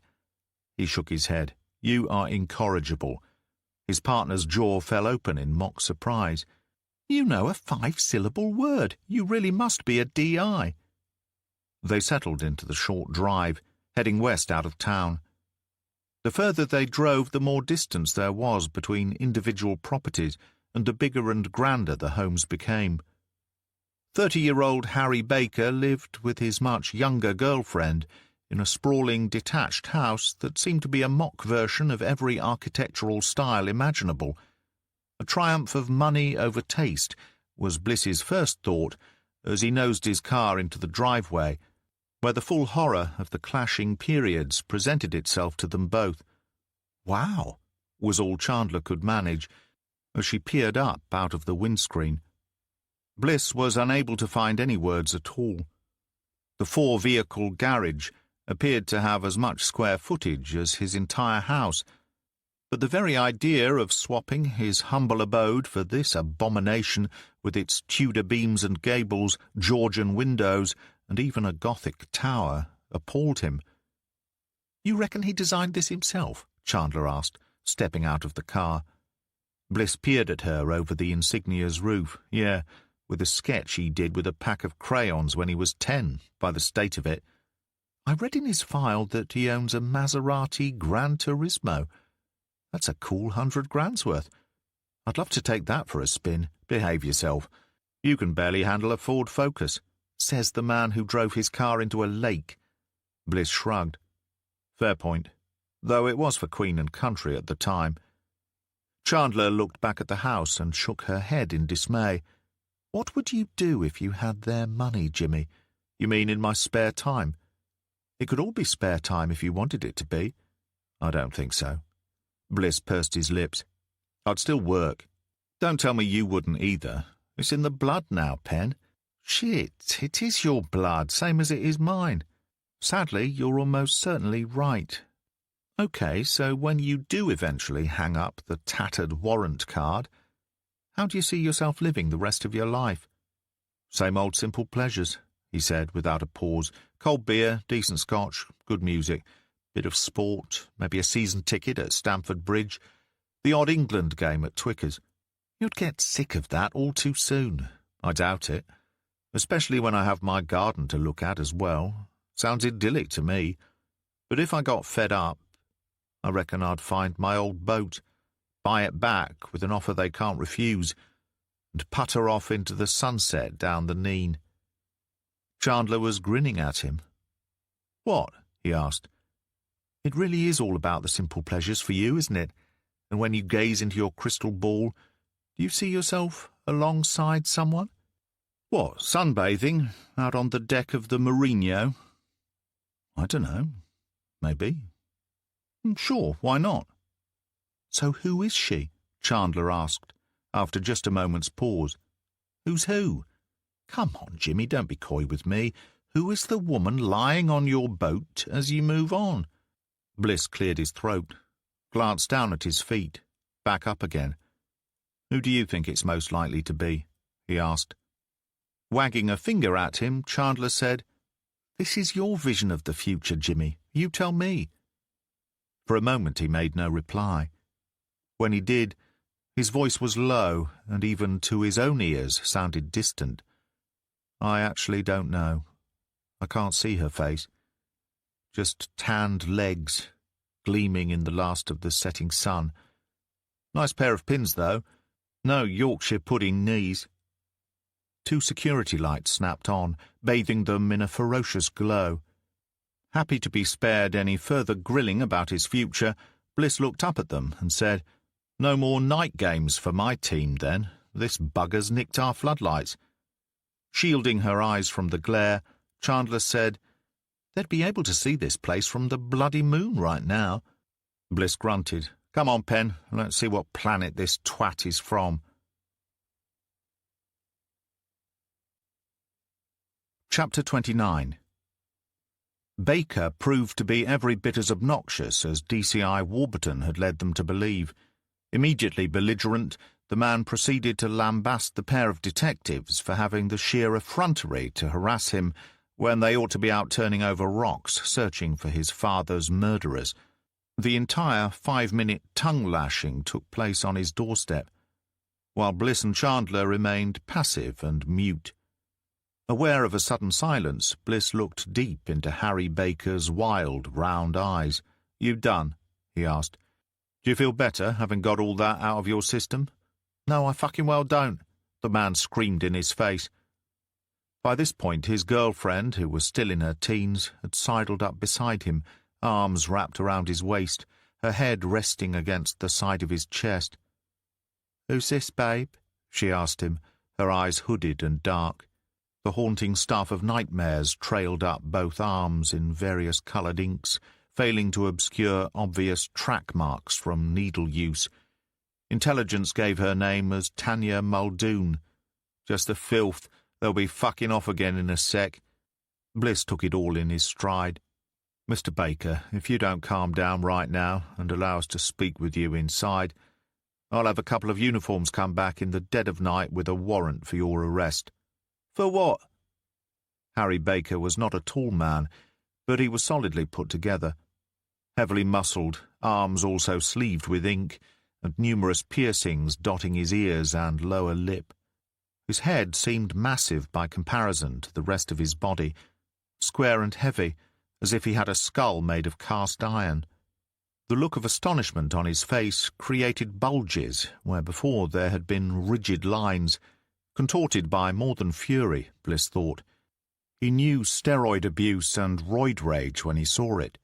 Believe me, I'll think of something, Bliss assured him. Littering, loitering, bestiality, being a brainless donut, whatever it takes. You what? You can't On the other hand, we could have a chat here and now, and save us all a great deal of time. Bliss understood the type of person he was dealing with. Baker was busting for a fight. So Bliss's equanimity enraged the younger man all the more, because it gave him no excuse to unleash his anger in the physical way he desired. Baker stood there panting, veins bulging in his neck and pulsing in a vertical line running down the centre of his forehead. Meanwhile, Tanya stared malevolently at Bliss and Chandler while she squeezed her boyfriend tighter still. The ensuing silence added weight to Bliss's reasonable offer. Eventually, Baker shrugged off the girl, turned on his heels, and marched his way back into the depths of the house. She ran after him, bare feet slapping on the hardwood floor. Bliss took the open door as tacit acquiescence for him and his colleague to enter. It came as no surprise at all to discover gold-coloured banisters and trim all around the garish entrance hall. They found the pair in a vast living room, whose central feature was a huge media station supporting 2 large-screen TV sets, plus a variety of games consoles and other electronic equipment. One of the games had been paused, leaving the image of a Western gunslinger frozen on screen. The floor in front of the unit was a rat's tail's mess of cables and wires, handsets and controllers. Uninvited, Bliss sat down in a deep armchair covered in cream leather so soft it felt like velvet. He indicated with a glance for Chandler to take a similar seat opposite, allowing the pair to flank the 4-seater sofa on which Harry Baker sat rocking back and forth, while his girlfriend was curled up in a ball at the far end. "As I started to inform you at the front door," Bliss began, "my colleague and I are from the Major Crimes Unit in Peterborough, and are here to speak to you about a number of recent murders which took place, both abroad and locally." "Yeah, and I said you should be looking into whoever killed my dad," Baker growled, a deep sound emerging from the back of his throat. "It's not part of my remit. So you'd better take up any complaints you might have with the Lincolnshire Constabulary. Now then, the names of Florin Budescu, Constantin Benzar, and Tim Bluntstone are known to you. I'm certain of this, because they are all thought to have been involved in your father's murder. The 3 of them, in addition to 4 other Romanian nationals, who were also suspects at the time, have themselves been murdered." "What?" The man's reaction, a mixture of confusion and joy, looked genuine to Bliss. "You're telling me 7 of those wankers who killed my dad are now dead?" "I am, yes." Baker's initial response was swept away in an instant, replaced by one of unfettered elation. "Fucking good job, too. Please come back and let me know when the others have gone the same way. I'll pop a bottle of champagne." "Mr. Baker, I'm not sure you fully appreciate why we're here. I didn't drive all this way just to tell you these people are dead. Given what they are alleged to have done some 19 months ago, it would be unreasonable if we did not meet with you and the rest of your family to discuss their murders." Baker's head jerked. "The rest? You mean you're paying a visit to my brother and sister as well? My mum too?" "Sir, as we speak, they are already being interviewed by our colleagues, with the exception of your mother, who will be spoken to later on this evening." The man leapt to his feet, his hands curling into tight fists. "You leave my mother out of this," he bellowed. He took a couple of deep breaths as his face grew florid. Then he jabbed a finger at Bliss. "I mean it. You go anywhere near her, and I'll... "You'll what?" Bliss prompted, unmoved by the looming physical presence. He prepared himself, though, ready to respond if Baker took a step towards Chandler. "Empty threats are of no use here, Mr. Baker. We have interview rooms waiting for you, your mother, brother and sister back at our nick in Peterborough. We can do them there or in the comfort of your own homes. Makes no difference to us, but we will speak to all 4 of you. You might as well sit back down and just accept the fact." "It's not fucking right," Baker complained, continuing to stand, his face twisted with rage. "What you mean is it's not right that the protection for which you pay some of my Lincolnshire colleagues appears not to be working in your favour tonight." Bliss sniffed and dipped his head towards the Western game still paused on the TV screen. "Well, there's a new sheriff in town, Harry. She has a whole posse of deputies, and we are going to start enforcing the law around here." Baker set his chin, but lost the edge off the rest of his features. Silently relenting, he slumped back down onto the sofa and glared at the 2 detectives instead. Bliss nodded. "Good, that's better. So, Harry, what can you tell me about these murders?" "It's still Mr. Baker to you, filth," the man said with a sneer. "And I could tell you fuck all, apart from offering the best of British to whoever did them. Taking out a bunch of East Europeans does us all a fucking favour, and as for the rest of those lousy bastards, they can all rot in hell for all I care." "Thanks for adding a hate crime to the possible list of charges," Bliss said. following up with a wink when their eyes met across the ornate wooden coffee table standing between them. Its peaceful oriental carvings were at odds with the brute who owned it. "Fuck them, and fuck you too." "Yeah, fuck you both," his girlfriend said suddenly, raising her head to peer at them. Baker turned his glare upon her, and she recoiled and clamped her mouth tight. "This Mensa meeting really isn't getting us anywhere," Chandler said, on a deep sigh of obvious exasperation. "I say we wrap this up, boss. Bring them both in. Verbal abuse of a police officer will do. And we can add resisting arrest, even if they don't." All right, Baker said, forcing himself deeper into the cushion behind him. "Look, you asked what I knew about the murders. All I know is what I saw on the news and what me and my brother talked about when we met at lunchtime. It was 2 men, as far as we were aware at the time. Now you say there's 7 of them dead. Either way, it's got fuck all to do with us." "Then if not you, who?" Chandler pushed. "I mean, who could possibly want revenge on the killers of Charlie Baker more than his own family?" "Plenty of people, darling. My dad had loads on the payroll, loads who depended on him for a living. But few who actually lost out after he died. It's not as if the Baker clan stopped running any of the businesses afterwards. Maybe, but maybe we also do things differently now. Out with the old, in with the new, you know. In which case they'd be more likely to take it out on you and your family," Bliss pointed out. Baker scoffed at the suggestion. "You reckon, do you? Nobody we've ever done business with is going to be brave enough to take us on. Are you sure about that? The way I hear it, you all got by on the back of your father's reputation, not your own. Yeah, well, his standing was based on how me, Stevie, and Charlotte handled things for him."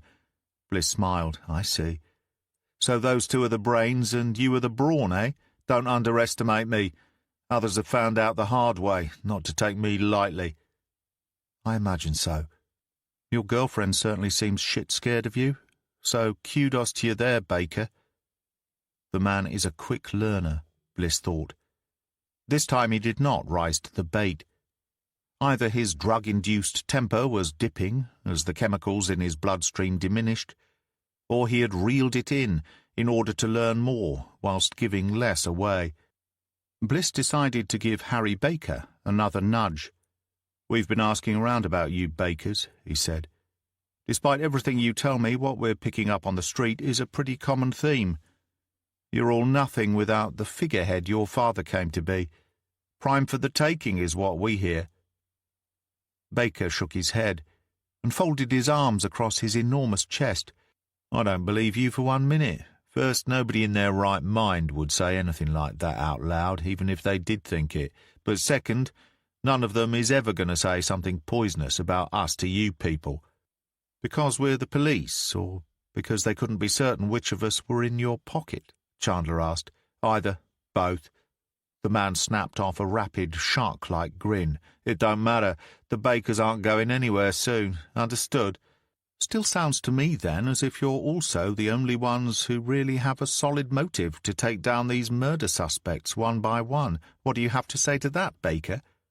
Harry looked down his nose at Chandler, and instead turned his attention to Bliss. "You allow her to take charge whenever she feels like it, do you? Get your woman under control, copper." Bliss stifled a laugh. "You're really poking the bear there. Give her half a chance and my colleague here will suck you in and spit you out in bubbles. I guarantee she'll make you weep like a baby and beg for mercy inside 20 seconds. Having taken the wind out of the man's sails, Bliss continued, "Look, this is not something you can bank on to go away. Sit there pumped up full of bravado all you like, but eventually you will have to talk to us properly. Your father was murdered.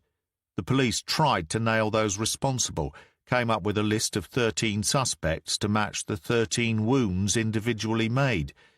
And now 7 of those suspects are dead. You must see why the focus has fallen upon you and your family." Though clearly still fuming, Baker took a deep breath before responding. "I'm not stupid. Of course you're going to look at us for it. But none of us are murderers. Nobody is suggesting you pulled the trigger yourselves, just stumped up the cash to pay for it, eh? It's a reasonable assumption. It may well be, but it's wrong, all the same. Bliss glanced over at Chandler, who shook her head when she caught his eye. Either his DS had nothing more to ask, or she was telling him they were getting nowhere. If it was the latter, Bliss agreed.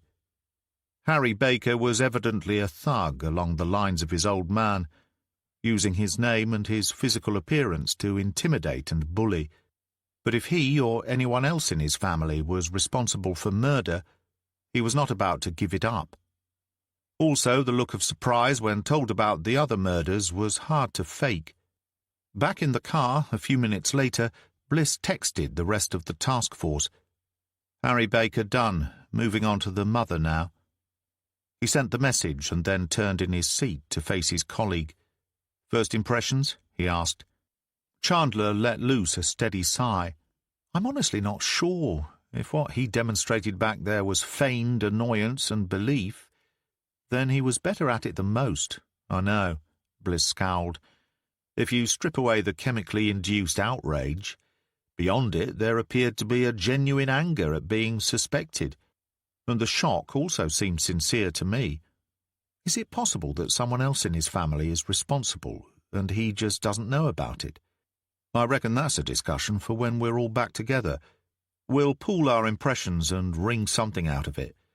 But from my experience, the one person in any such family in similar circumstances to have genuine authority and also to possess the will to take revenge is the spouse. As Bliss gunned the engine, Chandler said, Well, at least there's one piece of good news. What's that? He asked, turning out of the drive. Nothing in from our personal security observations teams. Looks as if our man might be taking the night off after all. Chapter 30. A 12-year veteran of the job, PC Bryn Cater had seen nothing like this during his tenure. Providing personal protection to a civilian was absent from his litany of experiences. DCI Warburton's order had been resolute. Convince Alan Brewer to accept the offer and allow 2 officers to be stationed inside his home. If agreement proved to be impossible to negotiate, then the instruction was to maintain vigilant observation somewhere on or close to the property, even the street outside if necessary. Brewer initially took some persuading, but Cater's sergeant, Elaine Ripley, eventually charmed the man into accepting the security detail. In a calm and methodical manner, Ripley explained why the team believed their presence was likely to be required for a maximum of 36 hours, probably a lot less, all of which amounted to a minor inconvenience, compared to Brewer having to look anxiously over his shoulder for the rest of his life. The man finally saw reason, making a further concession to the situation by allowing both his children to stay overnight with friends. According to Brewer, it had not crossed his mind to do something similar, to pack up and leave. This was home, he reasoned. He would not be driven from it. Moving away was likely to only delay the inevitable, he insisted, and if someone wanted him badly enough, then he was prepared to face them down. All bluff and bluster was Cater's first thought. It's easy to be brave when you have other people around you to offer protection. Easier still to say rather than do. While Brewer sat in the lounge watching TV with heavy curtains drawn and only a single lamp glowing, Cater and Ripley took refuge at the dining table in the other half of the open-plan room. The sparsely furnished area contained time-worn pieces lacking in quality, a perfect match for the structure itself, in Cater's opinion. Cooling air sighed beneath doors and caused drafts in every dark and dreary room and passageway. He wondered how Brewer's children felt being raised in a home where style and comfort were both absent. Throughout the early evening, the 2 officers chatted amiably, but a nervous tension, woven into every conversation, made it feel forced and unnatural. Cater noticed his boss was on edge, and he found himself drawn more closely to her every tick and mannerism. Ripley was edgy and uncomfortable. her mind seemingly elsewhere. Given her history, it was understandable. It was his good fortune never to have faced a suspect who wielded a firearm as casually as this killer apparently did. But his sergeant had been involved in a shooting incident in Birmingham where she was previously stationed. She never spoke about it, but the possibility of lingering PTSD issues raised concerns about how she might react if confronted by another armed man. Just my rotten luck if he shows and she winks out on me, Cater thought. No sooner had the notion flickered through his mind than he was mentally cursing himself for it. It was unworthy of both him and his sergeant. He liked Ripley. She was a pleasure to work with, and never shirked a duty or threw her rank around unnecessarily, always the first to pile in if backup was required. Still, it wouldn't do to take anything for granted where she was concerned. If she froze, it could be disastrous for her and him, never mind the man they were supposed to be protecting. "You think he'll show?" Cater asked in a low voice, during a lull in the conversation. "I mean, show up here." Ripley frowned at him and shook her head. "What kind of a question is that, Bryn? How the bloody hell should I know?" "I'd be surprised, given he's already carried out one atrocity today, but who knows what's going on inside his sick and twisted brain. As for where he strikes next, here is just as likely as any of the other homes, I suppose. Apart from the Roma camp, I heard they refused to let our team on site, so our mob are parked up on the verge at the end of the road, trying to appear inconspicuous. We were never going to get any cooperation there. The Roma people have their own ways of dealing with situations, which can be frustrating for us at times. On the other hand, I pity the gunman if he tries it on inside that place. They know how to look after their own. Nothing will happen until the early hours anyway. This man is no mug. If I were him, I'd wait until we're all tiring, lacking in concentration, even dozing, if he's lucky. That's when he'll strike." Ripley seemed to recoil at the idea. Let's just hope the firearms units are on the ball. Their response time needs to be double speedy if it all goes off. Anyway, if you're right, by then you and I will be sound asleep in our own beds. All I can say is the second watch better be here bang on midnight. Cater made a cup of tea for Brewer and a coffee each for him and Ripley. There was no chance of taking 40 winks in turns. They both needed to be wide awake until change of shift, which was still several hours away. Brewer was engrossed in whatever he was watching on the box. Other than chain-smoking, which appeared to be a way of life for him, the man was relaxed and silent, seemingly unperturbed. Cater hoped Brewer's confidence was justified. Both officers sat quietly sipping from their mugs. When Ripley jerked her head up, "What was that?" she said, squinting towards the front windows, as if doing so might allow her to see right through the thick material. "What was what?" Cater asked. "I thought I heard something." He shook his head. "I didn't hear a thing. Maybe you're a bit jumpy. Perhaps. Do me a favour, though. Go pull the curtains back and take a look outside, will you? Just to settle my nerves." With a heavy sigh, Cater got to his feet. He offered a thin smile and a nod to Brewer, who barely seemed to notice him, stepped around the coffee table in the centre of the lounge, and yanked the curtain aside. Before he could press his nose to the glass, a dazzling bright light coming from outside illuminated the room. At the same moment, Cater heard an engine racing, screeching as its revolutions peaked. Then suddenly the lights began to move closer, their brilliant glow ghosting across the walls. "Secure Brewer!" Ripley cried, leaping to her feet and running hard for the front door.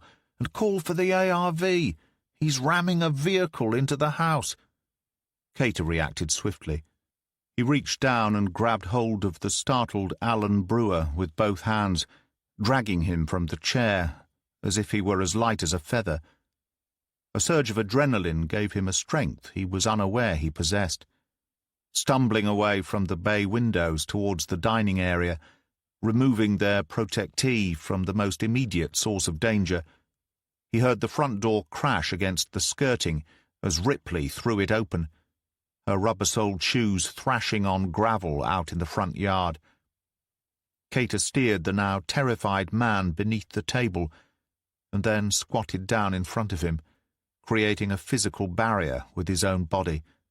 When it came, the sound of something large and heavy smashing into the house was not quite as devastating as Cater had imagined it in those few brief moments between seeing the headlights spring to life and feeling the juddering vibration of steel striking brickwork and masonry.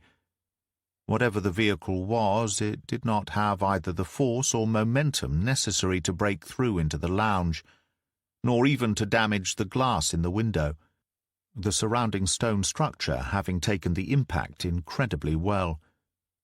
By now, Brewer was shouting out incoherently in a loud, shrieking wail of terror, and Cater raised a hand to quieten the man. He depressed the transmit button on the airwave device strapped to his chest. In a flurry of agitated words, he summoned urgent assistance, but his own voice sounded foreign to him, and he wondered if those listening could make sense of his request. For a moment afterwards there was silence. It seemed to scream in Cater's ears. Then he heard the sound he feared hearing most of all. It came in rapid bursts, crack, crack, crack. Cater felt his face crumple like soggy cardboard. His stomach clenched, and his veins chilled as if ice was flooding into them. A rushing sound, similar to that of a waterfall spilling down a cliffside, filled his ears. He knew what had happened out front. In not freezing up, and instead dashing outside to confront her own fears, Ripley might well have paid the ultimate price. Now it was his turn to react, to secure Brewer and save his own skin at the same time. Only, to move anywhere else inside or outside the house, he and the man he was here to protect were going to have to either climb through the back window or step out into the narrow hallway, the latter of which would put them right in line with the open front door. "What the fuck is going on?" Brewer asked. His face so leached of blood it was almost grey. "Sit tight," Cater told him, in a voice cracking under duress. Being involved in violent and aggressive encounters was an accepted part of the job, but he had experienced nothing like the sheer panic he now felt cramping muscles and clawing frantically at his insides. Brewer was shaking his head and sobbing. "Sit tight. Are you bloody mad? Get me the fuck out of here." Glowering at the man, Cater shot back. "You stay put. I have to find out what happened to my colleague. She could be dying out there, and we could be dying in here at any moment." "Funny you should say that," came a voice from the doorway. Cater snapped his head around. It was the last thing he ever did. Chapter 31. Inspector Eric Price was first through the door, his H&K semi-automatic rifle jammed against his shoulder, the sight magnifying everything to the point where it felt impossible to miss any target. Upon arriving at the scene, he first checked on the fallen officer lying in a crumpled and bloody heap across the driveway, while his colleagues cleared the vehicle and front garden. The body was Ripley's. 2 of the 3 bullets fired at her had taken the sergeant in the face, and Price knew she was gone before he dropped to one knee to feel for a pulse that was not going to be there. "Training kicked in," he later told the gathered members of the task force, with a nod of professional recognition to Barry Smith. "There was nothing I could do for the downed officer. My focus immediately switched to those left inside the house. My team and I entered the premises and cleared it room by room, and we didn't take our time about it. Even so, we were too late for either our constable or Alan Brewer. It took us less than 3 minutes to get here after receiving the call, but somehow we still managed to miss the bastard. There's a chance he could have still been inside the house when you turned up," Bliss suggested. He and Chandler had been about to enter Megan Baker's driveway when the news came in, resulting in them scrambling hurriedly back across town to the Brewer home, along with every other vehicle in the vicinity. One of your colleagues told us he found the back door in the kitchen hanging wide open when he first cleared the room. So our killer could easily have slipped out of there, moved beyond the tree line, and made across the fields to a motor parked up off-road. None of our patrol vehicles or your ARV units encountered him, if so. But I suspect that's the only way he avoided being seen leaving the immediate area. Price shook his head angrily. The task force gathered together on the dropped curb leading into the drive, work going on in the background of the blue-lit scene to check the stability of the bay window structure into which the killer had propelled a small hatchback. It too was receiving attention from the forensics team. Either way, the cheeky prick still took time to remove the head and cart it away with him. Is he lucky, or just bloody good? He's good, Warburton conceded, but he is also lucky, and logic says it has to run out eventually. We're agreed that he wound up the little Renault, popped its automatic gearbox into drive, and released the handbrake as he clambered out. His intention was not to cause damage or gain entry, but rather to create a diversion and draw attention away from his true purpose. When Sergeant Ripley emerged through the front doorway, she must have been fully focused on the motor. Meanwhile, our killer, having slipped off to the side of the front yard into the darkness, approached and took Ripley out with his trademark 3 shots. Then he headed into the house to finish off Constable Cater and Mr. Brewer. It must have been tight here in terms of time, but clearly he planned ahead. One vehicle used for the diversion at the front, another to make his getaway at the rear. I agree with Inspector Bliss in that respect. If he's as good as you say, then he knew what to expect, knew he'd find a couple of officers inside, plus us cruising the area close by. Price let a hand slide off his H&K and used it to thump a clenched fist into his thigh. Damn it! We should have had more mobile firearms crews on duty. I got as many as could be spared, Bliss said softly, regretting now that he had not pushed harder for more resources. We couldn't leave our counties completely unprotected. If I could have secured 1 crew per home, I would have. But you're right, we should have had more. I screwed up. Price shook his head and lifted a hand. Whoa, I wasn't laying blame at your door, Bliss. There are 6 of you in your task force, plus there's me and my team, and also Barry's unit. None of us raised the issue of insufficient resources before the evening, and we all had the opportunity to do so. No, the simple fact is we're used to doing more with less. Only this time it bit us on the arse, and cost the lives of 2 fine officers, Warburton reminded them. Not to mention their protectee. I don't think any of us are about to forget that, Price said. But I also know there's no way the bosses would have given approval to staff this the way it needed to be in order to make it fully secure, with an armed crew inside every house, as well as mobile units in the area. We can't provide it 24 hours a day for 6 people in 6 different locations, and that's just a fact of life. Bliss was feeling as disconsolate as he had in several months. Accepting an occasional operational failure was part of the job. It left you with no choice but to readjust and move on. The urge to blame this particular debacle on limited resources alone was tempting, but the killer's decision to take out a second victim in the same day had also wrong-footed them. Given the underlying circumstances, Bliss was not sure what else they could have done.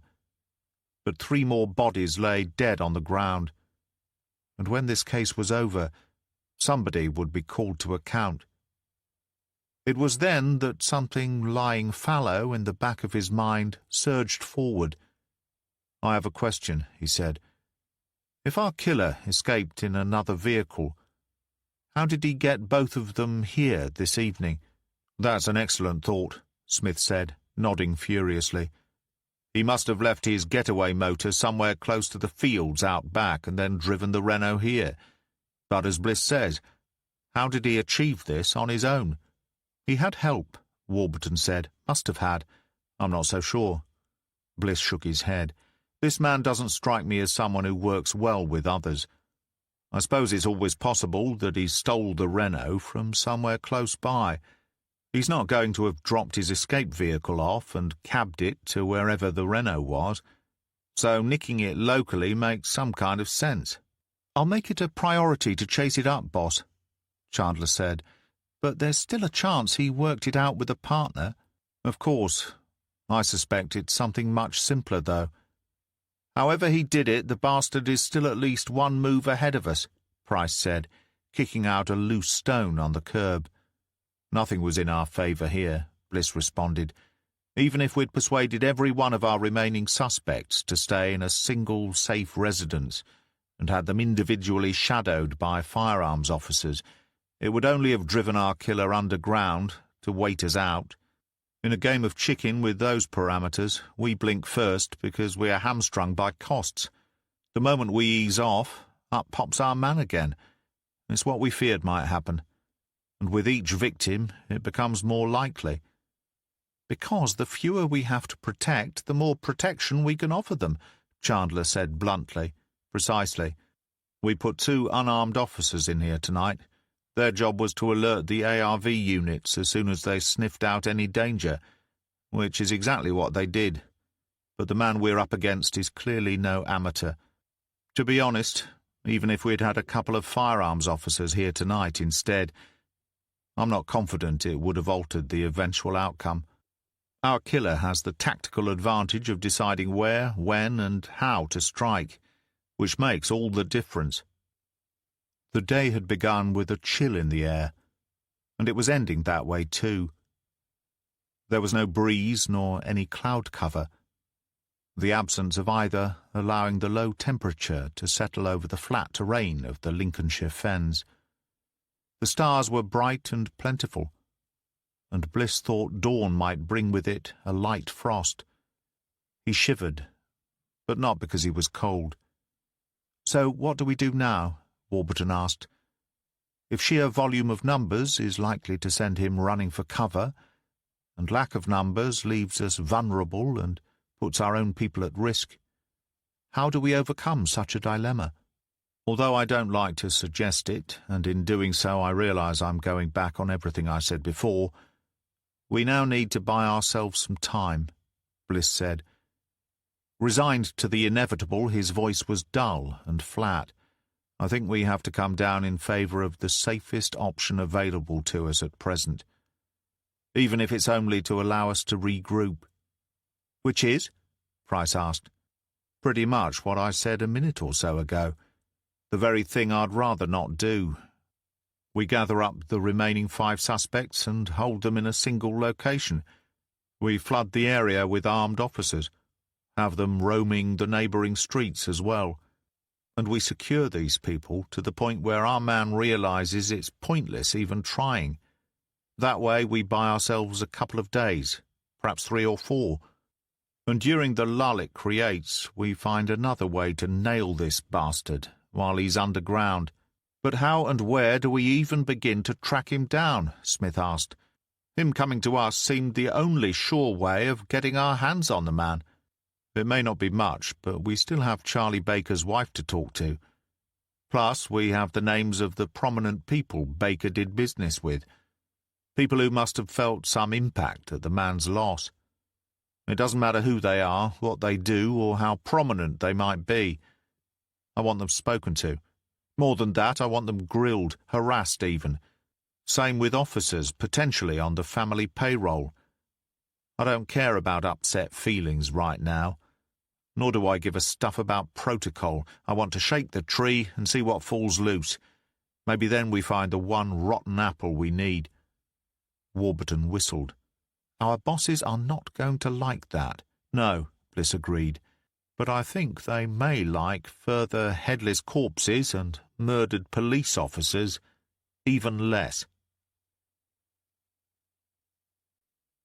Chapter 32.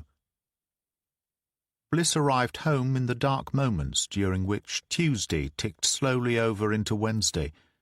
He threw himself down into his armchair, letting out a low groan as his body protested.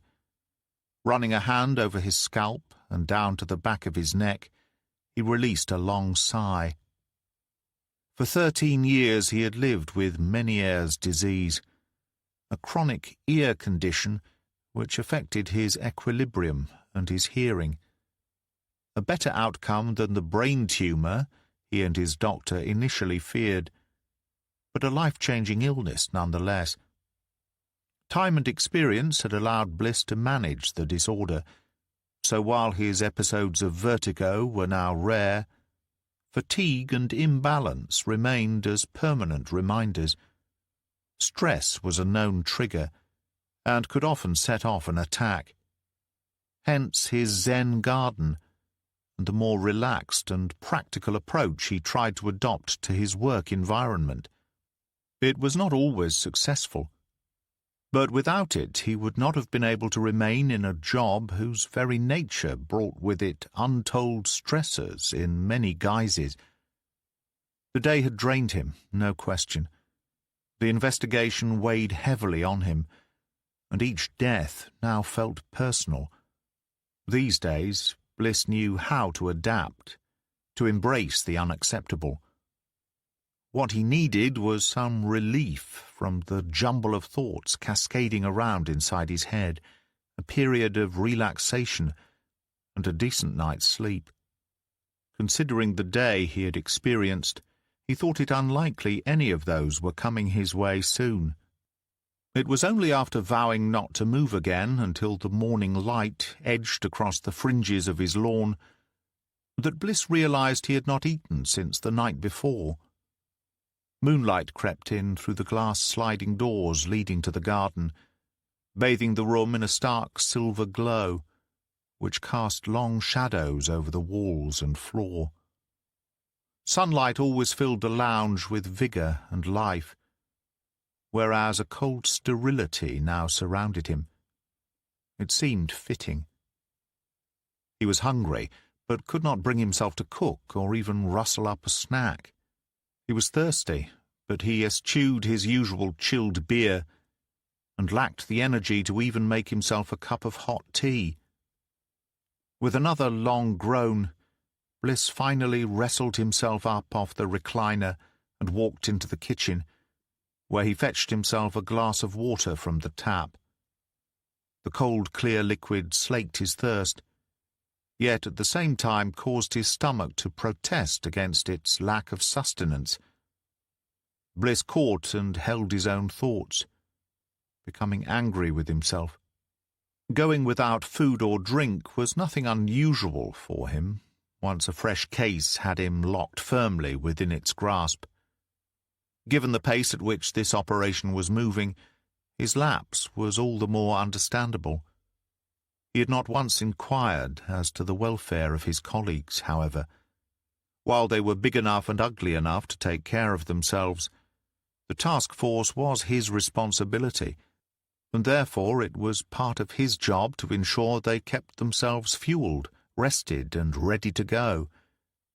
If his team were feeling anything like him, right now they would be shattered, lethargic, their minds woolly and off-center.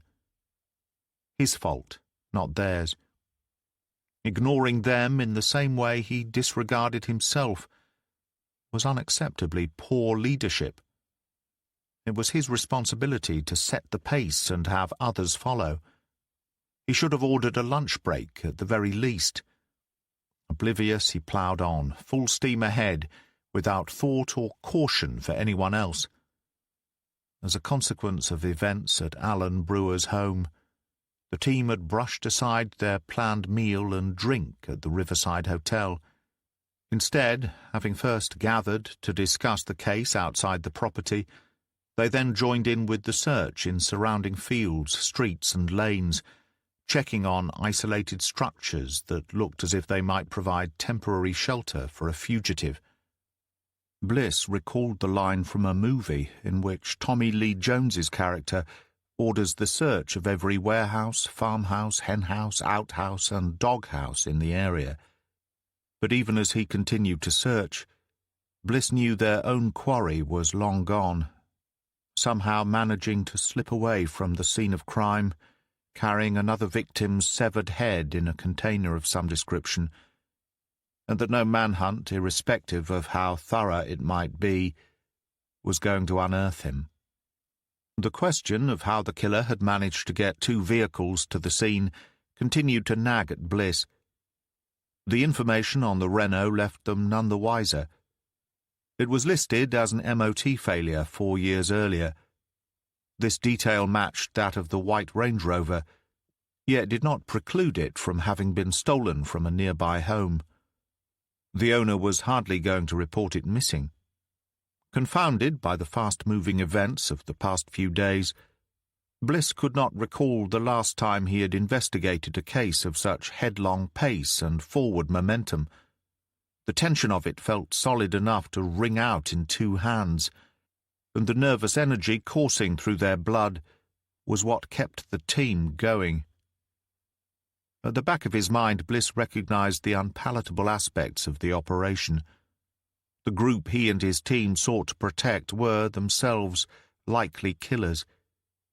Also, it never once escaped his attention that the single man murdered by those 13 people was a monster of a human being. The entanglement of right and wrong was not easy to unravel in this case, so Bliss made sure his team maintained a single specific victim, Kelly Gibson. Kelly was the one incontrovertibly innocent person in all this, prior to last night's shootings. Now Riley and Cater also lay in the morgue. Bliss had not known either of the 2 Lincolnshire officers, but their being murdered in the line of duty left its own mark. As a consequence, those involved busied themselves preparing for the inevitable media explosion.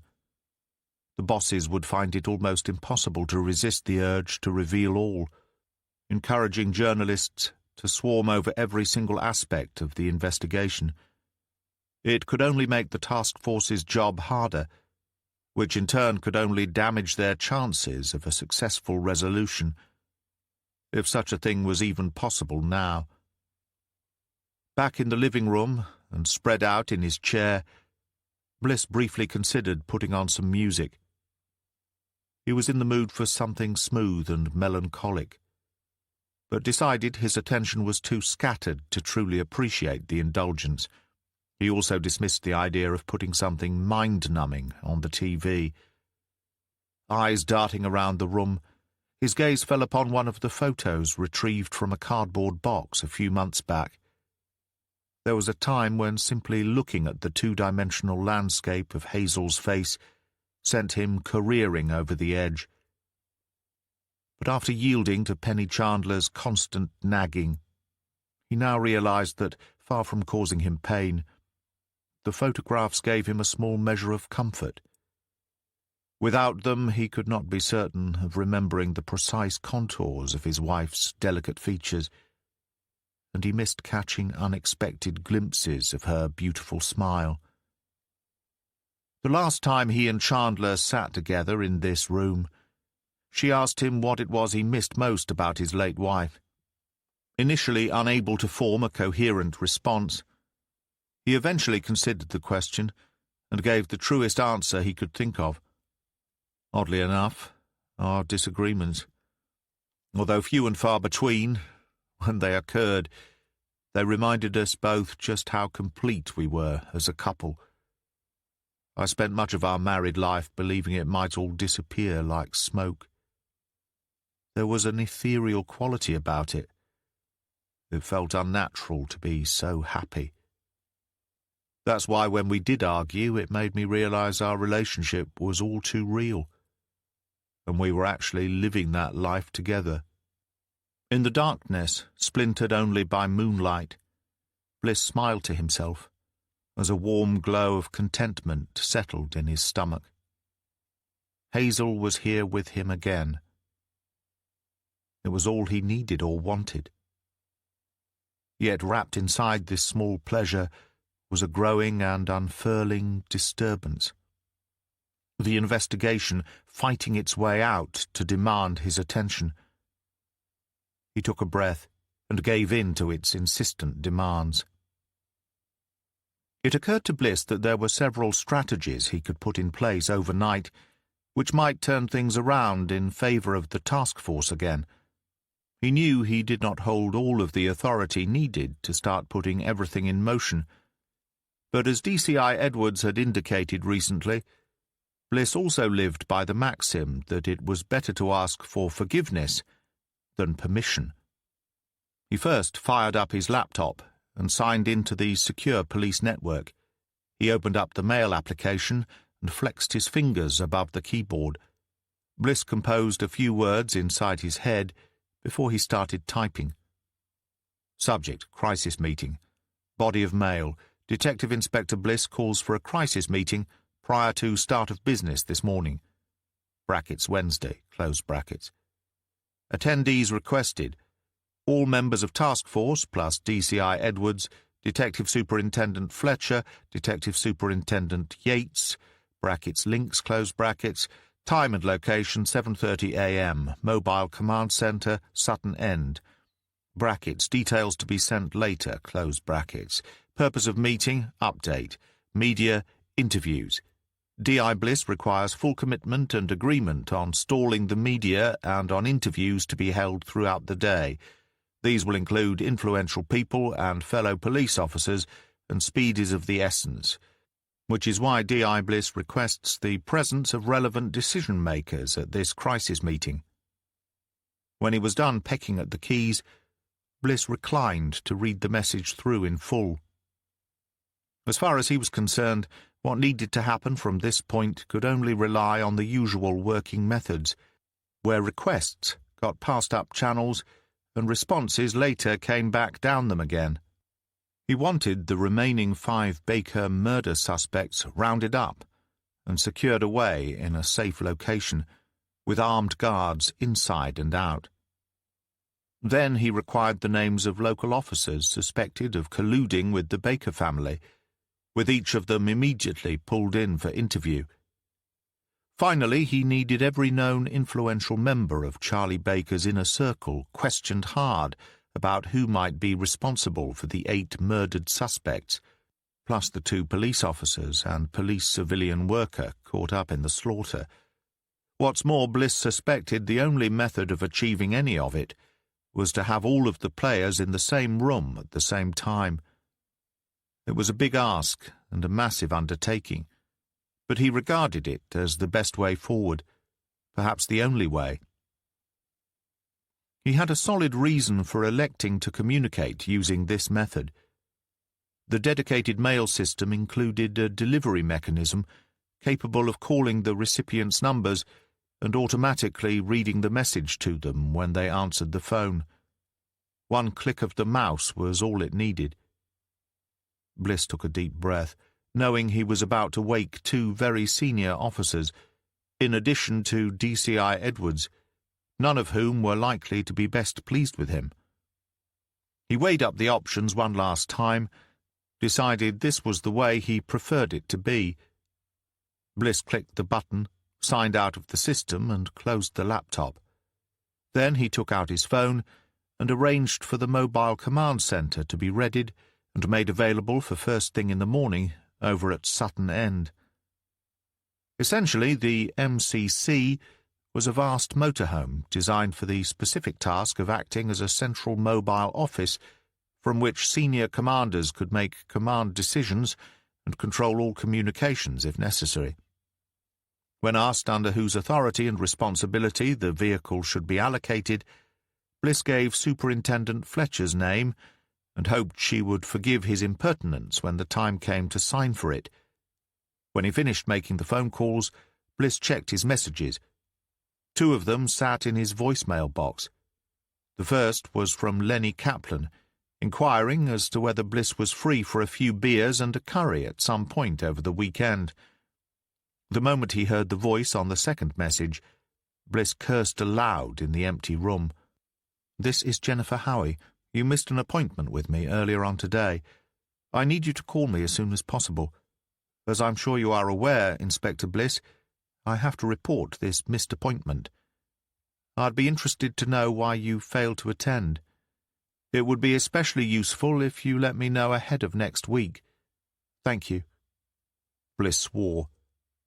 Although his inherent distrust of psychologists, especially those who attempted to mess with his head, was genuine, Bliss had once confessed to Chandler that he found the mandatory sessions with the occupational health therapist to be of use.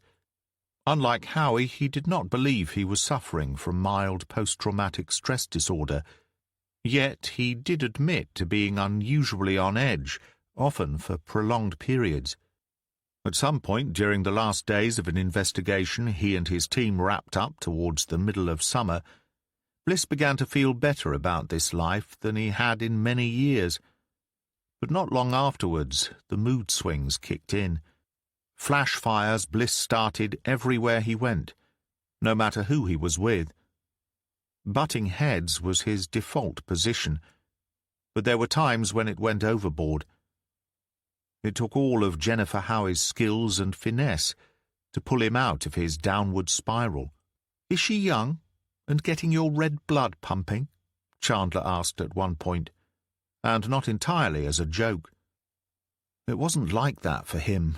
Most of all, it felt as if the therapist discovered sound common sense in the same places he was looking, and in unearthing it somehow managed to soothe him, calming his soul. Rather than the stark prism of myriad occurrences over which he believed he had no control, Bliss was shown the logical paths created around him which collided at certain points in his life. Events which, at the time, felt chaotic and unstructured, revealing themselves to be no more than the inevitable product of a lifetime of unstaged happenstance. "You're talking about fate?" Bliss had asked the therapist. "Of sorts. But I don't believe in fate." "Then what do you believe in? Life." "Then call it that instead." He recalled her saying it with a smile. The memory of their conversation to the forefront of his mind, Bliss replied to her message by leaving his own voicemail. "Sorry, Jennifer, I wish I had a good reason. I was snowed under at work and couldn't get away. I'll do better next time." Bliss left his phone switched on. He was expecting a few more calls before daylight. Chapter 33. Bliss ensured he was the first to arrive. He had already made arrangements with Chandler for them to travel separately, and was on the road early that morning. He stopped off en route at a Tesco supermarket and bought groceries. The mobile command center provided a small galley kitchen, which included a kettle, toaster, a built-in microwave, and fridge, and Bliss felt obliged to lay on a light breakfast for those he had summoned to the meeting. The vehicle itself was hugely impressive. White and liveried in blue and yellow, its resin frame was long and wide, the interior plush and tastefully elegant. With the closing of numerous area stations over the past decade, it had become increasingly more difficult to find suitable locations to use as command centers, resulting in the county striking a deal with the manufacturers, which eventually saw the arrival of what came to be known as the White Whale towards the back end of the summer. Inside, Bliss busied himself getting everything ready for the arrival of his colleagues, hoping nobody cried off. It was too important and only required one missing link in the chain to weaken the entire plan. Surprisingly, he had received only 2 calls overnight. The first was from Chandler, who told him she wanted to both check on his sanity and also wish him well with his eventual firing squad. Moments later it was DCI Edwards, although her mood was somewhat less sanguine. Whilst refraining from chewing him out entirely, Edwards made her feelings clear about receiving such a directive from someone a rung beneath her on the ranking ladder. Bliss had brushed his boss's irritation aside, and now awaited the main event. He thought he had played it okay so far, He felt he had earned the support of those from his own city base, and he was also convinced that both DCI Warburton and RPU Officer Smith would back his stance.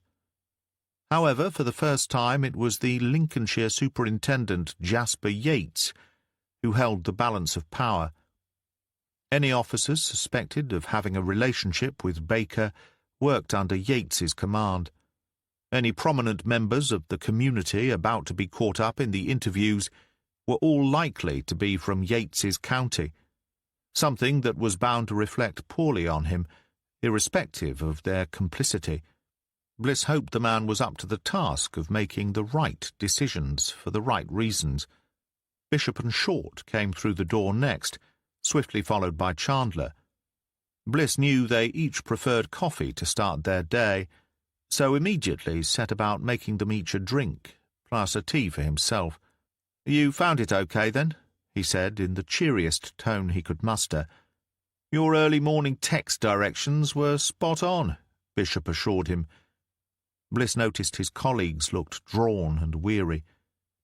He felt a pang of guilt, but professional people accepted the disturbance to their lives during major crime investigations.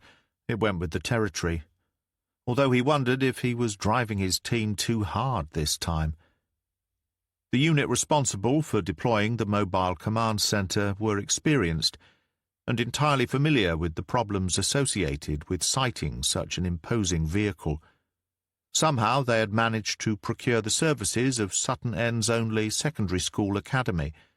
The mobile was now standing in the shadow of the building, on the far side away from the main entrance, cordoned off by cones and tape from prying eyes and ears.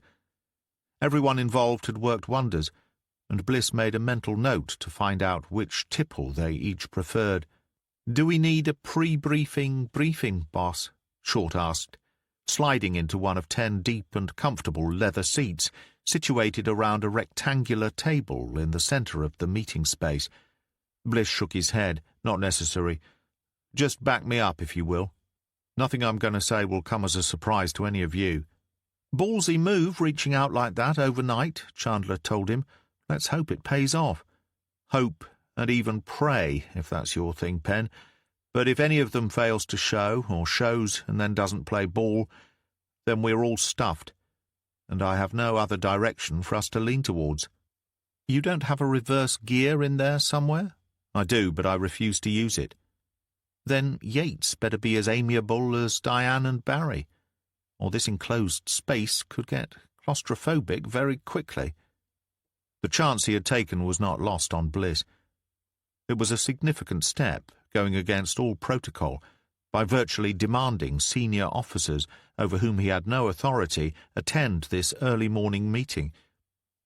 Once they were all seated around the table, he intended on putting each of them under severe scrutiny, asking them to set aside internal politics, and in some circumstances even external friendships or favors. Bliss realized he was placing under the microscope the kind of people who made it their job to avoid just such a precarious position. It was a risk, but one he was fully prepared to take. Chandler asked him whether he had managed to grab any sleep. Bliss grinned and pointed at his own face. "What does this ugly mug tell you, Penn?" She feigned close inspection before nodding. "I see what you mean. Rough night, then." "Let's just say I'm hoping for an early one today. A quick result will be fine by me." "You sure you don't want to take a few minutes to spruce yourself up, boss? Diane will be here shortly." "What is your malfunction, Penny? Why can't you leave well alone?" "Not in my nature, boss." "Then you should learn from your past mistakes and make it your nature. There's nothing there, so please don't waste your time." "Ooh, what's this?" Short asked. She flashed a wide grin and fluttered her eyelashes. "Some juicy gossip I've somehow missed out on." "It's nothing," Bliss snapped back. "Really, just Penny's oddball mind." Chandler fixed him with a tight glare. "You know something, if it were possible, I'd say you've become even grumpier in recent months. If true, then look no further than yourself for the reason behind my low moods. You do my head in sometimes." "Sometimes? Is that all?" Maybe I need to brush up on my dark arts." The vehicle filled quickly as the designated meeting time approached. Warburton and Smith turned up with smiles on their faces and a nod of welcome to Bliss. Gestures he appreciated, as the weight of expectation began to add tension to his neck and shoulders. Then it was the turn of Fletcher and Edwards to arrive together, their presence immediately heightening the charged atmosphere as each took their place around the table. Bliss handed over drink-making duties to Chandler, while he studied a pad of notes he had written to himself first thing, prompts for if his mind seized up. Finally, at 7:30 on the dot, the door opened, and a man Bliss had never seen before stepped up and into the command center. Detective Superintendent Jasper Yates stood tall and straight, with a military bearing to complement narrowed blue eyes, which became immediately watchful and gleaming with curiosity. Bliss sensed that, having decided to attend, the boss from Lincolnshire had every intention of making his trip worthwhile. DCI Warburton got to her feet and shook the man's hand, while Yates and Smith exchanged nods. Further introductions took place, whilst Bliss hovered in the background, anxiety cramping his insides. "And you must be D.I. Bliss," Yates said eventually, holding out a hand across the table. He remained standing behind his chosen seat.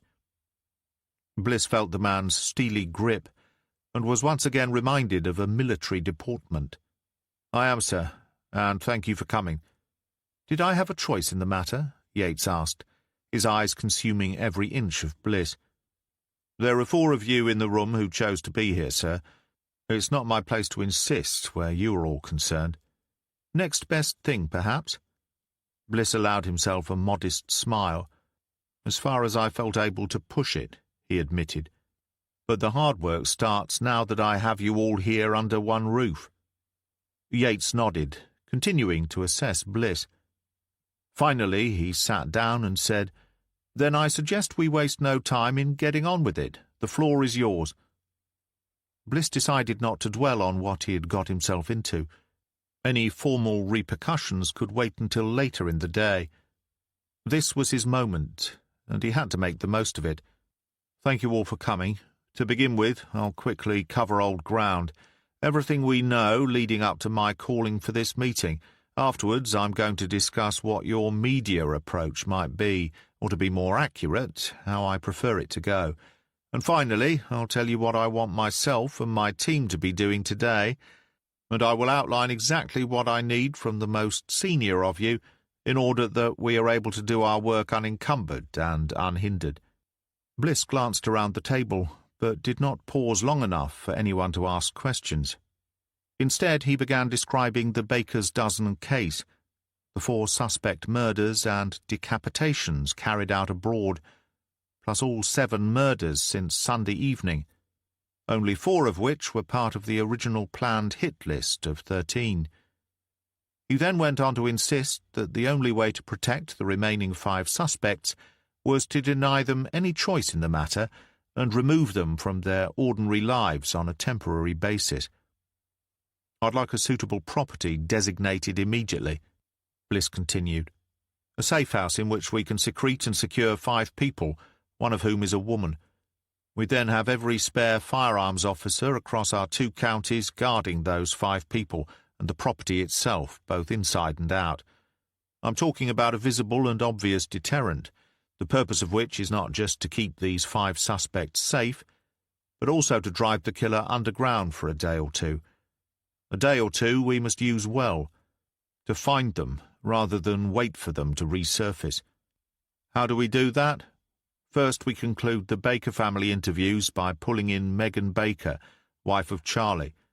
Second, we grill every member of Baker's Masonic Lodge. Without fear or favour, we treat them like any other person, because we don't have time for the niceties of life they might otherwise expect. Third, we pull off the street, or out of the station, or back from leave, every single police officer believed to have worked for Baker or his rotten family. My bet is one of them, perhaps even more than one, knows why this is happening, and probably who is carrying out these murders. If those 13 suspects are on a hit list, then it must surely be out of revenge for Charlie Baker's murder. It's our duty to speak to everybody connected with Baker, and that has to include those I've just mentioned. Most of all, I not only want the go-ahead and the wherewithal to do all of this, I want to do it immediately. I need to, without wasting time being second-guessed or delays in the decision-making process. It's why I asked you all here, paving the way for us to get decisions made here and now. To be blunt, I need to be firing off orders from the second I leave this command center. After a long moment of silence, it was his own superintendent who broke it. Now, I fully appreciate why you asked us all here in the manner you did, D.I. Bliss. You want actions which rely on getting the right response from myself and Superintendent Yates, and you don't want the kind of delay so often encountered when dealing across county lines, sometimes even within our own, Bliss said, knowing he was chancing his arm, but beyond caring about how he might appear to those who were not familiar with his methods. Point taken. At the same time, although these are relatively easy requests for me to go along with, it is my counterpart from Lincolnshire who has the weightier decisions to make. For a few seconds, Yates seemed to look both inward and out at those seated around him at the table. He used a thumb and forefinger to briefly pinch the flesh of his bottom lip, eyes flickering as his thoughts unravelled themselves inside his head. A tall, needle-thin man who wore glasses and whose grey hair was receding fast, Yates nonetheless gave the impression of having enormous inner resources of strength and depth of character. His gaze switched back to Bliss alone. "If I'm understanding this correctly," he said, "you want to secure the remaining 5 suspects, and thereby force the killer to take a step backwards. Make him pause long enough for you to get a handle on him and track him down. Is that about right, Bliss?" "It is, sir," whilst at the same time being prepared for another attack, should he deviate from the expected pattern of behaviour. "So you don't believe it's possible for us to prevail if we lure this man out again?" "I have no confidence in being able to do so, no. I certainly have no intention of taking such a risk. 2 lives yesterday were more than enough losses for me, sir. The man is an obvious professional. To lure him back out, we need to leave open a window of opportunity, and that will only end up costing us more of our own people. But you believe it's possible to place these suspects out of harm's way, provided they agree to it. That's the easy part. Given the right amount of manpower and weapons, we are absolutely capable of ensuring their safety for as long as it can be afforded. The problem being, it gets us no closer to our killer, and he will know we can only secure them for a limited period due to the overwhelming cost, which is why we need the approach I've suggested. It's your belief that someone, perhaps even several people, from the family, their friends, or those on their payroll, have paid this killer to exact revenge on behalf of Charles Baker. If revenge is the motive here, then who else? And if revenge is not the motive?" Bliss shrugged. "Then we're left chasing our tails, because nobody has yet come up with an alternative theory, sir. It has been our sole focus since we discovered what was going on." Yates glanced across the table, where Warburton held his eyes, and acknowledged the unasked question. The man turned back to Bliss and said, "They are powerful people, these friends of the Baker family. Are you prepared to take them on, Inspector Bliss?" "We are." "And what of our paid-off colleagues? Are you also ready to face not only their wrath, but that of their fellow suits and uniforms?" "To be brutally honest, their anger is of no consequence to me if they are guilty. Those who stick by them, even if they are bought and paid for by the likes of Baker, will just have to get over themselves. We have to take this man down. We've tried one way. Now we have to try something different. Something that won't cost the lives of more innocent officers." Yates cleared his throat and seemed to reach a decision, at which point he turned to look directly at Warburton. Chief Inspector, given you worked on the Baker investigation, do you already have a complete list of known or suspected Charlie Baker sympathizers from within our own ranks? I do, sir. She gave a stiff nod, as if accepting this statement carried an unspoken burden with it. However, hard evidence against them is in such short supply as to be virtually non-existent. That may well be the case, but forward the list to me anyway, and I'll take care of it myself.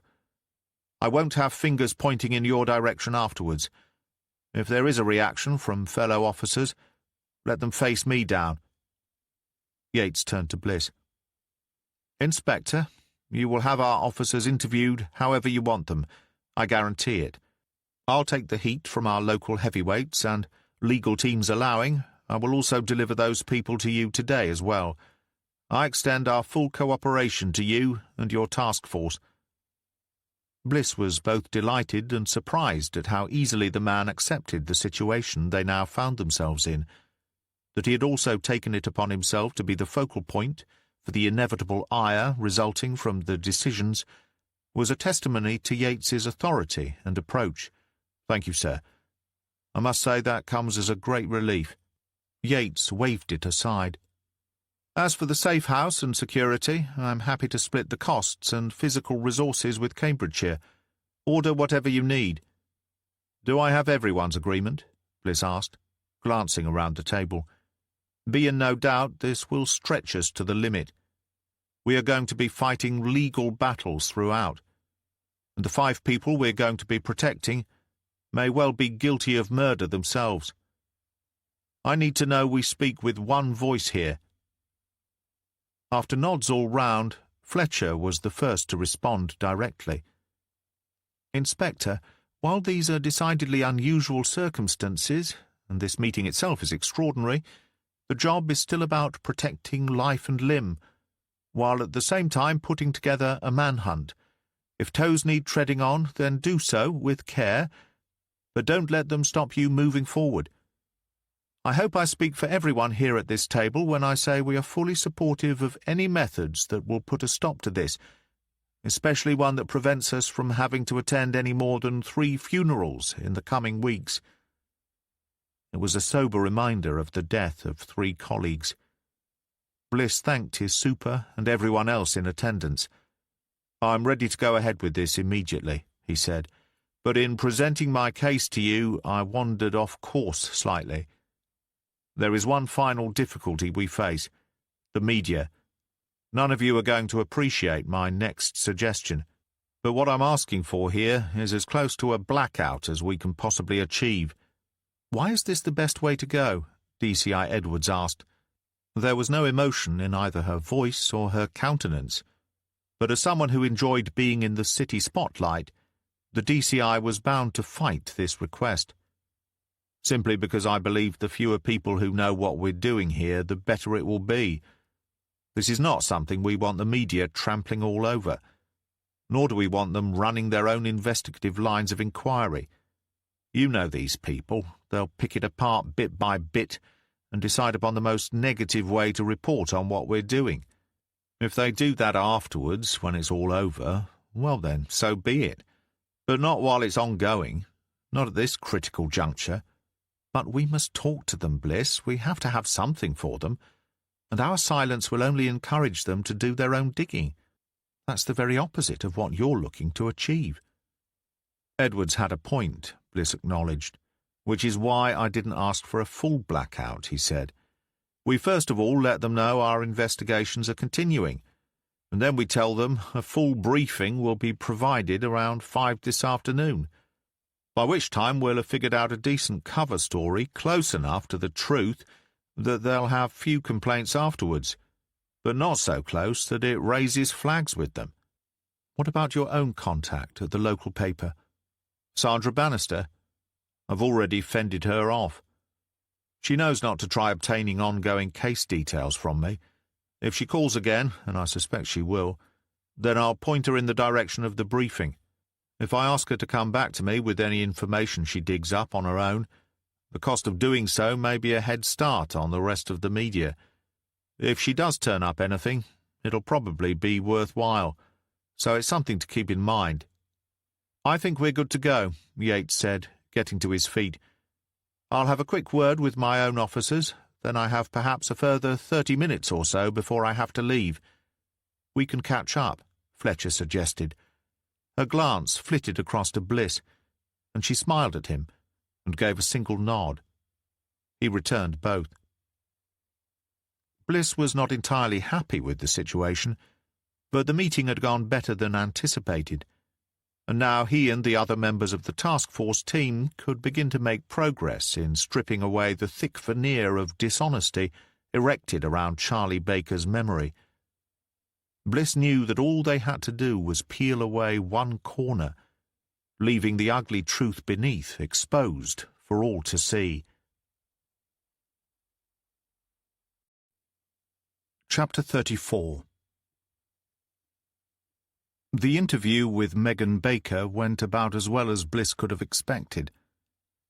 The once attractive woman, now bloated and ravaged by whatever consumption of alcohol and pharmaceuticals she enjoyed, ably backed up by her daughter Charlotte, who was visiting, stonewalled the two detectives to the point where even Chandler became irritated with the pair.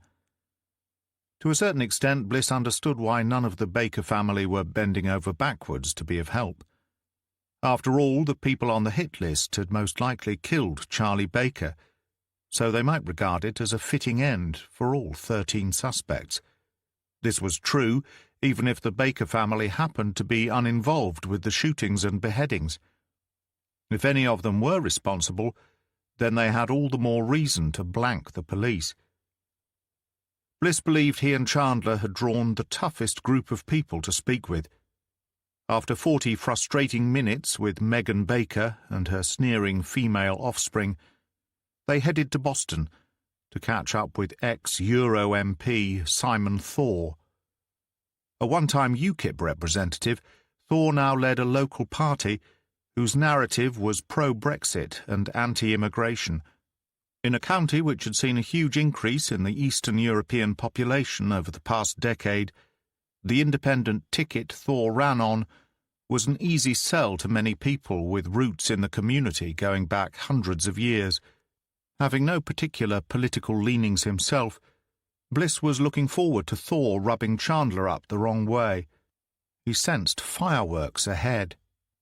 The minor party's headquarters was a small shop front on a side street off Boston's busy Wide Bargate shopping district.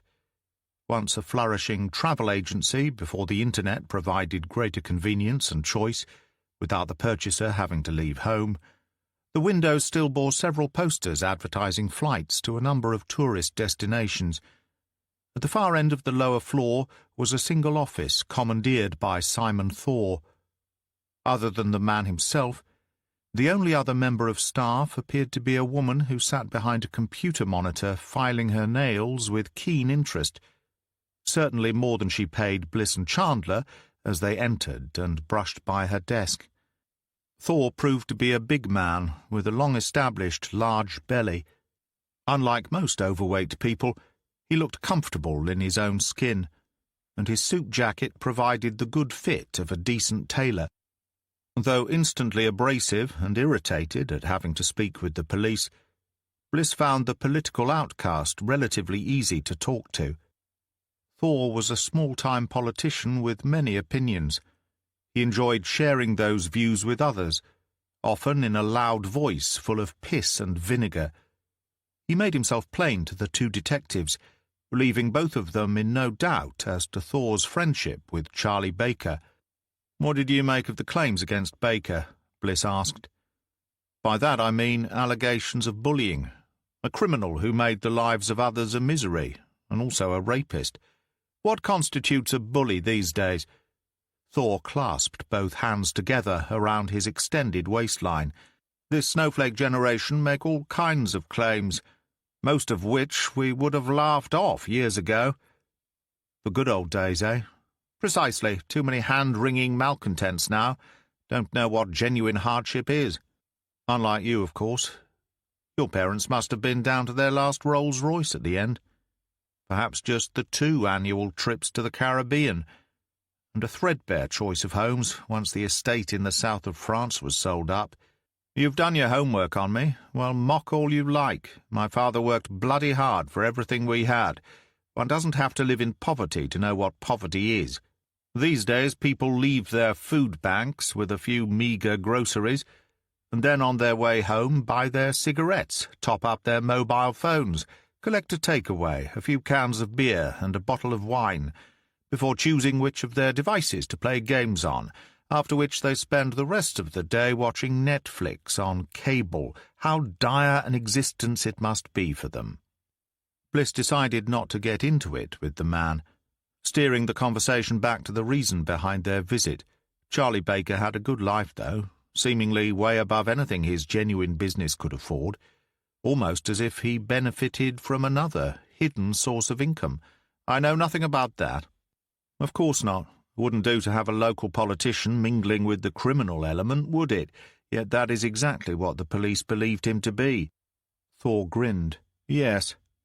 And what is the legal definition there? Nobody ever found Charlie guilty of anything. Which is where intimidation came in, Chandler said. Those who opposed Baker, who tried to stand up to the man, were slapped back down, often viciously. That was certainly the allegation, yes. Of course, it was also another charge never proven against him. Chandler scoffed. I suppose you have to remain supportive of a man who made such a contribution to you over the years. I expect you hope Megan Baker will continue to write the checks for as long as you stay in politics. Not that I'm absolutely sure what it is you do these days, for the people of Boston. It's difficult to do anything when you're not in power. Oh, that's right. In your case, the contributions come in, you take your salary, and you oppose those who hold office. Hard to see what Baker was paying for. For the first time, the man bristled.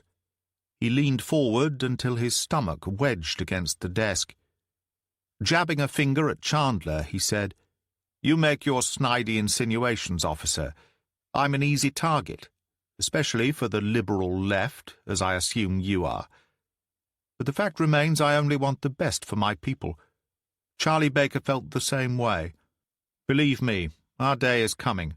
Leaving Europe and taking back our borders is only the beginning. Calm down, Mr. Thor, Bliss said. Your hard edges are showing. I think we've established just how much you liked Baker, and of course to what extent you relied upon him. Seeing those 13 suspects walking free must really have bored its way beneath your skin. Well, it's not 13 walking about now, is it, D.S. Chandler? No, boss. What are we down to now? Just a 5, boss. Somebody got angry with them, that's for sure. How about you, sir? Bliss drilled his gaze into Thor. How angry were you? It was the question that shut down the interview. Thor's reaction was to rant and rage against a system that pointed fingers at people like him because they were anti-establishment, because they chose to oppose an open-door immigration policy, unafraid of speaking out in the face of stern opposition. When it came to the murders of 8 of the Baker-killing suspects, his denial was vehement. Bliss's natural inclination was to disbelieve everything the man told them. Unfortunately, every word he uttered seemed genuine. Experienced detectives learned to look beyond initial appearances, however, and neither Bliss nor Chandler were entirely convinced of the man's innocence. He's a pig, a bully, and a racist prick, Chandler said to Bliss as they exited the premises. She glanced back over her shoulder to glare through the grubby window. On the other hand, he's a wide-open book, and although his views are offensive, he doesn't appear to be hiding anything. Bliss could only agree, for the most part. To his sergeant it was black and white. If you railed against mass immigration, then you were a racist. Bliss thought her perspective was a little naive and self-defeating, that at times the situation contained more grey areas. He considered Thor's opinions to be more nuanced than Chandler claimed. But he did share her view that the man had said nothing incriminating in regard to the hired killer. Was that because he was a genuinely honest man, or did we not ask the right questions? Bliss spent a few minutes pondering the question. He had held back from directly asking Thor if he knew anything about a hitman contracted to kill all 13 Baker's dozen suspects. They needed more than yes or no responses. Still, Bliss drove away contemplating a second conversation with Thor, perhaps under caution, and taking place in the worst of the 5 interview rooms back at Thorpewood Police Station. He could not be certain of Thor's innate racialism or xenophobia, but he did not trust the man either way. It was not so much what he said, rather the conversations he steered clear of.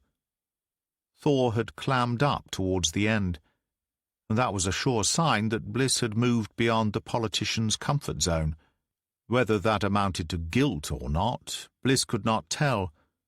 Certainly there was a reluctance, almost as if the man had reached the limits of his endurance. It was something to ponder over. Standing on the bank of the River Witham, the Boston police station comprised a series of buildings built from red brick and grey, water-stained concrete. It was here that Bliss had chosen to speak with Sergeant Lewis Waring. Having managed to wedge the car into what looked to be the only available space out in the visitors' car park, Bliss announced himself and Chandler at the front desk. After a wait of less than 5 minutes, the two were shown into an interview room clearly designed for witnesses rather than suspects. It was larger than any at HQ, painted in neutral tones, with comfortable and sturdy chairs, as opposed to the old plastic bucket type. While they waited, a uniformed female officer entered the room carrying 2 steaming mugs, setting them down on the room's only table. She smiled at them both, saying, "Thought you might like a cuppa while you're waiting." "Thank you so much," Chandler replied, raising her own broad smile. "I'm actually gagging." "No problem. If I can find some biscuits, I'll pop them in." The officer flashed them both another cheery grin as she left. Chandler immediately picked up her mug and raised it to her lips. Bliss shook his head and stuck out a hand to prevent his colleague from drinking from it. "Don't be so bloody naive," he said, though a grin softened the rebuke. "What do you mean? When was the last time you went to another nick and were even so much as offered a drink, let alone had one brought to you unasked?" Chandler placed the mug back down on the table. Perhaps she was just being thoughtful. Bliss shrugged. "Do what you want, Pen. But there's no way I'm taking a chance on drinking mine." "What do you imagine is wrong with it?" "All I know, Pen, is we have arrived at a station at which we are an unknown quantity, here to interview one of their own. So what I reckon is that at least 2 or 3 of the sergeant's colleagues, including the pleasant woman who brought the drinks to us, probably gobbed in our mugs when the tea was made." Chandler recoiled and twisted her mouth. "Oh, that's disgusting." "It is, and I guarantee that's what's mixed into our lovely hot drink right now. No sugars, but a couple of lumps of hawked-up phlegm." His partner's entire face creased up. "Oh, don't. I might be sick." He laughed. "They do it to solicitors' drinks all the time, which is why you'll find the savvy ones getting their own from vending machines." "Well, I've never spat in anyone's drink." "Me neither. Doesn't mean to say it doesn't happen." The interview room door opened and a tall, rangy figure stepped inside. Sergeant Waring carried his own mug of tea. He looked at them both as he joined them at the table and gave an assertive nod. "Good morning, detectives. Enjoying your brew?" "We were just discussing the distinct flavour," Bliss said. He held the man's gaze. "Not unique, but something we're proud of here in Boston." "I'm sure you are." Waring's dark curls were expensively trimmed, if Bliss's eye was correct. The officer's white shirt appeared crease-free, its collar starched. Neither his uniform nor tie contained a speck of lint, as far as Bliss could tell on a single appraisal. He looked well-rested, with tight, soft skin, and a light undercurrent of citrus emanating from his body. The man is vain, Bliss thought immediately, uncertain if the trait was suggestive of anything else about him. The sergeant huffed a sigh and sprawled back in his chair. Bliss understood. Waring was displaying his contempt for their visit, attempting to demonstrate a lack of interest in the proceedings. "Let's get on with this, shall we?" Bliss suggested. He shoved his mug aside and leaned both elbows on the table. "Sergeant Waring, we are not here today to discuss any involvement you may or may not have with the Baker family or their friends. That's a conversation you will be having at a later date, with some very different people, especially in light of the loss of 2 colleagues from this county constabulary. However, what I can say is, if you played any part in what happened, if you leaked any information at all, then getting ahead of things now is the right thing to do." Waring nodded and raised his eyebrows. "Wow, very impressive.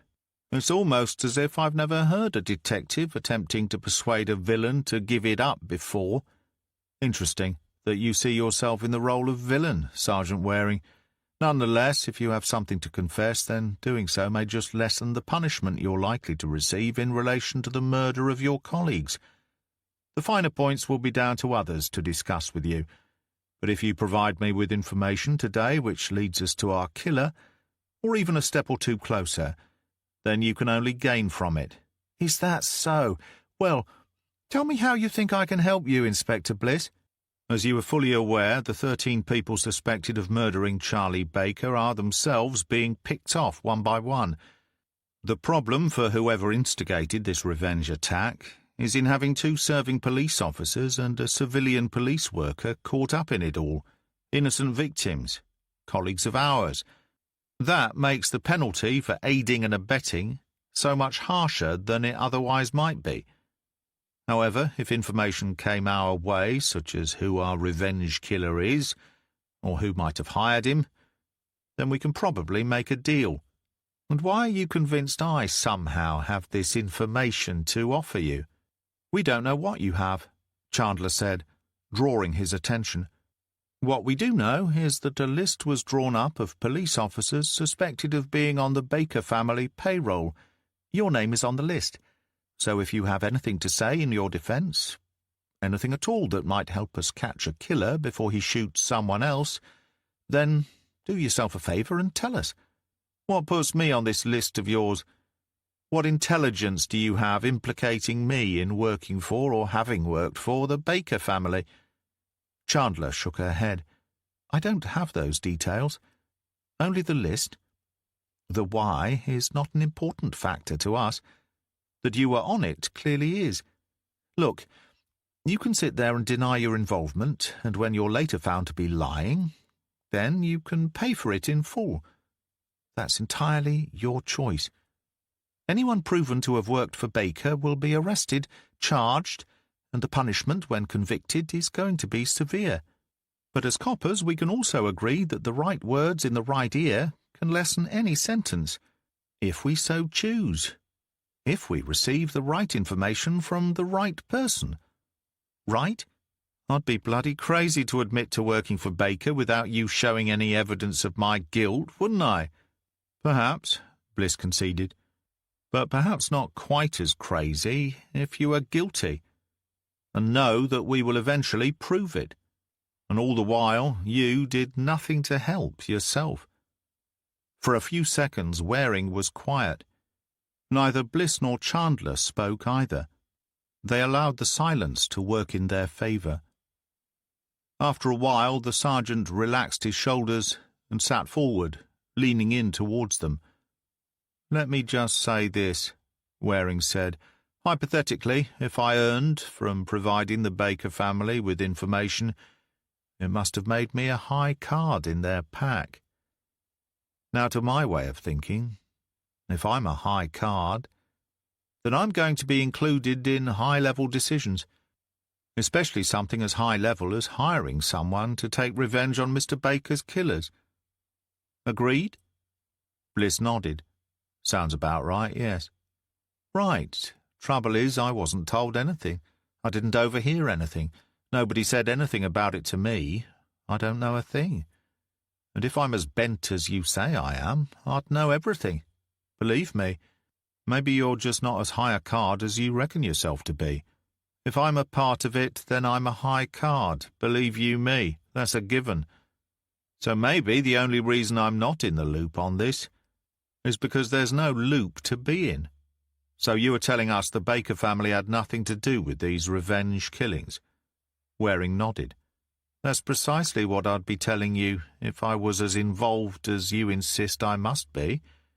They have nothing whatsoever to do with it. But then you would say that, wouldn't you? Chandler prompted. Waring shrugged and flapped a dismissive hand. Have it your own way. You want to spend all your time looking at the wrong people? Be my guest. You want to come after me? I'm ready for you, because I know all your best moves. It changes nothing. If I am who you think I am, then it stands to reason I'd know the truth. And the fact of the matter is, in a game of hot and cold, you lot are bloody freezing. With that, Waring got to his feet and left the room without another word or a backward glance. His parting shot ringing in their ears, the two detectives followed shortly afterwards. Settled in the car and nudging their way back out of Boston, Chandler turned to Bliss with an excited smile playing across her lips. I forgot to mention earlier, but there was a letter waiting for me when I got home last night. That plastic surgeon finally got in touch, did he? He got the look before his partner continued. It was from the Foreign Office, Jimmy. I got the official nod. Arrangements are in the process of being made. Mehmet has agreed. Hannah has agreed. And the local police have also agreed to act as go-between. Chandler gave him a gentle punch on the shoulder, her face radiating joy. It's happening. It's really happening. Bliss could not have been more delighted.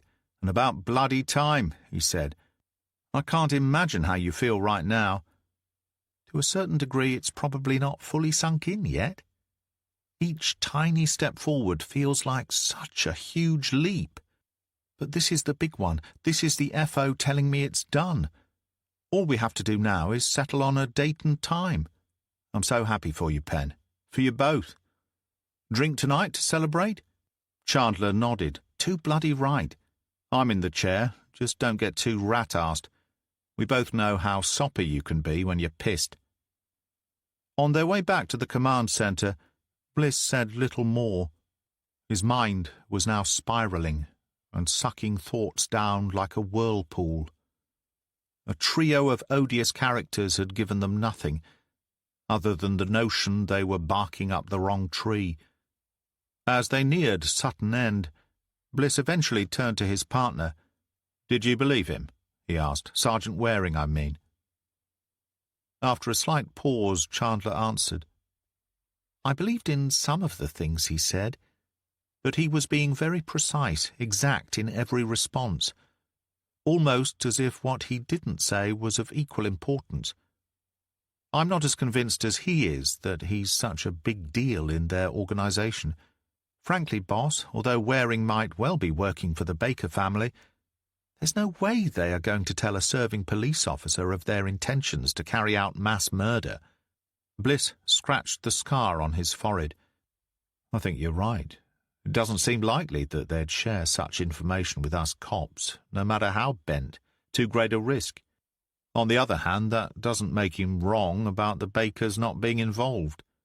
They might not tell him directly, but it's the kind of thing that would eventually find its way to his ear. So what are you saying? Chandler asked him. I'm not at all certain. Not yet. And not about any of them either. My problem is I believed them. But I couldn't bring myself to trust them. None of them are responsible for killing those suspects out of revenge for what they did to Charlie Baker. I'm convinced of that now. But I am wondering if we've been wearing blinkers on this one, following only one avenue. So if not the Bakers or their supporters, then who? Nodding, Bliss turned to look at Chandler. That's precisely what we must ask ourselves next. But also I have to wonder if we've been asking the right questions at all this whole time. Chapter 35. There is a lot to admire about an adder, Paul thought. They are venomous, but not aggressive. He knew that adders can detect ground vibrations and use this as an early warning system, allowing them time in which to find shelter from whatever creature may be approaching them. Britain's only indigenous poisonous snake, the species is protected by law, by its camouflage, and by its own innate passiveness when it comes to confrontation. Paul liked that about them.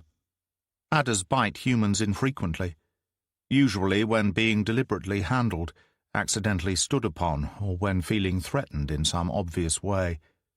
Confident that a bite was not going to kill him, but equally sure he would become quite ill afterwards if he was bitten, Paul understood and accepted the risks he took by having his little beauty living out of her glass tank. His faith in the reptile not striking at him, even while he dangled food in front of her, was based on a simple gut feeling. He had no idea whether she was able to recognize his shape, form, color, or scent, and no clue if his familiarity played any part in the beautiful creature's decision-making process when it came to sinking her fangs and injecting her venom.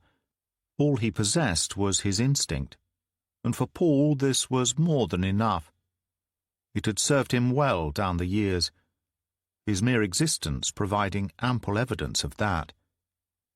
He needed his little amusements more so now than ever. He knew that he was going to have to lie low for a few days, perhaps even longer. The last hit had been too tight for comfort, despite the plan unfolding exactly as predicted. His belief from the outset was that the full-on frontal attack by the vehicle would draw out one of two officers he assumed were deployed inside the house. Having stepped outside the car, he made just enough noise to draw attention. The moment he saw the curtain first twitch and then glide back, he leaned in through the open car door and switched the lights on full beam. After gunning the engine and releasing the brake, the automatic gearbox did the rest of the work for him. By the time the police officer had rushed out of the front door, Paul was standing in the darker reaches of gloom away to the officer's left. As she raced across the gravel path to approach the vehicle, he stepped out and shot the woman 3 times. The first spun her around toward him, resulting in her taking the following 2 bullets in the face. He did not pause to check for a pulse once she went down. Unarmed and ill-prepared, the second cop put up no fight at all. 3 shots dispatched him before he had even risen to his feet. Sheltering beneath the table and behind the cop, Alan Brewer wept and begged for mercy. Paul dragged the hyperventilating man out by his ankles, Brewer screaming and kicking as his face bumped along the timber-boarded floor. 3 rapid bursts subsequently ended any lingering resolve. This time, Paul carried the saw clipped to a belt around his waist. When he was finished with it, he withdrew a large freezer bag out of his jacket pocket, which he proceeded to unfold. With the bag fully expanded, he puffed out the opening, slipped the head inside, and slid the ziplock across the seal to secure his prize. While he worked, he listened intently for sirens, but what Paul heard was a racing engine coming hard and fast. If he had not planned ahead, he would have had to fight against armed officers out of his main egress route. A skirmish, he believed, he would ultimately win, but one which was needless and carried with it danger and the opportunity for chance occurrence. Instead, he slipped out of the back door. By the time the firearms unit began scouring the inside of Brewer's property, he had made his way through the line of trees, heading toward the spot where he had parked the van. He drove a pre-selected route away from the scene, suspecting he would not encounter a single vehicle along the way. He was right about that. Emerging onto the London road, which ran parallel to the A16, Paul circled around and eventually made his way back to the caravan. He took all necessary precautions, but his journey was unhindered. Thinking about the incident afterwards, Paul felt elated. It had been a risk removing another name from the list on the same day as the undertaker, but at the time he believed he had only one more opportunity before the police found a way to secure the remaining murderers inside some sort of safe house. Having received word earlier that the cops running the investigation had acted exactly as predicted, Paul accepted that he would have to be patient for a while, for as long as it took. He had more time to waste than they did. Eventually the security would be pulled, allowing the 4 men and 1 woman to return to their homes. That is, if the police were able to convince Nikolai Stoyan to leave the Roma enclave in the first place. Paul needed to find out more about the situation, because despite the notorious reputation enjoyed by the Roma community, especially inside one of their own campsites, if Stoyan remained in situ, then Paul believed he was capable of getting to the man at his leisure. Not that there was any rush. He was going to have to wait for things to quieten down anyway, so he was not about to take any unwarranted chances. On the previous day, the undertaker's response to questioning had been interesting. Bluntstone had shown no bravery, nor was he irrationally loyal in the face of torture. He genuinely seemed puzzled as to who had been responsible for provoking Baker's murder. He eventually admitted his own involvement, at the point where the man realized Paul was capable of inflicting far greater pain and devastation than anyone else who might prefer his silence on the matter, but could draw on only confused memories when it came to the hours prior to the stabbings. Realizing Tim Bluntstone could offer him no further insight, Paul finally put the man out of his misery. The eyes of the undertaker had been grateful for that at the end. Paul thought of himself as the adder, the beautiful reptile who fed on mice to the point of satiation. He too had dined well on his kills, figuratively at least. He was no cannibal. 8 heads in his outdoor freezer had so far earned him £40,000, not his usual going rate, though more than enough to buy him many further trips to the coast, and plenty of fish and chip dinners. But he had given his promise. There were 6 further heads to claim, £30,000 more to fund his future pleasures and whims. Biding his time was no bad thing. It gave him scope to engage his hunger once more. Meanwhile, he had his little beauty, his music, his booze. What more could he possibly want? After all, he was completely safe, because the police were never going to work out who he was or where they might find him. Chapter 36. Bliss was unhappy, mostly with himself. Like everyone else involved, he had become too fixated on the Baker family and members of their cabal.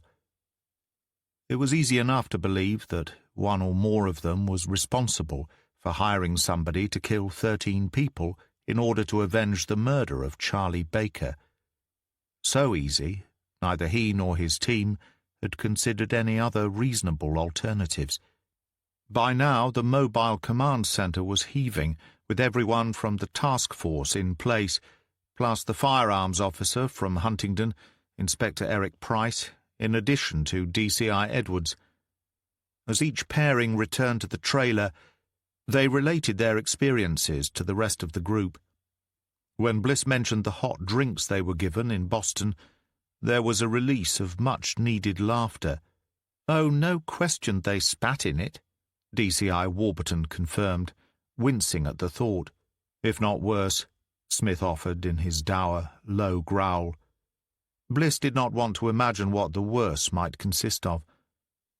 The interviews had so far revealed a single common thread emerging from the 2 main groups of people questioned. From Baker's acolytes came ringing endorsements of the man, with only a couple of his fellow Freemasons confiding otherwise. It was to be expected. These men and women held powerful positions within the community, both willing and fully capable of doing absolutely anything to distance themselves from the mire in which Charlie Baker was known to have been buried up to his neck. One woman, a television presenter working for a regional BBC news team, told Short and Bishop she regarded Baker as a bully and a misogynist who fought a determined but ultimately futile campaign against her joining the lodge. The lodge was not part of the Grand Lodge fraternity, so she was allowed to join the local ranks, before Baker managed to take a firm hold of proceedings, by which time they had also voted in a second female applicant. The TV presenter, who was desperate to keep her name out of the investigation, freely admitted to Baker often using the lodge associates to turn against other members of the community, whose business or ideals happened not to coincide with those of the Baker family. According to D.S. Short, the woman never came straight out and said she believed in the man's volatile and criminal reputation, but did confide to both her and Bishop that she was surprised by nothing of which the man was accused. The other outspoken lodge affiliate was a businessman who had stood on behalf of the Liberal Democrats in the last general election and who now served on the county council. His thoughts on Baker were that the world was a better place without the man in it, and while his fellow Masons suspected Baker to be guilty of many things, none of them ever provided firm evidence to back up their opinions. He did query a senior police officer's role, but the superintendent batted away each of their questions with one of his own, and the interview eventually stumbled to an unsatisfying halt. Every Lincolnshire police officer questioned appeared to speak with a single voice. They knew nothing about the allegations against them, less still about the inner workings of the Charles Baker fiefdom. It was not what Bliss had hoped for, but neither were the responses entirely unexpected. Nobody was going to admit to being aware of any revenge plans made by the Baker family until verifiable evidence against them was presented, and perhaps not even then. It was one thing to be suspected and charged with being on the take from a known local villain, quite another to have it proven against you. This aspect of the case reminded Bliss of everything he had experienced just a few months earlier. He felt for any of the officers currently under investigation, if they were as innocent as they claimed to be. In his own case, he had for a second time been suspected of murdering his own wife some 17 years ago. He knew the truth, but the false evidence stacked against him was daunting. That was a situation he managed to extricate himself from, but the week or so during which that cold shadow threatened to engulf him was one of the worst he had endured since the loss of his wife. Were there officers out there now, sitting at home with a drink in their hands, dreading the dawn of each new day? Bliss knew better than most that just because people suspected you of wrongdoing did not make you guilty of anything. He felt a stab of remorse at the possibility of his actions causing the same kind of strain and worry for innocent colleagues. Yet the process of interviewing them had been as unavoidable as it was unpleasant. Time and again his thoughts turned to the prospect of he and his team being mistaken. With all of their stories told and the meeting becoming negative and doleful, Bliss decided to raise the notion of the task force being on entirely the wrong path. Sergeant Lewis Waring is, to my mind at least, an officer who spent quite some time providing Charlie Baker and his family with information. I don't necessarily agree with his assertion that, as a high card in the Baker deck, he would have known if the Bakers had taken out a contract on the 13 suspects. But I do have to ask a question arising from the interview. What if our basic premise is incorrect? Is it possible for there to be a reason for the murder of these people other than revenge? If so, what is it? I think we need to address this as a matter of urgency, because if we do, it may lead us to a whole new pool of suspects, and I for one believe this is the perfect opportunity for us to digress.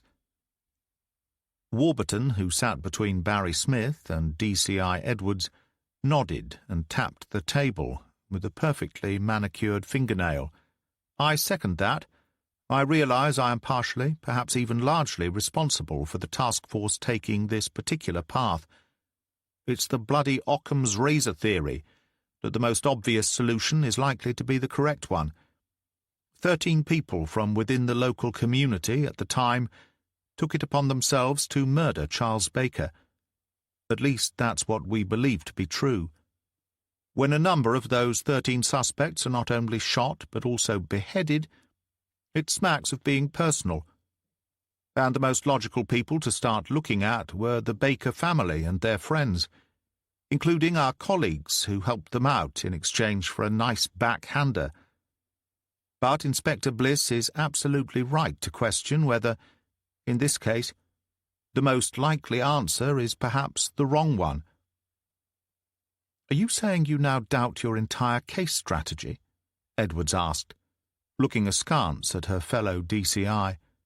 "To be accurate, boss, it's my case strategy," Bliss said. "Yes, I leaned heavily on everything both DCI Warburton and Sergeant Smith told me, but I agreed with them in respect of the Baker family being firmly in the frame. I'd argue that a case strategy can sometimes take a positive from a negative. And in this case, having investigated and interviewed relevant people, the perceived negative of this murder spree not being anything to do with the Bakers actually becomes a positive lead.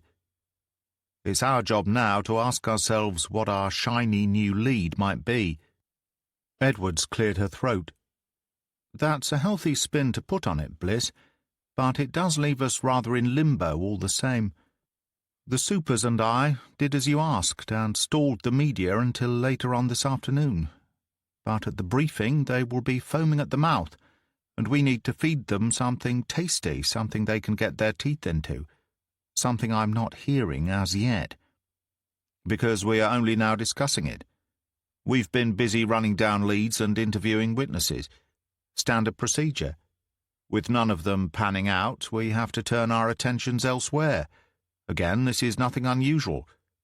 We take our theories as far as they will go, and when we come up short, we start looking in other directions, which is what we're about to do. And I'll gladly open the floor to all of you at this point." "Well, I still can't see beyond the obvious," Bishop admitted, with a languid shrug of those massive shoulders. "Who else could have a grudge against those 13 people? From what I hear, the outcome delighted many local families." "So maybe it's not locals at all," Chandler offered. "If Baker was involved with organized crime in some way, then perhaps one of his national connections didn't take kindly to a valuable asset being taken off the map." Bliss liked where that idea was heading, and expanded upon it. "I made a call to a contact at the NCA on Monday. I also followed it up. Charlie Baker never appeared on their radar, which doesn't necessarily mean he's not connected. Even so, isn't OC Boss likely to order such a hit?" Warburton asked, looking around the room. "Killing 13 people seems to me like an extreme reaction. Their deaths achieve little, and is high risk because of the attention it draws." Bliss understood the logic. He had no intention of dismissing the idea entirely, although the DCI's argument poured cold water all over the flames Chandler's suggestion had ignited beneath him. He shook his head in despair. "So where does all of this leave us?" he asked. "Right where we started. And if that's where we are, then we have no choice but to go back even further, all the way to basics, which means we start with motive. As far as I can tell, nobody stands to gain from these murders, which is why we went for revenge last time around. And it's still the most obvious motivation we have, in my view." Acting D.I. Short said, "For 8 carefully planned murders, each of which so far has included decapitation, we have to be looking at something personal. So yes, revenge remains high on the list of motives, in my estimation, which means we're back to the Baker family. There's no way we should be clearing them yet. Just because we got nowhere in our interviews with them and don't seem to have any specific feelings about them one way or another doesn't exclude them from further investigation. Other motives? Edwards queried. Do we have any? The room fell silent. Bliss felt one or two eyes turned his way, as if expecting him to pull a rabbit out of a hat he did not possess. His mind was swirling as he tried moving his thoughts away from the act of revenge. Each time he set them loose, they funneled back, insisting he and his team were on the right track. And yet Bliss remained unconvinced. Yes, it still seemed the most likely path to follow, but so far the task force had drawn blanks. Applying further pressure to the Baker family looked to be the next positive move. But Bliss knew there was no clear evidence with which to argue for arrests. One thought became ensnared for a second or two as it swam past him amidst the torrent caught up in the maelstrom, a single notion refusing to be ignored. The next time it came around, Bliss latched on and held it firm. It was only the germ of an idea, really.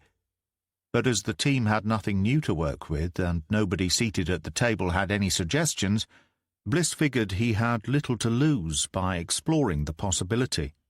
So what if we are looking at this completely wrong, he said. He forced himself to keep both hands away from the scar on his brow. He looked up and met the eager gazes of those who sat with him at the table. In what way, Bliss? Edwards asked. I wonder if it's the sheer volume of murders putting us off our game here.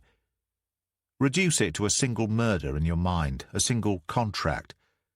Let's start with the murder of Charlie Baker, because that's where all of this began in the first place. I don't see 13 people coming together at a meeting, all with exactly the same thought in mind to share the killing of Baker between them, one stab each. None of them knowing which of them held the knife that ended the man's life, but each of them with something to lose if they gave it up. Somebody had to be the first to say it out loud, even if the grumblings from others laid the groundwork.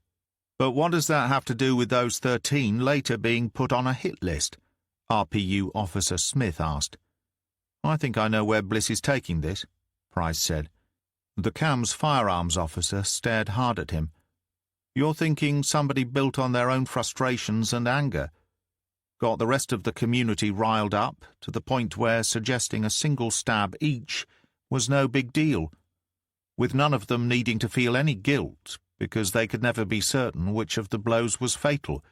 I am. And by extension you're asking whether this same individual is now getting rid of them one by one so that they can never tell anybody outside of the group who stirred them up. Bliss nodded. That's what I'm wondering, yes, something along those lines. Except for one small detail. All 13 are in the clear, Bishop pointed out. The CPS decided not to file charges. For now, Bliss said, nodding. Doesn't mean it was never going to happen, that the police were never going to get one of the 13 to crack. Fissures behind the scenes may have started to show. It's a bloody hard secret to keep, after all. Brings a lot of pressure to bear. Something might have been said, or perhaps occurred, to cause whoever stoked them up to take drastic action, to hire somebody to do their dirty work.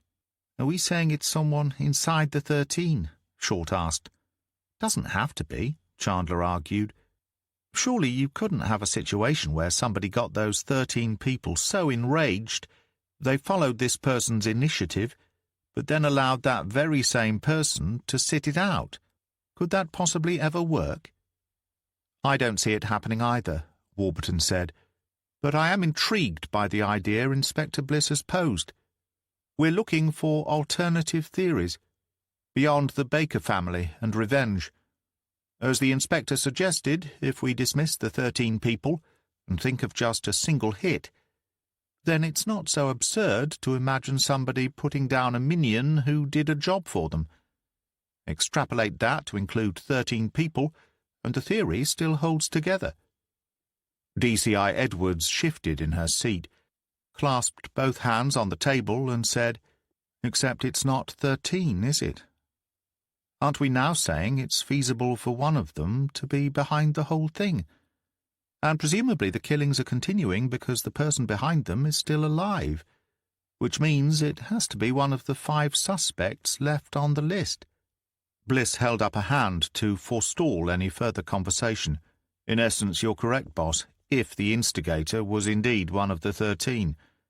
And while I'm not dismissing the idea of him or her being among them, I think it's just as likely to have been suggested by someone who was part of a much wider audience, from which 13 of them volunteered amidst a frenzy of mass hysteria.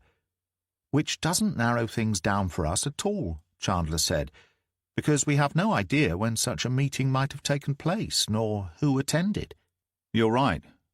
On the other hand, the 5 people currently under our protection were almost certainly there at the time. Now that they know we were telling the truth about them being on a hit list, they may be more inclined to talk to us. If necessary, we could make it clear that at no point are we going to query them about their role in the murder of Charlie Baker, only their attendance at a meeting during which it was discussed. Can that possibly work? Edwards asked.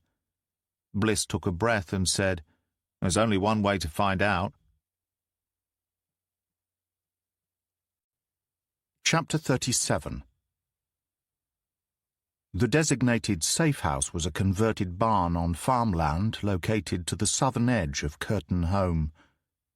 The farm, including all of its associated properties, structures, equipment and land, was owned by the Richard Kenwright estate, Kenwright having been a chief constable in the county of Lincolnshire throughout the 70s. Although the man himself passed away shortly after the turn of the millennium, the family remained great supporters of the police, who previously used the property to secure a major drug dealer turned supergrass. At its hefty oak dining table sat Brian Stout and Jane Monckton, the 2 Sutton End residents who had opted for protection from the outset. Bradley Harris and Liam Story, who made up the quartet of protectees secured away inside the barn, joined them. The safe-house manager had allocated each of the suspects a bedroom of their own, leaving the other 2 beds available for use by officers on a shift basis. Nikolai Stoyan had once again declined any form of outside security, that is, according to Tudor Kip Chu. Unhappy at being blanked by the Roma elder, Bliss had discussed the issue with his team, as well as a GRT liaison from Peterborough City Council. After listening to advice, he made the decision to keep an eye on the site, but not to attempt forced entry into Stoyan's home. As irritated as he was by Kip Chu's stance, the feeling of being powerless to act angered Bliss even more. He and Chandler sat with the suspects, the remaining 4 task force members observing from 2 sofas placed either side of the rectangular table in the centre of the enormous dining area. The barn conversion was tasteful and spacious, its austere decor much to Bliss's taste. Despite the foursome having spent only a few hours together so far, tension cut through the atmosphere in the room like a sharp serrated blade through tender steak, setting everybody on edge. Inside the house, 6 members of the firearms unit stood on full alert. 8 additional gun-toting officers patrolled the immediate grounds, while 4 armed response vehicles cruised the streets surrounding the property, each containing 2 firearms experts. All 22 armed officers communicated via a single control center, switched to a secure bandwidth known only to them and their command base. Bliss refused to consider separate interviews, which was why all of the protectees sat around the dining table together. He put a great deal of stock in being able to assess the reactions of people, and he was interested to see how these 4 interacted during pressure point questioning. Following brief introductions, Bliss got straight into it. "We're not gathered here to discuss the murder of Charles Baker," he said. "Not directly, at any rate. Neither are we here to talk about your current situation. What we are interested in is what I've come to think of as ground zero for this entire awful series of events. See, We have learned that on several occasions members of the public from Sutton End and the surrounding region met in the church hall to discuss the levels of intimidation and criminality relating to Baker and his cronies. It is now our suspicion that at some point, fueled by justifiable anger and righteous indignation, the people attending those meetings rallied together in order to take matters into their own hands. After all, if the police weren't going to do anything, then who did that leave to take action?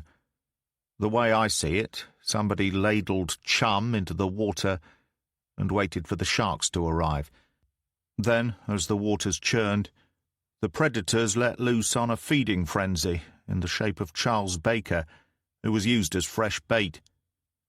What I don't see happening is 13 people separately coming to the same conclusion regarding Baker's imminent demise, and in such a way as to leave nobody clear about who actually killed the man. No, we reckon that idea, and the subsequent stirring up of the crowd, came from a single source. We're convinced of it, and we want to know who the source was. "You think it must be one of us?" Jane Monckton said, folding her arms across her chest. She had cleaned herself up considerably, and looked all the better for wearing fresh, smart clothing. "One of the remaining suspects. That's what this is all about, really. Once again, the police have decided to blame us for something we didn't do." Bliss shook his head. "Not necessarily, no. I won't lie and tell you we've cleared you all of suspicion, but our feeling is there were more than 13 people involved at these meetings, and the person who stirred it all up need not have taken part in the murder itself." He was intent on the faces of all 4 suspects. First of all, he searched their expressions for signs of guilt. If none registered, then he at least wanted to see in whose direction their gaze slipped, especially if 3 of them focused on a single individual. Bliss also looked for any obvious sign of culpability, not in respect of the murder of Charlie Baker, but specifically in regard to their attending the meetings he described. He knew Chandler would be doing much the same from her position alongside him. What Bliss saw disappointed him. If guilt existed at all here, it was greatly suppressed, and restricted to involvement in the murder itself, not for whipping up the kind of mob mentality required to convince 12 other people to become murderers. It occurred to him then that any form of brainwashing of such depth and detail could last only so long, and a thought winked into life. "I think it's quite likely there was a meeting on the night Baker was stabbed to death," Bliss said then, taking a chance. "I believe it was suggested at a previous meeting that some kind of action be taken against the man, but on that particular evening those attending became caught up in the moment. Its impetus inspired by somebody who wanted Baker dead, but did not want to get their own hands dirty. Sound familiar?" Brian Stout, who appeared timid and fearful on the surface, yet with a strong conviction when he spoke, said, "Tudor Kip Chew." Stout nodded a couple of times as if to reaffirm the suggestion to himself. "He was there that night. It was only his second meeting as far as I'm aware, but his fellow Roma associates had been getting the rest of us agitated. They claimed to be ready and willing to tackle Baker themselves, but demanded to know why we were all talk and no action. Kip Chew dug deeper with that accusation and really got the crowd wound up. They questioned our desire to act in order to improve our lives. It was like some kind of spiritual thing, only we were being driven on to do something bad rather than good." "What the fuck, Brian?" This from Bradley Harris, who glared at Stout. The knuckles of his fingers turned white as they splayed wide on the table. "Why are you telling them that?" "Why are you telling them anything?" Liam Story demanded. But Monckton was shaking her head. No, it's okay. Brian is only admitting to being at meetings. Isn't that right, Bri?" Stout nodded furiously. "Yes, of course. Nothing anyone can do about people attending a meeting at a church hall." "Nothing at all," Bliss confirmed. "In fact, when you have someone like Baker running things for you in a small community, it would be odd if the locals didn't want to do something about it. Like Jane and Brian say, there's nothing illegal about being at a meeting. no matter what was discussed and agreed upon during the session. Bearing that in mind, do the three of you remember that night the way Brian does? Was Tudor Kipchoo leading the sabre-rattling call to arms? Monckton blew out a long breath and nodded. That's exactly how I remember it too. It got loud and aggressive inside the hall. You could hardly hear yourself think. With obvious reluctance, both Harris and Story admitted to being at the meeting. They also agreed that the Roma elder had enjoyed pumping everyone up, calling for action against Baker, for the people of Sutton End to take back their town and regain some pride. But that's all you'll get from me, Story added. Bliss knew the man was 40, but the manual labour he did working a large farm gave him the sinewy muscle tone of a 30-year-old and the ravaged complexion of a quinquagenarian. I was there, we all were, but that's where it ended for us. That's all I will say about that night. The three other suspects nodded their agreement, happy to admit to attending a meeting at which somebody other than them stirred up the trouble, but not to being wound up enough to commit murder as a consequence, which was fine by Bliss, though he was troubled at the thought of Tudor Kipchoo being at the root of Baker's death. On the one hand, it made sense.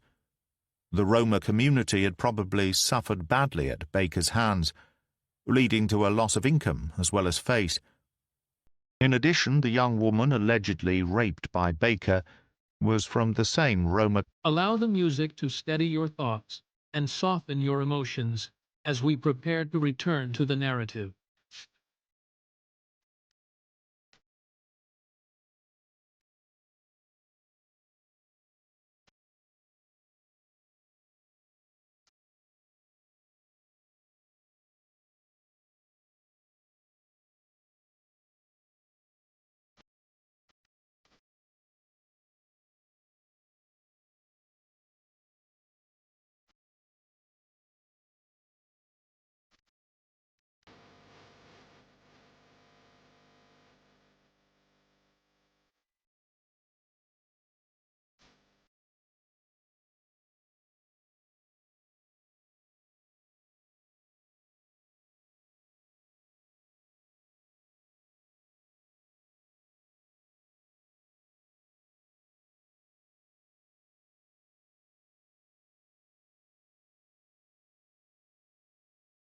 Camp, and who better to be able to trace the 4 Romanians who returned home only to be murdered there? Yet, at the same time, Bliss sensed it didn't quite fit. Why would Kipchoo allow 7 of his fellow Romas to take part in the murder of Charlie Baker, only to then have them killed, along with the other 6 members of the community who stabbed Baker to death? That aspect made no sense at all to Bliss. Nonetheless, he called a halt to the discussion and gathered the task force around him outside the barn to confer about what they had learned. I have to say none of what I just heard sounded rehearsed, DCI Warburton said. I think the other 3 are reluctant to admit to being there on the night in question, at the meeting itself, but I believed Brian Stout when he told us how it went down. I have to agree, Chandler said. He seemed completely genuine to me. I have no doubt they were all involved in the murder of Baker, but as that's not what we're here for at this precise moment, I think what we got from them draws us closer to the man who may well have inspired it, but then also decided to wipe them all out, including 7 of his own men. The reservation in Smith's voice echoed Bliss's own doubts, which he expressed next. There's a chain of logic here which to my mind is missing a few links, he said. I think we can agree that our 4 suspects are probably telling us the truth, at least in respect of Tudor Kipchoo beating the drum for some form of reprisal against Charlie Baker. As a result, he gets bumped up to the top of our list of people to interview. And while we're there, we can also speak to Stoyan again, if possible, given he remains on the hitman's list. As for the elder having anything to do with our assassin, I've yet to be convinced. The 6 of them debated for a further 20 minutes, going back and forth on the main bones of contention. By the end, the only decision left to agree upon was who should pay the Roma camp a visit. Chapter 38. Bliss had known immediately that the unenviable chore of interviewing the Roma elder would come down to him and DCI Warburton. For any number of reasons, it was the right call. The remaining 4 members of the task force team did not remain at the safe house, nor did they return to the command center. Instead, they parked up in 2 vehicles on either side of the road leading into the site. If somebody decided to make a break for it, they were ready to take them down. For a second time, it was Warburton who made the initial approach, although on this occasion Bliss accompanied the DCI and stood a step behind her when she knocked on the door to Tudor Kipchew's home. If things became physical, Bliss wanted to be on hand. The 2 detectives had decided their initial approach should be to try to persuade Kipchew and Stoyan to accompany them back to the mobile command center in which a formal interview would then take place. The intention was not to add pressure to the Roma men, rather to remove them from their comfort zone. However, the Roma elder was far too streetwise to agree to any such suggestion. "Warrant," he said bluntly, holding out a hand palm upwards. "I'm not arresting you, Mr. Kipchew," Warburton explained, shaking her head. "We simply have further questions for you and Mr. Stoyan. We need not even ask them under caution, unless we all feel it is wise to do so for your own protection. We'd happily have spoken to Mr. Stoyan with the other remaining suspects, if he'd agreed to us protecting him." "Stoyan protected here," Kipchew said. "I'm sure you and the rest of the community are fully committed to that objective, sir. But I can assure you the protection we offer is guaranteed to be effective. Mr. Brewer might not agree, I think." Bliss noted Warburton's cheek pulse at the jibe. Her manner, when she responded, remained civil and courteous. "That was extremely unfortunate. This is a different level of protection altogether, a different type of guarantee. Guarantee here." The man nodded, his hooded eyes giving nothing away. "Will you answer a few questions here, then, Mr. Kipchew? Perhaps we could use the same facility as last time, and Mr. Stoyan can then join us. Ask now, here. No Stoyan." Warburton sighed and turned to look at Bliss. He had to make an instant decision. He wondered why Stoyan was now being kept out of reach, and the thought that maybe the man might no longer be available on a permanent basis wriggled across his mind. What he did not want to do was leave without gaining any impression at all from the elder. He gave the DCI a nod and switched his attention back to the short and wide man standing on the threshold. Warburton also turned and requested cooperation one last time. Kipchew's stubborn refusal caused her to shake her head in exasperation. "Very well then, Mr. Kipchew. We understand that several men from your community attended meetings at the Sutton End Church Hall last year. Those meetings were devoted to complaints about Charles Baker." "Baker is bad man," Kipchew growled, waving a dismissive hand. "Quite. Hence the meetings. Now, in addition to those men I just mentioned, of whom Nikolai Stoyan was one, we have information suggesting you also attended 2 of those meetings." The Romanian stared back at the DCI. Not once did he switch his gaze to Bliss. "Mr. Kipchew," Warburton prompted, "did you attend meetings at the church hall, meetings at which Charles Baker was the topic of discussion?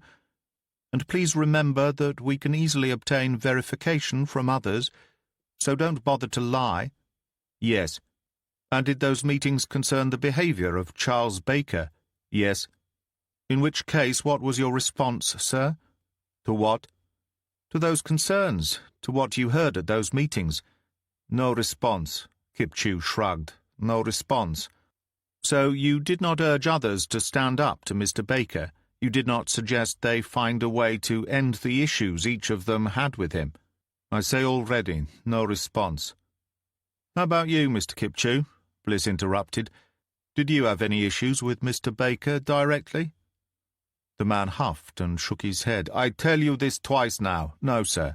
Those answers were responses to a different question entirely, about what took place in the church hall. I'm asking if you personally had issues with Charles Baker, issues perhaps affecting your businesses.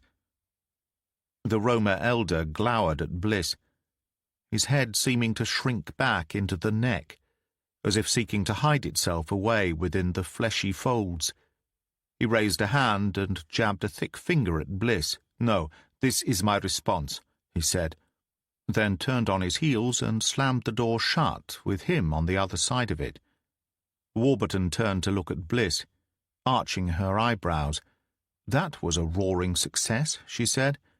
Bliss grinned. What were you expecting? A signed and sealed confession? Not exactly. Do you find him refusing to let us speak with Nikolai Stoyan at all odd? They started walking back down the narrow path to where Bliss had left the insignia. He shook his head. Not really. I have a hunch Stoyan, if he is still above ground, is a good 1,500 miles east of here right now. Settling into their seats, Warburton asked Bliss if he believed Kipchoo's version of events.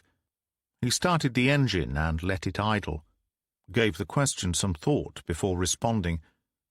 I wouldn't trust the man as far as I can throw him. Which is not a long way at all, given his physical stamp. It's not a stretch to imagine him being involved in Baker's murder, just as easy to believe he was behind the incitement that resulted in Baker's death. What I'm still having trouble with is believing he would then put 7 of his own people on the hit list. Or, if I could even begin to believe in that story, that he'd leave Stoyan alive until now. Only part of it adds up for me. Warburton was nodding. I agree with you entirely. Judging by the look on his face and his behaviour this time around, I'd say the man is angry, either at being given up and betrayed, or perhaps being in the frame at all. Beyond that, I really couldn't tell. So, not the full picture? No, definitely not. I think our 4 musketeers were right to say he was in the mix when it came to stirring up trouble.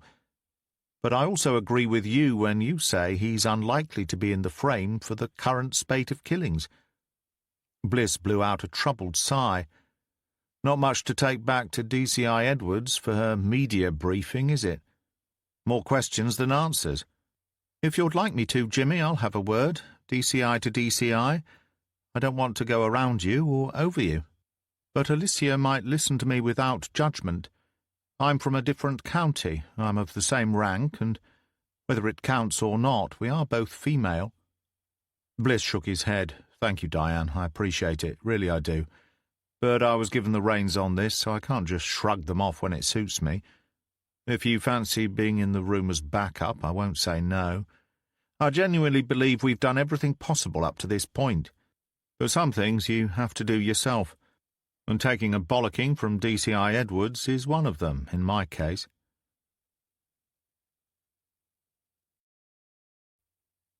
Chapter 39. By the time they got back to the command centre, DCI Edwards had returned to Thorpe Wood to prepare for the media.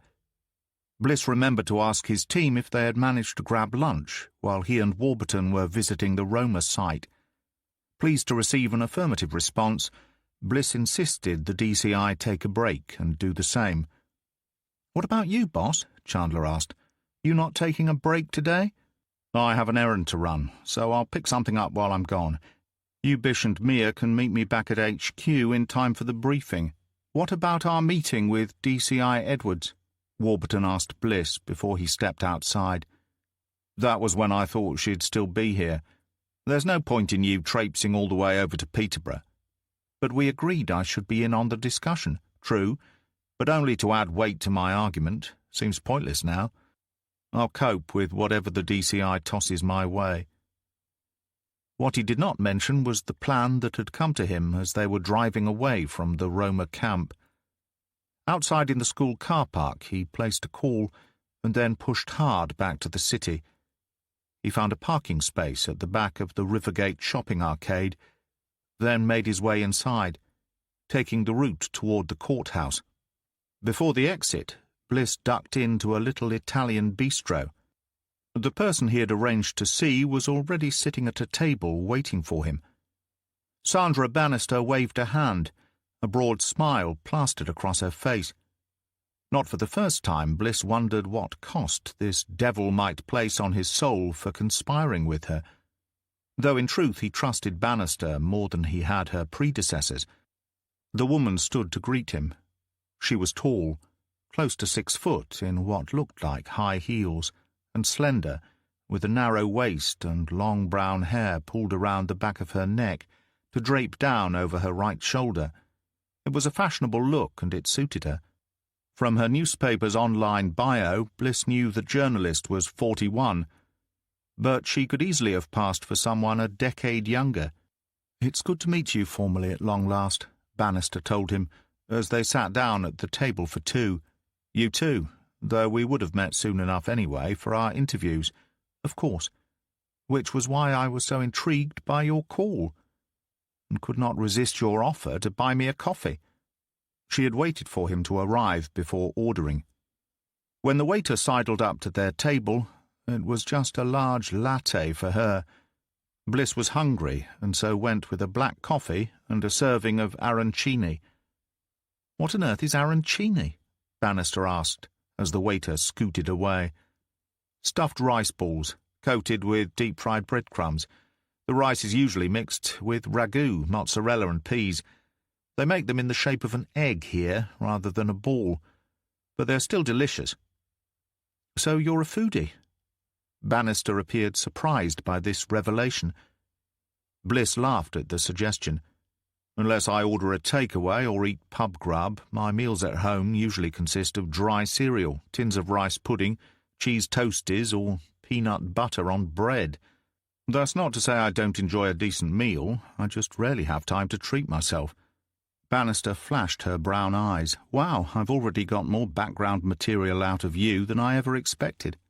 "Yeah, well, make the most of it. My history with you people is not very good." "Do you mean journalists or brown-haired white women?" Bliss raised his eyebrows. "Ah, excellent comeback on the you people jibe. I'm going to have to watch myself around you, Miss Bannister." The reporter sighed. "Even now, here in this quiet and relaxed setting and just the two of us sitting together, you still won't call me Sandra. Familiarity can breed contempt. Either way. I suffered some misfortune with those who came before you. During my first posting here, Cheryl Craig gave me a bit of a pasting in what was then the pages of the Evening Telegraph. At the back end of last year, it was Yvette Jordan's turn to get on my case. Mind you, it was my issue with her that forced my DCI to stop me from running media briefings, so her aggressiveness may have actually done me a favour." Bannister grinned. "Yvette is still with us, just moved to the editorial team." "Well, you've been fair with me so far, so I take as I find. Me too. At my core, I'm looking for stories, but I have no interest in sensationalism for the sake of it. Take these planned interviews, for example. Yes, I'll be looking for some deep background, because that's part of who you are, and who you are almost brought down the entire police service here in the city. I don't want my book to dwell on your personal life, but it wouldn't be much of a book if it didn't touch on it, at least. And of course the delay in my fulfilling that promise to you hasn't hurt, because now my backstory has an ending." "You're referring to the events of the summer?" "I am. In all honesty, I'm rather looking forward to exploring what happened in more detail with you, though I expect there's a great deal you can't tell me, particularly concerning the IOPC interest." "In that you are correct," Bliss nodded, recalling the embarrassment he had caused the Independent Office for Police Conduct, none of which had so far been made public. Bliss was still awaiting a legal decision on the issue. "In which case, let me just say how glad I was at the eventual outcome. I'm sure you won't be surprised to learn that I have a better relationship with one or two of your colleagues, but none of them have proven to be anywhere near as interesting a person as you are." Bliss sensed the journalist's sincerity. Their drinks arrived along with the plate of 2 large and golden arancini, heat coming off them in waves. Bliss caught Bannister regarding the dish with fascination. He pulled her side plate across and forked one of the 2 oval rice balls onto it. Nudging it back in the journalist's direction, Bliss said, "Here, try one. I promise you it'll be the best thing you eat all week." Bannister thanked him, and again when he warned her to leave it for a few moments, as the filling inside was molten. "Make a cut in it and allow the steam to pour out," Bliss advised, demonstrating the technique on his own egg-shaped snack. The resulting aroma was wonderful. "So tell me why we're here," she said a moment later, looking into his wide-open gaze. "Because I need your help, simple as that, really." The word need covers so many possibilities and permutations. I take it there's something in it for me." "For both of us. Let's just say it will take the heat off me, and will put you in the good books of your employers." "I'm always in their good books." "Then you can bank it for the day that changes. As we both know, it eventually will." Bannister gave him a curious look. He could not tell what it meant, but he saw he had piqued her interest. He decided to push on. "I take it you're intending going to HQ later on for the formal media briefing?" "HQ? So that's what you call Thorpewood Police Station? How interesting. I'll store that little flash of colour away for a rainy day. But in answer to your question, yes, I am going. Is there a reason why I shouldn't?" Bliss thought for a moment. "More a perfectly good reason why you won't need to," he said. "Not if you go along with my request." There's that word again. "Yes, I used it deliberately this time." "Okay, so now tell me what you need from me." Bliss sipped some of his coffee, which was strong and tasty. He dipped his head toward the plate sitting before her. "Let's eat first. It'll be just about right by now." They ate their food, which Bannister could not stop enthusing over afterwards. Bliss was less than satiated after consuming only 1 ball, but happy to have shared the experience with the reporter.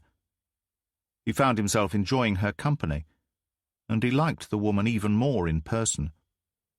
Bliss wiped his mouth with a serviette, leaned both elbows on the table, and told Bannister what was on his mind. "The shootings are what we are here about, obviously. The first exclusive I'm giving you is that, whilst the murder of our admin worker, Kelly Gibson, is connected, it is also incidental to the main batch of murders, which confirms our own theory," the woman told him around the rim of her coffee cup. "We've already sussed out for ourselves that somebody is working their way through the baker's dozen suspects, and Gibson did not fit the pattern." "You knew about the case? I'd never heard of it before." "Me neither. Not until someone came up with it at a staff meeting. Background checks into the 2 Romanian men murdered stirred somebody's memory. But then Tim Bluntstone was the name that slotted it all together. Now Alan Brewer, plus 2 of your own officers, I'm sorry to say." Bliss found her comment interesting. "You're not sorry about Bluntstone or Brewer?" he asked. "Or the rest of them?" "Less so. They were killers in their own right, let's not forget. Allegedly. We prosecuted none of them, so technically they were innocent men. Technically. Which is not the same as actually. You do surprise me. I had you down as someone who firmly believed in the maxim that people are innocent until proven guilty in a court of law. I'm very much of my own mind, Inspector. I see the way the wind blows, and I tend to lean with it rather than push against it." "A woman after my own heart," Bliss said approvingly. Bannister's red lipstick was several shades darker than Bliss preferred, but the colour certainly drew attention to her mouth. "Well, let's not go too far. Not yet. You said that was the first exclusive. How many are there?" "2 more. First of all, you said 2 Romanian men had been murdered. In fact, the total currently stands at 6. 4 of them returned to their homeland, where they were assassinated in the same way." "Shot 3 times?" Bliss took a breath. This was the point of no return. He believed that what he was about to do was for the benefit of everyone concerned, although if his team or bosses found out, they might have different opinions. But he was convinced that if the truth emerged, it would not only make the planned media briefing almost moot, but also compel Edwards to either deny or agree with the story Bannister was about to write and publish online. Bliss was certain that releasing his own news in no way jeopardized the ongoing case, and his hope and partial reason for telling the journalist was a genuine expectation of it having the opposite effect. "Shot 3 times is only part of the story," Bliss said eventually. "What we have yet to release is the horrifying aspect that each of the baker's dozen suspects was also decapitated, and their head removed from the scene. Whatever else she might be, Sandra Bannister was not a gasper. There was no sudden blur of motion as a hand shot to her mouth, no stifled cry of horror. The journalist simply sat still, staring at him unblinkingly, her chest heaving as she took in the fresh revelation. Bannister understood the significance of what she had just been told, and was taking it in slowly. "Why are you giving me this?" she asked finally. "Because I need you to write the story, and I need you to put it up on the Telegraph pages online before the briefing. The quicker you get it done, the better all round. Maybe even a small breaking news placeholder with the highlights, if you need more time to write the piece properly." "Okay, but again I have to ask why. What's the purpose from your side?" "I'm due to meet with my DCI, at which point I have to tell her the only positive news I have for her is that we are starting afresh, going in a new direction, none of which is what she wants to hear, nor is it what she wants to tell you lot. So at the subsequent briefing I'm expecting her to vomit up some bullshit that will say plenty without telling you anything at all, and it may hurt us if she does that. In my opinion, and despite the fact that I actually advised against it earlier today, I now believe that getting the truth out there will help us with this phase of our investigation." Bliss was unnerved by how rapidly his mind had changed on any number of things over the course of the past few days. The only certainty seemed to be confusion. "So you're looking to rattle some cages? Make a few people think about this in a way they haven't done before?" "Yes." "And you want to use me to do it for you?" "Yes." "So then you'll owe me all over again?" "No." "No?" "Correct. I'm giving you a huge exclusive, which makes us even at worst, and may leave you owing me." Bannister blew out her cheeks. "Do you have anything else to go with this? A suspect? A name? A motive?" "No, no, and no again. But we're working on it, believe me." "And what about the remaining baker's dozen suspects? Rumour has it you've rounded them up and have them squirreled away under lock and key somewhere." "Then rumour has it slightly wrong. But I'm not giving you anything along those lines. Not yet." One thing he liked about Bannister was that she knew when to stop pushing. "I'd better scoot," the journalist said, getting to her feet. "I'm going to need all the time I can spare putting this together." "I only need the salient points out there before the briefing," Bliss reminded her. "The real meat can come later on if you prefer. I just need your story to be the thing everyone else at the media briefing wants to discuss. Don't worry about that, I'll get it done. I don't look gift horses this good in the mouth." "Thank you. Now I can focus on catching the bad guys." "Plural? You mean there's more than one?" Bliss smiled and nodded. "There always is, Miss Bannister," he said. "There always is."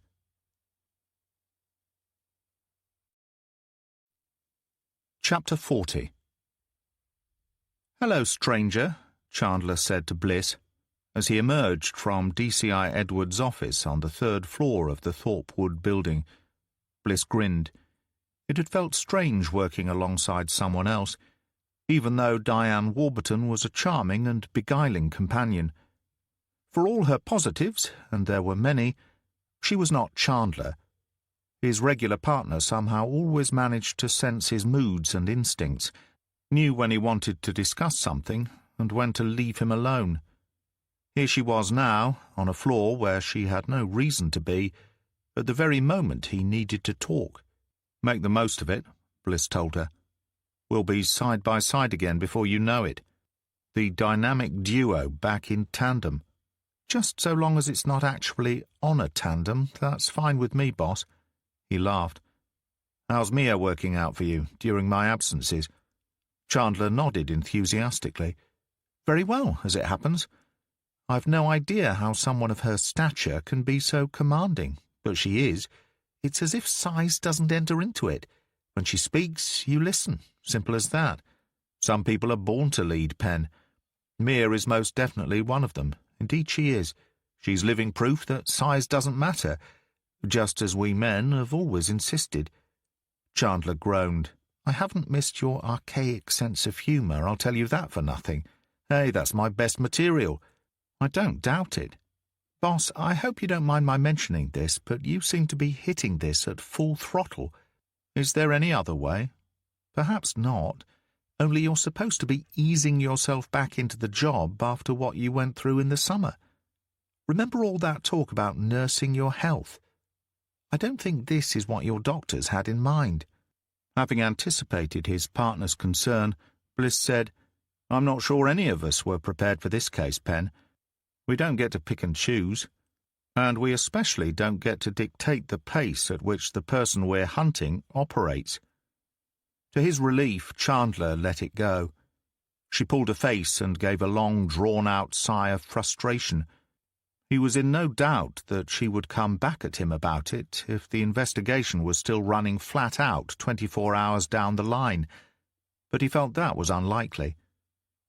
"So what did the DCI have to say?" she asked him.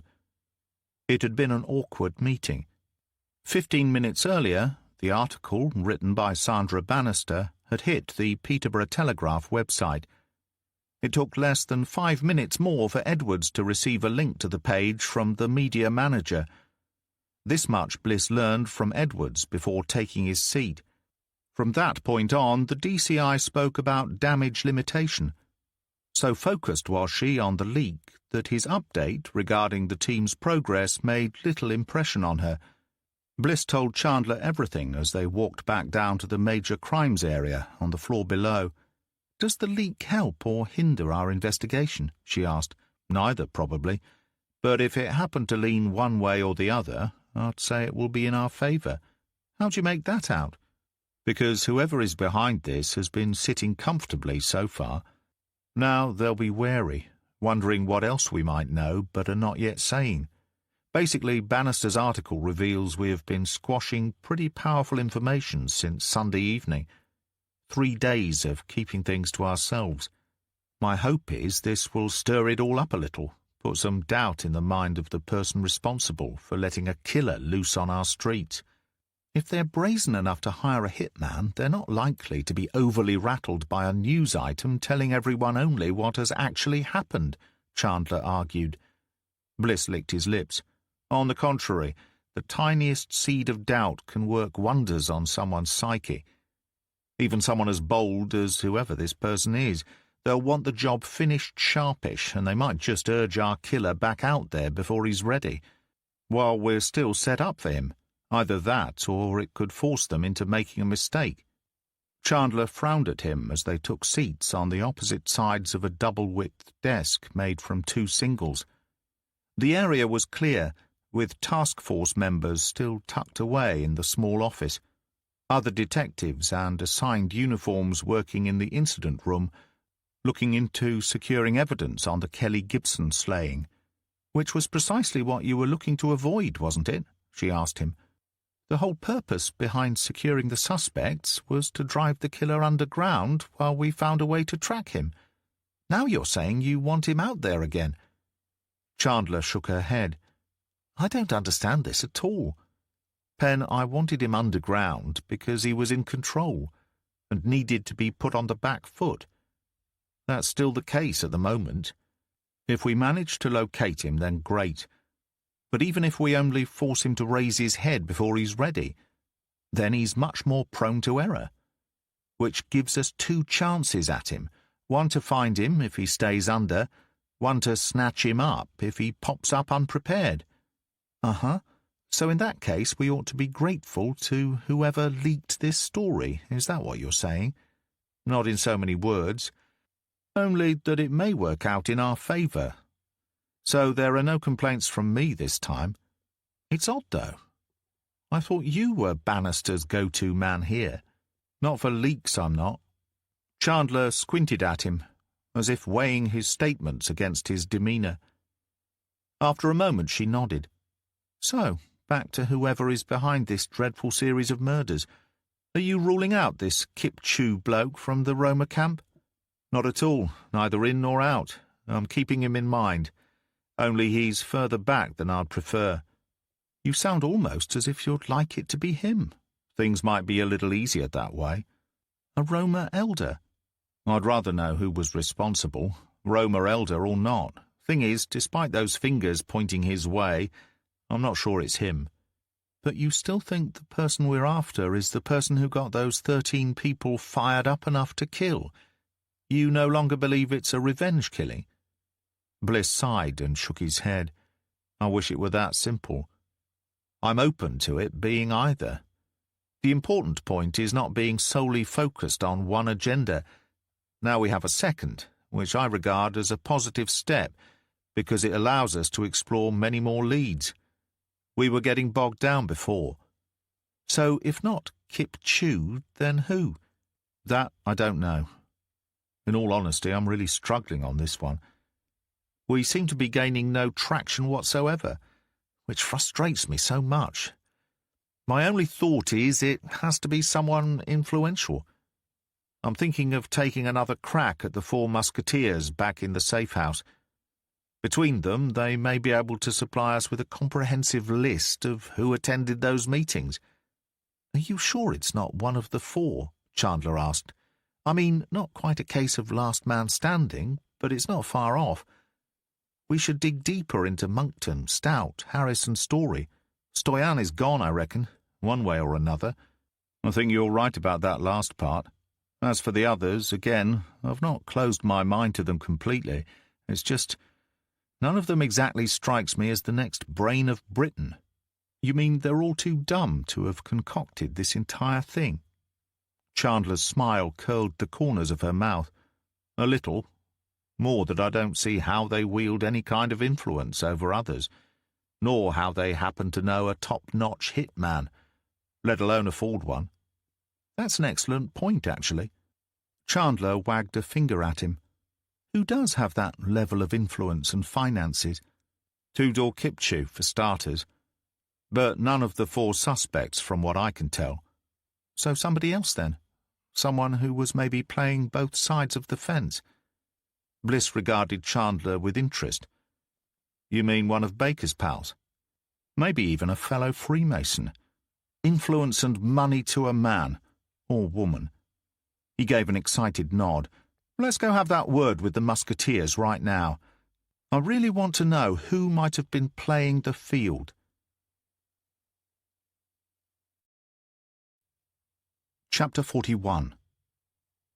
Jane Monkton was the first to respond after Bliss put the question to them.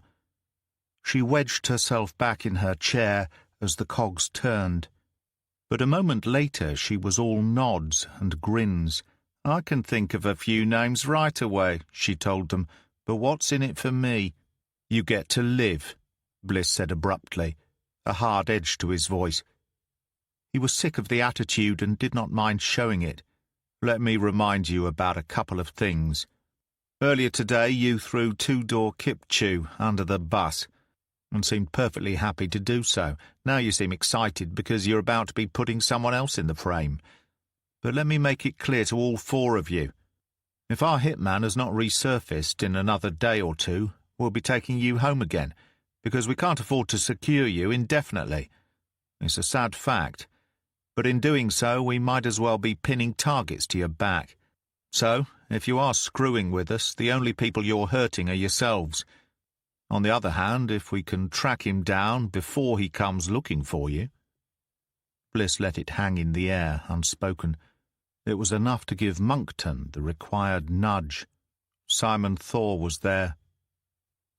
You mean Simon Thor, the ex-Euro MP? Is there another? What was he doing there? Supporting the rest of us, and weighing in with his own grievances. He was pissed off with Baker ruling the roost and calling all the shots in and around town. To tell the truth, I think it was more a case of him wanting Baker out so he could step into his shoes. But he was extremely vocal about his dislike of Charlie Baker and his whole rotten clan. Bliss thought back to his meeting with Thor. This was not the relationship Thor had described. But then Bliss recalled his doubts concerning the man's honesty. The politician had made his skin crawl. But on leaving his office, Bliss's villain antennae wasn't twitching enough to have marked him down as a murderer. A person capable of misdeeds, yes. Socially repugnant, absolutely. But someone who first cajoled 13 people into stabbing Baker to death, and then paid a contract killer to shoot and behead those same 13 people. Bliss had not seen that in him at all. "Anyone else?" he asked, glancing around the table. "Come on," Chandler urged them. She took a spiral-bound notebook from her bag, uncapped a pen, and tossed both onto the table. "Jane, you start a list. All of you call out names, other than the 13 of you who became suspects. We came back here to find out who attended these meetings, especially on the night Baker was killed. But admitting we were at the meeting is not the same as owning up to anything else that happened later, right?" Brian Stout's beady eyes shifted between the two detectives as he asked the question. "That's correct," Bliss assured him. "Two entirely unrelated events." Over the course of the next 10 minutes, the group did their level best to recall the attendees. A couple of new names popped up, and Bliss felt his heartbeat quicken. When they were done here, he and his team would run through background checks on these people, hoping to find just one with the means, motive, and opportunity. "This has to go in our favor," Bliss said quietly to his partner. "One of these names has to be the person we're looking for." "You don't think Thor is responsible?" "Not alone, if at all. But definitely not on his own." "And if another name doesn't pop?" He let out a deep sigh. "I don't even want to think about it, what that might mean." "Have we done enough to find the killer ourselves?" Chandler asked. "Can we honestly say that?" "We have calls being made to all hotels, pubs, bed and breakfast places, hostels, and camping grounds. If he's registered somewhere locally, then we'll find him. But what are the chances? We've located no vehicle, and the forensics we have are not worth a damn at this stage. Traffic stops have produced no further information, and the only apparent witness was also shot dead. Well, that fills me full of hope. I know it sucks, but the man's a ghost pen. The Operation Observer team is working tirelessly under the guise of looking for Kelly Gibson's killer. But they are running into blind alleys at every turn. If we find him, and he still has the same weapon, then we'll nail him. If he has the saw he's been using, we'll nail him. As for tracking down his whereabouts in the first place, yes, we're doing everything, but still coming up short. So if we're doing all we can, don't give up on it yet. Something could break in our favor at any moment." Bliss knew he was being given one of Chandler's famous pep talks, but he nodded anyway. "Of course, you're right. We have to go through the motions. So what about Thor? Why couldn't it be him?" "I suppose it could." "You didn't seem too keen when his name cropped up." "Because for me it doesn't quite fit. I can see him providing the finance and being the man in the background, egging others on. I can imagine him being behind the Baker murder, though purely on the periphery. As for killing the suspect, I'm just not buying that aspect so readily. And yet he was at the meeting. He was, which keeps him in the frame. So if he's involved, he's not working alone. That's what you now believe." Bliss shrugged. "I am. I can visualize him providing the capital and the provocation, but the image gets fuzzy when I try seeing him as a criminal mastermind doing deals with a contract killer. Chandler nodded and went quiet. At about the same time, the four suspects slid the notepad back across the table. "That's about it," Brian Stout said. "About it, or it," Bliss snapped, irritated now by the thought that something had passed him by during the investigation. "All the names we could remember." Chandler picked up the pad and read the list. She turned to Bliss. "There are some familiar names here. People we might expect to have been angered by the antics of Baker and his lot. Our Roma elder is one of them, as is Thor. But nobody else whose presence there raises flags." Bliss read the list for himself. Several names he had heard mentioned before, but with only good words to say about them. Concerned citizens, terrified to live in their own town, but perhaps without the means to move away. Maybe we should speak to them all anyway.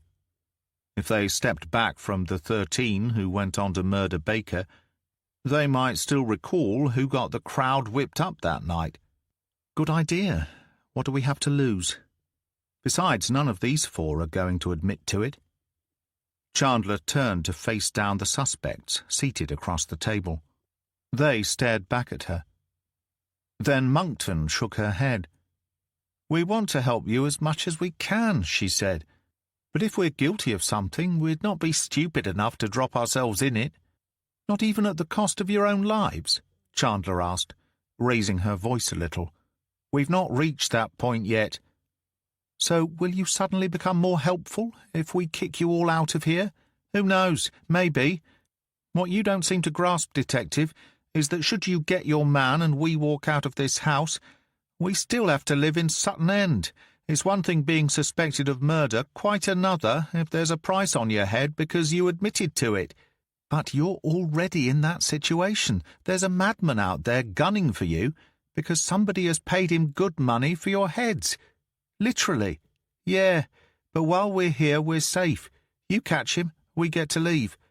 But what do we walk into if the Bakers find out what we know? We talk to you now, start pointing fingers. I doubt whether anyone is going to ask which of us blabbed." Bliss felt his anger rising, a flush creeping into his cheeks. "So you know, don't you?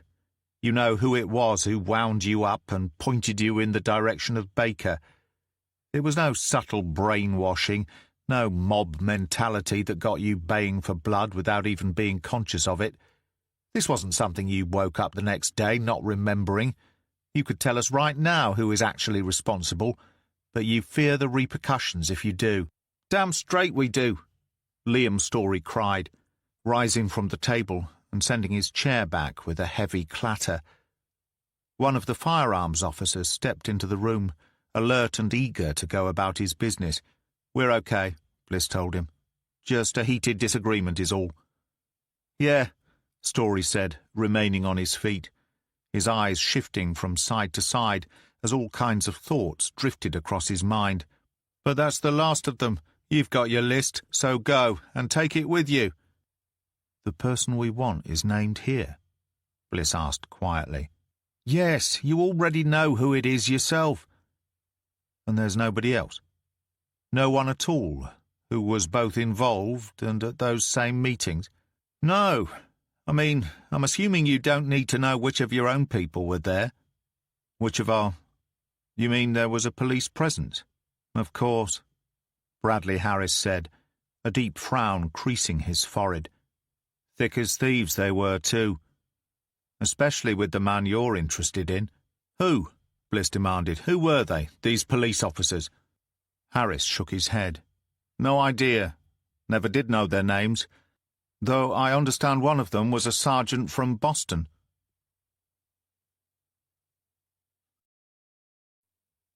Chapter 42. Bliss was on the phone to acting D.I. Short before he'd even reached the car. He first outlined the situation, providing salient points in relation to everything he and Chandler had learned, and then explained to Short what he wanted her to arrange before the pair of them got back to HQ. Drill deep into Simon Thor, his past, his present, and any plans he has for the future. See if there are any ongoing or planned business crossovers between Thor and Baker, and tell whoever does the drilling that I'm particularly keen to know whether Baker and Thor were close and then fell out, or if this was a long con by Thor. Will do, boss. Bliss could imagine Short tapping at her notebook with her pen. And what happens if we bump up against the political arena? His stint as a Euro MP is bound to be an iceberg in our way at some point.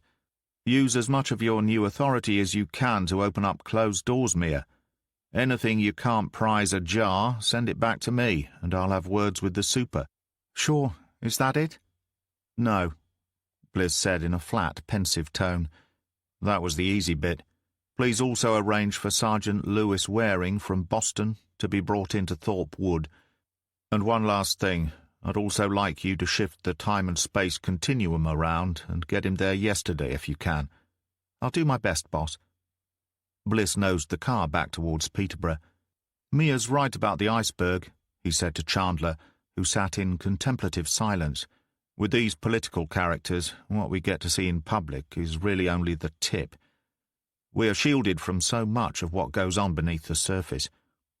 If it were you, boss, I'm betting you'd act like an icebreaker and try smashing through the middle, whereas Mia will negotiate her way around it. Bliss chuckled. You may be right about that, Pen. But you know what? You don't get to squeeze all the dirt out unless you're willing to get your hands dirty in the first place.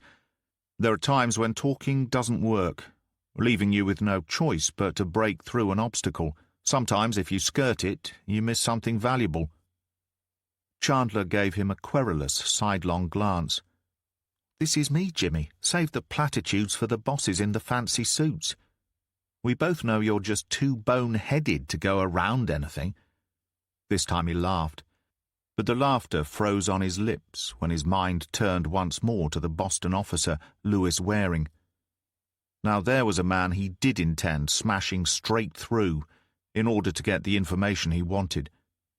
But if Waring was in league with Thor, if the two had put this whole thing together to gain status, money, and notoriety within their community, then Bliss was going to make them both pay. To his mind, Waring deserved a harsher punishment, because it was his job to uphold the law. Clearly the murder of Kelly Gibson was a byproduct of one of the hits, something the police sergeant could not have anticipated. But Bliss found his thoughts drawn to Officers Ripley and Cater, murdered whilst trying to protect Alan Brewer. Waring must have known his colleagues faced great danger that evening, yet he had done nothing to prevent the hit from taking place, if he was part of it. And that was the crucial element here. Bliss wondered if Waring had simply attended the town meeting in order to keep an eye on a potentially corrosive situation. It was certainly feasible, although his presence could also indicate possible collusion. He was, after all, taking money from Baker, though that in itself did not imply any form of loyalty to the man. Then there was the part, if any, that Tudor Kip Chew had played in the whole sorry mess. Silence and misdirection, born of closely guarded secrets, had so far blurred the edges of this investigation, and Bliss was determined to bring it all into sharp focus and get to the truth. We have to nail these bastards, Pen, Bliss said softly, irrespective of who they are or what position they hold.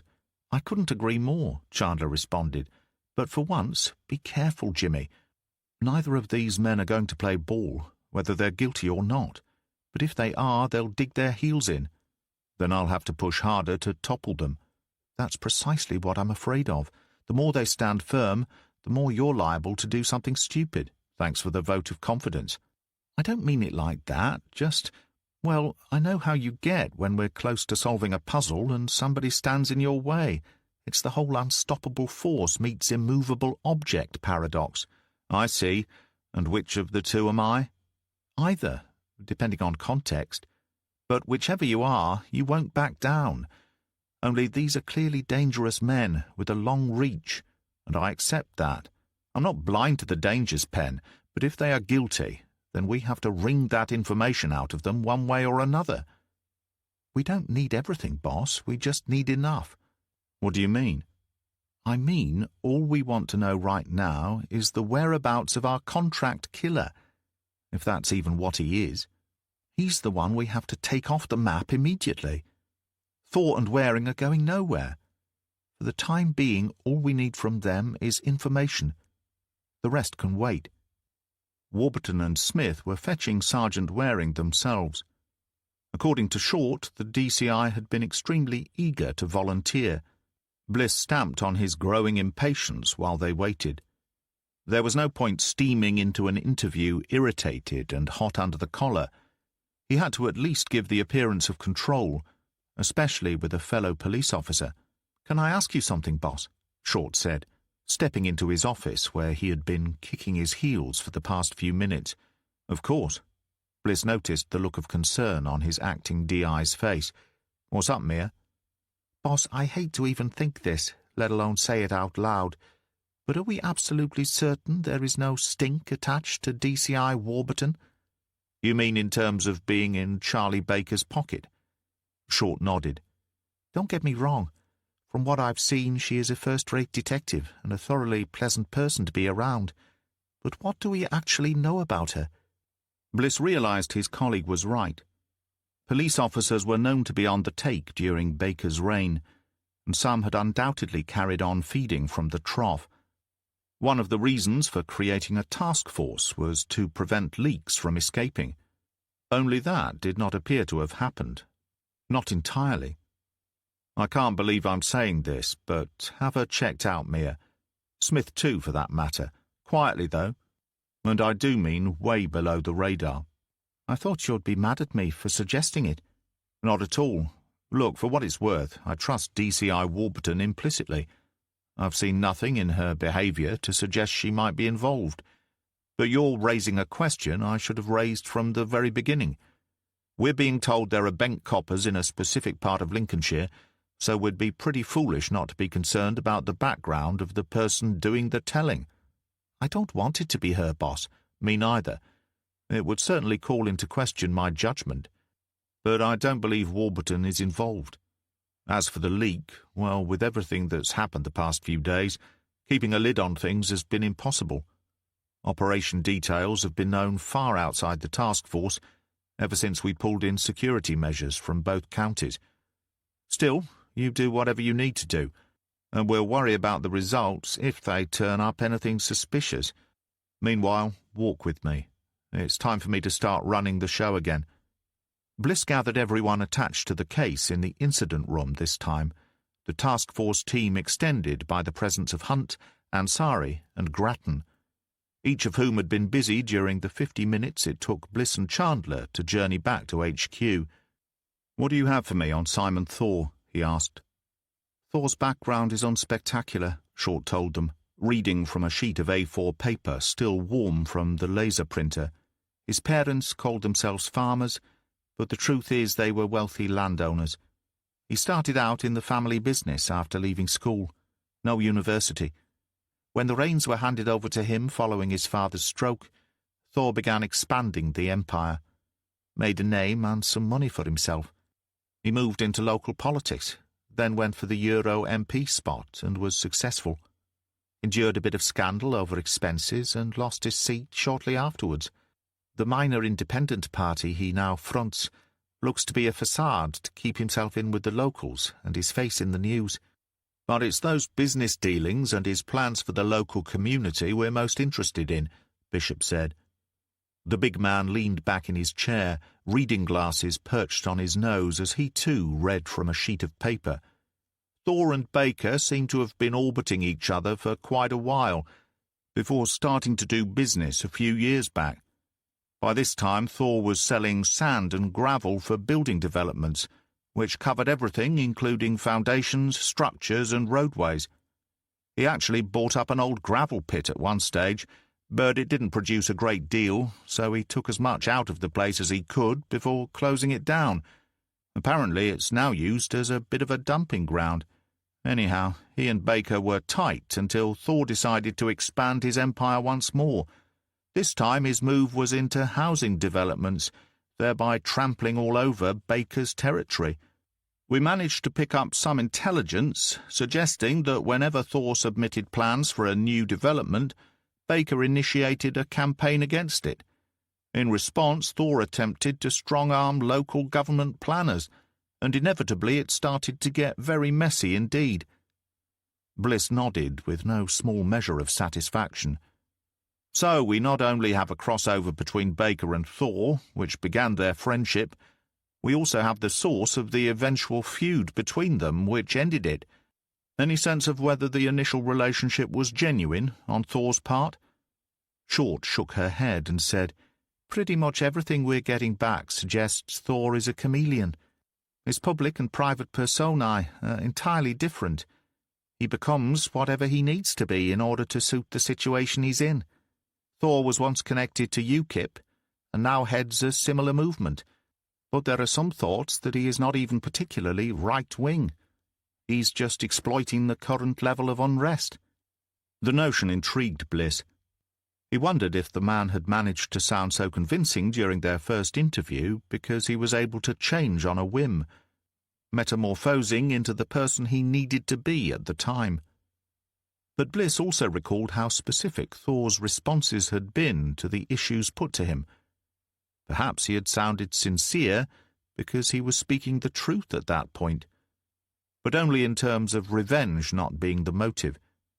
Any limitations lay in the questions, not the replies. DCI Warburton pushed open the door to the incident room. She caught Bliss's eye before ducking outside again. Bliss took a deep breath before getting up from the table. "This is terrific stuff, people," he said, puffing out his lips and glancing around at every face. "No more than I've come to expect, because you always deliver your very best, but great work all the same. I don't know about you lot, but I think we've taken a massive step forward this afternoon. Thank you all for your perseverance. Assume tomorrow will be an even busier day, but hopefully also more productive. Oh, and Mia, before you do anything, please attend to the issue we discussed." As the team broke apart and dispersed, Bliss looked across at Chandler. "You ready for this?" he asked. She gave him a quizzical look. "You want me in there with you? Who else? I thought perhaps your new girlfriend. If you mean DCI Warburton, then first of all, grow up. Second of all, while she is good at her job, even very good, you and I have a chemistry in the room, an invaluable shorthand." Chandler grinned. "Why don't you admit you need me? You want me to lie to you? Go on, say it. You know you want to." "I really don't." He shook his head. "And yet we both know you really do. Go on, rip it off like a plaster. One quick tug and it's all over." "Now you're sounding like a bad porn movie." But Chandler refused to be deflected. "Tell me you need me in there with you." Bliss shrugged. "Okay, I need you. In there. With me." He received a roll of the eyes by way of a reply. "That wasn't so hard, was it? And we're back to the bad porn again." "I'm guessing you'd know, boss. Now, any chance of you getting your mind off filth, so's we can do this interview?" "Just one thing," Bliss said as they started towards the door. "If I do go off on one, don't try holding me back. I'm really up for this." He thought about the references to porn and carried the resulting smile with him into the room.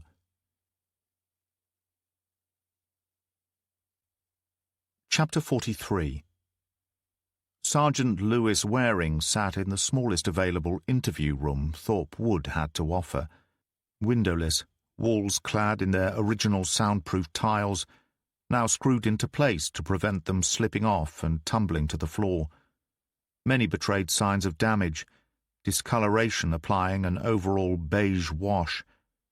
It all reeked of the late 1970s, with an undertone of bygone smoke and cleaning fluid. The chair Waring occupied was undersized and fragile, leaning to one side on its buckled frame. The chairs taken by Bliss and Chandler felt sturdy and comfortable by comparison. Boston Station provided the better chairs, but the lumpier tea. Bliss said nothing at first. The folder of notes he had rapidly studied out in the corridor now sat unopened before him on the desk in the center of the room. He had no interest in them any more. Instead he sat and stared hard at Waring, unblinking, his features betraying no emotion. Alongside him, Chandler acted as if the man seated before them was just some seedy little villain of no consequence. At one point she even sniffed her disdain, causing Bliss to smile. "This is quite the routine you've got going here," Waring said after a while. His arms folded beneath his chest as he slowly surveyed the room before allowing his gaze to fall upon Bliss once more. "Never seen it done this way before." "Much?" Still Bliss said nothing. Chandler cleared her throat and continued to feign disinterest. "I'm a copper with more than 20 years behind me," Waring boasted. "There's nothing you two can do that I haven't seen, nothing you can say I haven't heard. I've experienced the silent treatment too, used it myself on more than one occasion. So whatever this is about, get on with it. I'm missing dinner at home with my wife and kids." "That's not true, though, is it?" Bliss said, cocking his head to one side. "You no longer reside at home. You rent a flat in which you live on your own."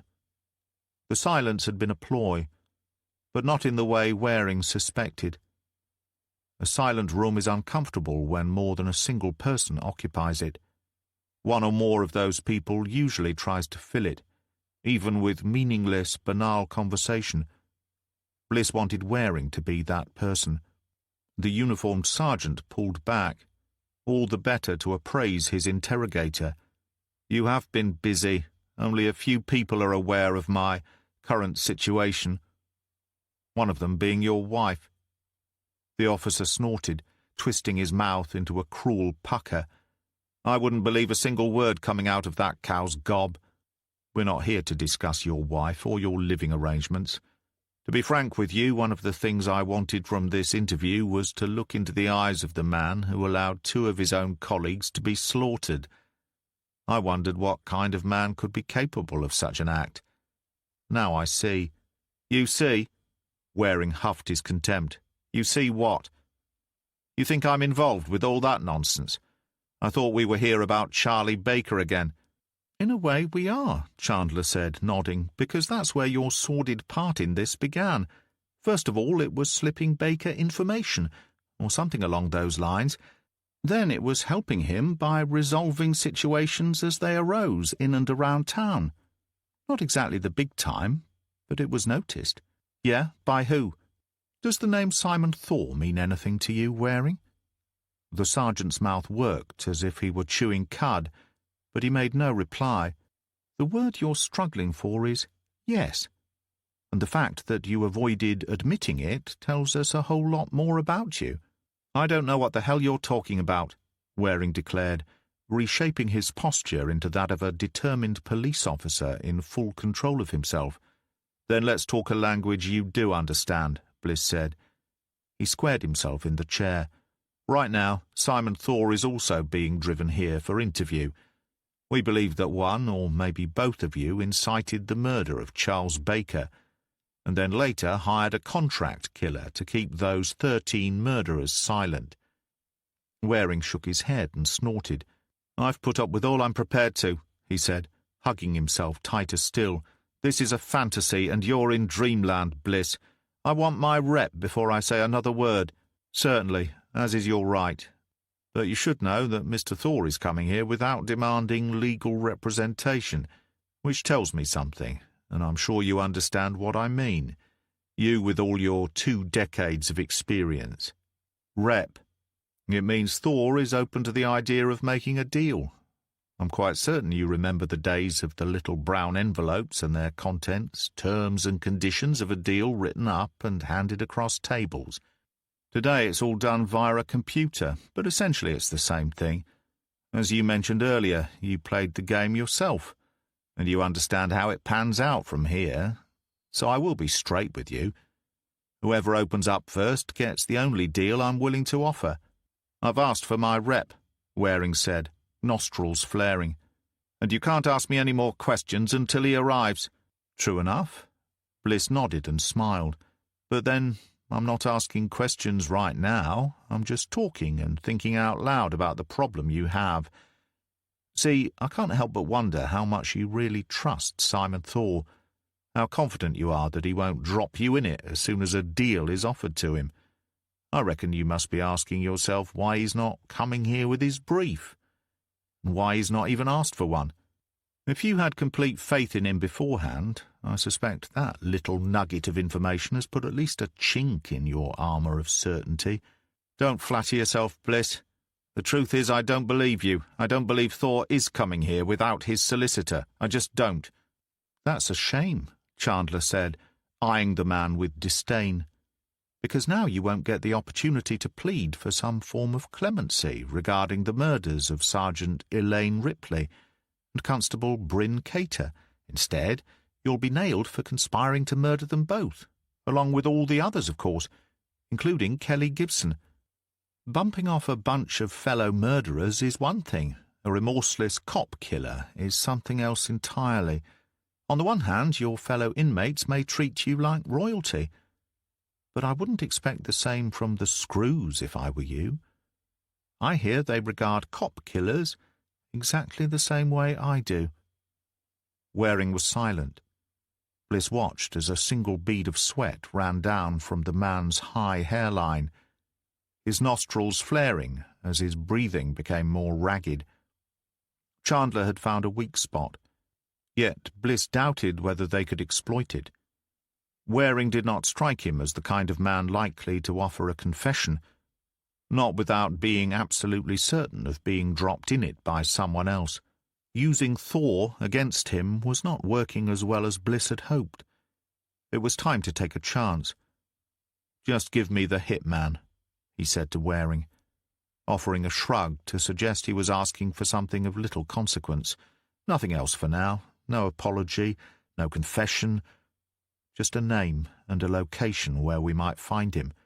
That's all you have to admit to knowing, if you like. Those 2 scraps of information won't save your career, but they could buy you a future outside of prison walls at some point. It's the only way you'll breathe free air again. The man looked up into Bliss's eyes. He tilted his head one way and then the other, before finally he leaned back, unfolded his arms, smiled and said, "Rep." Bliss exhaled, long and hard. "Really? That's really the way you want to go?" He turned to his partner.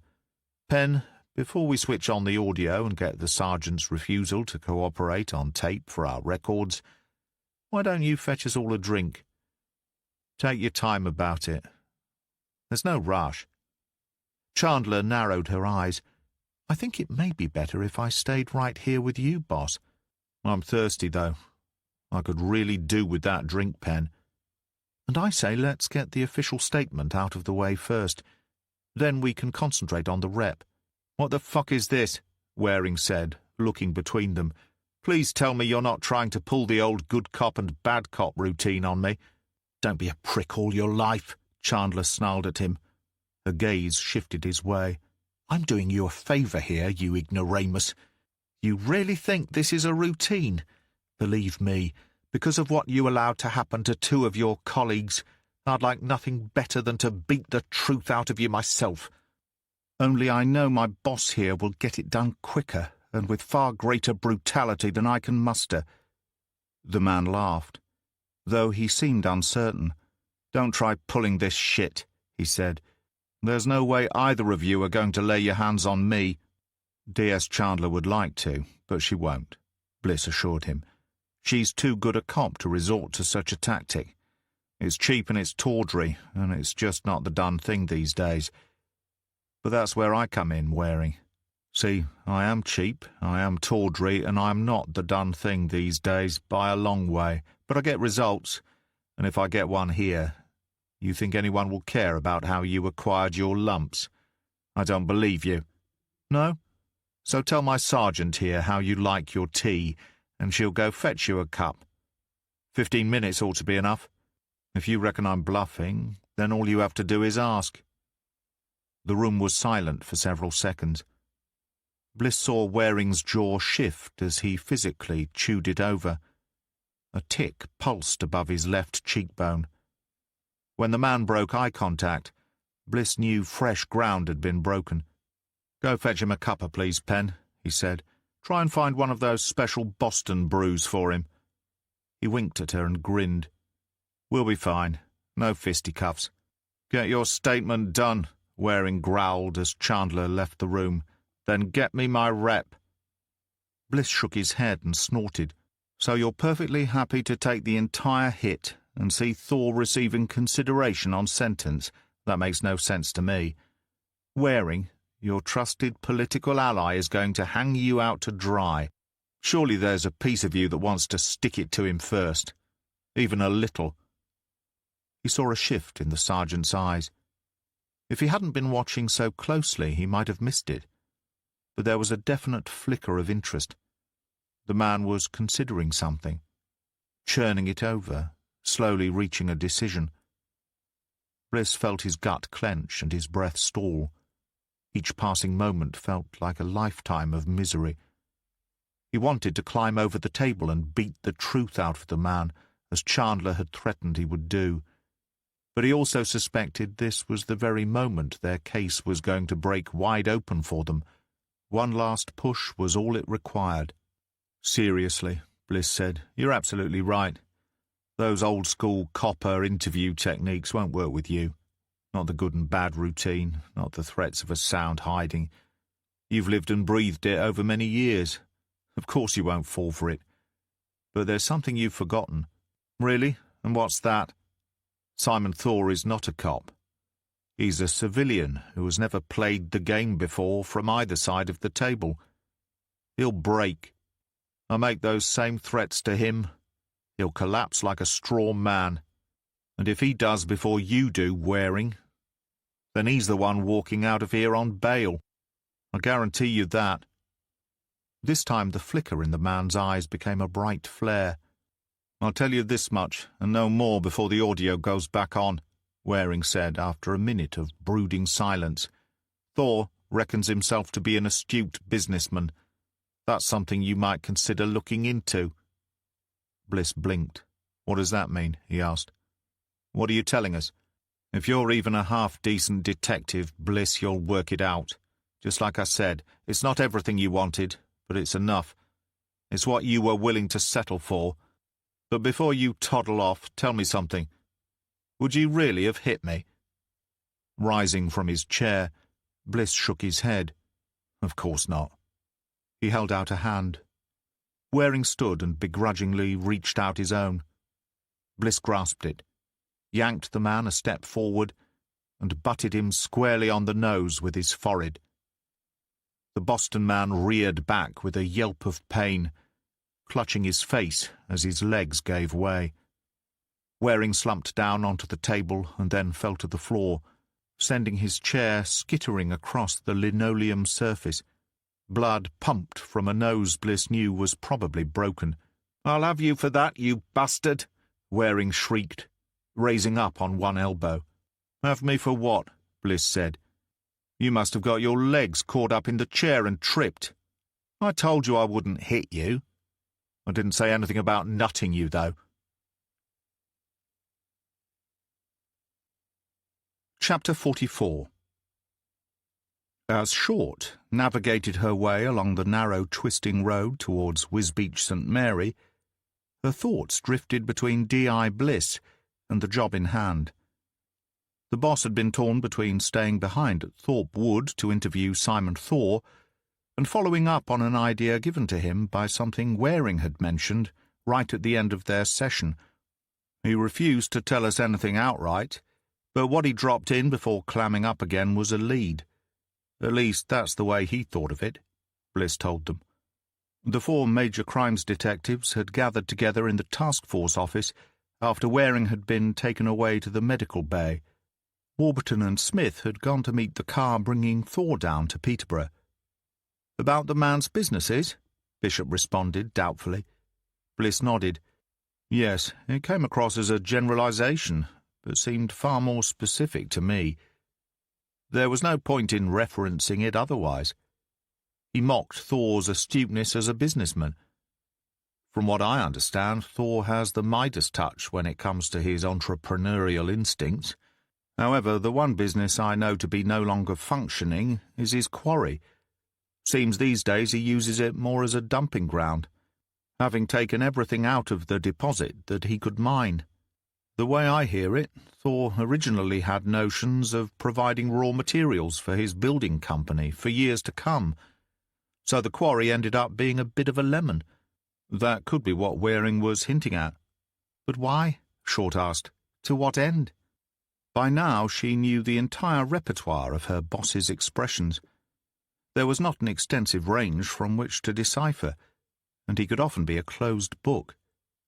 But when realization came to him, it was as if he were seeing the stairway to heaven itself, which was the precise expression he wore when he spoke next. Think about it. Waring said it was what I'd settled for. I believe he meant the location of our contract killer. We've not been able to trace where our hitman is hiding out, which may be because whoever hired him is also putting him up, away from prying eyes, away from the inquisitive. You could park a trailer on the site of a disused quarry, and nobody would ever know it was there. Some of the buildings might also be still in use. That's my bet, anyway. I asked for the hitman's whereabouts. I think Waring may well have given them to me. It was at this point where Bliss had expressed his anxiety over what to do next. Unable to decide which of the two leads should be his priority. Thor was all untapped potential, and only minutes away from interrogation. And it was Short's guess that her boss would crack him quickly, and with the minimum of fuss. Equally, though, it was possible for the contract killer to be hiding out at Thor's abandoned quarry. Waring could just as easily be sending them on a wild goose chase to eat up time and hope, giving him a good laugh at their expense. "Let me go," she suggested, recognizing how desperately torn her DI was. "You and Penny carry on as planned and interview Thor when he arrives. You're much more likely to get the bigger picture from him. Me and Bish can check out this gravel pit. If Thor spills his guts and confirms your theory, then you can join us with the rest of the troops."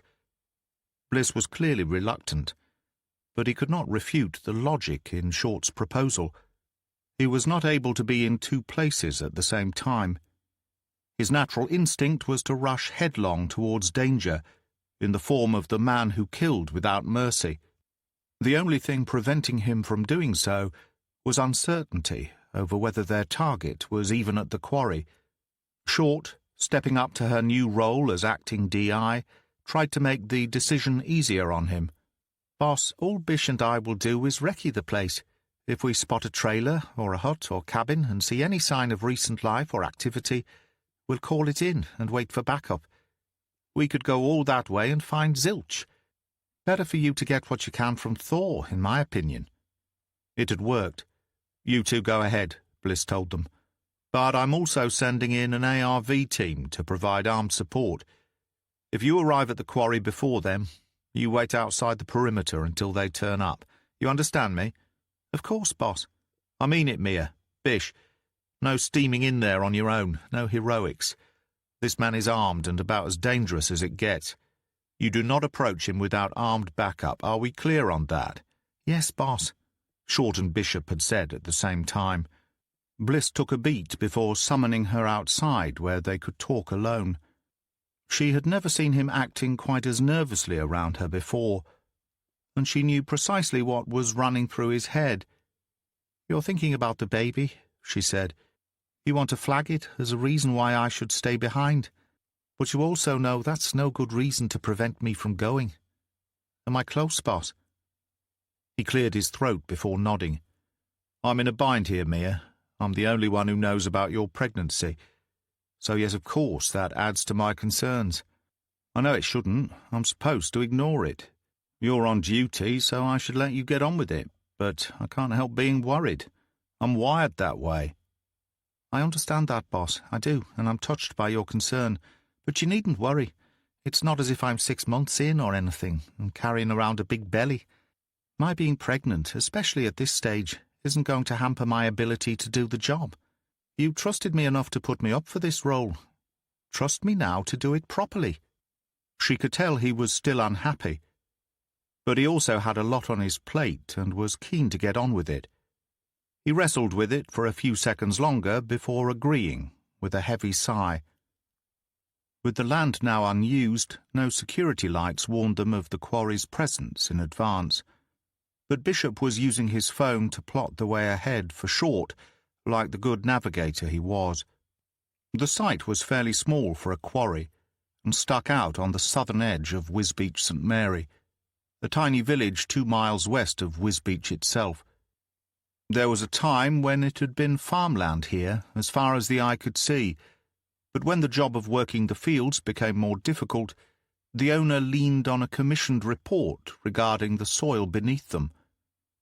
The notion of digging up and exploring rather than nourishing and growing did not sit well with the local farming community, but land was land and open to many interpretations of its usefulness. As they drew closer, Bishop told her the entrance was coming up on their right. Short switched to sidelights only as she made the turn, and then put her foot on the brake. She turned to her colleague and said, "No ARV as yet. You and I both know that unless one happened to be nearby when the call went out, we could be waiting 20 or 30 minutes for them to get here." Bishop hitched his shoulders. "It's what the boss told us to do." "Yes, and of course that's exactly what he'd do if he was here right now." "Not. Look, Bish, I don't know about you, but I'm all for spending the next half an hour usefully. I don't mean busting in like the Sweeney, but it can't hurt to take a look around, right?" "I suppose not." "I mean, we're two highly experienced detectives. We know what we're doing. We sneak in, see what we see, and sneak back out again. No confrontation, no fuss. You in?" Short did not have to ask Bishop twice. There was a good quarter-mile drive around to the quarry itself, but the rutted lane was bumpy, and Short kept her speed down to less than 10 miles per hour. Bordered on both sides by hedgerow, which had encroached over time and through lack of use, the narrow passage eventually started to widen and clear. Short killed the lights altogether and slowed the vehicle to a gentle crawl. As they slipped out into an open clearing overlooking the deep black pit of the quarry, the acting DI brought her car to a halt and sat there in the idling vehicle, allowing her eyes to adjust. "What do you see?"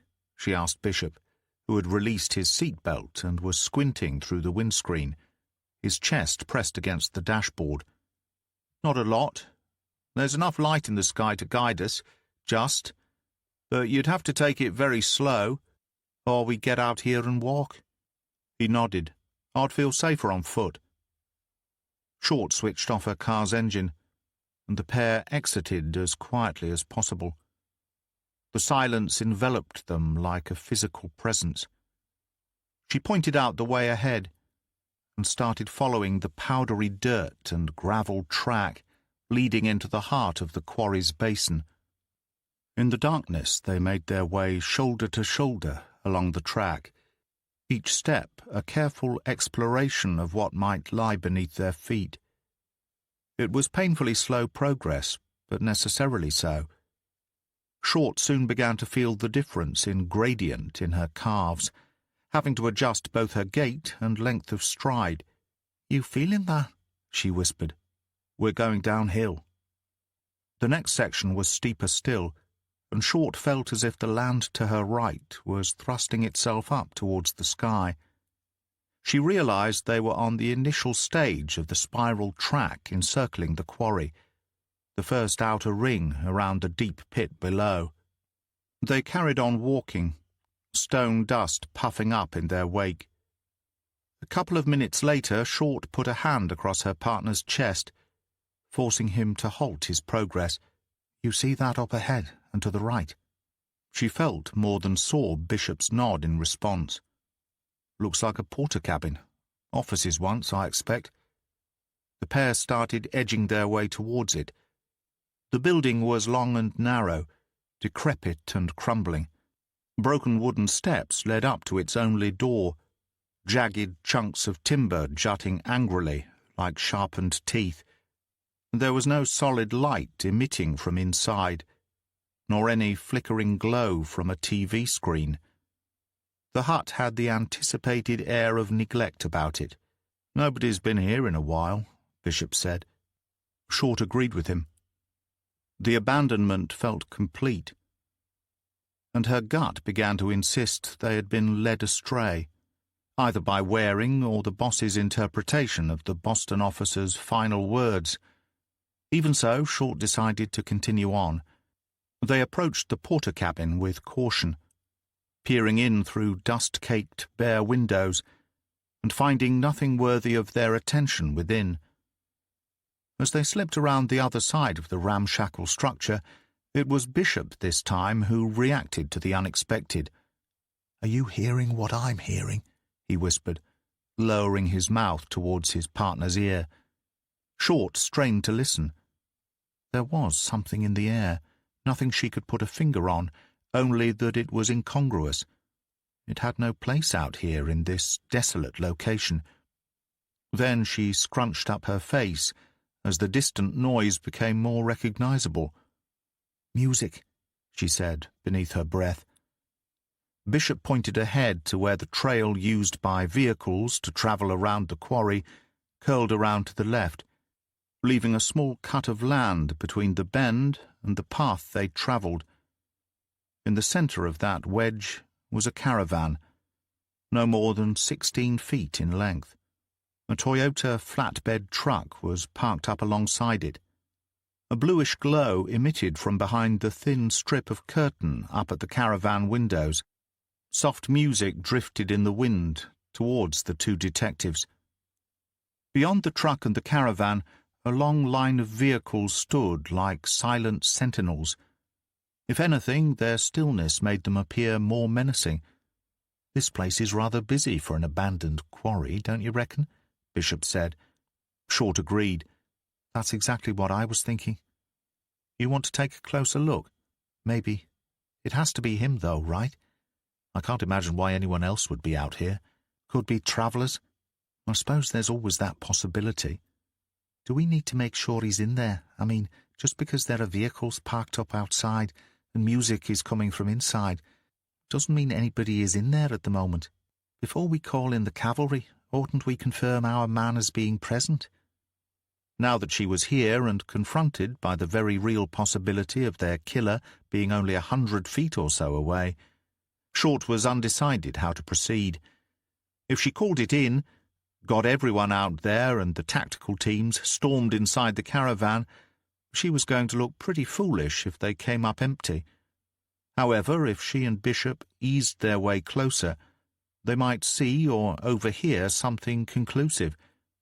With the ARV crew due at any moment, in her mind, the best thing she and Bish could do was confirm what they had, or did not have. She glanced over at Bishop and said, "You check the truck by the door.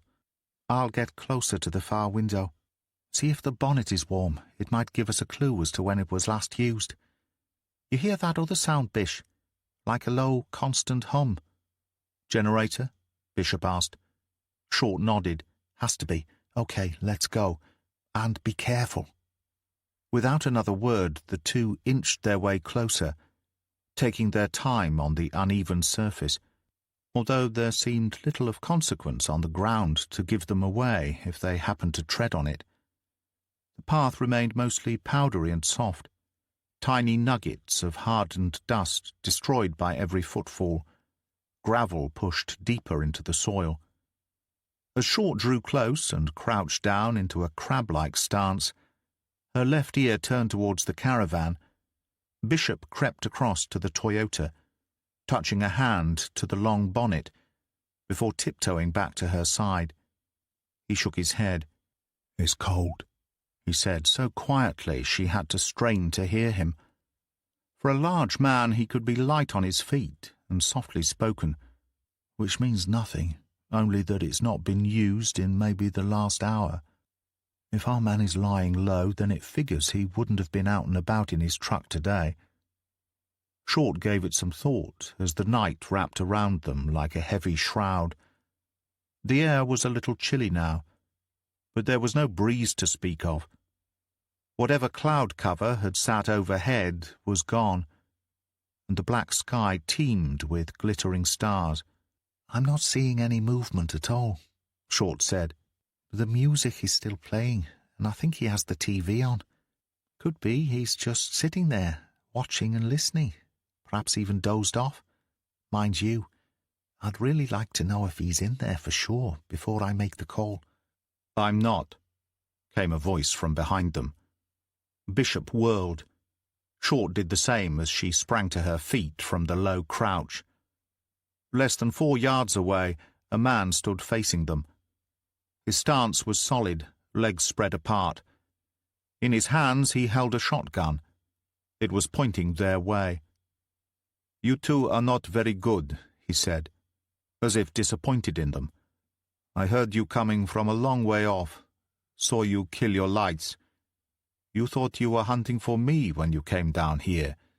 The man laughed, jerked the weapon twice, and said, "When all the time I was hunting for you."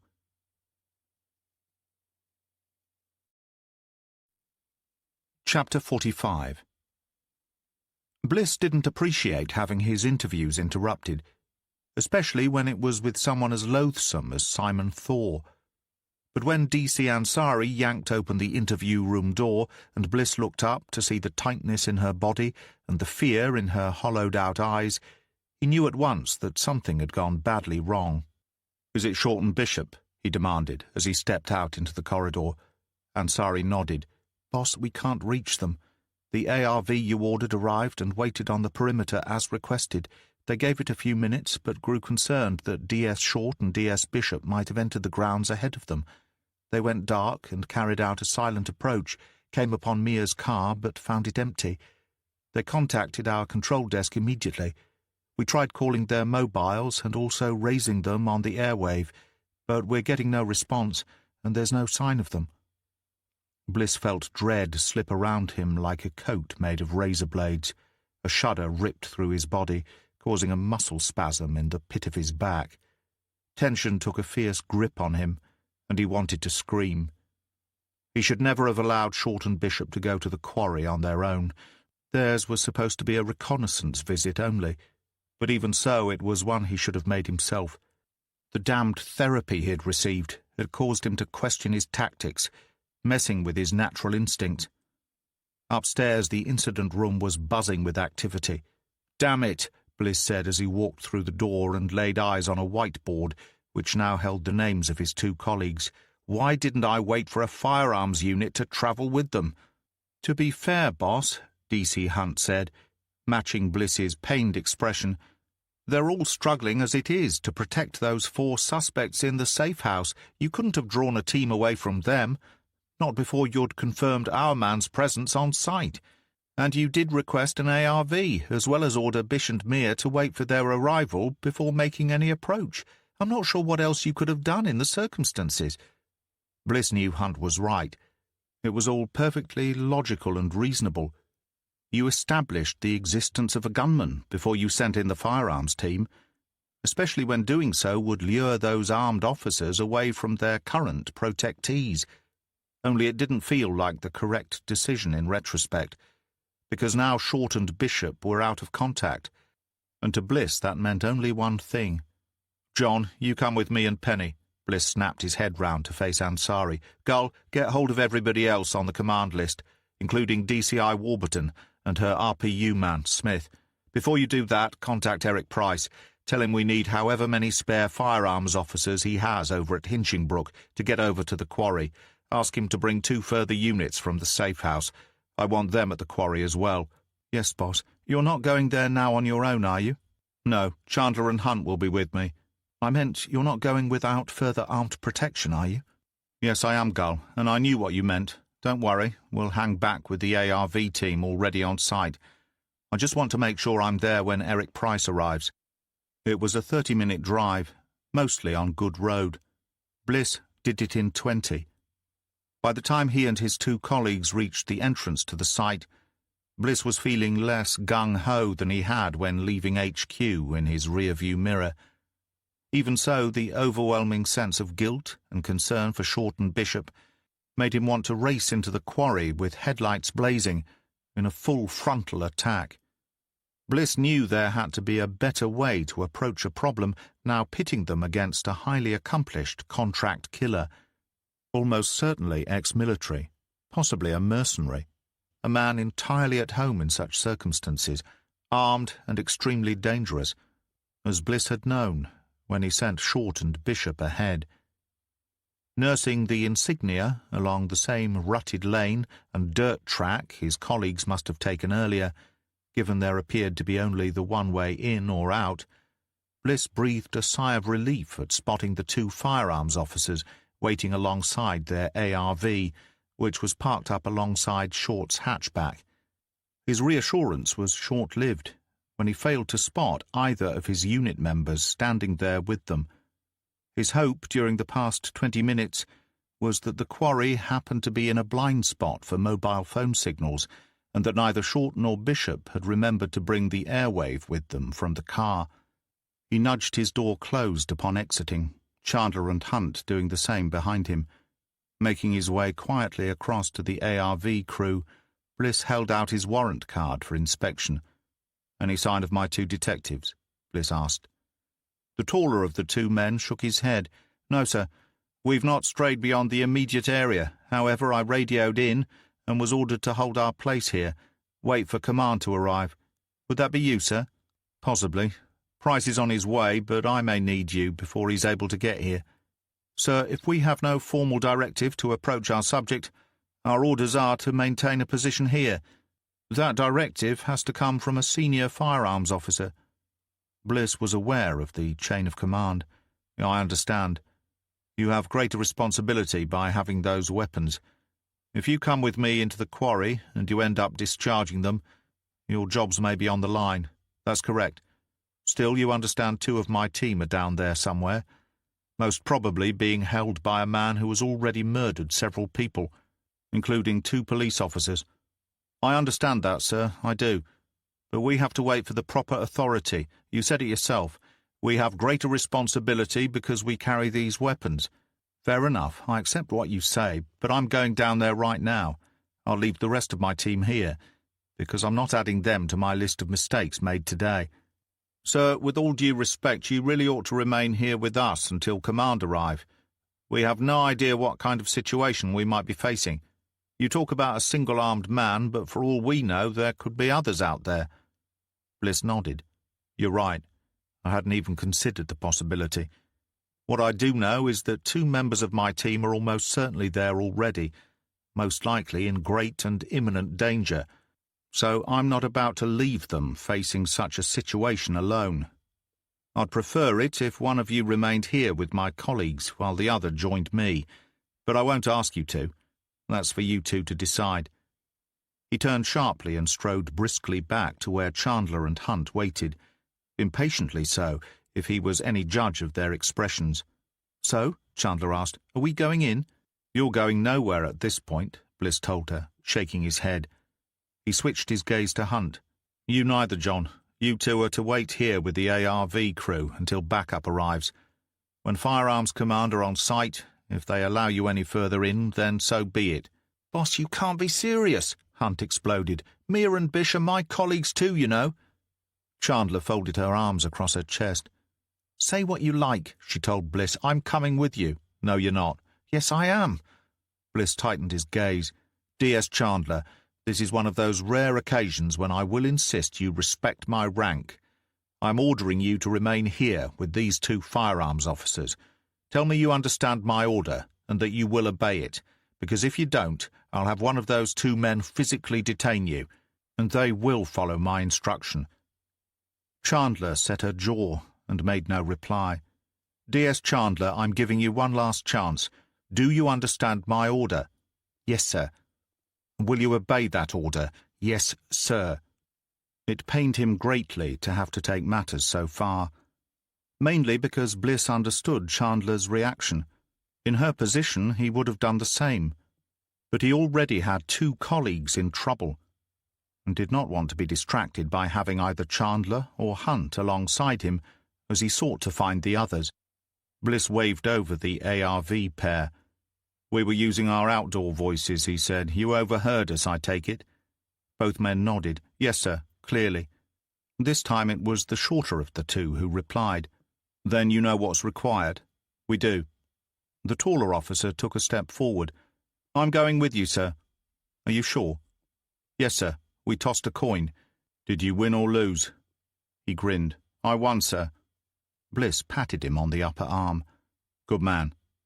He turned back to his two team members, almost able to smell the anger seeping out of their pores. "I'm sorry," he told them. "It was a tough call, but one I had to make." With that, he spun around and headed into the quarry. Chapter 46. They took their time making their way forward, beginning the slow decline deeper into the gravel pit, whose craggy and pitted sides seemed to swallow them up. Bliss figured the remaining Hinchingbrooke firearms units could easily take 10 minutes to mobilize, plus a further hour to make the drive north and then northeast. Too long. His fervent hope was that additional ARVs had been cruising the area closer by, because Eric Price and whoever else he chose to join him here would not arrive any sooner than the rest of his team. Bliss felt bolstered by the proximity of one firearms officer at his side, whose name he had learned was Fraser Hamilton. But if they were going to avoid further loss of life, then a greater armed presence was required. They came upon the porter cabin, which rose up out of the gloom as if gradually emerging from the earth itself. Bliss instructed Hamilton to hold back while he checked it out. If their killer was lying in wait, he wanted to present only a single target. With the firearms officer off safety and on scope behind him, it took Bliss less than a minute to satisfy himself that the building was empty. Hamilton rejoined him the moment Bliss signaled the all-clear, and together they started towards the point where the track curved away to the left. "With all due respect, sir," the armed cop said, "next time, you let me go ahead and check things out. I am the one with the weapon." "And as I said to my DS," Bliss replied, shaking his head, "I'm the one with the rank. You let me worry about who goes ahead of who, all right?" "If you say so." His reluctance was obvious, and Bliss knew Hamilton was right. But the thought that Short and Bishop might be lying dead deeper into the quarry had the effect of making Bliss both more cautious on behalf of others, whilst at the same time more reckless when it came to himself. A dozen paces further along, Bliss raised a hand. The caravan shimmered in whatever starlight spilled from the sky, its exterior appearing to glow in the dark. But then Bliss saw he was partially wrong. Much of the light was coming from inside the caravan itself. Sound as well, in the form of orchestral music. Beneath the insistent brass and string tones, there was a deep hum. An unseen generator was Bliss's first thought. Taking a deep breath, he turned a full 360 degrees. There was nothing else apart from the caravan, a truck parked to its left, and beyond them both a haphazard line of vehicles which disappeared out of view, but which Bliss suspected included a white Range Rover. When his eyes came to rest on a flatbed tow truck, Bliss knew it was the vehicle their man had used the night he had taken out Alan Brewer, having transported the little Renault to the location on its back. This was the place all right. This was where their killer was hiding out. The question now was, where were Short and Bishop, and were either or both of them still alive? As the thought came to him, so the night erupted in a burst of sound and flashing colour, which illuminated the night sky around the quarry. When a firearms unit approaches an emergency situation, it often does so at speed, full blues and twos, and both Bliss and Hamilton heard their approach long before they saw the vehicles appear in the distance and screech to a halt alongside the lone ARV back up on the plateau. In one way, Bliss was relieved, and he puffed out a fog of pent-up air. but he was also vaguely disappointed at the sharp and obtrusive announcement. The sound and lights told them backup was here, that they could breathe a little easier. But what was it telling their killer? The answer came to Bliss less than 30 seconds later. His phone chimed to tell him a text had come in. He took out the mobile and checked the screen. "Shit," he said, stamping down on the rough surface of the track. A cloud of dust took to the air around his heel. He shook his head at Hamilton and showed the armed officer the message. "Do not approach. If you try storming the caravan, we will be killed. He has a shotgun pointed at my head. He said he will take us both out. Then he will use his automatic weapons on all of you. He is serious, boss." His mind screaming, both ears muffled by a high-pitched whistle, Bliss reacted swiftly, despite the tight ball of terror forming in the depths of his stomach. He typed a reply and hit send. "Will he communicate directly with us?" There was no response. Bliss allowed enough time for a quick-fire discussion inside the caravan, before composing another message and sending it on as well. "If not, will he allow you or Mia to communicate with us?" Again, nothing came back. A further wail of sirens echoed off the basin formed by the quarrying, and Bliss could also see flashing lights causing shadows to dance across the quarry walls. At least one of the newly arrived vehicles was edging closer to take up a forward position. His mind turned to the hostage negotiation and rescue situation they now faced. Concerned by all the possible permutations, Bliss made a call to Chandler. "I know you're angry with me, Pen, but let it go for now. Bish just sent me a text. Our man has him and Mia trapped inside a caravan with him. He's armed with a shotgun this time, and claims to have access to more aggressive weapons. I want you to give HQ a bell, explain the situation to them, make sure they understand it completely. Ask them if they have any hostage negotiation specialists nearby. Someone capable of getting here in under an hour. We have to get a dialogue going right away, or this could spiral out of control before we manage to get a grip on it." Without rancor, Chandler said, "I'll make the call. Meanwhile, do what you can, boss. I've heard how you talk to bastards like him. You'll find a way to engage the man while we're waiting." Bliss managed to dredge up a weak reply of appreciation, though in truth he already understood he was the wrong man for the job, entirely out of his depth in this specific situation. When he spoke with suspects, he was always in control, which gave him all the advantage he needed. Right now, he couldn't have less control if he tried. He dialed another number, which was answered just before the voicemail cut in. "Yes, Mum. Thank goodness you called in. I was on the point of contacting you directly. But why are you speaking to me and not DCI Edwards? And what the hell is going on?" Bliss had hit Superintendent Fletcher's speed dial number for one reason only. He made his play, because the DCI can't do what I need doing, Mum. And with the greatest respect, I don't have time to fill you in on every detail.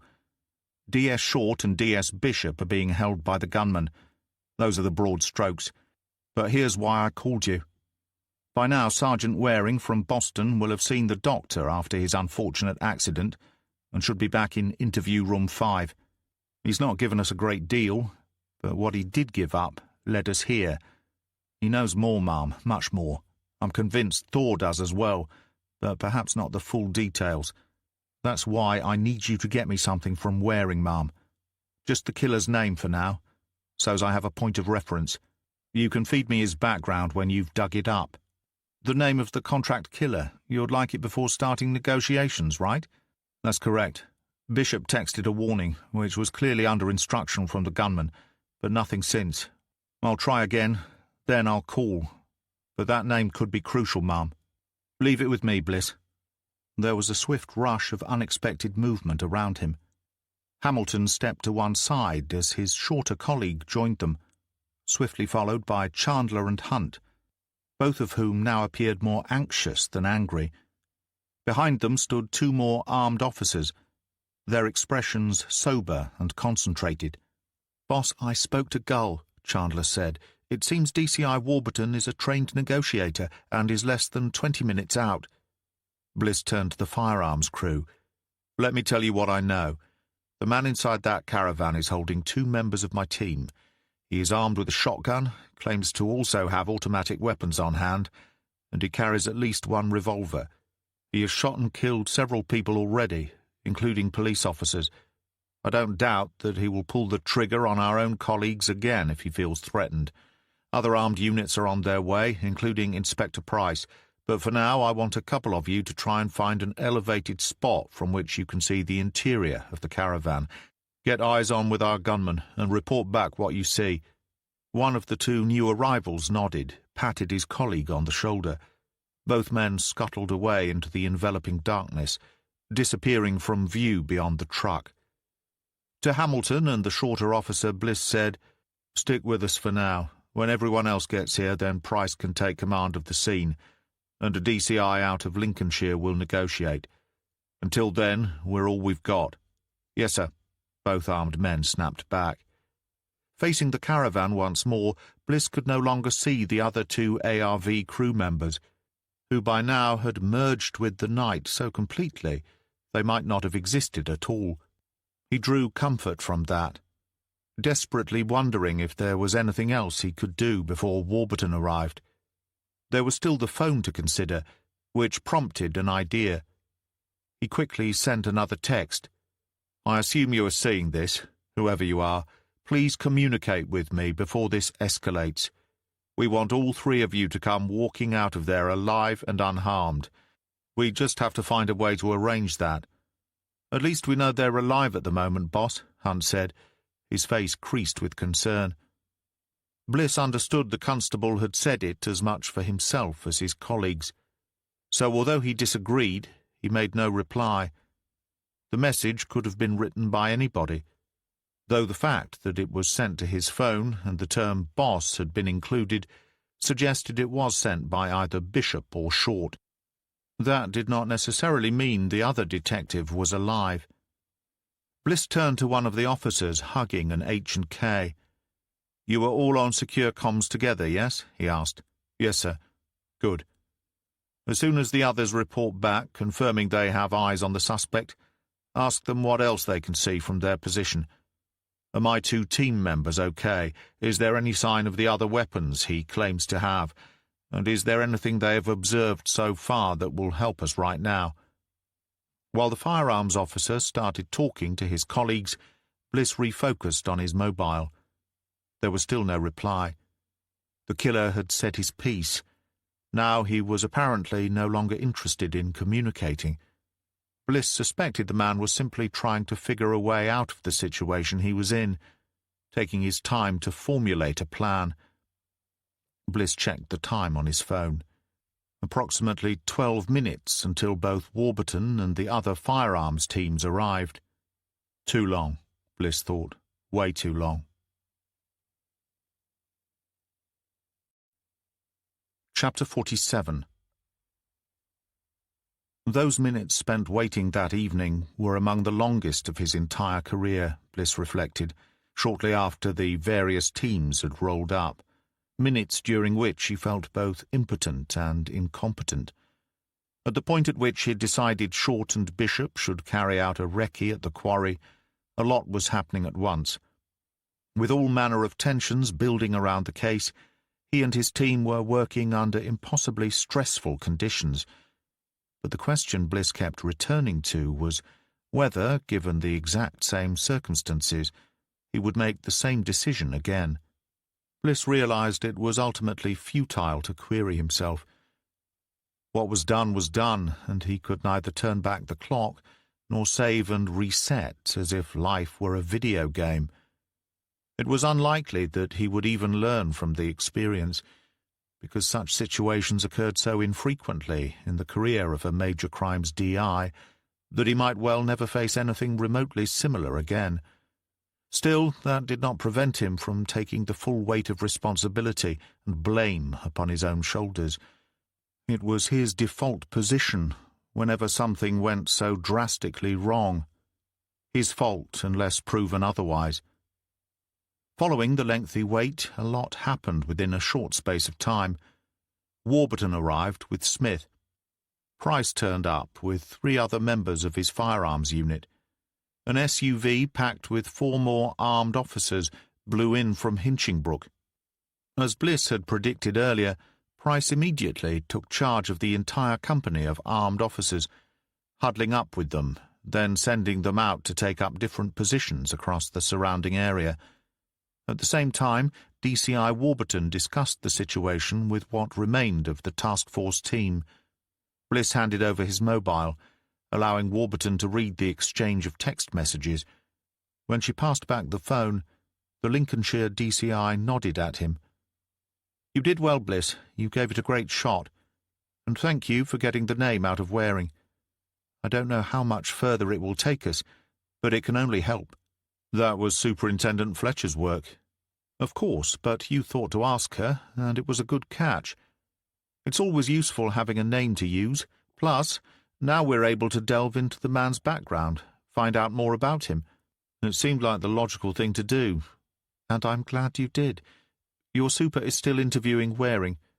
DCI Edwards and DC Ansari are working on Thor, who has started to talk more since learning that we have Pavla Savage." "We do?" Bliss shook his head and turned to face the caravan. The situation had improved, but they were far from having their man. "We will." Warburton laid a hand on his arm as she corrected herself. "Don't worry, Jimmy. We'll see your colleagues home." Behind the scenes, dozens of people worked separately and together at gaining as much intelligence on Savage as possible. But the best information was more likely to come from either Waring or Thor. Bliss, however, thought they already knew the most critical thing about the man holding Short and Bishop hostage. He had killed before. He would not be afraid to kill again. Chapter 48. Pavlos Savage was not the kind of man who panicked easily. His years with the Specjalne Jedinice, assigned to the Serbian Ministry of Internal Affairs, the Special Forces equivalent of SEALs or SAS in his own country, then as a mercenary working in war zones in Africa, the Middle East and Central America, had provided him with the necessary skill set and experience required to both assess and take charge of any given situation. Yet while all that training and battlefield action lent him composure and the ability to think clearly when under duress, fear was also a constant companion. True warriors, he understood, were not fearless. If you did not fear, then you did not consider consequences, and if you did not consider consequences, then you put yourself and others at risk. To be the best, you had to both recognize the fear and conquer it, because it raised your levels of awareness and made all the difference between a brave dead soldier and a brilliant living man of war. Yet try as he might, it was hard to see a positive conclusion to the situation he was now in. His paymaster had promised him seclusion and isolation, among other things, but still somehow his location had been compromised. Somebody had talked. Pavla, who went by the name of Paul when in the United Kingdom, made a promise to himself that if he was fortunate enough to evade capture on this night, the person who had given him up would eventually be found with 3 bullet wounds in their body, and minus their head. But that was for later. First he had to take stock and approach the next few minutes and perhaps hours with clarity of thought and a realistic outlook. As things stood, there was one thing in his favor: the hostages. Everything else, absolutely everything, was against him. By now he was surrounded, most certainly by armed police officers. He knew these men, though not battle-hardened, were highly trained and highly skilled. It did not matter how many weapons and how much ammunition he had available to him. The most he could hope for in a situation like this was to hold them at bay for a limited amount of time. It was a fight he could not win. But it was also a fight he felt certain would not begin, while he held on to his 2 ace cards. Chapter 49. Mia Short knelt alongside her colleague on the floor by the caravan door. Their captor had her and Bishop facing him, as he stood with legs braced apart towards the centre of the living-room area. She had never seen the business end of a shotgun close up from this position before, and she was certain her mind had created an image in which its gaping twin barrels were as large as the exhaust pipes on an articulated lorry. Short was acutely aware of the devastation one of these weapons could cause, especially at such close range. Inevitably, her thoughts turned to her husband and twins back home, not to mention the child she carried inside her. Short fought against these thoughts, casting them aside. Thinking of her loved ones now did no good whatsoever. Her mind needed to remain uncluttered. She and Bishop remained in position with their wrists bound together. Same deal with their ankles. Any sudden movement towards the gunman would be their last. Other than the simple dread of being blasted by the shotgun, Short's overwhelming emotion was one of remorse. Her actions had led Bishop into the clutches of this psychopath, and she could not bear the thought of him coming to harm because of it. After binding them, the man holding them at gunpoint asked them both questions. Short was eventually able to convince him she and Bishop had come alone to the quarry, but after insisting she was unaware of any other units heading their way, the man accused her of lying. He shifted the shotgun slightly to her left, aiming it at Bishop's head. He then told her he did not believe in second chances, that if she lied to him again, he was going to pull the trigger. Fearing for her partner's life, and hearing the sincerity and complete lack of emotion in the gunman's voice, Short nodded, and admitted she was expecting an ARV on scene. The man spent the next few minutes pacing the room, his cold eyes remaining fixed upon them. Then something completely surreal happened. He began looking around the caravan's interior, muttering to himself, crouching low to the ground, and talking about his little beauty. Short wondered if the man kept a cat or a small dog as a pet, but she saw nothing move, and no sounds gave away the presence of any animal, nor were there any bowls of food or drink sitting on the scuffed linoleum floor of the galley-style kitchen area. Eventually the gunman stood erect once more, turning his piercing gaze towards the door. "Your people are here," he said. "They have stealth. Those who follow, not so much." His face broke out into a wide grin, and that was when Short heard the sirens in the distance. She turned to catch her partner's eye. "I'm sorry, Bish," she said softly. "I'm so sorry." "Quiet!" the man roared, his voice booming in the small space. His mouth formed a jagged sneer. He shook his head at Short, then switched his attention to Bishop. You have a mobile phone, yes?" Bishop nodded, but made no reply. "Good, I will get it for you, and then you will send a message. You know who is out there in the dark, yes?" "I have an idea who it is, but if you want me to do anything, you'll have to free my hands." "Of course, then I will tie them together again at the wrists. But first, you tell this person outside exactly what I tell you, that and no more, you understand?" "I think so." The man took a stride closer. "Then know so, or we have a problem." After sending the text, the man kept hold of Bishop's phone, and when a reply and then further messages came in, he read them, but made no attempt at a response. Short watched him closely, searching for signs of anger, irritation, or more hopefully, fear. The man proved to be impossible to predict. Short glanced sidelong at Bishop. He caught the movement, nodded, smiled. She closed her eyes. as a tear escaped from one of them.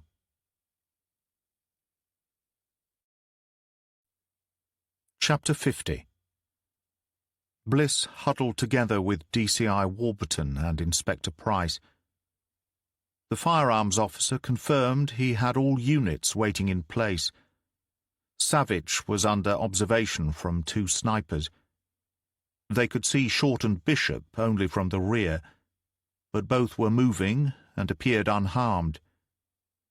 The relief at hearing this drew a long, tired breath from Bliss. Price patted him on the back. "They're okay," he said. "I know how you feel. I've had colleagues in similar situations before." "You get them out?" Bliss asked, squinting at the man. "Each time." Bliss nodded, his lips thinning. Warburton was less ebullient. Her attempts at contacting Savage met with no response. She had texted Bishop's phone, made 3 calls, leaving 3 messages. She had also called out to Savage, using his name and asking him to talk, all to no avail. Establishing a rapport was essential for any successful negotiation, but if the hostage-taker refused to respond, then your options were limited. "He's good at this," she told them. He relayed his one message at the very beginning. Since then, no reply to any of our requests. No contact means he cannot say or do the wrong thing. He cannot be lulled or convinced by anything said. That's clever on his part, and I assume it comes from military training. If he communicates with us at all, it will be only when he decides the time is right. For him, at which point he will make his demands. "What if he doesn't have any?" Chandler asked. "I don't even want to think about that scenario." "So what, we do nothing?" Bliss said, throwing up his arms in frustration. "For now, I keep on trying. It really is all I can do. Meanwhile, we're starting to get some intelligence on the man. We'll look through it all and try to find a way to puncture his silence. We'll monitor and assess. He will know there's no escape unless he surrenders, or kills himself." Warburton dipped her head in acknowledgement. Neither of them felt like putting voice to what they both knew such an act would mean for Savage's hostages. "I don't think we're going to learn anything about this man that will let us slip beneath his skin," Price said. "I have my 2 best shots lined up on him. He must know we have him in our crosshairs, but the man is standing there at the far end of the caravan showing himself almost as if he's taunting us. His shotgun is aimed and ready for action. My betting is he knows we won't risk taking a shot, because even a direct hit between the eyes could cause a reflex twitch that pulls on his own trigger. But then he must also realize he can't wait us out," Bliss said, "not forever. Right now he's still weighing up his options. My guess is before long he will call, at which point we will know his next move." Warburton agreed. "It is his next logical option. He will have demands. In order to make them, he must contact us." All Bliss could do was wonder how it had come to this. Strategizing any investigation was a difficult task, but eventually he and his team were always able to formulate a plan. That was the point at which Bliss began to feel in control of the situation. The difference this time was that no sooner had they reached a decision and set things in motion than their killer acted and cut dead the team's activities, forcing them to re-evaluate and react. At no stage over the past 3 days had Bliss felt on top of this operation, which left a bad taste in his mouth, and a sense of dread he was unable to shake. Chapter 51. If the armed police officers were any good at all, then by now they had a bead on him, and were ready to squeeze on their triggers with every intention of ending his life. Paul knew this to be the case, and accepted it as part of the overall challenge he faced. He also believed they would not take the decision to fire on him unless they became convinced he was about to harm one or both of their colleagues. That fact alone had bought him this much time, and they were in no hurry to force his hand. It made perfect sense. If they were as good as he suspected, he would be dead before the sound of breaking glass or the shot itself became audible. If they were as good as he suspected, his brain would immediately cease to be able to control both the thought synapses and muscle contractions required to fire his sawn-off Browning. Yet if they really were as good as he suspected, they would also be acutely aware that the reflexive action of his death might accidentally result in a fatal pull on one or both triggers. So they would not take the shot. Not yet. Paul took a breath. He felt surprisingly calm. The situation was his to manage. The two detectives continued to kneel on the rough, threadbare carpet in the center of the caravan. He met the man's gaze and acknowledged him with a flick of the hand. "You," he said. "You call your boss now." He waggled the mobile and said, "What number?" The man licked his lips. "Speed dial 1, he replied. Paul nodded. He pressed the combination of buttons and then held the phone to the man's ear. "Good. You make sure it is your boss, then I speak." Moments later, the policeman's eyes flickered instinctively. Then he said, "Boss, it's me, Bishop. Don't ask any questions. He wants to talk to you." Paul twitched the shotgun, just to remind the detective of its presence, and of who had sole control over life and death inside the caravan. He took a deep breath before speaking into Bishop's phone. "Listen only. I want a 4-seat vehicle with a driver. He must pull up directly outside my door. He will then get out and open the 2 near side doors, after which he will climb back in behind the wheel. The man I have here will then come out and get in beside the driver and close the door once he is inside. I will then come out with the woman, and both of us will slide into the back. At all times I will have my finger on the trigger with pressure already applied. If I see anybody else within 50 feet of us, I will fire. If anybody tries to jump me, I will fire. If anyone shoots me, I am certain I will still pull my trigger. Nobody is to follow us when we leave. If they do, I will fire. When I have reached my destination, I will allow all 3 police officers to remain alive and well. This is my promise to you, in exchange for doing exactly as I say. I think by now you know I am a man of my word." Chapter 52. "Okay, I hear you," Bliss said as calmly as he was able to, given the circumstances. "But you listen to me now, before we go any further. Our hostage negotiator wants to—" He stopped speaking, because he realized Savage had ended the call. "He really is a man of his word," Warburton said beside him. Having heard the conversation on the phone speaker, "He told you to listen only, and he meant it. He had no intention of listening to anything you said in response." "Bastard," Bliss cursed under his breath, not wanting the Serbian to hear his spiraling outrage from inside the caravan. "Take it easy, Jimmy. I know how you feel, but losing your rag will solve nothing." Bliss nodded. He glanced at Price. "I suggest you redeploy some of your people, Eric. Have them take up positions ready for if or when we stick one of our vehicles outside that door." "Are we going to allow that to happen?" Price asked. "I mean, right here and now we have the best setup we're ever likely to have in terms of taking this man down. We have a clear shot and a green light. If you let him go mobile, we lose it all." "We may have no choice," Warburton answered, stepping in as negotiator. "We can delay only so long. He knows we have vehicles here.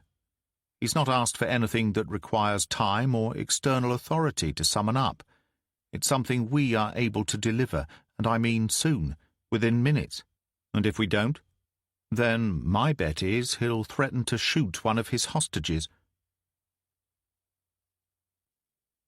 Chapter 53. Paul continued to feel unruffled. But he also recognized that he was about to enter the most fraught period of the entire standoff. He had made his demands. The police would either comply or they would not.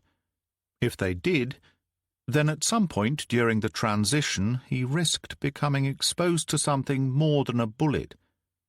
Perhaps an officer secreted behind the vehicle, whose task it was to shift the aim of his weapon. Maybe even somebody hidden in the rear compartment. But he was prepared for all eventualities should they attempt to foil his escape. He had already decided to keep the woman secure if they ended up going mobile, using the male detective as the first offering of his resolve. If they did not deliver the vehicle and driver, he would threaten to shoot the man. A threat came with one opportunity to comply, which, in being true to himself, was all he ever gave. He saw no reason to change his methods now. After 5 minutes of inactivity and silence, he hit redial on Bishop's phone. The call was answered immediately. The voice this time was a woman's. "Pavla," she said, "my name is Diane. I'm going to be negotiating with you from now on. Before we go any further, how are my 2 officers doing?" "I do not see my transport," he said. No inflection in his own voice. A complete lack of emotion was always the hardest thing for them to hear. "It's being made ready. My 2 officers, how are they both, Pavel?" "Ready. One driver gets inside, starts it up and pulls it around to my door. That's ready. We're having it refueled. We don't want you to run out of petrol and get angry with our colleagues." Paul considered the response. Was it a lie? He did not enjoy being lied to. He rarely gave a second chance when that happened. Was it already time to make his threat? He ran through the various permutations, deciding he had nothing to lose by doing so. "If you are stalling, let me tell you I have my shotgun pointed at your man's face. This Bishop is your friend, no? I think this is true. So hear me now. I will kill him if you do not comply with my demands." "Hey, now, there's no need for that, Pavla. There is no question of us not complying. We're siphoning fuel from one vehicle to the other, giving you a full tank. That's all. What could we possibly gain from such a short delay?" Killing the call, Paul allowed the phone to fall from his grasp, where it bounced once on the carpeted surface and then lay still on the floor. The words spoken by the woman outside sounded composed, her explanation perfectly reasonable. Too composed, too reasonable.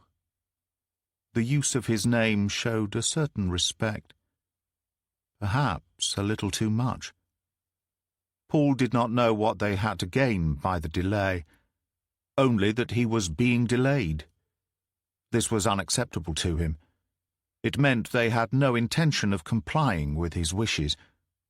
He swore and stamped down on the phone. Once, twice, a third time, much harder, using the full force of his boot heel to crush the glass screen to dust. Infuriated, a low growl emerged from the back of his throat. He saw the 2 detectives staring up at him with horrified expressions on their faces. Paul grinned crookedly, stamping his foot down one last time. Whether it was that final fierce and sudden action, a shift in the air caused by the movement, or the vibration rattling through the caravan's steel floor beneath the thin layer of carpet, nobody would ever know. But something about Paul's demolition of the phone caught the attention of the reptile nestling close by underneath the TV stand. That final brutal stamp had likely caused the snake to fear it was under attack, and the brown, diamond-backed adder did precisely what its instincts told it to do. The adder coiled and reared and cracked the air as it struck. It bit down hard into the thing that had triggered its distress, and venom flowed into its victim's bloodstream. Paul cried out in both alarm and pain as the creature's fangs sank deep into his calf muscle, the startled reaction causing him to pull back on the shotgun's trigger. As the creature recoiled and retreated back to relative safety, the sound of the gunshot inside the mobile home was deafening. Chapter 54. Bliss was the first to respond, the first to reach the caravan. He was vaguely aware of the bellowed warnings for him to keep clear as he ran, that he could still be in danger if the shooter had one cartridge left unexpended or had already reached for another weapon. But Bliss ignored them all. The shotgun's explosive retort had been swiftly followed by 2 further shots from clearly different weapons. In pulling the first trigger, the assassin had surely signaled his own death.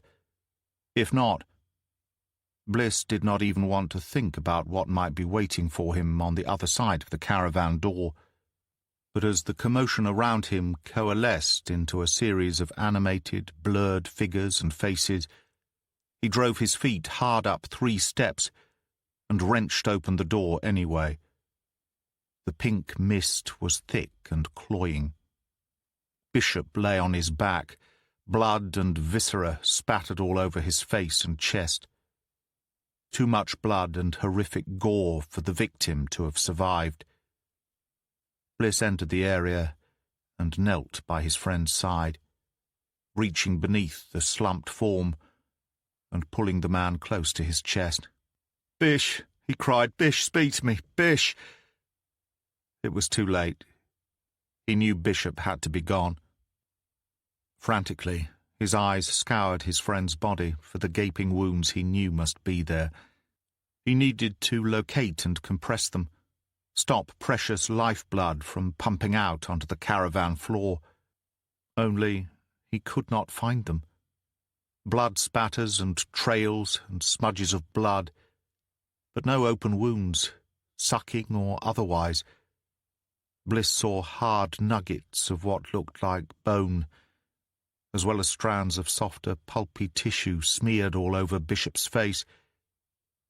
Yet there was no obvious sign of the wounds that had created them. And then he saw tears forming in his colleague's eyes. They welled and began to slide across the top of his cheek and run down the side of his head towards his ears. Bliss watched in confusion as the trails worked their way through the blood spatters. Bishop's shoulders lurched and his chest rose and fell as he emitted a deep, animal-like howl. "Boss," a voice called out from behind him. "Get help," Bliss snapped without looking back over his shoulder. "Boss," more strident this time. Bliss swiveled his head. Hunt stood there looking down at... Turning the other way to follow Hunt's gaze, Bliss was astonished to discover a child sprawled out on the floor. It made no sense whatsoever. Yet the figure was so tiny it could only be a child. But as he blinked, he saw that this child was dressed in the same clothes Mia Short had been wearing earlier in the day. Even as his eyes began to take in the familiar diminutive form, and the dense spillage of blood became more apparent the higher up the body his gaze climbed, Bliss's only thought was to wonder at who this child with the missing face could possibly be.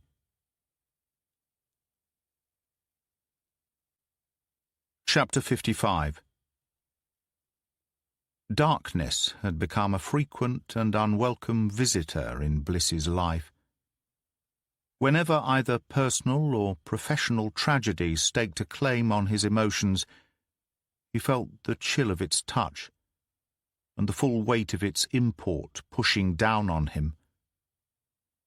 Mia Short had been both a colleague and friend, and her loss injected a pain into Bliss's heart so piercing he wondered if it would ever dissipate. This time, the black veil of grief settled over him as he sat alone in his office. Several hours had slipped by since the events at the quarry. Having scrubbed himself clean of blood and bone matter and changed into a fresh set of clothes, Bliss volunteered to deliver the tragic news to Short's husband. It was one of the toughest things he had ever done, but he believed he owed it to Mia. Later, having left a family liaison officer with the sobbing man and his 2 distraught children, he drove himself back to HQ. For much of this time, Bliss felt as if his life was taking place inside a bubble, where sounds were indistinct, vision never sufficiently sharp to be accurate.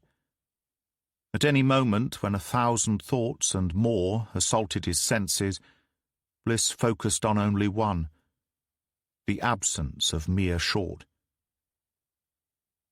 Pain was not a strong enough word to describe how he felt.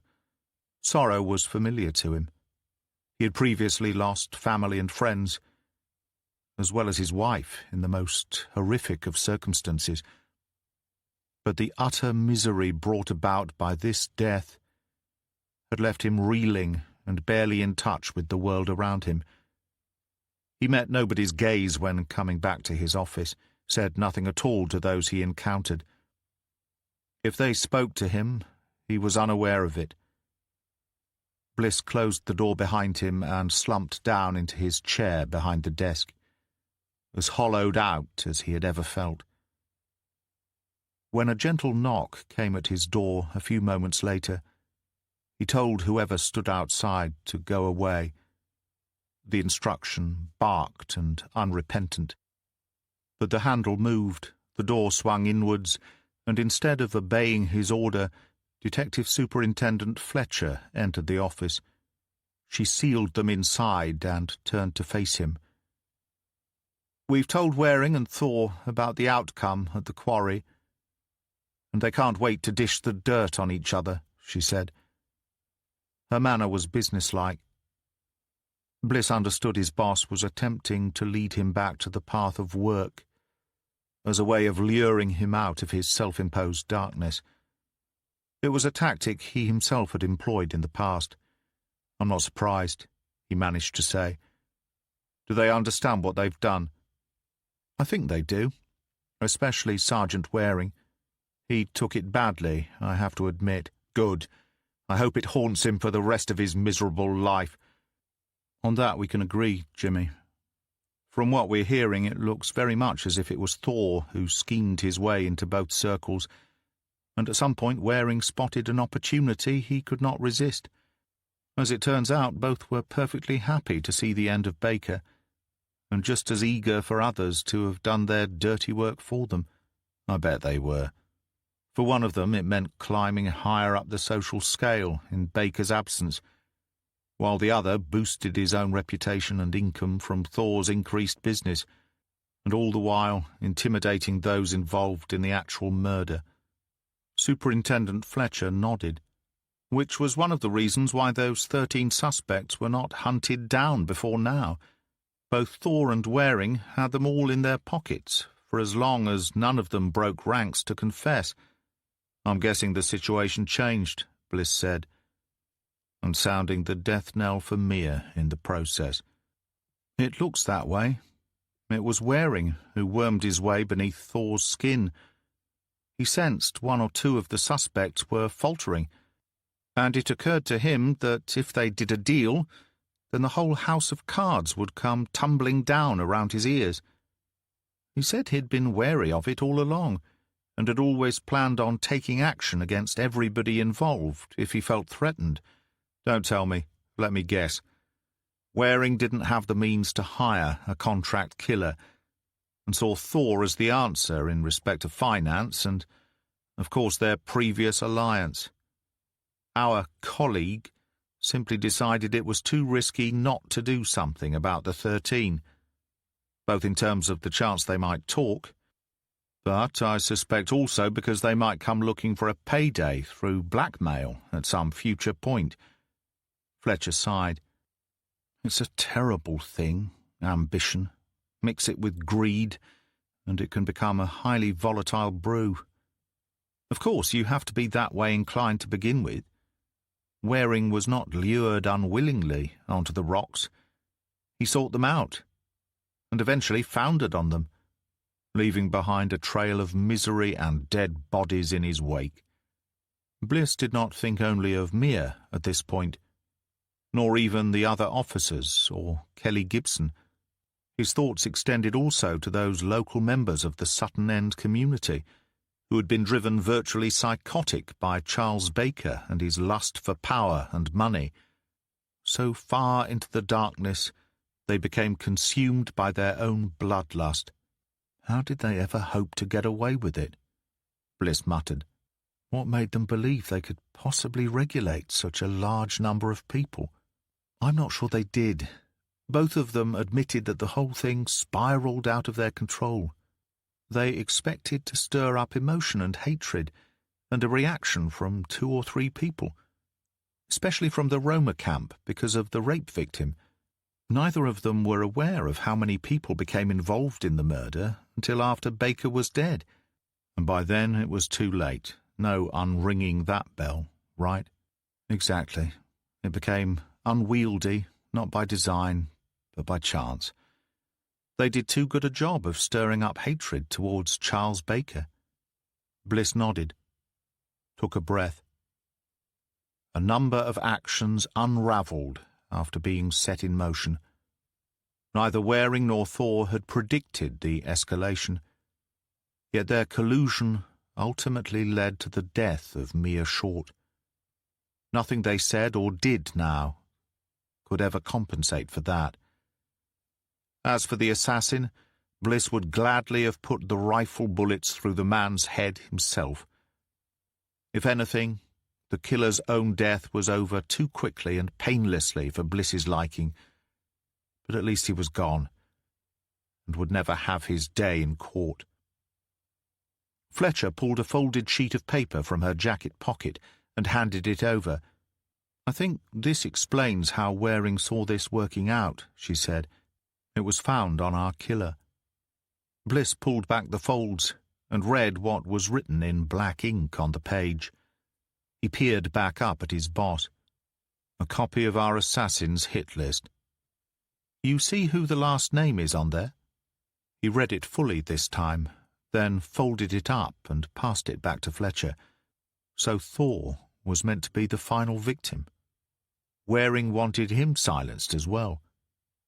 He needed the man's money, but that was as deep as their partnership ran, as far as he was concerned. I can't say I'm surprised. What's one more death among so many? Especially when it not only slams the door on the matter, but effectively seals it. Not quite, Bliss argued. Savage was used to silence everyone else involved. But who was going to silence Savage? Fletcher squinted at him. I hadn't considered that. I expect Waring had it in mind to tie off that loose end himself. Bliss nodded. It seemed likely. Did they find the snake? He asked. Bishop had managed to tell them everything he could remember, including how the adder had struck at Pavla Savage. Eventually. Evidently it was a right bugger for the RSPCA to corner. I guess there's some justice in his own pet contributing to his eventual downfall. Fletcher agreed, but none at all that it should also cause the loss of one of our own, she said. I think it's time I spoke with my team, Bliss said after a moment of silence passed between the two. They're all out there waiting for you. They understand the process, Jimmy. Before you can speak to them about what happened, you have to first come to terms with it fully yourself. And how about you, Ma'am? He asked. How are you dealing with it? In truth, I'm riding a professional wave that I hope is taking me back towards sanity, without my completely screwing up. I dare say that at some point soon the date I have with a bottle of red wine will cause my emotions to overflow. Fletcher paused for a moment, a wistful expression appearing on her face as she continued. You and I are not entirely dissimilar when it comes to processing such things, Jimmy. There are differences, of course. Me, I immediately switch into superintendent mode, do what needs to be done, and then later allow myself to wallow. You need time before you can press that professional button, but in the end, we both manage to go on, as well as find a way to mourn. That's all we can do. Otherwise it destroys us. Bliss cast his eyes downward. This is going to be the hardest thing I've ever had to do as a team leader. Many years ago, long before your time here, Mum, I had to speak to my squad following the suicide of one of our own. Penny Chandler and I worked closely with him, and he killed himself after I discovered he was both on the take and a murderer. That was tough, because despite everything he did, he was a much-loved character around the station. I considered him a great friend. But now, with Mia, my mind is a black hole. There's so much to say, but I'm at a loss as to how to go about it. Speak from the heart, Fletcher advised him. Everyone will respect you for it, no matter what words spill out. But first of all, you need to throw off those shackles, Jimmy. I spoke with D.S. Chandler and DCI Warburton before heading into your office. They told me how you feel about the way events unfolded, so I'm telling you now, before you ask your team to move on, you need to be in a place where you can do the same, starting by accepting this was not your fault. Despite Fletcher's soothing voice and heartfelt assertion, Bliss felt unspoken criticism of him seeping out of the ventilation ducts. Its essence tainted the discoloured walls and fabrics with crimson darkness, imbuing the air with blood and tissue particulates, their toxic vapours swarming around him like a cloud of angry insects, waiting to infect him with their poison. "Inspector," the superintendent said, nudging him back into the moment, "do you accept what I have said? That you did nothing wrong?" Bliss licked his lips, tapped his left index finger against his temple. "In here," he said. He then tapped the same finger against his heart. "But not in here." His hand slipped lower, and he spread it across the slight bulge of his stomach. "Or in here." "Which is perfectly natural. And I know you understand why that is the case, Jimmy. Your gut instinct insists you could have done something different, perhaps even something more. Anything, in fact, that would not have led to Mia's death. Your heart aches for the loss we and Mia's family have suffered, and that ache feels like a harsh rebuke. But inside your head, where reality and logic take over from emotion, you recognize the truth. That's a good thing, a healthy thing. It doesn't feel that way right now, Mom, because it's all still too raw. But your team is also in pain and it needs its leader. One final thing you need to be aware of before you go out there to speak with them. DCI Edwards took control of the situation earlier, when you rushed out of here to drive over to the quarry. She assumed Gold Command. There may be a price to pay for that. Bliss frowned and shook his head. If so, it'd be grossly unfair, Ma'am. You say I'm not to blame, but if that's true, then the boss was even less so. This is the police, Jimmy. Someone always has to be accountable. Now, come on, I'll walk with you. When they entered the major crimes area, the place was teeming with people, but the conversation was subdued. Silence gradually washed over the room as everybody became aware of their presence. I loved Mia Short, was how Bliss began addressing his colleagues, and that's the simple truth of the matter. I loved her in the same way I love all of you who work by my side and never take a backward step. It's the kind of bond so few people understand, and fewer still get to enjoy. When someone touches your life in such a way, you never forget them. Mia may have been snatched from this world, but she will never be gone from either our hearts or minds. Moreover, I respected Mia so much. The colleague she was, the friend, the DI she was destined to be. Fact is, I think if she had ambitions to rise even higher in the ranks, Mia was the type of character to achieve just about anything she put her mind to. We knew her as hard-working, fiercely loyal, and those who let themselves be swayed by her stature soon learned the error of their ways. This prompted a ripple of gentle laughter, a shared memory of the firecracker Mia Short could be when riled. Bliss glanced around at his team. He reflected on those words and how he had only come to realize the truth of them as he delivered his speech. Sadness threatened to overwhelm him once more, prompting him to speak, to say anything, hear anything back, rather than allow the utter grief he felt to completely engulf him. I do feel guilty. I sent Mia and Bish out there. It should have been me, but it wasn't. Things were more than a little hectic, and perhaps I didn't pay enough attention to the possibilities, to the threat we now know existed.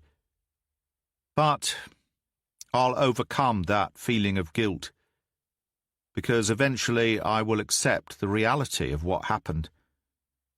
That a series of criminal and ugly events spurred by pure greed led Mia and Ollie Bishop into harm's way at the hands of a contract killer and ex-mercenary from Serbia who held a firearm on them in the midst of a dangerous and escalating situation. I guess we will never know if Savage would have pulled the trigger had he not been bitten by his own pet. But we do know the surprise at being bitten jarred the man's aim, as well as caused him to fire. We could be sitting here just as easily, mourning the loss of Ollie Bishop. And we must all wish him well while he recovers in hospital from shock. Today, though, we rightly mourn Mia. Counselling sessions will be offered to all of you, and I urge you to take advantage of them. If that sounds odd coming from me, well, it sounds just as odd to me. But trust me when I say you need to talk about this with somebody. I understand that many of you will not want to take this home with you, and I can empathise. So don't. Speak to the counsellor and find your own way back. Take as much time as it needs. None of us will ever forget Mia Short, and nor should we. But I believe we honour her memory best by carrying on doing the job she loved and died for. Bliss stood back and lowered his head. Silence followed. Then, after a moment, a slow applause broke out. Within seconds, everybody joined in, and when Bliss looked up, he saw colleagues weeping and hugging and sharing emotions they so desperately needed to express. DC Ansari raised her Peterborough United mug and called out, "3 cheers for Mia Short!" The entire room erupted into cheers for their late colleague, and the mood changed from one of immense sorrow to an overwhelming sense of great resolve. Chandler made her way over through the throng to hug Bliss. "Are we okay, Pen?" he asked as they pulled away, "after what happened earlier?" She peered deep inside him. "Of course, always. And if it means anything to you, you were right to hold me back at the quarry. I would have been a liability, someone else you needed to think about when you already had Bish and Mia, just as long as we're still talking." This raised a faltering smile, together with a fresh glut of tears squeezed from her reddened eyes. "You and I are fine, Jimmy, better than fine. We're good." When Chandler turned away to speak to Grattan, she was swiftly replaced at his side, first by Ansari, and then, to his complete shock, DCI Edwards. "You did well," she whispered in his ear. "Mia would be so proud of you." Bliss nodded. "Cheers, boss. I hope none of this comes back to bite you. We've not always seen eye to eye, but you shouldn't have to take a hit for this." "I'm not sure if I agree with you," Edwards said. Her eyes were dull and as flat as her tone. She appeared to still be in a state of shock. "Our colleague and friend is dead. I can't wash my hands of her death. If they ask me, I'll be in your corner. I won't let it go without a fight." She raised a weak smile. "You know what, Jimmy? Despite everything that has gone on between us, I wouldn't put it past you to defend me." Fletcher bided her time as Bliss shook hands with other colleagues, eventually slipping alongside him. Smiling, she hooked an arm through his and said, "Nail the men responsible for what happened last night. Justice is pedestrian, so it will take time. But as soon as they are convicted, you will be able to look back on these past few days in a completely different light." Bliss blew out a long sigh. "I do hope so, boss. I still find it hard to believe this was put together by those two arseholes. I thought they were holding back on us, but I didn't have either of them down as the linchpin on this. That's probably because neither of them were on their own. You and I both know this did not go the way of many of our operations. It was fast, it was furious, and it left little option but to react to ever-changing circumstances. The thing to keep in mind is that you did precisely that.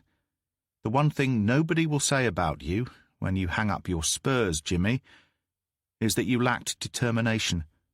You have it to the point of bloody-mindedness, and you can take credit for working this out, and for identifying the location of our killer." "Yeah.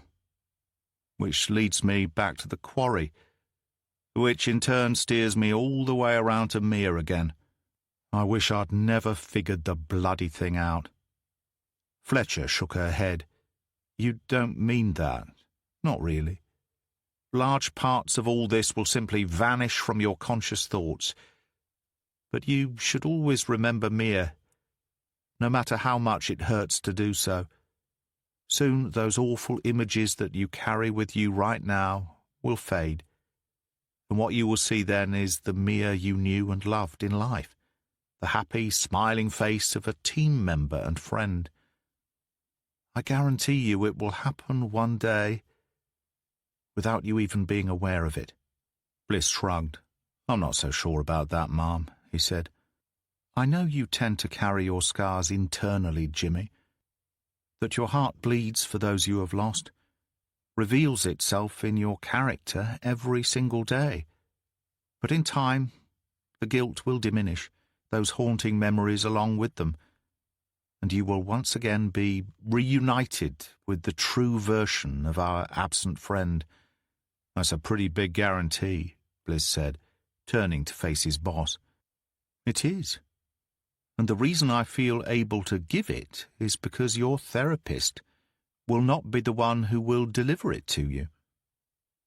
She will not be the one who will rid you of your current shackles and set you free. Neither will it be your friends, colleagues, family, or bosses." "Then who will?" Fletcher gently squeezed his arm. "Why, you, of course. That same integrity of character now holding you in its grip is the same one that will eventually release you. It has always come from within you, Jimmy. I thought by now you had realized that."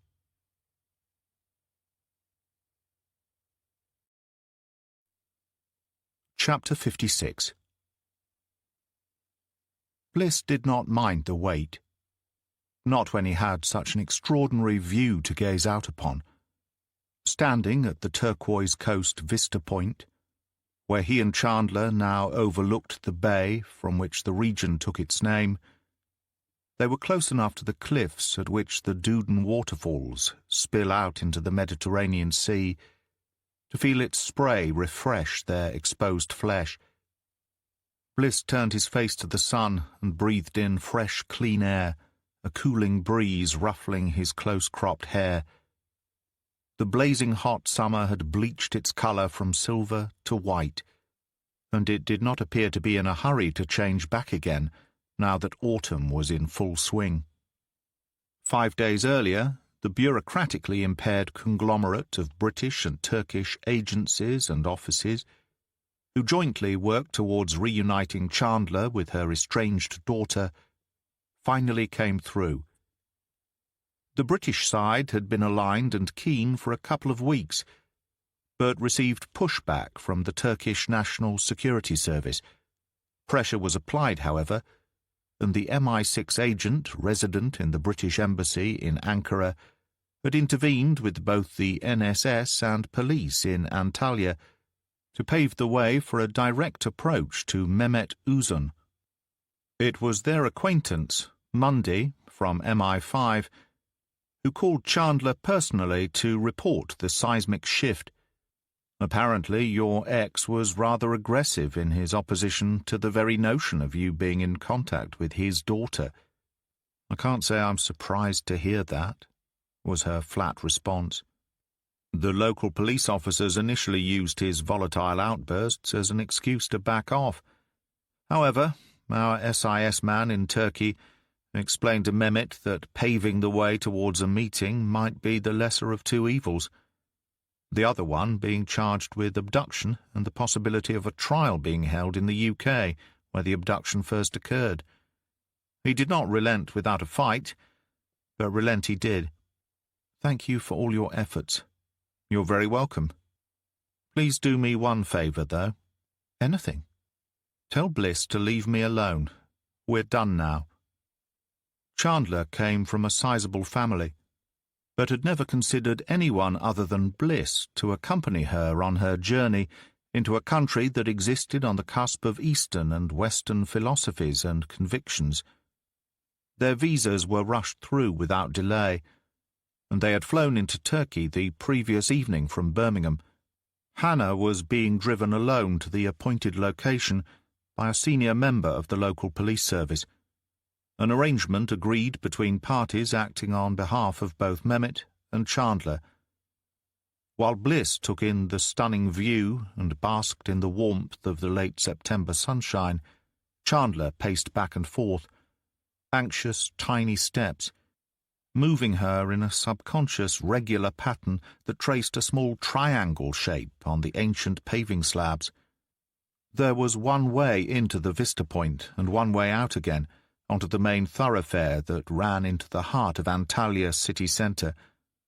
As she shuffled back and forth, Chandler's eyes never once left the entrance to the slip road. "What if she's changed her mind?" Chandler said absently, snaring Bliss's attention.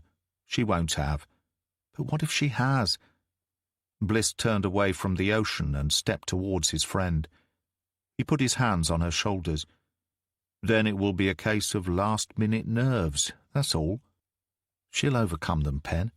"We can't know that, Jimmy, not for sure. My daughter came to this country believing I was dead. Why should she care now?" "Because now she knows you're alive. And there's no doubt in my mind that she is every bit as anxious to see you as you are her.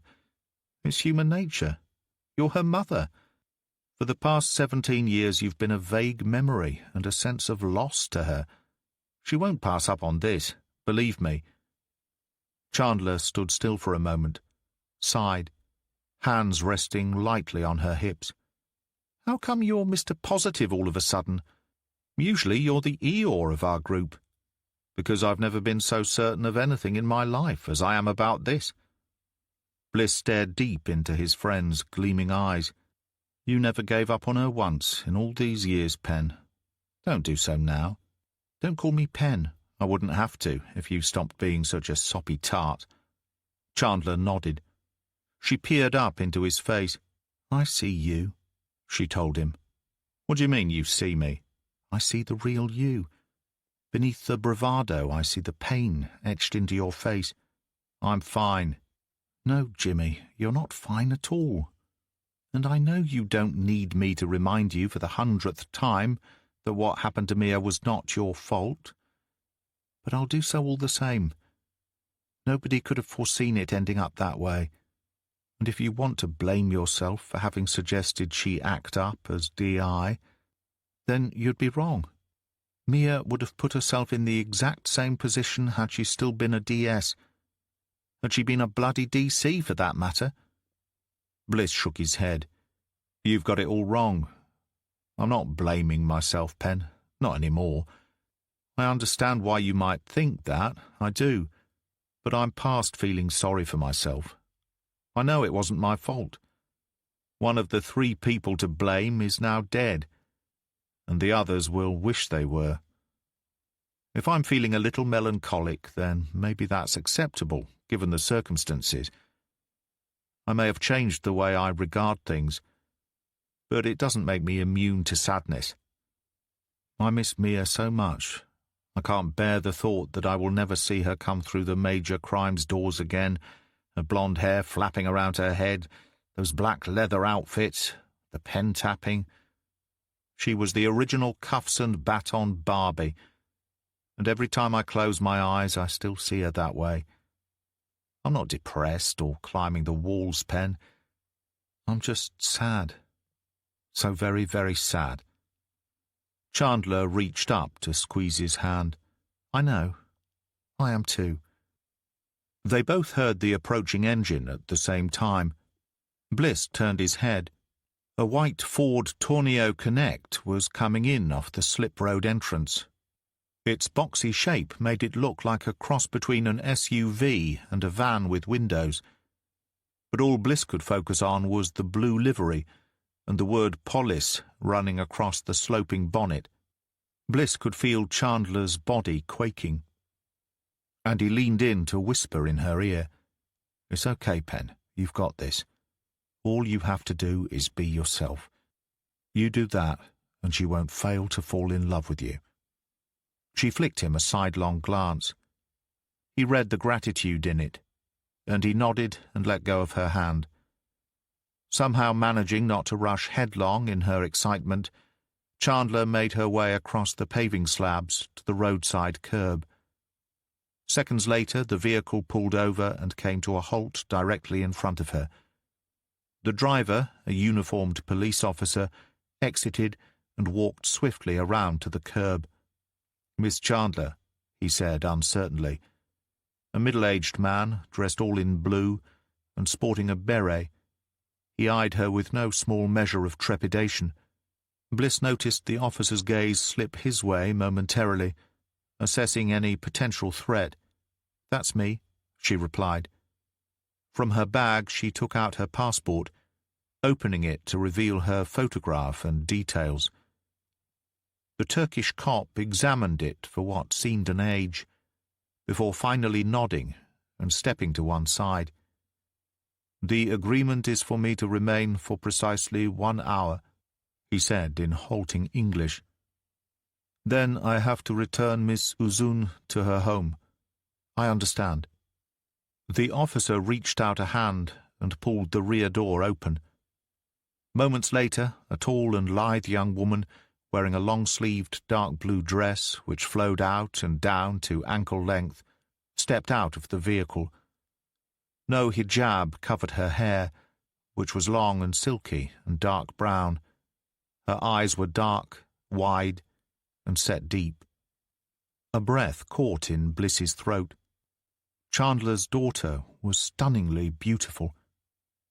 For a moment there was only silence as the two women stared at each other. Then Hannah nodded once at Chandler, and her mouth formed a heartfelt smile, revealing perfect white teeth. "Hello, Mother," she said softly. "Hello, Anna," Chandler replied. "I'm so very pleased to meet you again." Bliss turned away, back to the ocean, his eyes misted with more than the spray coming off the waterfalls, still tumbling into the deep blue waters below.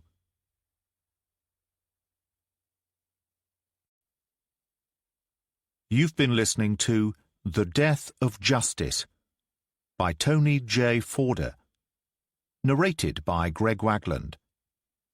Published by Whole Story Quest Audiobooks, an imprint of W.F. Howes Limited. This work is copyrighted 2019 Tony Forder.